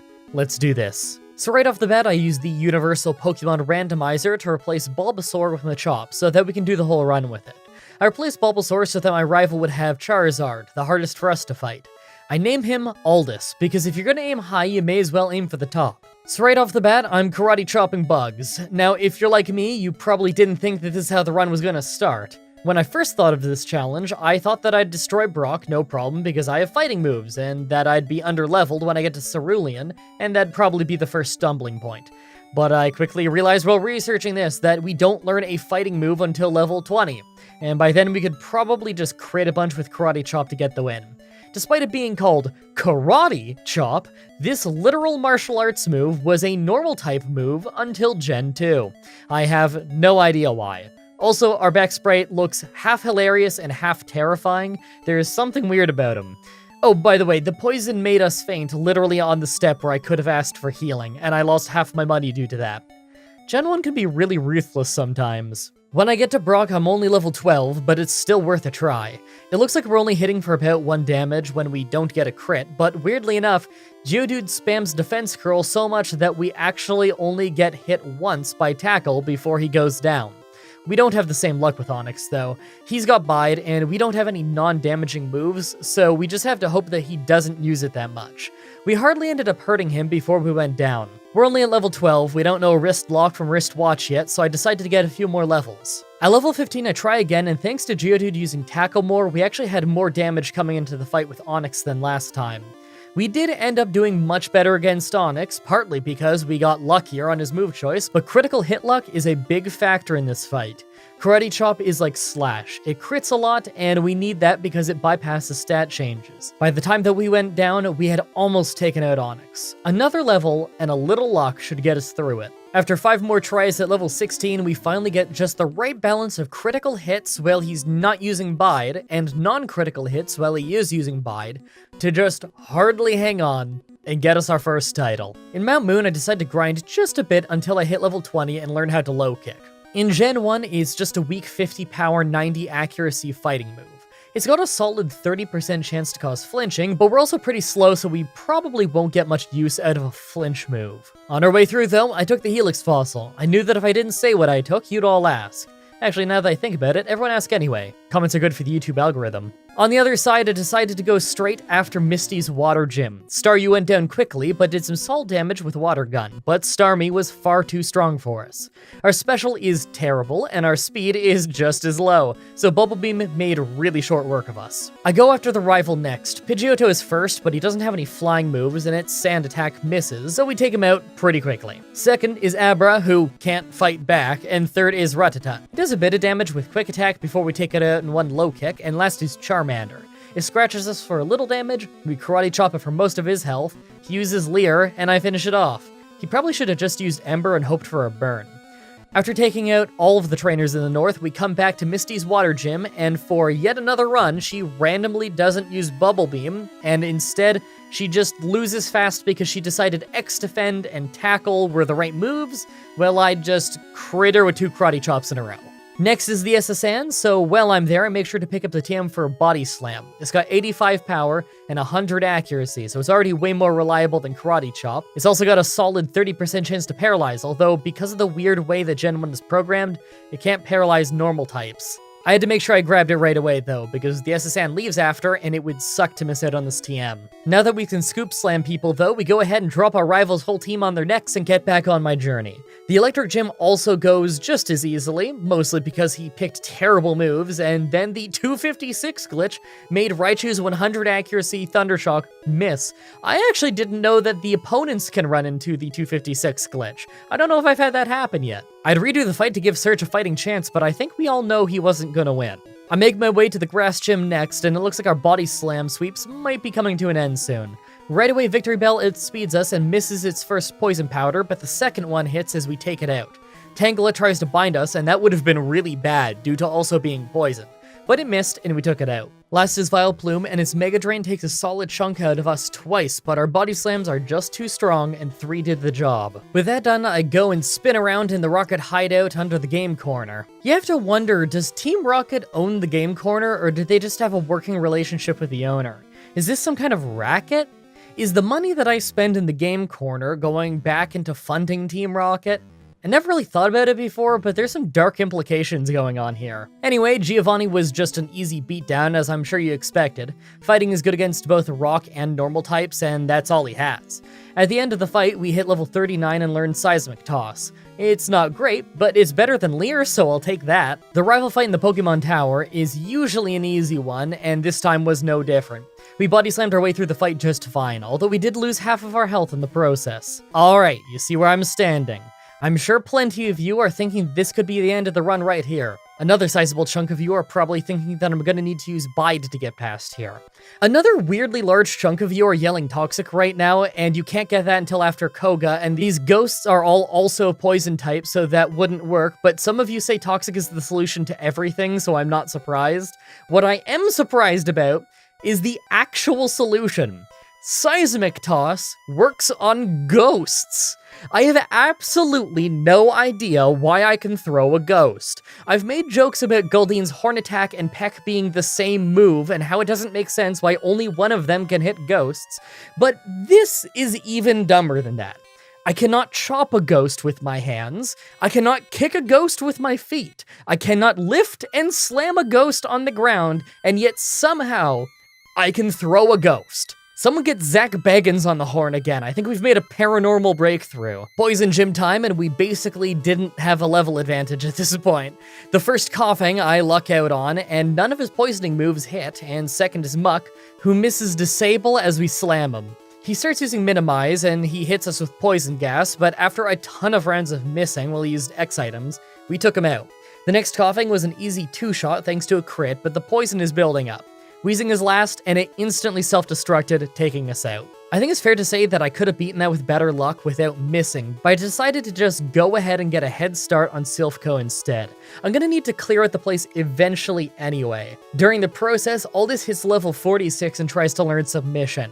Presumably King Lin's Cloverleaf, but it's only got 80 accuracy, 80 power, and recoil damage, so I don't bother with it. Next is Rival Fivel, and it took me 10 tries just to not get critically hit by Pidgeot's Wing Attack. Eventually, though, I managed to get a run where I didn't get critically hit, and we take it down. Execute puts up Reflect, but Body Slam and Seismic Toss do the job, and third is Gyarados. We get hit for a bit of damage, we paralyze him off Body Slam, give him a second one to almost take him out, and Hydro Pump ends us. Alright, I'm not gonna keep trying my luck on this one, I probably can't beat him right now. The Poison Gym, though, I could probably beat. After a handful of tries at the Poison Gym, we do finally get a run where his evasion and poison tricks don't work out for him, and he ends up self-destructing. Well, we still have tons of health left, so we win the fight. After that, I go straight to Cinnabar Island and fight all of the fire trainers on my way to Blaine. He's technically stronger than our rival, but he's also way dumber, so I bet I could beat him first. When I get to him, he fights so incredibly poorly that he actually crit every single damaging attack that he threw at me, and I still won. He had so many chances to take me down, and he was using stuff like Roar and Super Potions instead. Blaine needs to have his gym revoked. I get back to the rival, and this time I managed to beat Gyarados, largely just because they picked bad moves. Next, though, was Alakazam, who easily one-shotted us down with Psybeam. Alright, this could be a brick wall for a little while. I decided to go around fighting a bunch of trainers that I haven't gotten to yet. If Alakazam is faster than me, then I'm not going to be able to win without getting more health and special. We'd probably one-shot him if we could hit him, but at that point, we're just hoping that the rival doesn't use Psybeam. I'm sure that we could get a run like that with enough attempts, but we're going to need a few more levels in preparation for the 8th gym anyway, so this just makes more sense. At level 58, we finally make an attempt where I get to Alakazam with decent health, and the Psybeam doesn't crit us, so we survive and slam him once to take him out. Last was Charizard, and I was worried about Flamethrower and Wing Attack, but he just uses Leer and misses. Then Body Slam paralyzed him, so we just beat him. I think that blew through that fight. Giovanni was right after, but as you'd probably expect, Body Slam and Low Kick completely crushed them, so next is the Psychic Gym, and I don't have high hopes. Kadabra is first, and right away, he's faster than us and hits Psychic, and drops our special. We take him out with Body Slam, and then we sweep through Mr. Mime and Venomoth the same way, but obviously Alakazam is faster than us and takes us out. I bet this would be possible if we can get Alakazam to use Psywave instead. That move is awful. And I totally called it, because a dozen tries later, and I get this one where she decides to use Psywave. It does almost nothing because it's just that bad, and we win as a result. Last gym is Giovanni's Ground Gym. Rhyhorn goes to a sliver off Low Kick, hardly stomps us, then we finish it off easily. Dugtrio is second and naturally outspeeds us, so we get crit by Slash early, but we one-shot it in return. We Body Slam Nidoqueen for over half of her health, but because she was just using a guard spec, we just finished her off on the follow-up. Nidoking actually outsped us and poisoned us with Poison Sting, but then he used it for a second time instead of a good move, so we still just two-shot him. Last is Rhydon, and although he stomped us quite a bit, we managed to kick him down and win with just above red health. Finally, one last rival fight before the Elite Four. Pidgeot is first, and right away it's using Agility because it just sees that it's Psychic type. It also used Wing Attack though, so we did get hurt a bit before it went down. Rhyhorn was an easy two-shot, and third is Execute. It manages to hit us with Poison Powder before we two-shot it, and then we move on to Gyarados. Right away he's using Leer on me for some reason, so I just slam him twice for the win. Fifth is Alakazam, who smartly opens with Reflect, but we managed to paralyze him and finish him off on the follow-up as a result. Last is Charizard, and we instantly lose almost all of our health to a critical Slash. Our Body Slam doesn't finish him, and even with Charizard using the useless move Rage, we took him to an absolute sliver from a Slam, then the Poison and the Rage finally finished us off. So close. Even after leveling up from failing a few attempts, I can pretty much just randomly lose any attempt either because Gyarados crit Hydro Pump or Alakazam used Psychic. I need to get good enough luck to actually make it to Charizard. In fact, even at level 68 with almost full health, we can just get one shot by a single non-critical Psychic. I was luckier than I thought that one time that I got to Charizard. Countless attempts later, and we finally got this run where I just paralyzed a bunch of people early so that I didn't get hit much. Alakazam never got a chance to hit me, and Charizard got paralyzed too. That was the biggest brick wall that we've had in a while. Finally, with that done, let's take a look at our stats. Our attack is great, but the speed and special is far lower than what I need them to be. On one hand, I know I'm not strong enough for our rival's Alakazam. On the other hand, at level 100, I might not be faster than it, so is it really worth leveling up more early? Let's just see how far we can get into the Elite Four first. I'm curious. Make your final guesses on if we can win or not. Let's do this. First is Ice Trainer Lorelei. It goes incredibly well, mostly due to getting lucky with them missing and picking all the wrong moves all the time. We didn't even take damage until we missed a low kick on Jinx and took an Ice Punch. Even Lapras didn't hit us back because it flinched from our low kicks. Easy win. Second is Fighting Trainer Bruno, and I forgot to even use a potion before I started this fight. Onyx just used X Defend, so Low Kick and Seismic Toss took it out, and Hitmonchan missed his opening Mega Punch and got paralyzed off a Body Slam, so he never landed a hit. Hitmonlee hits Mega Kick for plenty of damage though. I'm just happy that he wasted his second chance to hit me by using Focus Energy. The second Onyx actually dodged the first Low Kick, but it was just using Harden, so it still never hit me. Last is Machamp. The first slam brought it to about half health after he used Focus Energy. The second Body Slam brought him to a sliver and paralyzed him as he was busy using items, and the third one took him out. I feel like Aldous should have won the title there and then for taking out the champ. Machamp, that is, but what can you do? Third is Ghost Trainer Agatha. Now, if I was smart, I would have grabbed the TM for Earthquake to deal with her, but I forgot. As a result of the combo of that and Seismic Toss not being great for dealing with these ghosts, and Confuse Ray being awesome, I got crushed every time I tried this fight. I gotta go get Earthquake. A while later, and we're back, this time with Earthquake. Because of that, and some dumb move choice, we ended up crushing most of Agatha's team. Golbat gave us some minor issues because of confusion, but it was an easy win. Fourth is Dragon Trainer Lance. Gyarados is first and instantly hits us with a Hyper Beam for almost 100 health as we paralyze him on a Body Slam and took him out on the follow-up. I hit a critical Earthquake for a one-shot on the first Dragonair, and a normal one on the second Dragonair with red health, but he used a Hyper Potion. Second turn and he uses Agility because he knows it's Psychic and that I'm fighting, but not that Agility doesn't do damage, so we take him out. Aerodactyl is faster and misses Supersonic, so I just low kick him for great damage. Next turn, he hits us with a strong takedown before we finish him. Last is Dragonite, but he just spams Agility and Barrier when he could have easily finished us, but again, Gen 1 AI. Finally, it's time for the last rival fight. Right away, Pidgeot uses Mirror Move before we've even attempted an attack. Then he left himself open while going for Sky Attack, so we just finished him. Second is Alakazam, so he instantly really messed us up with Psybeam and we slammed him down. I'm just happy he used his weakest move. Rhydon took a low kick, tail whipped us, and then went down to Earthquake, and Exeggutor is next. Body Slam did great damage, but he hit Hypnosis and started using Barrage while we were still asleep. Seeing as this is Gen 1 sleep where you don't get to attack the same turn you wake up, he easily takes us out. Of course, when he uses multi-hit moves is always a high number, never is when I do it. An entire 18 attempts later, and we finally get a run where I get past Alakazam again and don't just get put to sleep by Exeggutor. Gyarados is fifth, and he instantly leers me, and I paralyze him off a Body Slam, so we just finished him off, and last is Charizard. He outspeeds us and took out half of our remaining health with a critical slash, but we lucked out, and our Body Slam paralyzed him, giving us the speed advantage and letting us finish him off on the follow-up. Body Slam is an absolute lifesaver. I wasn't really sure how that run was gonna go. I was worried it would just be mostly easy with difficult Alakazam fights. I'm happy that it was a bit more interesting than just that. I really hope that you guys like the run. I have an idea of what I'm gonna do for next Saturday's Pokemon Challenge, but I think I need to keep it a secret just because you'll see when it comes out. As always, I'm looking forward to your suggestions in the comments and on Twitter, though. Subscribe, ring the bell, stay tuned. If you want to see me do more challenges like this, please let me know in the comments or on Twitter. I can always use more ideas from you guys on what I should do next.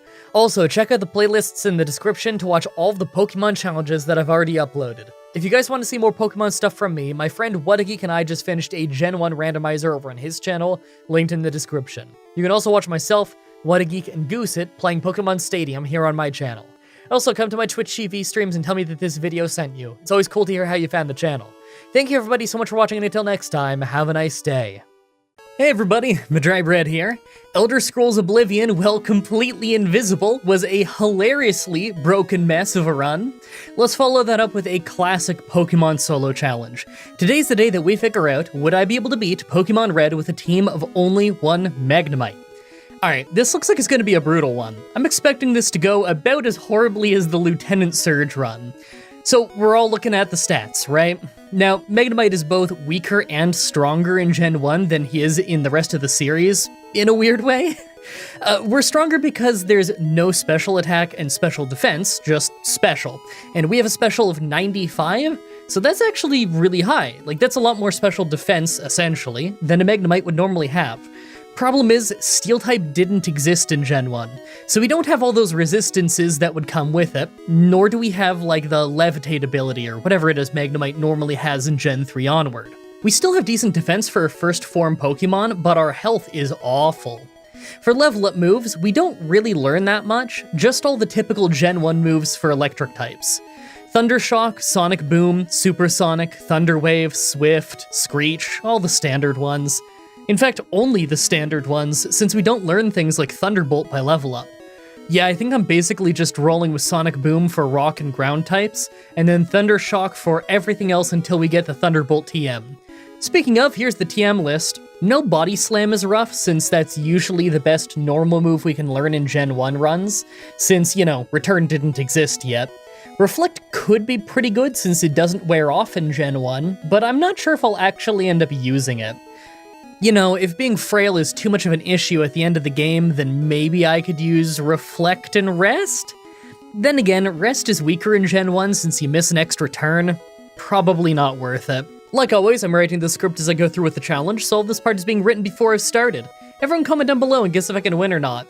It wouldn't surprise me at all if I have to be level 100 to beat the ground gym, but other than that, I think that this run is possible. Let's explain the rules. In combat, I can only use Magnemite. I'll need other Pokemon to use HMs, but I won't be allowed to use any of those Pokemon in battle. No glitches or exploits, no items in battle, only Pokeballs and items outside of combat are allowed. Also, if you enjoyed the video, be sure to like, subscribe, and ring the bell for more. Let's do this. So right off the bat, I used the Universal Pokemon Randomizer to replace Charmander with Magnemite so that we can do the whole run with it. I picked to replace Charmander so that our rival would have Blastoise, not a super hard Pokemon to fight, but for sure harder than the Water Onix we'd have to fight otherwise. Plus, this gives him Exeggutor, a way more dangerous Pokemon in the final battle than Venusaur. I name him Voltorb, because that's hilarious. Okay, Force time. So, we have to do the early grind before the Rock Gym, like usual. I don't think it's going to be that hard. I'm not really going to be here forever. Yeah, we have terrible moves to deal with this team, and we don't really hit hard, but at least Sonic Boom will work for taking him down. Weirdly enough, we don't get our first electric move until level 25, and we get Sonic Boom at level 21, so we're just grinding with only Tackle for a little while. I really don't think Brock will be hard, though, so let's just go ahead and try at level 21. Yeah, the Rock Gym was so easy, we didn't even take a hit. It was incredible. I don't expect Sonic Boom to get us many more easy wins, though. So, we're headed east next. We have a Water Gym coming up that you'd think would be easy, but we don't have an electric move, so I have to make sure to gain 4 levels on my way so that I do. Yeah, Thundershock sucks, but we have pretty high special, so I'm not really that worried. The rival fight might be a bit harder, but he won't have a grass type yet, so I still think it'll be a first try, even if our moves aren't that great. I'm not too worried, I just want to make sure that I'm strong enough to beat the electric gym by the time that I get there. On our way through, I took the Helix Fossil. I knew that if I didn't say what I took, you'd all ask. Actually, now that I think about it, everyone ask anyway. Comments are good for the YouTube algorithm. Water Gym time. So we were actually slower than Staryu, so we took a little bit of damage from Water Gun before one-shotting him. Decent start. Next is the much stronger Starmie. Its Water Gun didn't really do much to us, but its Bubble Beam on round 2 did. Still, it only took 2 shots for an easy win. Let's see if we get that lucky with the rival. So the rival was super easy, but what surprised me the most was that at the end he had a Bulbasaur. Whoops, I think I replaced Squirtle instead of Charmander when I made the ROM. I can't really go back and fix that now. Whatever, I'd have one-shot Blastoise or Water Onix anyway, although I would still argue that Exeggutor is more dangerous at the end of the game because of how insanely annoying he is with sleep. But I guess having Bulbasaur on the guy's team will make it a little bit harder earlier in the game. Don't know if that balances out, but whatever.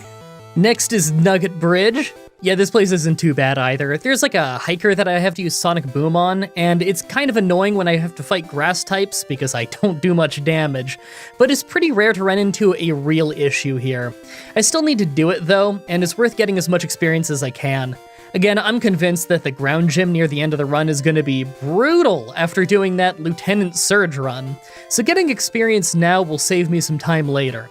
Speaking of, clearing out the SSN is great for experience. Lots of water types here, and although Thundershock is weak, we're still a pretty good special attacker with the same type attack bonus, and they're weak to electricity, so it's easy. Easy like the rival on the SSN usually is. How do you think it'll go this time? Yeah, go super easy again. I guess Ivysaur puts up a little bit of a fight here, but really we were in no danger. I'm not really sure how the electric gym is gonna go right after this though, since they're gonna resist our only passable move. Maybe Sonic Boom will be the right approach. First try at the electric gym. Right away things start slow and rough as we not only take ages to take down Voltorb, but he lowered our defense a lot. Against Pikachu, I just paralyzed him and kept using Sonic Boom and Tackle.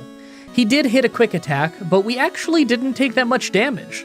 Last was Raichu, and we didn't really get hurt by him much, so I paralyzed him early and kept spamming Sonic Boom. Thankfully, Surge forgot the point of a Pokemon battle and just spammed Growl and X Speed, so we won. As soon as I finished the gym, I used the TM for Thunderbolt to get what will probably be our most used move this whole run. Hey, with all that done, it's time to get through Rock Tunnel. I'm not gonna lie, I'm a little bit worried. You know that hiker that likes to blow up 3 times, right? Well, I don't have 3 Pokemon to throw at him this time. We have good defense, but our health sucks. Plus, don't self-destruct and explosion half your defense when they're calculating the damage you take? Maybe I'm misremembering? I don't know. I kind of feel like that's a rule, though. Regardless, this could be a problem. Well, we're going through Rock Tunnel. This episode's sponsored by, well, you on Patreon. Look, I can't get a sponsor for every challenge. That would require taking some sponsorships that aren't genuine, and I'm not willing to do that. I'm stubborn. So I'll just take the financial hit and shout out my Patreon instead. There's no reward on there or anything. It's just a place where you can show support if you'd like to. Oh, and of course you can, like, get Chimera shirts and stuff. They didn't sponsor this episode or anything, but I'm literally wearing a Chimera shirt right now, and it's super comfy, so, like, you know. I don't get anything out of it if it's, like, not a sponsored video, but I don't care, it's good shirts. Hey, would you look at that? The hiker was super easy. He just never tried to blow up, so spamming Sonic Boom worked great. Alright, we're in the Rocket Hideout, and that means we have the first Giovanni fight soon. Considering how badly things go in here when I fight trainers with ground types, I'm kind of worried. I'm assuming his rock and ground types will be the only threats, but Sonic Boom is already really out of date. I hope we can take him down without too many problems. So it actually goes pretty well with Sonic Boom. It's still a bad move, but Onix is a high defense and low health Pokemon, so stuff like Sonic Boom and Dragon Rage are pretty great against it in early game. At the end of the battle, we learned Swift, and unfortunately it's our best physical move that we can learn that doesn't deal recoil damage. I don't think I'll use it much, but I'm sure there's gonna be some use for it. Okay, you've gotta see this grass gym fight. Right away, Thunderbolt does great damage to Victory Bell and paralyzes him, but we get put straight to sleep. Then we luck out and not only wake up right away, but his 95 accuracy Razor Leaf missed. Next round we hit Thunderbolt to nearly knock him out as he poisoned us. We finished him off and went into the Tangela fight with full health. Right away I paralyzed him, thinking that it might help us keep him from sticking us in a bind while we're poisoned. Unfortunately, it didn't work.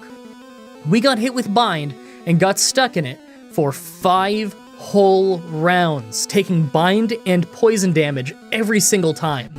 It took us down to half health. That's really not good. Last is Vileplume, so I paralyzed it right away. Then we got hit by Petal Dance.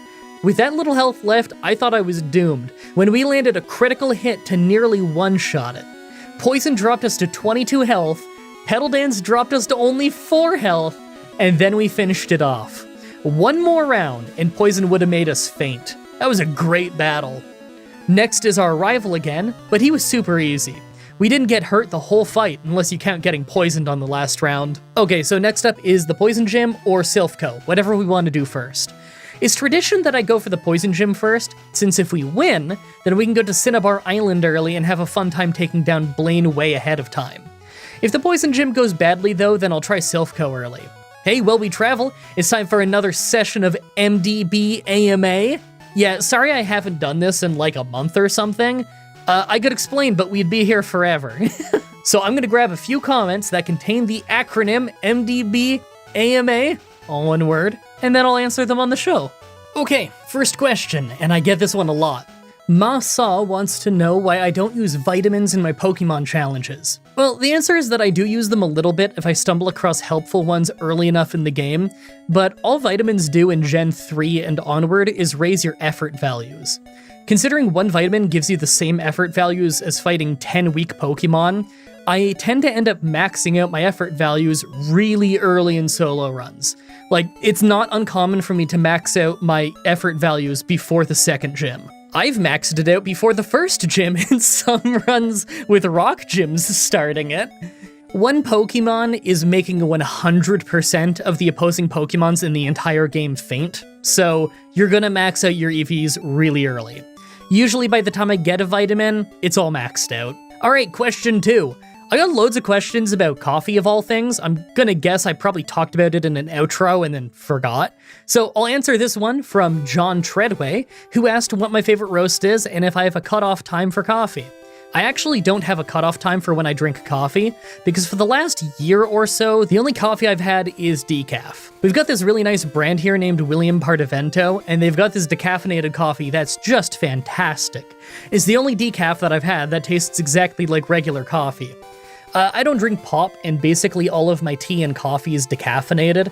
I usually feel pretty rough after drinking caffeine, so I just rarely have it anymore. Yeah, anyway, that was fun. If you have any burning questions that you just need answered on the show, then make sure to include in your comment MDB AMA, all one word, so that it's easier for me to find. Thanks. Wow, Koga went great. None of his Pokemon hurt us till Weezing at the end, who blew up, and we survived.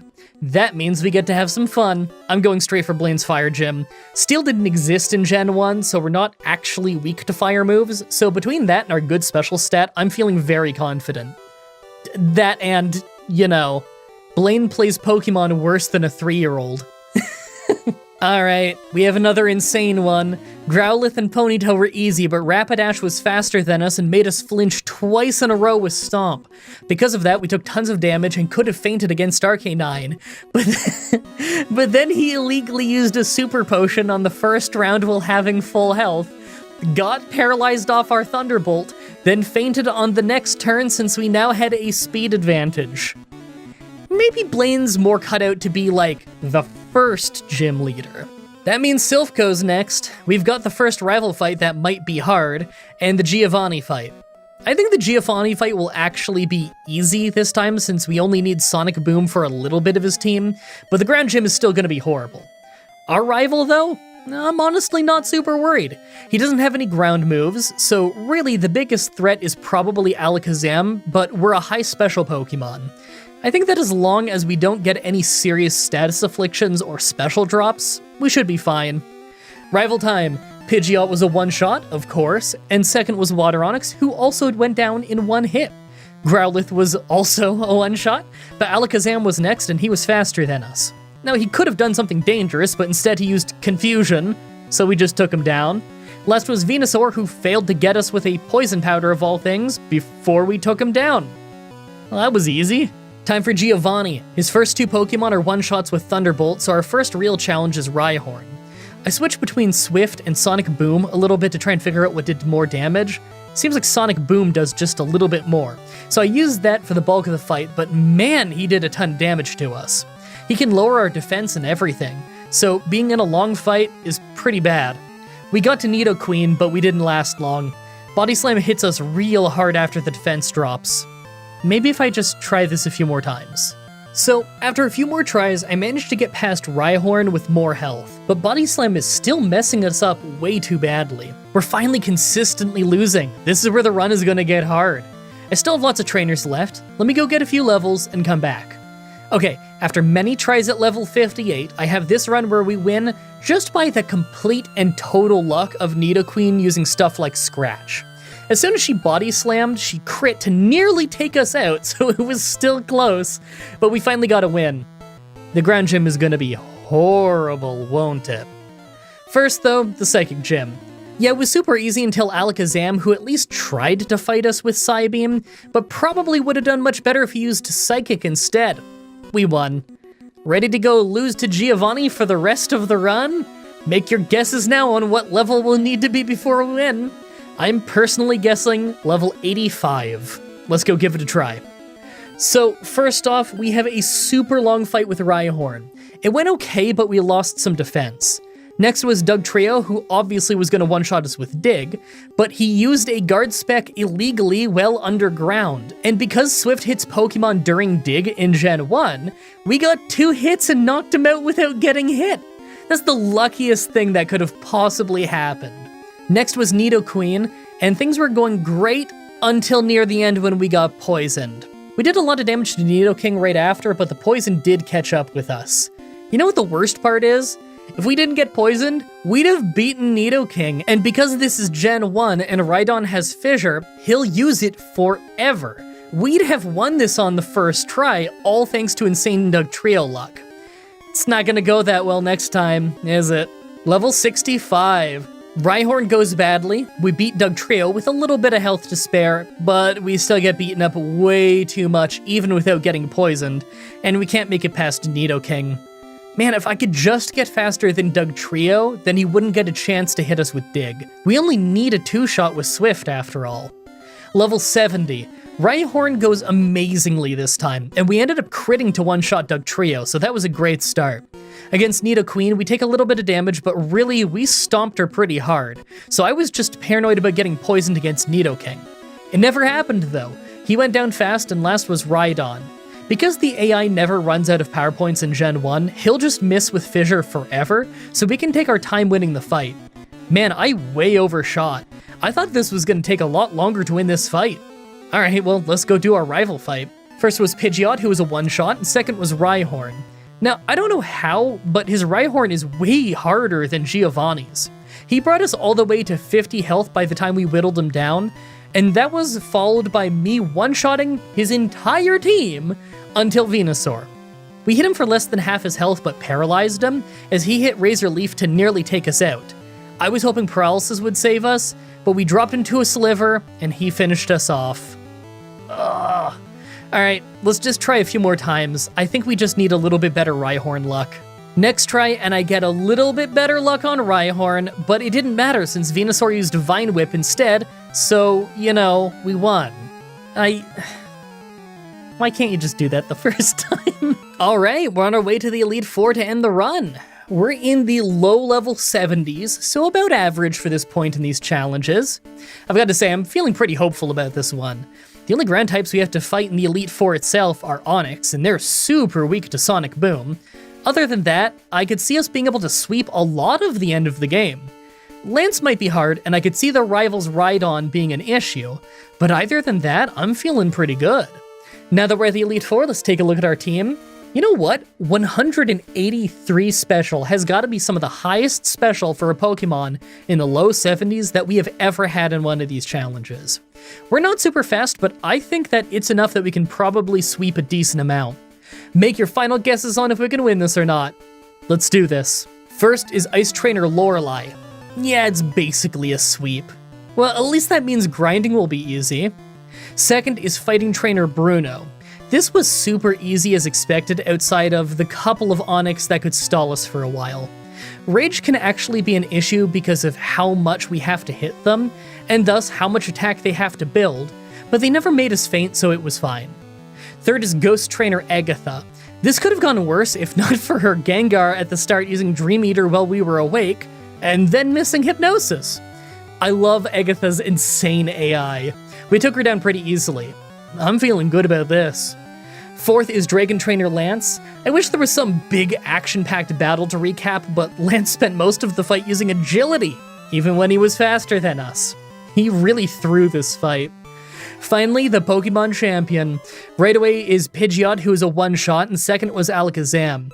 We got super lucky on this try and he wasted his time with Reflect, then Thunderbolt paralyzed him so we could finish him up without getting hit. Rhydon is a beast though. He kept lowering our defense with Leer and Tail Whip and using Fury Attack for surprising damage.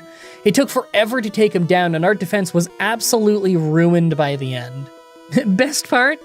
Every time he uses Leer or Tail Whip, it activates the badge boost glitch against our will. So all of our stats but our defense are actually higher than usual, but the moment we beat him, we leveled up and that undoes the glitch.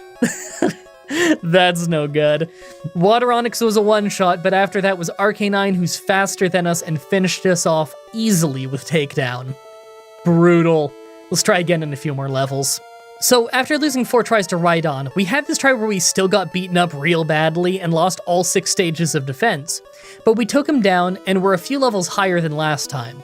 Water Onyx is still a one-shot, and this time we're faster than Arcanine and one-shot him too. Last was Venusaur, and although he wasn't a one-shot, he went for Solar Beam. That takes 2 turns, so we were able to finish him off and get the win. Well, that's really not what I was expecting. I thought we'd be more frail, but the extra special defense from having our special combined like that paid off big time. Really hope you guys like that run. The next Pokemon challenge will be up next Saturday like usual, with Pokemon Black with 1 Sandile. As always, I'm looking forward to your suggestions in the comments, in the challenge request section of my Discord channel, and on Twitter. Subscribe, ring the bell, stay tuned. Outro time! Now, I don't want to spoil too much, but I have actually started playing that Sandile run. I'm a few days in because I'm recording this voiceover a little bit later than I'd like to, in the week that is. That Sandile run is crazy. I started with the ability Moxie, which is every time you make a Pokemon faint, you gain 1 stage of attack. Oh my god, that tiny little adorable alligator is an absolute beast. That run is gonna be crazy. Where I'm playing right now, I'm not at the Elite Four yet, so I don't know if things are gonna get a lot harder there.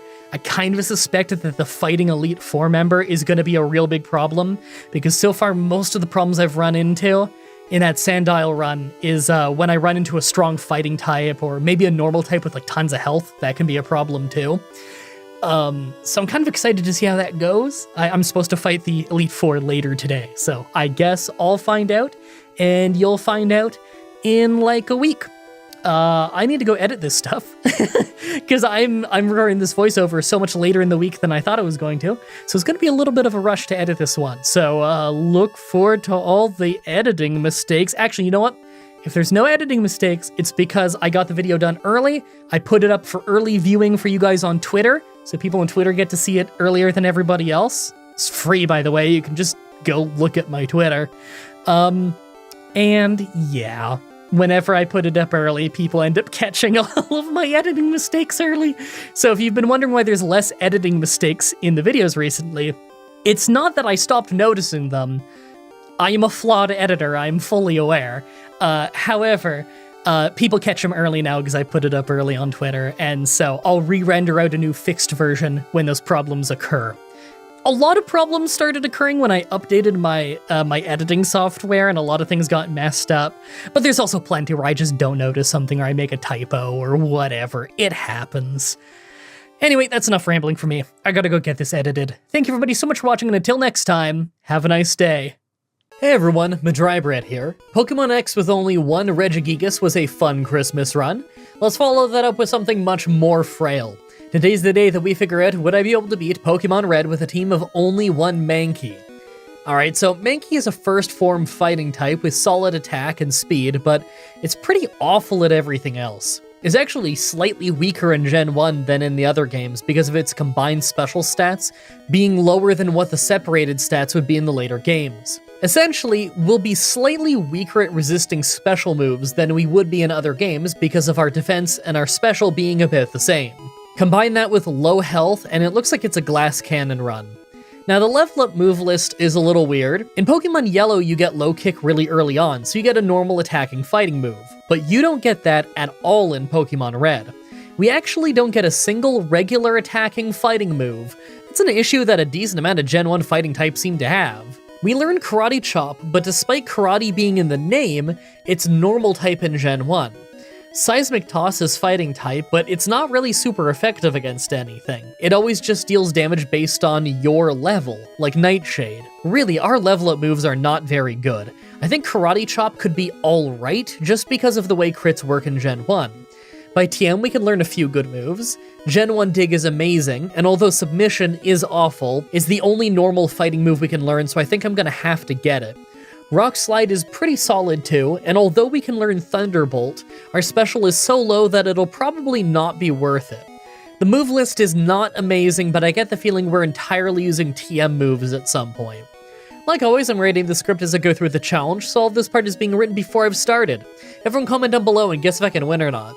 I actually think that our moveset could get us a quick win in a lot of tough battles, but I could see things breaking down in the later game rival fights because of his Alakazam. I'm just hoping that we can win before level 80. Let's explain the rules. In combat, I can only use Mankey. I'll need other Pokemon to use HMs, but I won't be allowed to use any of those Pokemon in battle. No glitches or exploits, no items in battle, only Pokeballs and items outside of combat are allowed. Also, if you enjoy the video, be sure to like, subscribe, and ring the bell for more. Let's do this. So, right off the bat, I use the Universal Pokemon Randomizer to replace Bulbasaur with Mankey, so that we can do the whole run with it. I picked to replace Bulbasaur so that our rival would have Charizard, probably the hardest for us to fight. I name him Bad Mankey. It's a reference to my Pokemon Mystery Dungeon Let's Play. Link in the description, of course. Alright, so the very first thing I have to do is grind in Viridian Forest. I'm sure that doesn't shock you to your core. I mean, you saw the move list, right? We don't learn anything that they don't resist until level 33 with Seismic Toss, so there's just no way we need to grind that much. I don't think it's hopeless, though. Yeah, Karate Chop is only normal type in this game. It'll still be useful, though. Brock loves using moves that raise his defense, so the crits we get from Karate Chop are going to be vital for bypassing that. I'm going to try the fight at whatever level I get to there at and just see how it goes, but I strongly suspect we won't actually win until level 15 when we get Karate Chop. Even then, maybe it could take a few tries. Our base speed is high enough that I think that we're going to crit plenty with Karate Chop, but I don't know for sure. We'll find out when we get there and we try against Brock. First though, I try the fight at level 12. I kind of thought that we might take out Geodude at least, but of course we didn't. We were probably only doing about 2 damage. I want to say that Onix could be easier because it'll just waste time with Bide and we could Leer during that, but then again, it does sometimes just use Tackle a bunch. I feel fairly confident that we could win at level 15 with Karate Chop though. Okay, so I come back at level 15, and this fight has a weird problem. Geodude was easy, but things actually got really close against Onix at the end because although we were able to Leer a bunch during a Bide, we crit every single Karate Chop, so we never got to take advantage of it. See, Gen 1 crits work in a really weird way. First of all, the frequency of them is based on your base speed, so essentially we crit a lot more than you would in other games. The other weird thing is that crits bypass all buffs and debuffs. Like, all of them. Did you use Swords Dance 3 times and Screech 3 times? Well, your crit is going to ignore all of that and do a fraction of the damage that it should be doing. So that means if you have a lot of buffs and debuffs involved, then crits are weaker than regular attacks. You might remember from my Gen 1 Bugs run, we had to stop using Slash with Scyther because it would crit every turn, making Swords Dance useless. Gen 1 is just weird like that, but I can't help but love it. So we're on the road, and you know things are about to get difficult because we have the Water Gym and the Rival coming up. The Rival fight usually starts badly thanks to them using Sand Attack. Debuffs in Gen 1 are a lot stronger than in later games. Normally, one Sand Attack would make your 100 accuracy moves go down to 75, but in Gen 1, it's worse. They drop to only 66, so we miss 1 in 3 times on average. That alone is a great way to ruin a fight. Then there's the Water Gym, where Bubble Beam hits really hard, but they pick random moves, so they could just do weak tackles the whole time. You never really know. All that I know is that the moment I get past our rival, we can get our hands on 2 very powerful moves, so I'm hoping that I won't get stuck for too long. Let's try the Water Gym first, just to see how it goes. On our way there, I took the Helix Fossil. I knew that if I didn't say what I took, you'd all ask. Actually, now that I think about it, everyone ask anyway. Comments are good for the YouTube algorithm. So I go right after the Water Gym. Staryu goes great as he just uses an X defend, and we're a crit machine, so we bypass it and take him out in 2 hits without getting hurt. Second is Starmie, and it was both hitting really hard and going first, so by all means we should have lost. But then they cracked out the X defends again, so we ended up winning. Hey, that's pretty sweet, an early win at the Water Gym. It really doesn't help us, but it's nice to get it out of the way early. Rival time. So right away we crit with a karate chop, but we get hit with sand attack, so although we take Pidgeotto down without getting hurt, our accuracy is way down. Abra is a one-shot and it can't fight back, but next is Rattata and we miss instantly and take a tackle. The second one hits for a one-shot. Last is Charmander, who actually hits us early, but we still just one-shot it. That was easily the best early rival fight we've had in a while. This is not an easy fight usually. Alright, it's travel time and we can get a few new moves. We could grab Seismic Toss if we wanted, but I think I'm good without it. What I will be getting though is the awesome Gen 1 Dig that's as strong as Earthquake, as well as Body Slam.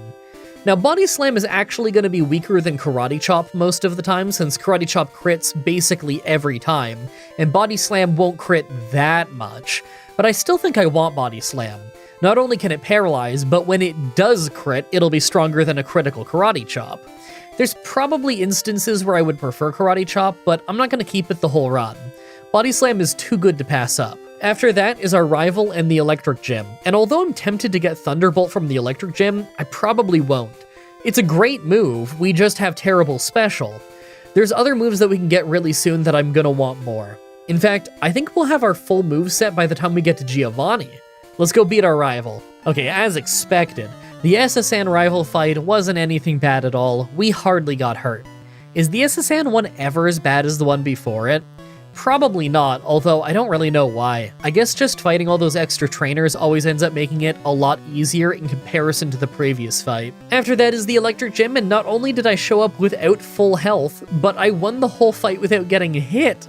They actually did try to hit us, but Sonic Boom missed. Obviously, we have Gen 1 Dig, so it's not like any of them are going to survive a hit, but it's pretty funny that none of them even did damage to us. Like, Voltorb is a really fast Pokemon. If I remember right, Electrode is the fastest Pokemon in Gen 1. Absolute crit machine. Alright, that means we're moving again, and we're almost at the point where we can overhaul our moveset. On our way there, though, I want to give you a quick little update on my Patreon, since I finally added some rewards. If you pledge anything at all on Patreon, you now get access to all of these challenge videos the moment I finish uploading them, a poll every month or so you can vote on community challenges for me to do, and access to little private blog posts whenever I do them. Really, the big thing is you get to watch the challenges early, probably about 5 to 7 days early on average. Doesn't matter if you pledge $1 or $100, the rewards are all the same. It's more about it being something that's easy for me to give back to you guys to thank you for supporting me than anything else. This is all stuff that doesn't really take me any extra time to do, so I can fit it into an already really busy work schedule. You don't need to worry about any of this taking away time that would go to challenges. It's all just supporting that. It takes me 10 minutes to do all this extra stuff. Life is expensive and all the support is appreciated, so I think this is something that you would actually like that I can easily give you. Thanks a lot, I really appreciate it. Anyway, that aside, we can get some new moves. I went ahead and got Rock Slide and Submission from the department store. Submission isn't very good at all, but it's the only fighting type move that we can learn that does regular damage. Recoil is brutal in this game, and it's not even very accurate or very strong, so it's just not a good move, but we need a fighting move. I'm also getting Rock Slide. That's just a very solid move in general for countering flying types. Plus, it can cause flinches. I figure Body Slam, Dig, Submission, and Rock Slide will be our moveset for the rest of the run. It's not amazing, but it's pretty solid, at least by Gen 1 standards.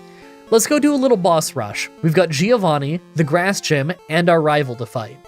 Okay, Giovanni was a little harder than I expected.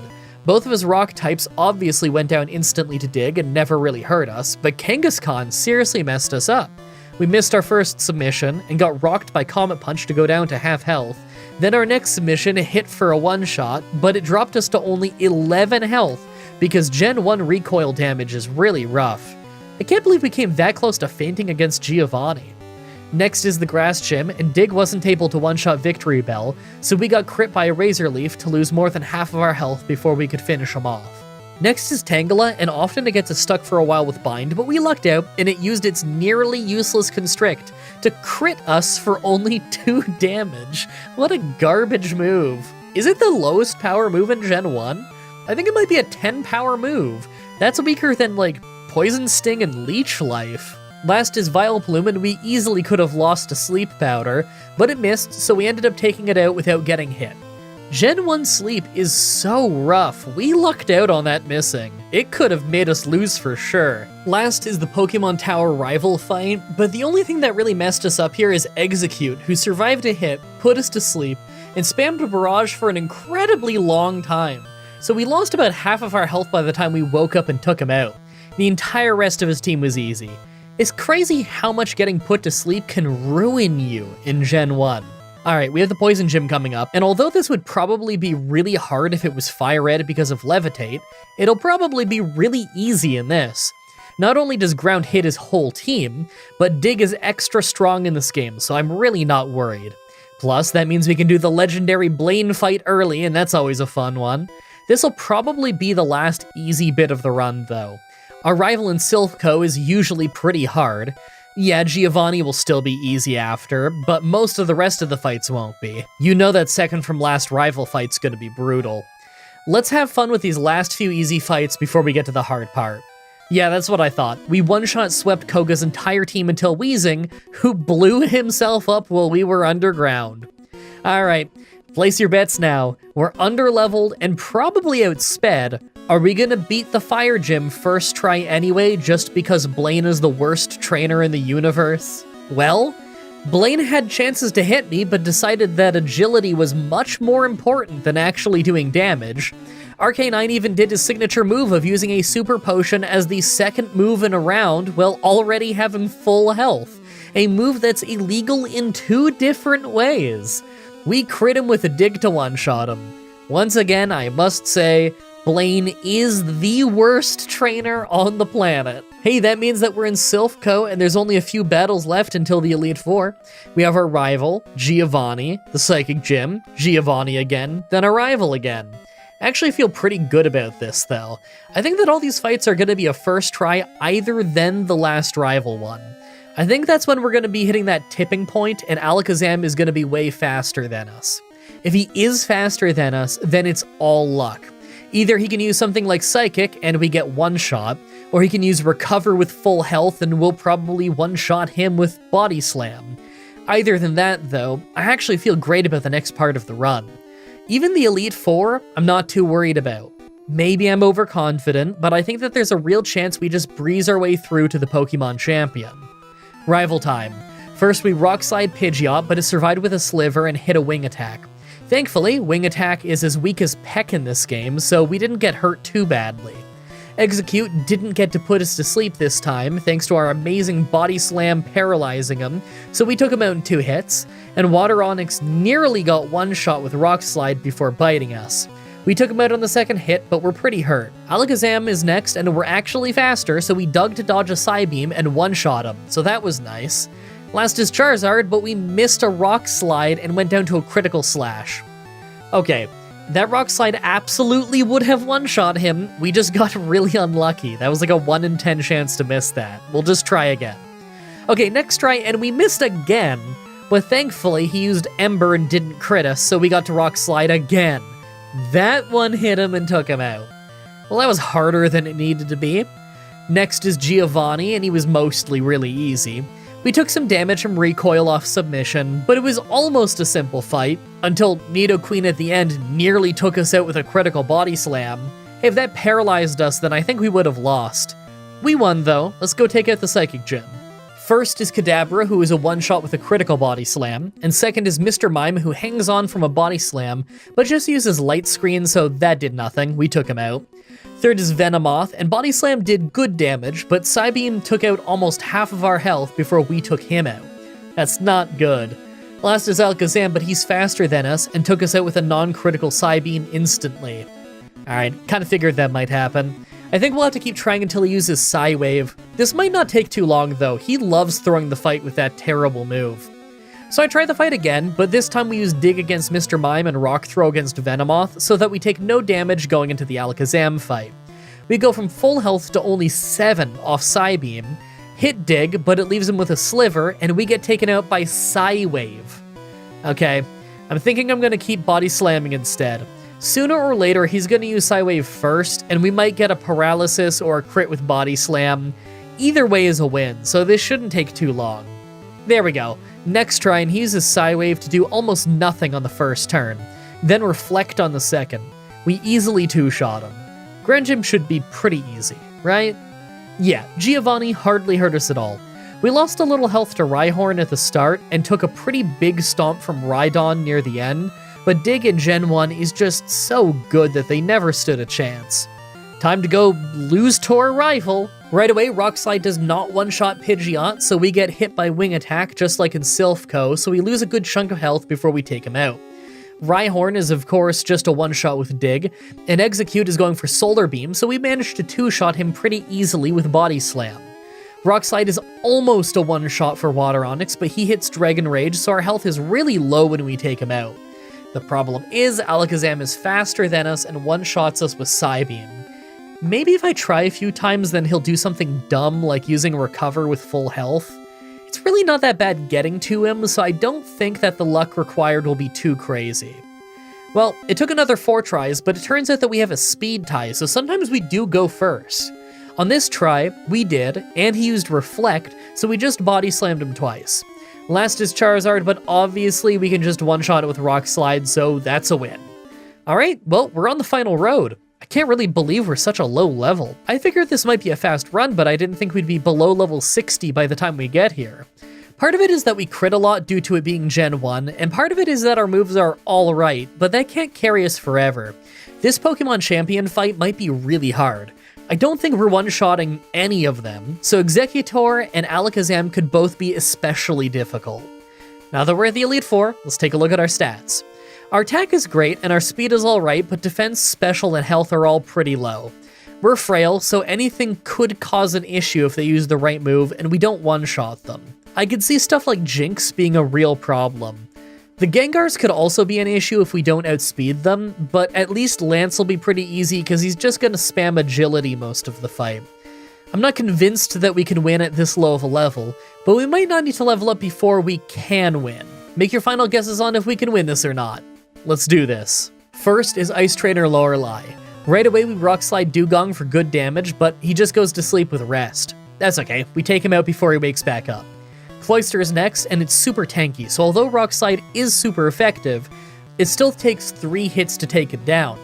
We ended up taking decent damage off Spike Cannon, so we were below half health by the time we finished him off. Slowbro could probably have been dangerous if not for how his AI thought that Amnesia was super effective, so he never tried to hurt us. He went down after about 1,000 body slams.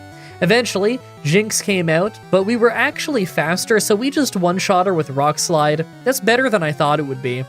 Last is Lapras, and Rock Slide did decent damage, but she confused us. We hit Submission to leave her with an absolute sliver, then she finished us off with Hydro Pump. Okay, that was tragic. Maybe I should just use Rock Slide again and hope for a flinch. I'm gonna try to level up a little bit, so that we don't need to worry about not being strong enough right at the end. I figured that we're going to need to be a higher level by the time that we get to the Pokemon Champion anyway. Okay, first try at level 57, and not only does the entire fight go way better, but Lapras straight up misses a Blizzard at the end, so we can just two-shot him. I want to point out that this is Gen 1, so Blizzard has 90 accuracy. We really lucked out on that miss. Second is Fighting Trainer Bruno. Right away, Onix is using X-Defense, so our dig actually did less damage than I was hoping. He never attacked. He just kept maxing out his defense, so it took 3 Gen 1 digs to take him out. It's like he was intentionally wasting our time. Hitmonchan hardly hurt us, and we paralyzed him with Body Slam, so he wasn't really a problem, but the Hitmonlee right after was. The fight went almost exactly the same, other than that he scored with a jump kick to take out most of our health. The Onix right after actually did manage to hurt us, so although we took him out easy, the last Machamp is a difficult one. He's always kind of weird. First he uses Fissure while we're underground to do nothing, because we outspeed him, and that's how one-shot moves work in this game. Then he used Focus Energy as we hit Dig, lowering his chance of critting, because that's Gen 1 and hardly anything works. We hit a Body Slam that took him to a sliver and paralyzed him, so you'd think we'd have this in the bag, but he used Submission to not just finish us off, but it finished him off too.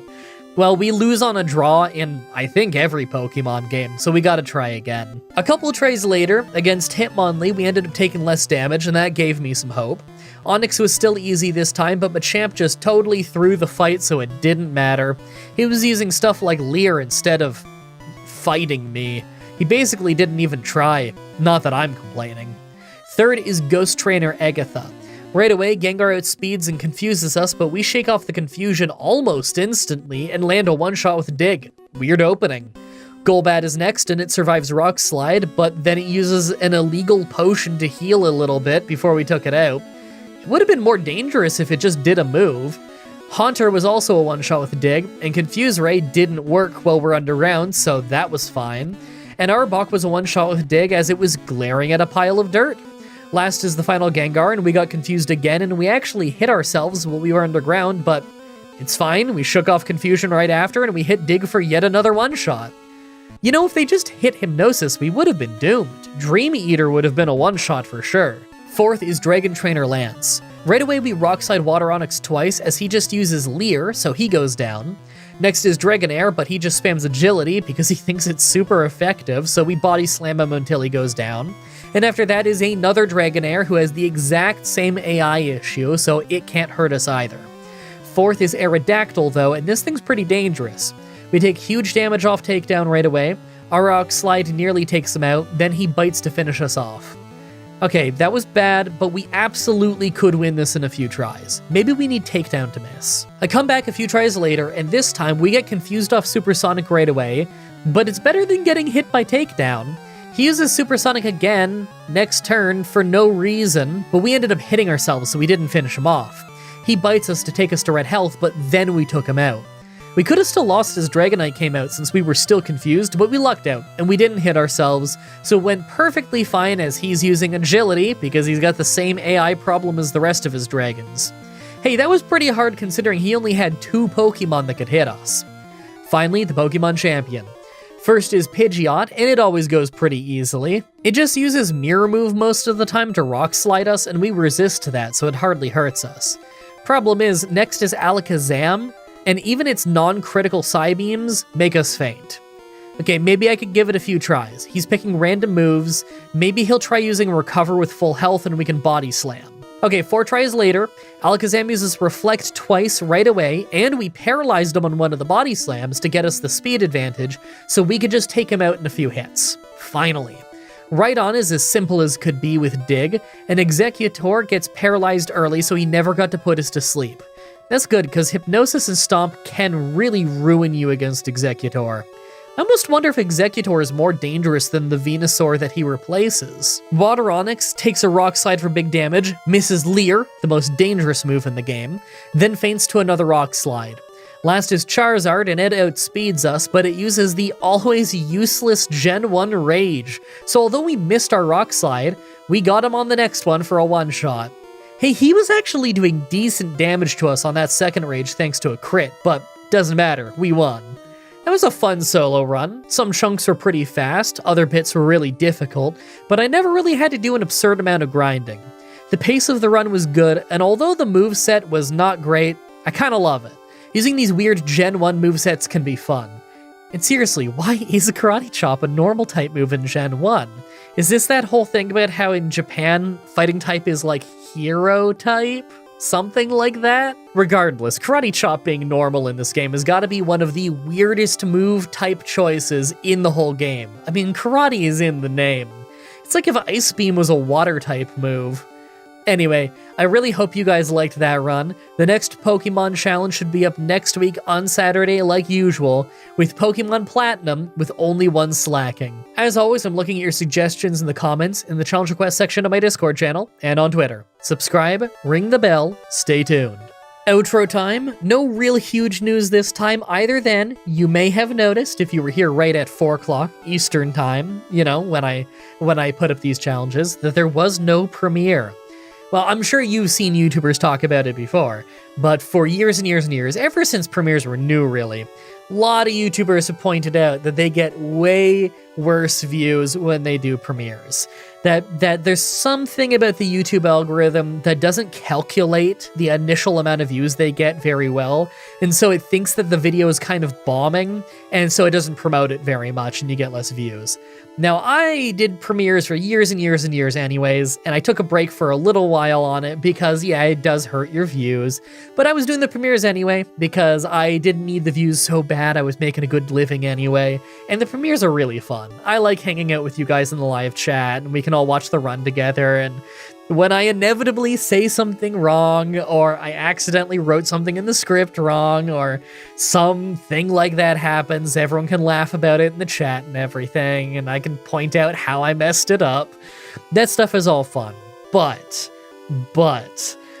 like every other YouTube channel you know who does these-ish videos, not just challenge videos, but videos of this general length, the algorithm has been very unkind to us recently. Views are down a lot, it is what it is, but ever since I came back to doing premieres again, yeah, premieres are definitely damaging it, so I gotta stop doing the premieres. It sucks, I'm not happy about it because I like the premieres, and I know a lot of you guys aren't into premieres, that's okay, but those of us who do like premieres really had fun with it. But I'm gonna stop doing them at least for these big challenge videos, because at this point, it's costing me too much for no benefit. What's the point, you know? I do think I'm still going to do premieres every once in a blue moon with other videos. Maybe if I put out like a clip show, like a best of video of like a let's play, that might still be fun for premieres, or some kind of special thing where it doesn't really matter too much if it gets a lot of views. But at the end of the day, my analytics show me that the difference in views is simply that my videos get shown less to subscribers of my videos. And considering how long or how often you guys tell me that you thought I stopped doing videos, but really it was just I don't show up on your homepage anymore and you still want to watch them, I think that premieres are making it so it's harder for me to show you the videos that you do actually want to see. So, for the sake of making it easier for YouTube to deliver to you the videos that you're telling me you do want to watch, I guess I have to stop doing the premieres. It's a bummer that I need to do that, because it's like, that's not my fault, that's YouTube's fault that they're not showing you that on your homepage when you do want to see it, but hey, it's, you know the suggestions, ring the bell thing so that you get the notifications on your phone or whatever, and use your subscription feed instead of just homepage. Subscription feed on YouTube actually works great. I use it all the time. And if you're like a really avid viewer of my channel, I just bookmark it on your browser and check it every Saturday. You'll figure out when in your time zone I upload it. It's always the same time, 4 p.m. Eastern. And you can just check back manually, and it'll always be there on Saturday. You can just get in the habit of it if you really want to. Put it on like a reoccurring calendar alarm if you really need to. How sad is it that you might need to set up an alarm like that to remember when the video goes up, when YouTube is supposed to just send it to you? But, I mean, you've heard YouTubers lament how the subscribe button means basically nothing nowadays. It hasn't meant a whole lot in years now. But, you know, YouTube things. I don't want to complain about YouTube forever. And I can't complain about YouTube forever, because that would be a huge waste of my time when I could be ending this voiceover, editing the video, and then the moment it's edited and uploaded, I can link it on Patreon so you guys can watch it early. Hey, I'm recording this on a Friday right now. The video doesn't go up until next week. If I get this whole thing edited today, then I could slap it on Patreon and people would be watching it 8 days early. That's pretty early. Only $1 on Patreon to get that. You pledge any amount of money and you get all the rewards. Maybe one day I'll come up with tiers, but for now, I like it just being a thing where it's just a thank you for throwing some money in the tip jar, you know? Doesn't matter how much or how little you contribute, it all means something to me, so take those rewards. Those are probably the rewards you care about, getting these challenges early. I mean, you're here watching after all. You're still listening to the ad-lib outro after all, where I ramble forever. If you're listening this deep into the video, yeah, you probably want to see them early. Alright, I'm rambling too much. Time to get back to editing. Thank you everybody so much for watching, and until next time, have a nice day. Hey everyone, Mah-Dry-Bread here. Skyrim with no magic or magical equipment was harder than I expected. Let's follow that up with another brutal one. Today's the day that we figure out would I be able to beat Pokemon Red with a team of only one Meowth. Meowth is a pretty underwhelming normal type. As you can see, his stats are overall weaker than that of first form starters, and that's with a very high base speed. Outside of his speed, his stats are some of the lowest we've used in Gen 1, although at least his high base speed will mean that we critically hit a decent amount. By level up, we only get normal moves, so although it's nice to have the same type attack bonus, we will rarely use any super effective moves. By TM, it's not much better, we just add some water and electric attacking moves. Still, Thunderbolt is a solid move, so maybe we have an answer for ghosts?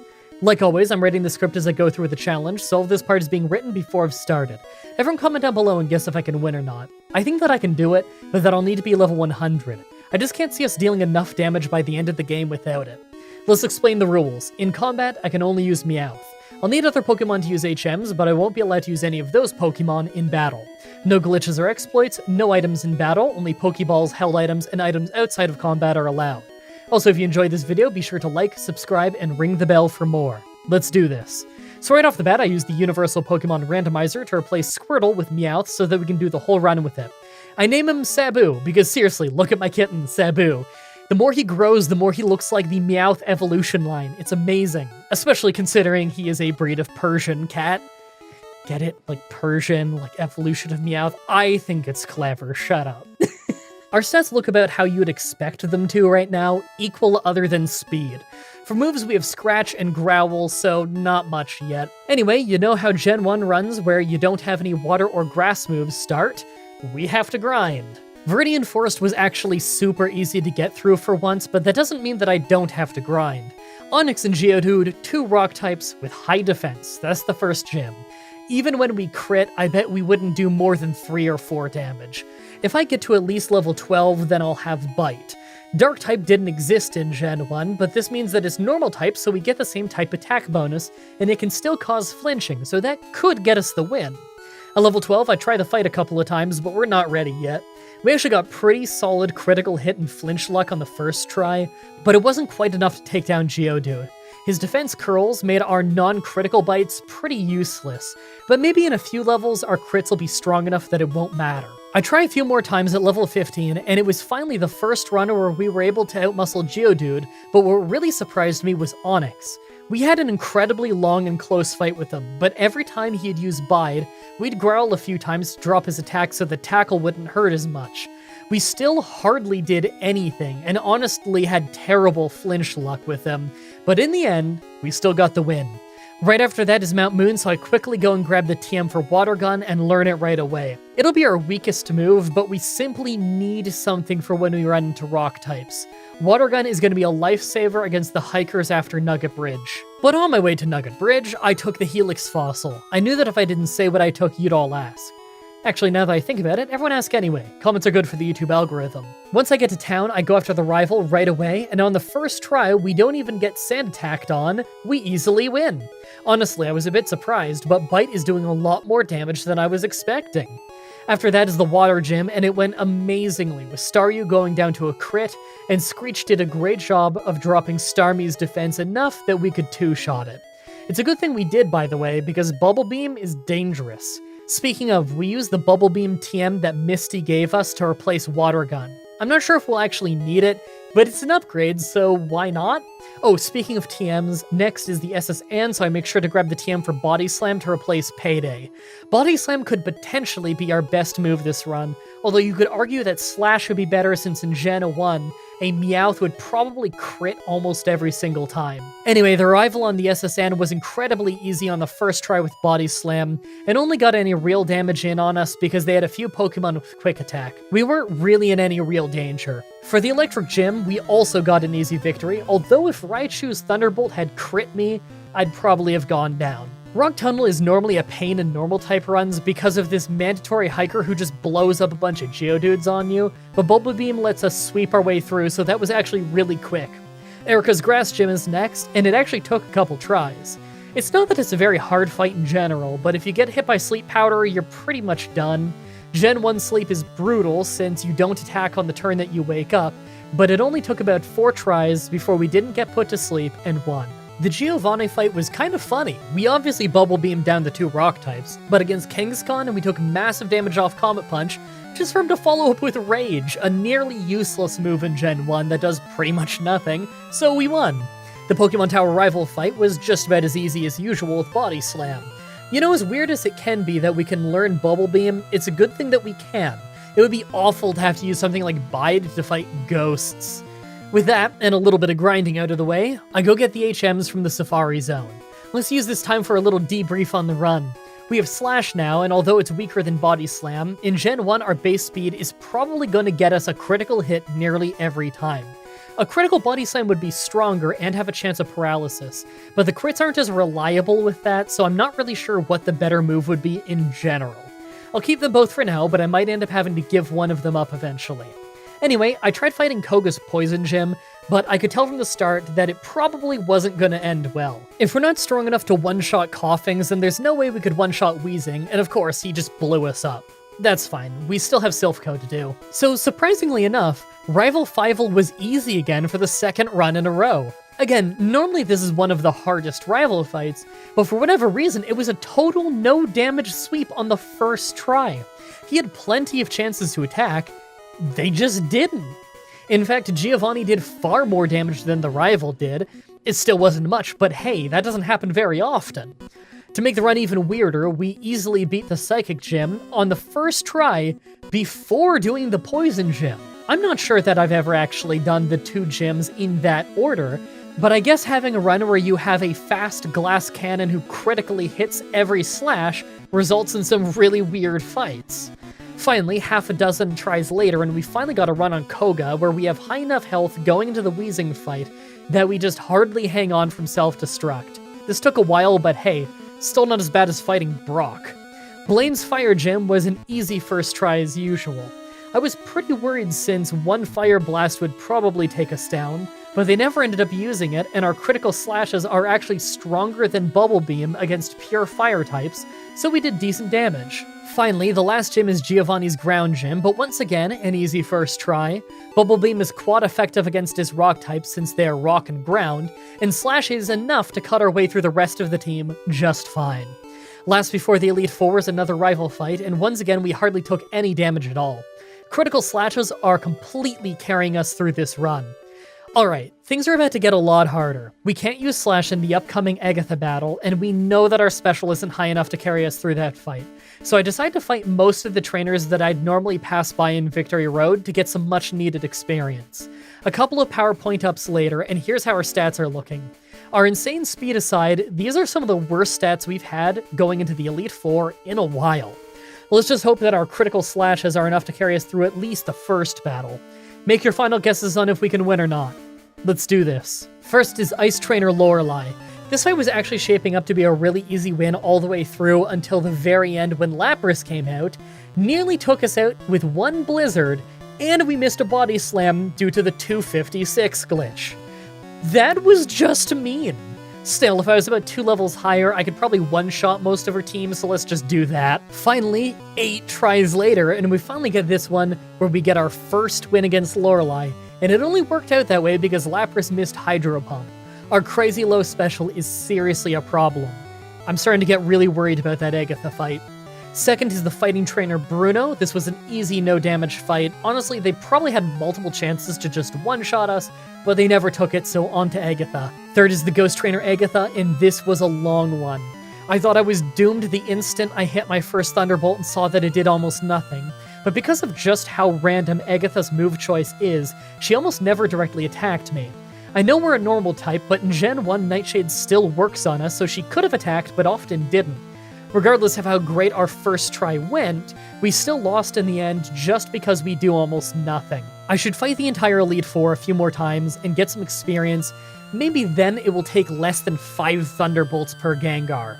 Wait, why do I have a max of 20 slashes? I think that I saved before I used those PowerPoint ups, so when I reloaded my save before the Elite Four to save on fainting money, I undid my PowerPoint ups. I can't even be mad, that's just funny. Anyway, tons of levels later, and I still just lose every time. Seriously, level 75, and we still hardly do any damage. Thunderbolt is the strongest move that we can learn to hit ghosts, either than Thunder, but Thunder misses way too much to be worth using. We just had to keep trying. finally, all the way at level 82, after dozens and dozens of attempts, we finally get this one where we win mostly based on their bad move choice. This fight was a ridiculous brick wall, but with a Gen 1 opponent built around confusion and sleep, this was bound to happen. I just wish we could have learned Dig or something. Fourth is Dragon Trainer Lance. Thankfully, by contrast of Agatha, he was a no-damage sweep. We're a way higher level than we used to be, so the critical slash strategy has gotten a lot stronger. Finally, the Pokemon Champion, and I wish we could end this on some kind of massive climactic battle, but we ended up taking no damage throughout most of the fight. Yeah, a critical Razor Leaf in the end hurt a lot, but would you look at how strong our critical slashes are? Meowth can be a bit of a beast in Gen 1, it seems. Well, other than one insanely hard fight, that wasn't bad. I really hope you guys like that run. For next Saturday's challenge, we'll be doing a Natu-only run in Pokemon Gold. I'm interested to see how that turns out, because I don't actually know much about that Pokemon. As always, I'm looking forward to your suggestions in the comments, in the challenge request section of my Discord, and on Twitter. Subscribe, ring the bell, stay tuned. If you want to see me do more challenges like this, please let me know in the comments or on Twitter. I can always use more ideas from you guys on what I should do next. Also, check out the playlists in the description if you want to watch all the Pokemon challenges that I've already uploaded. If you guys want to see more Pokemon stuff from me, my friend Whatageek and I have done randomizer playthroughs of Heart Gold and Soul Silver, Black and White, Red and Blue, and now we're doing Omega Ruby and Alpha Sapphire over on his channel, linked in the description. You can also watch myself, Whatageek, and Gooseit playing Pokemon Stadium and Pokemon X here on my channel. Also come to the Twitch TV streams and tell me that this video sent you. It's always cool to hear how you found the channel. Thank you everybody so much for watching, and until next time, have a nice day. Hey everyone, Mah-Dry-Bread here. Pokemon Fire Red with only one Shuppet was a pretty hard solo run by the end. Let's follow that up with a tag team run. Today's the day that we figure out, would I be able to beat Pokemon Red with a team of only Nidorans? So I did this in Fire Red like 3 or 4 years ago, but it's been a really long time, and things always go very differently in Gen 1. Different crit mechanics, different moves, no abilities, just a lot is different. So let's go give it a try. They're both first form poison-type Pokemon with stats that are quite a bit lower than first form starters. Male stats on the left, female stats on the right. Yes, I actually got it right this time. As you can see, the attack on the male is a little bit higher, but the female one has more defense. Really, the stats are pretty even. By level up, they mostly learn the same moves. Again, male on the left, female on the right. The male has some horn-based moves, and the female one learns bite, but the core stuff is mostly the same. Last, by TM, they're the exact same, other than the male also being able to learn Horn Drill, which I won't be learning. What stands out most to me is that we can learn weird stuff like Blizzard, Thunderbolt, and Thunder. Well, that's gonna help us a lot, so I'm not complaining. Like always, I'm writing the script as I go through the challenge, so this part is being written before I've started. Everyone comment down below and guess if I can win or not. I'm pretty confident that I can win, but also that is gonna take a while. Let's explain the rules. In combat, I can only use Nidoran. I'll need other Pokemon to use HMs, but I won't be allowed to use any other Pokemon in battle. No glitches or exploits, no items in battle, only Pokeballs and items outside of combat are allowed. Also, if you enjoyed the video, be sure to like, subscribe, and ring the bell for more. Let's do this. So, right off the bat, I use the Universal Pokemon Randomizer to replace Bulbasaur with a male Nidoran so that we can do the whole run with it. I name him Gargano, like last time. Naturally, the first thing I do is I go walk to the patch of grass on Route 22 to catch our female Nidoran, Lorray. I may as well get both early, right? In retrospect, I should have started with the female Nidoran. I forgot that in Red, the female ones are more rare. This took a little while to catch. Alright, so early game grinding in the forest. Obviously, we're gonna have to grind for a while. Now, if this was Pokemon Yellow, then this wouldn't be a problem. We'd learn Double Kick at level 12. Unfortunately, in Red and Blue, we don't learn it until level 43 instead, so that's not happening. I'll level up both Nidoran, but I think I should invest more in Gargano leading up to the Rock Gym, since he learns the 65 power Horn attack at level 8, and Lorray doesn't learn anything that strong until level 29 with Bite. I figure we can win this gym with Gargano at about level 14, and Lorray maybe at level 10, just as something to finish it off. Who knows, I could be underestimating how much damage they do to us, though. Ouch, never mind.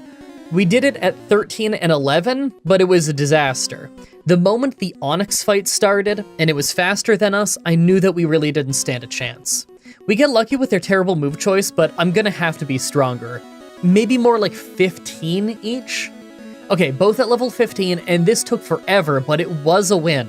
See, the nice thing about having two Pokemon in these super long chip fights is that I can switch between them when we get hit by Screech too much, but he can't switch to remove the 6 Leers and 6 Growls that I threw at him.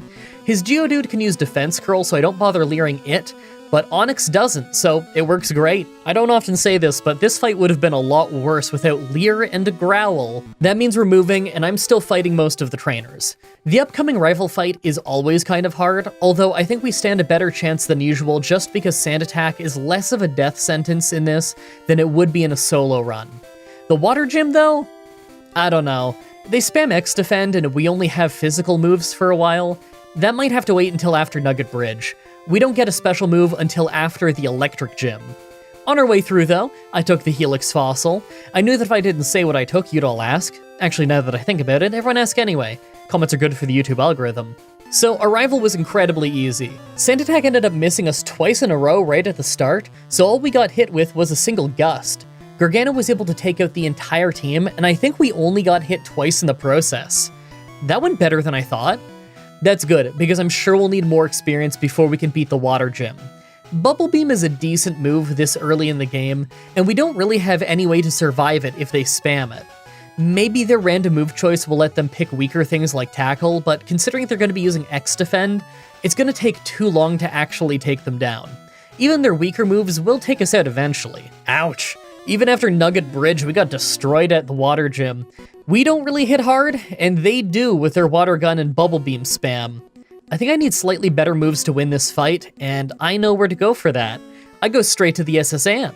The Body Slam TM is here, and it's a huge upgrade for us. I decided to use it on the male Nidoran, partly because he has more attack, and partly because his best move by level up is Horn Attack, and the female one gets Bite. Horn Attack is very slightly stronger, but Bite causes flinches, so I'm going to say that Bite is a better move. That means the male one gets Body Slam to beef him up a bit here. I figure it'll be enough to beat the Water Gym, but let's take out our rival real quick while we're here. So the SSN rival fight was actually harder than the Cerulean one for once. It was still a first try, but Kadabra was faster than us and hit us really hard as you would expect, and Raticate hit really hard when it actually attacked. We won, but we're still kind of frail. Right after, I went to the Water Gym and pretty easily body slammed my way through. They didn't use Bubble Beam once, so we got through the whole fight with half of our health left with Gargano alone. So I was actually thinking we'd sweep the Electric Gym with Body Slam, but it wasn't quite that easy. Raichu took us down, but thanks to Body Slam paralyzing it, Luray was able to easily finish it off. That gets us the TM for Thunderbolt, and Luray is learning it right away. It's a great move, it gives us a lot of type coverage, and it's our first special move. Okay, we're on the move again. Now, I wish I could get my hands on another good special TM so that Gargano could have some coverage too, but both the Thunder and Blizzard TMs are going to require that we use Surf outside of battle, so it's going to have to be after the Poison Gym. I doubt that the gym will be that hard, by the way. Honestly, the trainers might be harder than Koga, considering that they use Psychic types for some reason. There aren't really a lot of great TMs for us until then. I might pick up Substitute when we can afford it, but that might not be for a while, and I really doubt we're gonna need it. You think we can get away with going straight after the Grass Gym? We resist Grass, but stuff like Sleep and Wrap are still gonna be a problem. I'm gonna clear out all the trainers in the area, and then see what happens. So right away we crit a Body Slam for awesome damage, but Victory Bell catches us up in a wrap for over half of our health and damage before we get released and slam him down for a knockout. I switched to Luray to take out Tangela, but we really weren't doing much damage. We lucked out and Tangela didn't use Bind too often, but on the second one, I just switched for Gargano and hit it with Body Slam to finish it. Yeah, in Gen 1 you can switch while you're in a wrap or bind, but you get hit while doing it. Anyway, the Vile Plume puts us to sleep, and started hitting Mega Drain, but we woke up and did great damage with a critical Body Slam that paralyzed her before we went down. Mega Drain was still annoying because it was healing her a little bit, but Luray was able to finish it off in a few hits with just 28 health left. Pretty good fight! The Giovanni fight was easy, but it took forever. Okay, well, it took 3 minutes, but 3 minutes feels like forever when you're in a chip damage fight with an Onix that's locked into Gen 1 Rage. It took his entire team to get Gargano to faint, and Luray was able to easily finish it off, but we weren't doing very good damage to them. I really can't wait to get Blizzard, just to help with all of these rock ground types. Last for this little boss rush is the Pokemon Tower rival fight, but it goes about as easily as it usually does. The scary parts of his team were one-shots, and the only thing that stalled us out for a little bit was Execute with Sleep and Barrage. Nothing to seriously worry about. That puts us on the road, but I think things are about to get a lot harder. We have the Poison Gym next, and although I do think we stand a chance, since we can't get poisoned and can switch Pokemon if our accuracy goes down, it doesn't mean that they can't be difficult to beat. I'm hoping I can get him to blow up his Weezing when we still have a second Pokemon left, but we'll see how it goes. If we win the fight though, then I'm going straight to Blaine, even if I'll probably lose. Okay, so this Poison Gym fight just blew my mind. The entire first 3 Pokemon were super easy because they were trying things like Poison Gas on a Poison type instead of fighting back. And then the moment Weezing came out, he outsped us and blew up when we had another Pokemon, so we won. It's like Koga was trying to lose as fast as possible. That was incredible. Maybe he's on his own challenge run to never ever win. Alright, well that means I can go surf right away to Cinnabar Island to get the Blizzard TM and the power plant for Thunder. Neither are super vital right away, but I figure that Gen 1 Blizzard is really going to save us later in the run. For whatever reason, Blizzard has 90 accuracy in Gen 1, so it's a really incredible move. Now it's tradition that we go do the Fire Gym early, but we are a way lower level than them. Any predictions? Because I'm pretty sure we're gonna lose. No win at the Fire Gym yet, but we got really far. I mean, the Growlithe just spams agility, so it doesn't even fight back, but I'm impressed we got past Ponyta and Rapidash. Both hit pretty hard, and Fire Spin is always a nightmare, but with enough Thunderbolts and Body Slams, we paralyze them eventually. We really aren't hitting that hard, though. When Arcanine came out, it started fine with pointless Super Potions and stuff, but Fire Blast obviously just took us out. That means I'm doing Silphco next. We really need extra levels right now, so I'm literally just gonna clear out the entire building. I may as well try the rival fight after while I'm here, although it's generally harder than the Fire Gym, so I might not win. Hey, at least Giovanni after will be pretty easy. Now that we have Blizzard, we shouldn't have a big issue with all these rock and ground types. Okay, so the way this fight goes is not at all surprising. Most of the fight is actually really easy since they either have terrible moves or we have a big type advantage, but as soon as it gets to Alakazam, it's lucky if we do any damage. Even his weakest move, Confusion, is nearly a one-shot. He's also faster than our team, and probably will be for a long while. I should get a few levels. I think I could win this soon. Okay, so just a few levels in both Nidorans, but this really came down to making many attempts and hoping for the best. Alakazam can take us out regardless of if he uses Confusion or Psybeam, so long as it crits, and he crits a lot. It took quite a few tries, but we managed to paralyze him off a Body Slam this time, giving us the speed advantage so we could finally take him out. The Charizard right after was a pretty hard fight, even with stuff like Thunderbolt. He probably could have taken us out if he didn't throw the fight by using Rage near the end. Of course, Giovanni right after was super easy. We hardly took any damage. The funny thing is, the next Giovanni fight might end up being even easier just because his entire team is weak to Blizzard. Maybe I should put some PowerPoint ups on that first, though, just in case we miss. Okay, I was worried this might happen. I didn't just lose at the Psychic Gym. We didn't even beat the first Kadabra. He's faster than us despite a 10-level difference, and his Psychic is a one-shot on us. I guess I'll clear out the Fighting Dojo and maybe some routes for some levels, then I'll go try the Fire Gym instead. Okay, this one took tons of tries for many reasons. One is that Ponyta and Rapidash spam Fire Spin, and we can't fight back during that in Gen 1. But another is that Arcanine picks random moves, and there's a huge difference between him using Fire Blast and him using stuff like Ember and Roar. It took tons of tries where I got super close through Paralysis, but on this one, we won just because he kept using stuff like Roar and Ember. I still don't think we're ready for the Psychic Gym, but I can try. So right away, Kadabra hits a Psybeam that takes out most of our health and confuses us, but we one-shot him with Body Slam, so I switched to Luray to bite down Mr. Mime. We got hit by Confusion once for almost half of our health and damage, though. Venomoth got crit by Blizzard, hit a Leech Life, and then went down.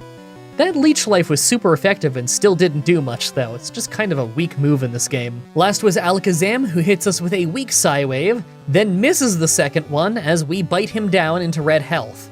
Last he uses Reflect, and it does not save him from being knocked out. Once again, Sabrina has one of the most dangerous Pokemon in the game, and has no idea how to use it. And of course, the ground gym was easy since we have Blizzard. Yeah, we're weak to ground type, but Dugtrio with Dig is the only one to land a big hit on us. Other than that, they just did a bit of damage here and there, nothing on our team actually fainted. Last before the Elite Four is the final rival fight. The entire first half of this fight is crazy easy, basically just sweeping, only taking a small hit from Water Onix. Then there's Alakazam. Now this fight took 6 tries and easily could have taken more, if not for how on this try we paralyzed him with a body slam. Yeah, we still lost Gargano, but this gave the speed advantage to Lorraine so she could hit some bites and finish it off. Last was Charizard, but it's weak to Thunderbolt and it used Rage on the first turn, so we really easily just 2-shot it. Literally the only difficult Pokemon on his team right now is Alakazam, but it's total luck if we ever survive fighting it. Alright, last bit of travel before the Elite Four. I'll be honest, I think we need some serious levels before we can win, but I'm confident that we can win. I mean, we beat his Alakazam at level 55-ish, so there's no way that we couldn't beat it by level 100. I bet we could beat it below level 70, unless there's something I haven't taken into account. As far as I can tell, that Alakazam is the only part of our rival's team that could really seriously stop us. Maybe Executor, just because it's a pain to fight in general. Now that we're at the Elite Four, let's take a look at our team. I mean, our stats are straight up awful, but at least we have a bit of type coverage. I really can't see us possibly winning this run below level 65, 70, but maybe if we're really lucky we can get past Lorelei. There's no way I get past Agatha below mid-60s though. Make your final guesses on if we can win this or not. Let's do this. First is Ice Trainer Lorelei. First is Dugong, who decides to take a nap, so I spammed double kicks to slowly take it out. It kept delaying waking up by using super potions instead, but it never landed a hit. Cloyster was next, and Thunderbolt did great damage. We did get hurt a little bit, but it wasn't too bad. Third is Slowbro, and he's got amnesia, so he thinks it's super effective, meaning it's all he uses. It took forever, but we whittled him down. I'm kinda surprised we got this far, but Jinx shut it down fast. A critical Ice Punch one-shot Gargano, and Lorraine went shot for shot with it for ages before going down to Thrash. I was way too low level for this fight anyway. Let's just come back after leveling up. Okay, so this still took tons of tries at level 58, but the first 3 Pokemon always go the same. Jinx is pretty random. I had some near wins when it would use Thrash, but this time we just paralyzed it with a Body Slam after Ice Punch, so we got the speed advantage and finished it off. Lapras would always end up taking us out with Hydro Pump eventually, but this time she only went for it once and missed, so we finally got our chance and took it out. Second is Fighting Trainer Bruno. I kinda thought that this one would be hard, but once again, I think I have to blame it on their bad move choice. The real threats of this fight were Hitmonlee and Hitmonchamp. Hitmonlee actually did some decent damage, but Hitmonchamp just failed Fissure, then used Focus Energy, a move that's worse than doing nothing at all in Gen 1. Easy first try. Third is Ghost Trainer Agatha. I tried this fight a bunch of times and it goes completely different every single time due to Agatha seemingly using completely random moves every turn and often switching Pokemon randomly. And yet despite that, we do awful every time. This was my best attempt and it still wasn't great. The biggest problem is that we don't have much special and they have a ton. I mean, that and Hypnosis and Dream Eater is a scary combo, but more than anything, it's that we need to land tons of hits to make the ghosts faint. I really just have to be a much higher level to stand a chance here. So I got the team to level 65 and tried a bunch. You need to see this attempt. The first Gengar goes well with us hitting Blizzard after Blizzard as she missed Hypnosis and Dream Eater. She confused us all the way at the end, but we switched to Gargano as Golbat came out so we could shake it off. Thunder made really short work of it before it could do much damage, then it was back to Lorraine for Haunter. Right away, we got confused, hit ourselves, then lose tons of health to Nightshade, but then Haunter tried to use Dream Eater while we were awake, twice, so we did well. We got confused and hit ourselves again late in the fight, and nearly got taken out by Nightshade before Haunter went down. Arbok went down easily to a couple of body slams with one critting, and last was the final Gengar. I started by using Thunder as it was wasting time with stuff like Toxic. We ended up hitting a bunch of Thunders to bring it to a sliver and paralyze it, but then we just kept missing. It used a Super Potion, and I actually had to switch Pokemon because I missed 3 Thunders in a row and ran out. Once I sent in Lorraine, we missed a Blizzard, got confused, then had to hit another 2 blizzards to win. I am so happy she was paralyzed, you have no idea. What a nightmare fight. 4th is Dragon Trainer Lance. Right away is Water Onyx, who had a Hyper Potion, but it was only a 2-shot and got paralyzed after the potion, so it was no issue. Now each Dragon type on his team is a free fight, because of us being Poison and him spamming Agility. So the Dragonairs and Dragonite can't fight back. So eventually we get to Aerodactyl and right away it crits us for half of our health and damage before we Thunder to try and take it out, but it healed and our second Thunder missed, so we got knocked out by Hyper Beam. That move has no recharge time in Gen 1 if it gets the knockout, so we actually got hit by Takedown on Luray right after. Thankfully we have Thunderbolt, so we took it out pretty fast. Last was Dragonite, but is double weak to Ice and was spamming Psychic buffs, so we won fast. Finally, the Pokemon Champion. First is Pidgeot, who used Whirlwind, then charged a Sky Attack. But he was a 2-shot, so he ended up doing nothing before going down. The champion, ladies and gentlemen. Second is Alakazam though, so right away this could have gone horribly, but he used Reflect and we paralyzed him on the first Body Slam. The second one got him to below half health as he used Reflect again, then the third one crit to bypass it and knock him out. Awesome start! Rhydon was nearly a 1-shot with Blizzard, but all it did was fail Horn Drill before going down to Double Kick. Executor was much tankier and ended up putting us to sleep for ages and hitting Barrage and Stomp to weaken us. We got to yellow health, but eventually we froze him with Blizzard and took him out. Back out to Gargano for Water Onyx, and we nearly 1-shot it with Thunder as he hits Leer, then finished it with Body Slam. Last is Charizard. Right away he uses Rage, basically throwing the fight and letting me just go for Thunder and Body Slam to take him out fast. He did do a lot more damage with Gen 1 Rage than normal, but it's still Gen 1 Rage. It's pretty much a dud move. I really like these tag team runs. It's like a happy medium between a team run and a solo run. It's less grinding than a full team run, but we still get some of the move variety that we have in the larger teams.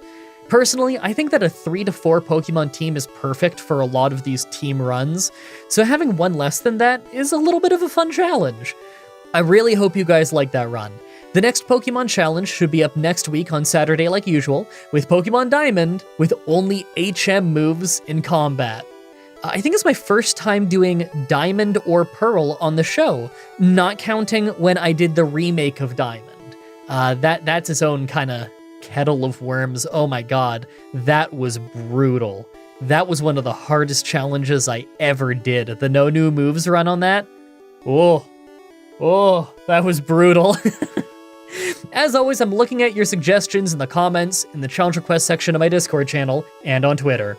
Subscribe, ring the bell, stay tuned. So you know how last intro you heard that I had like guests over and stuff and I wanted to clean up the place while they were out? Well, they have just left to go, like, you know, fly home. And now I gotta clean the place again, because of course there wasn't really any time to vacuum or anything while they were there. I was able to clean up quite a bit, but now I want to, like, deep clean.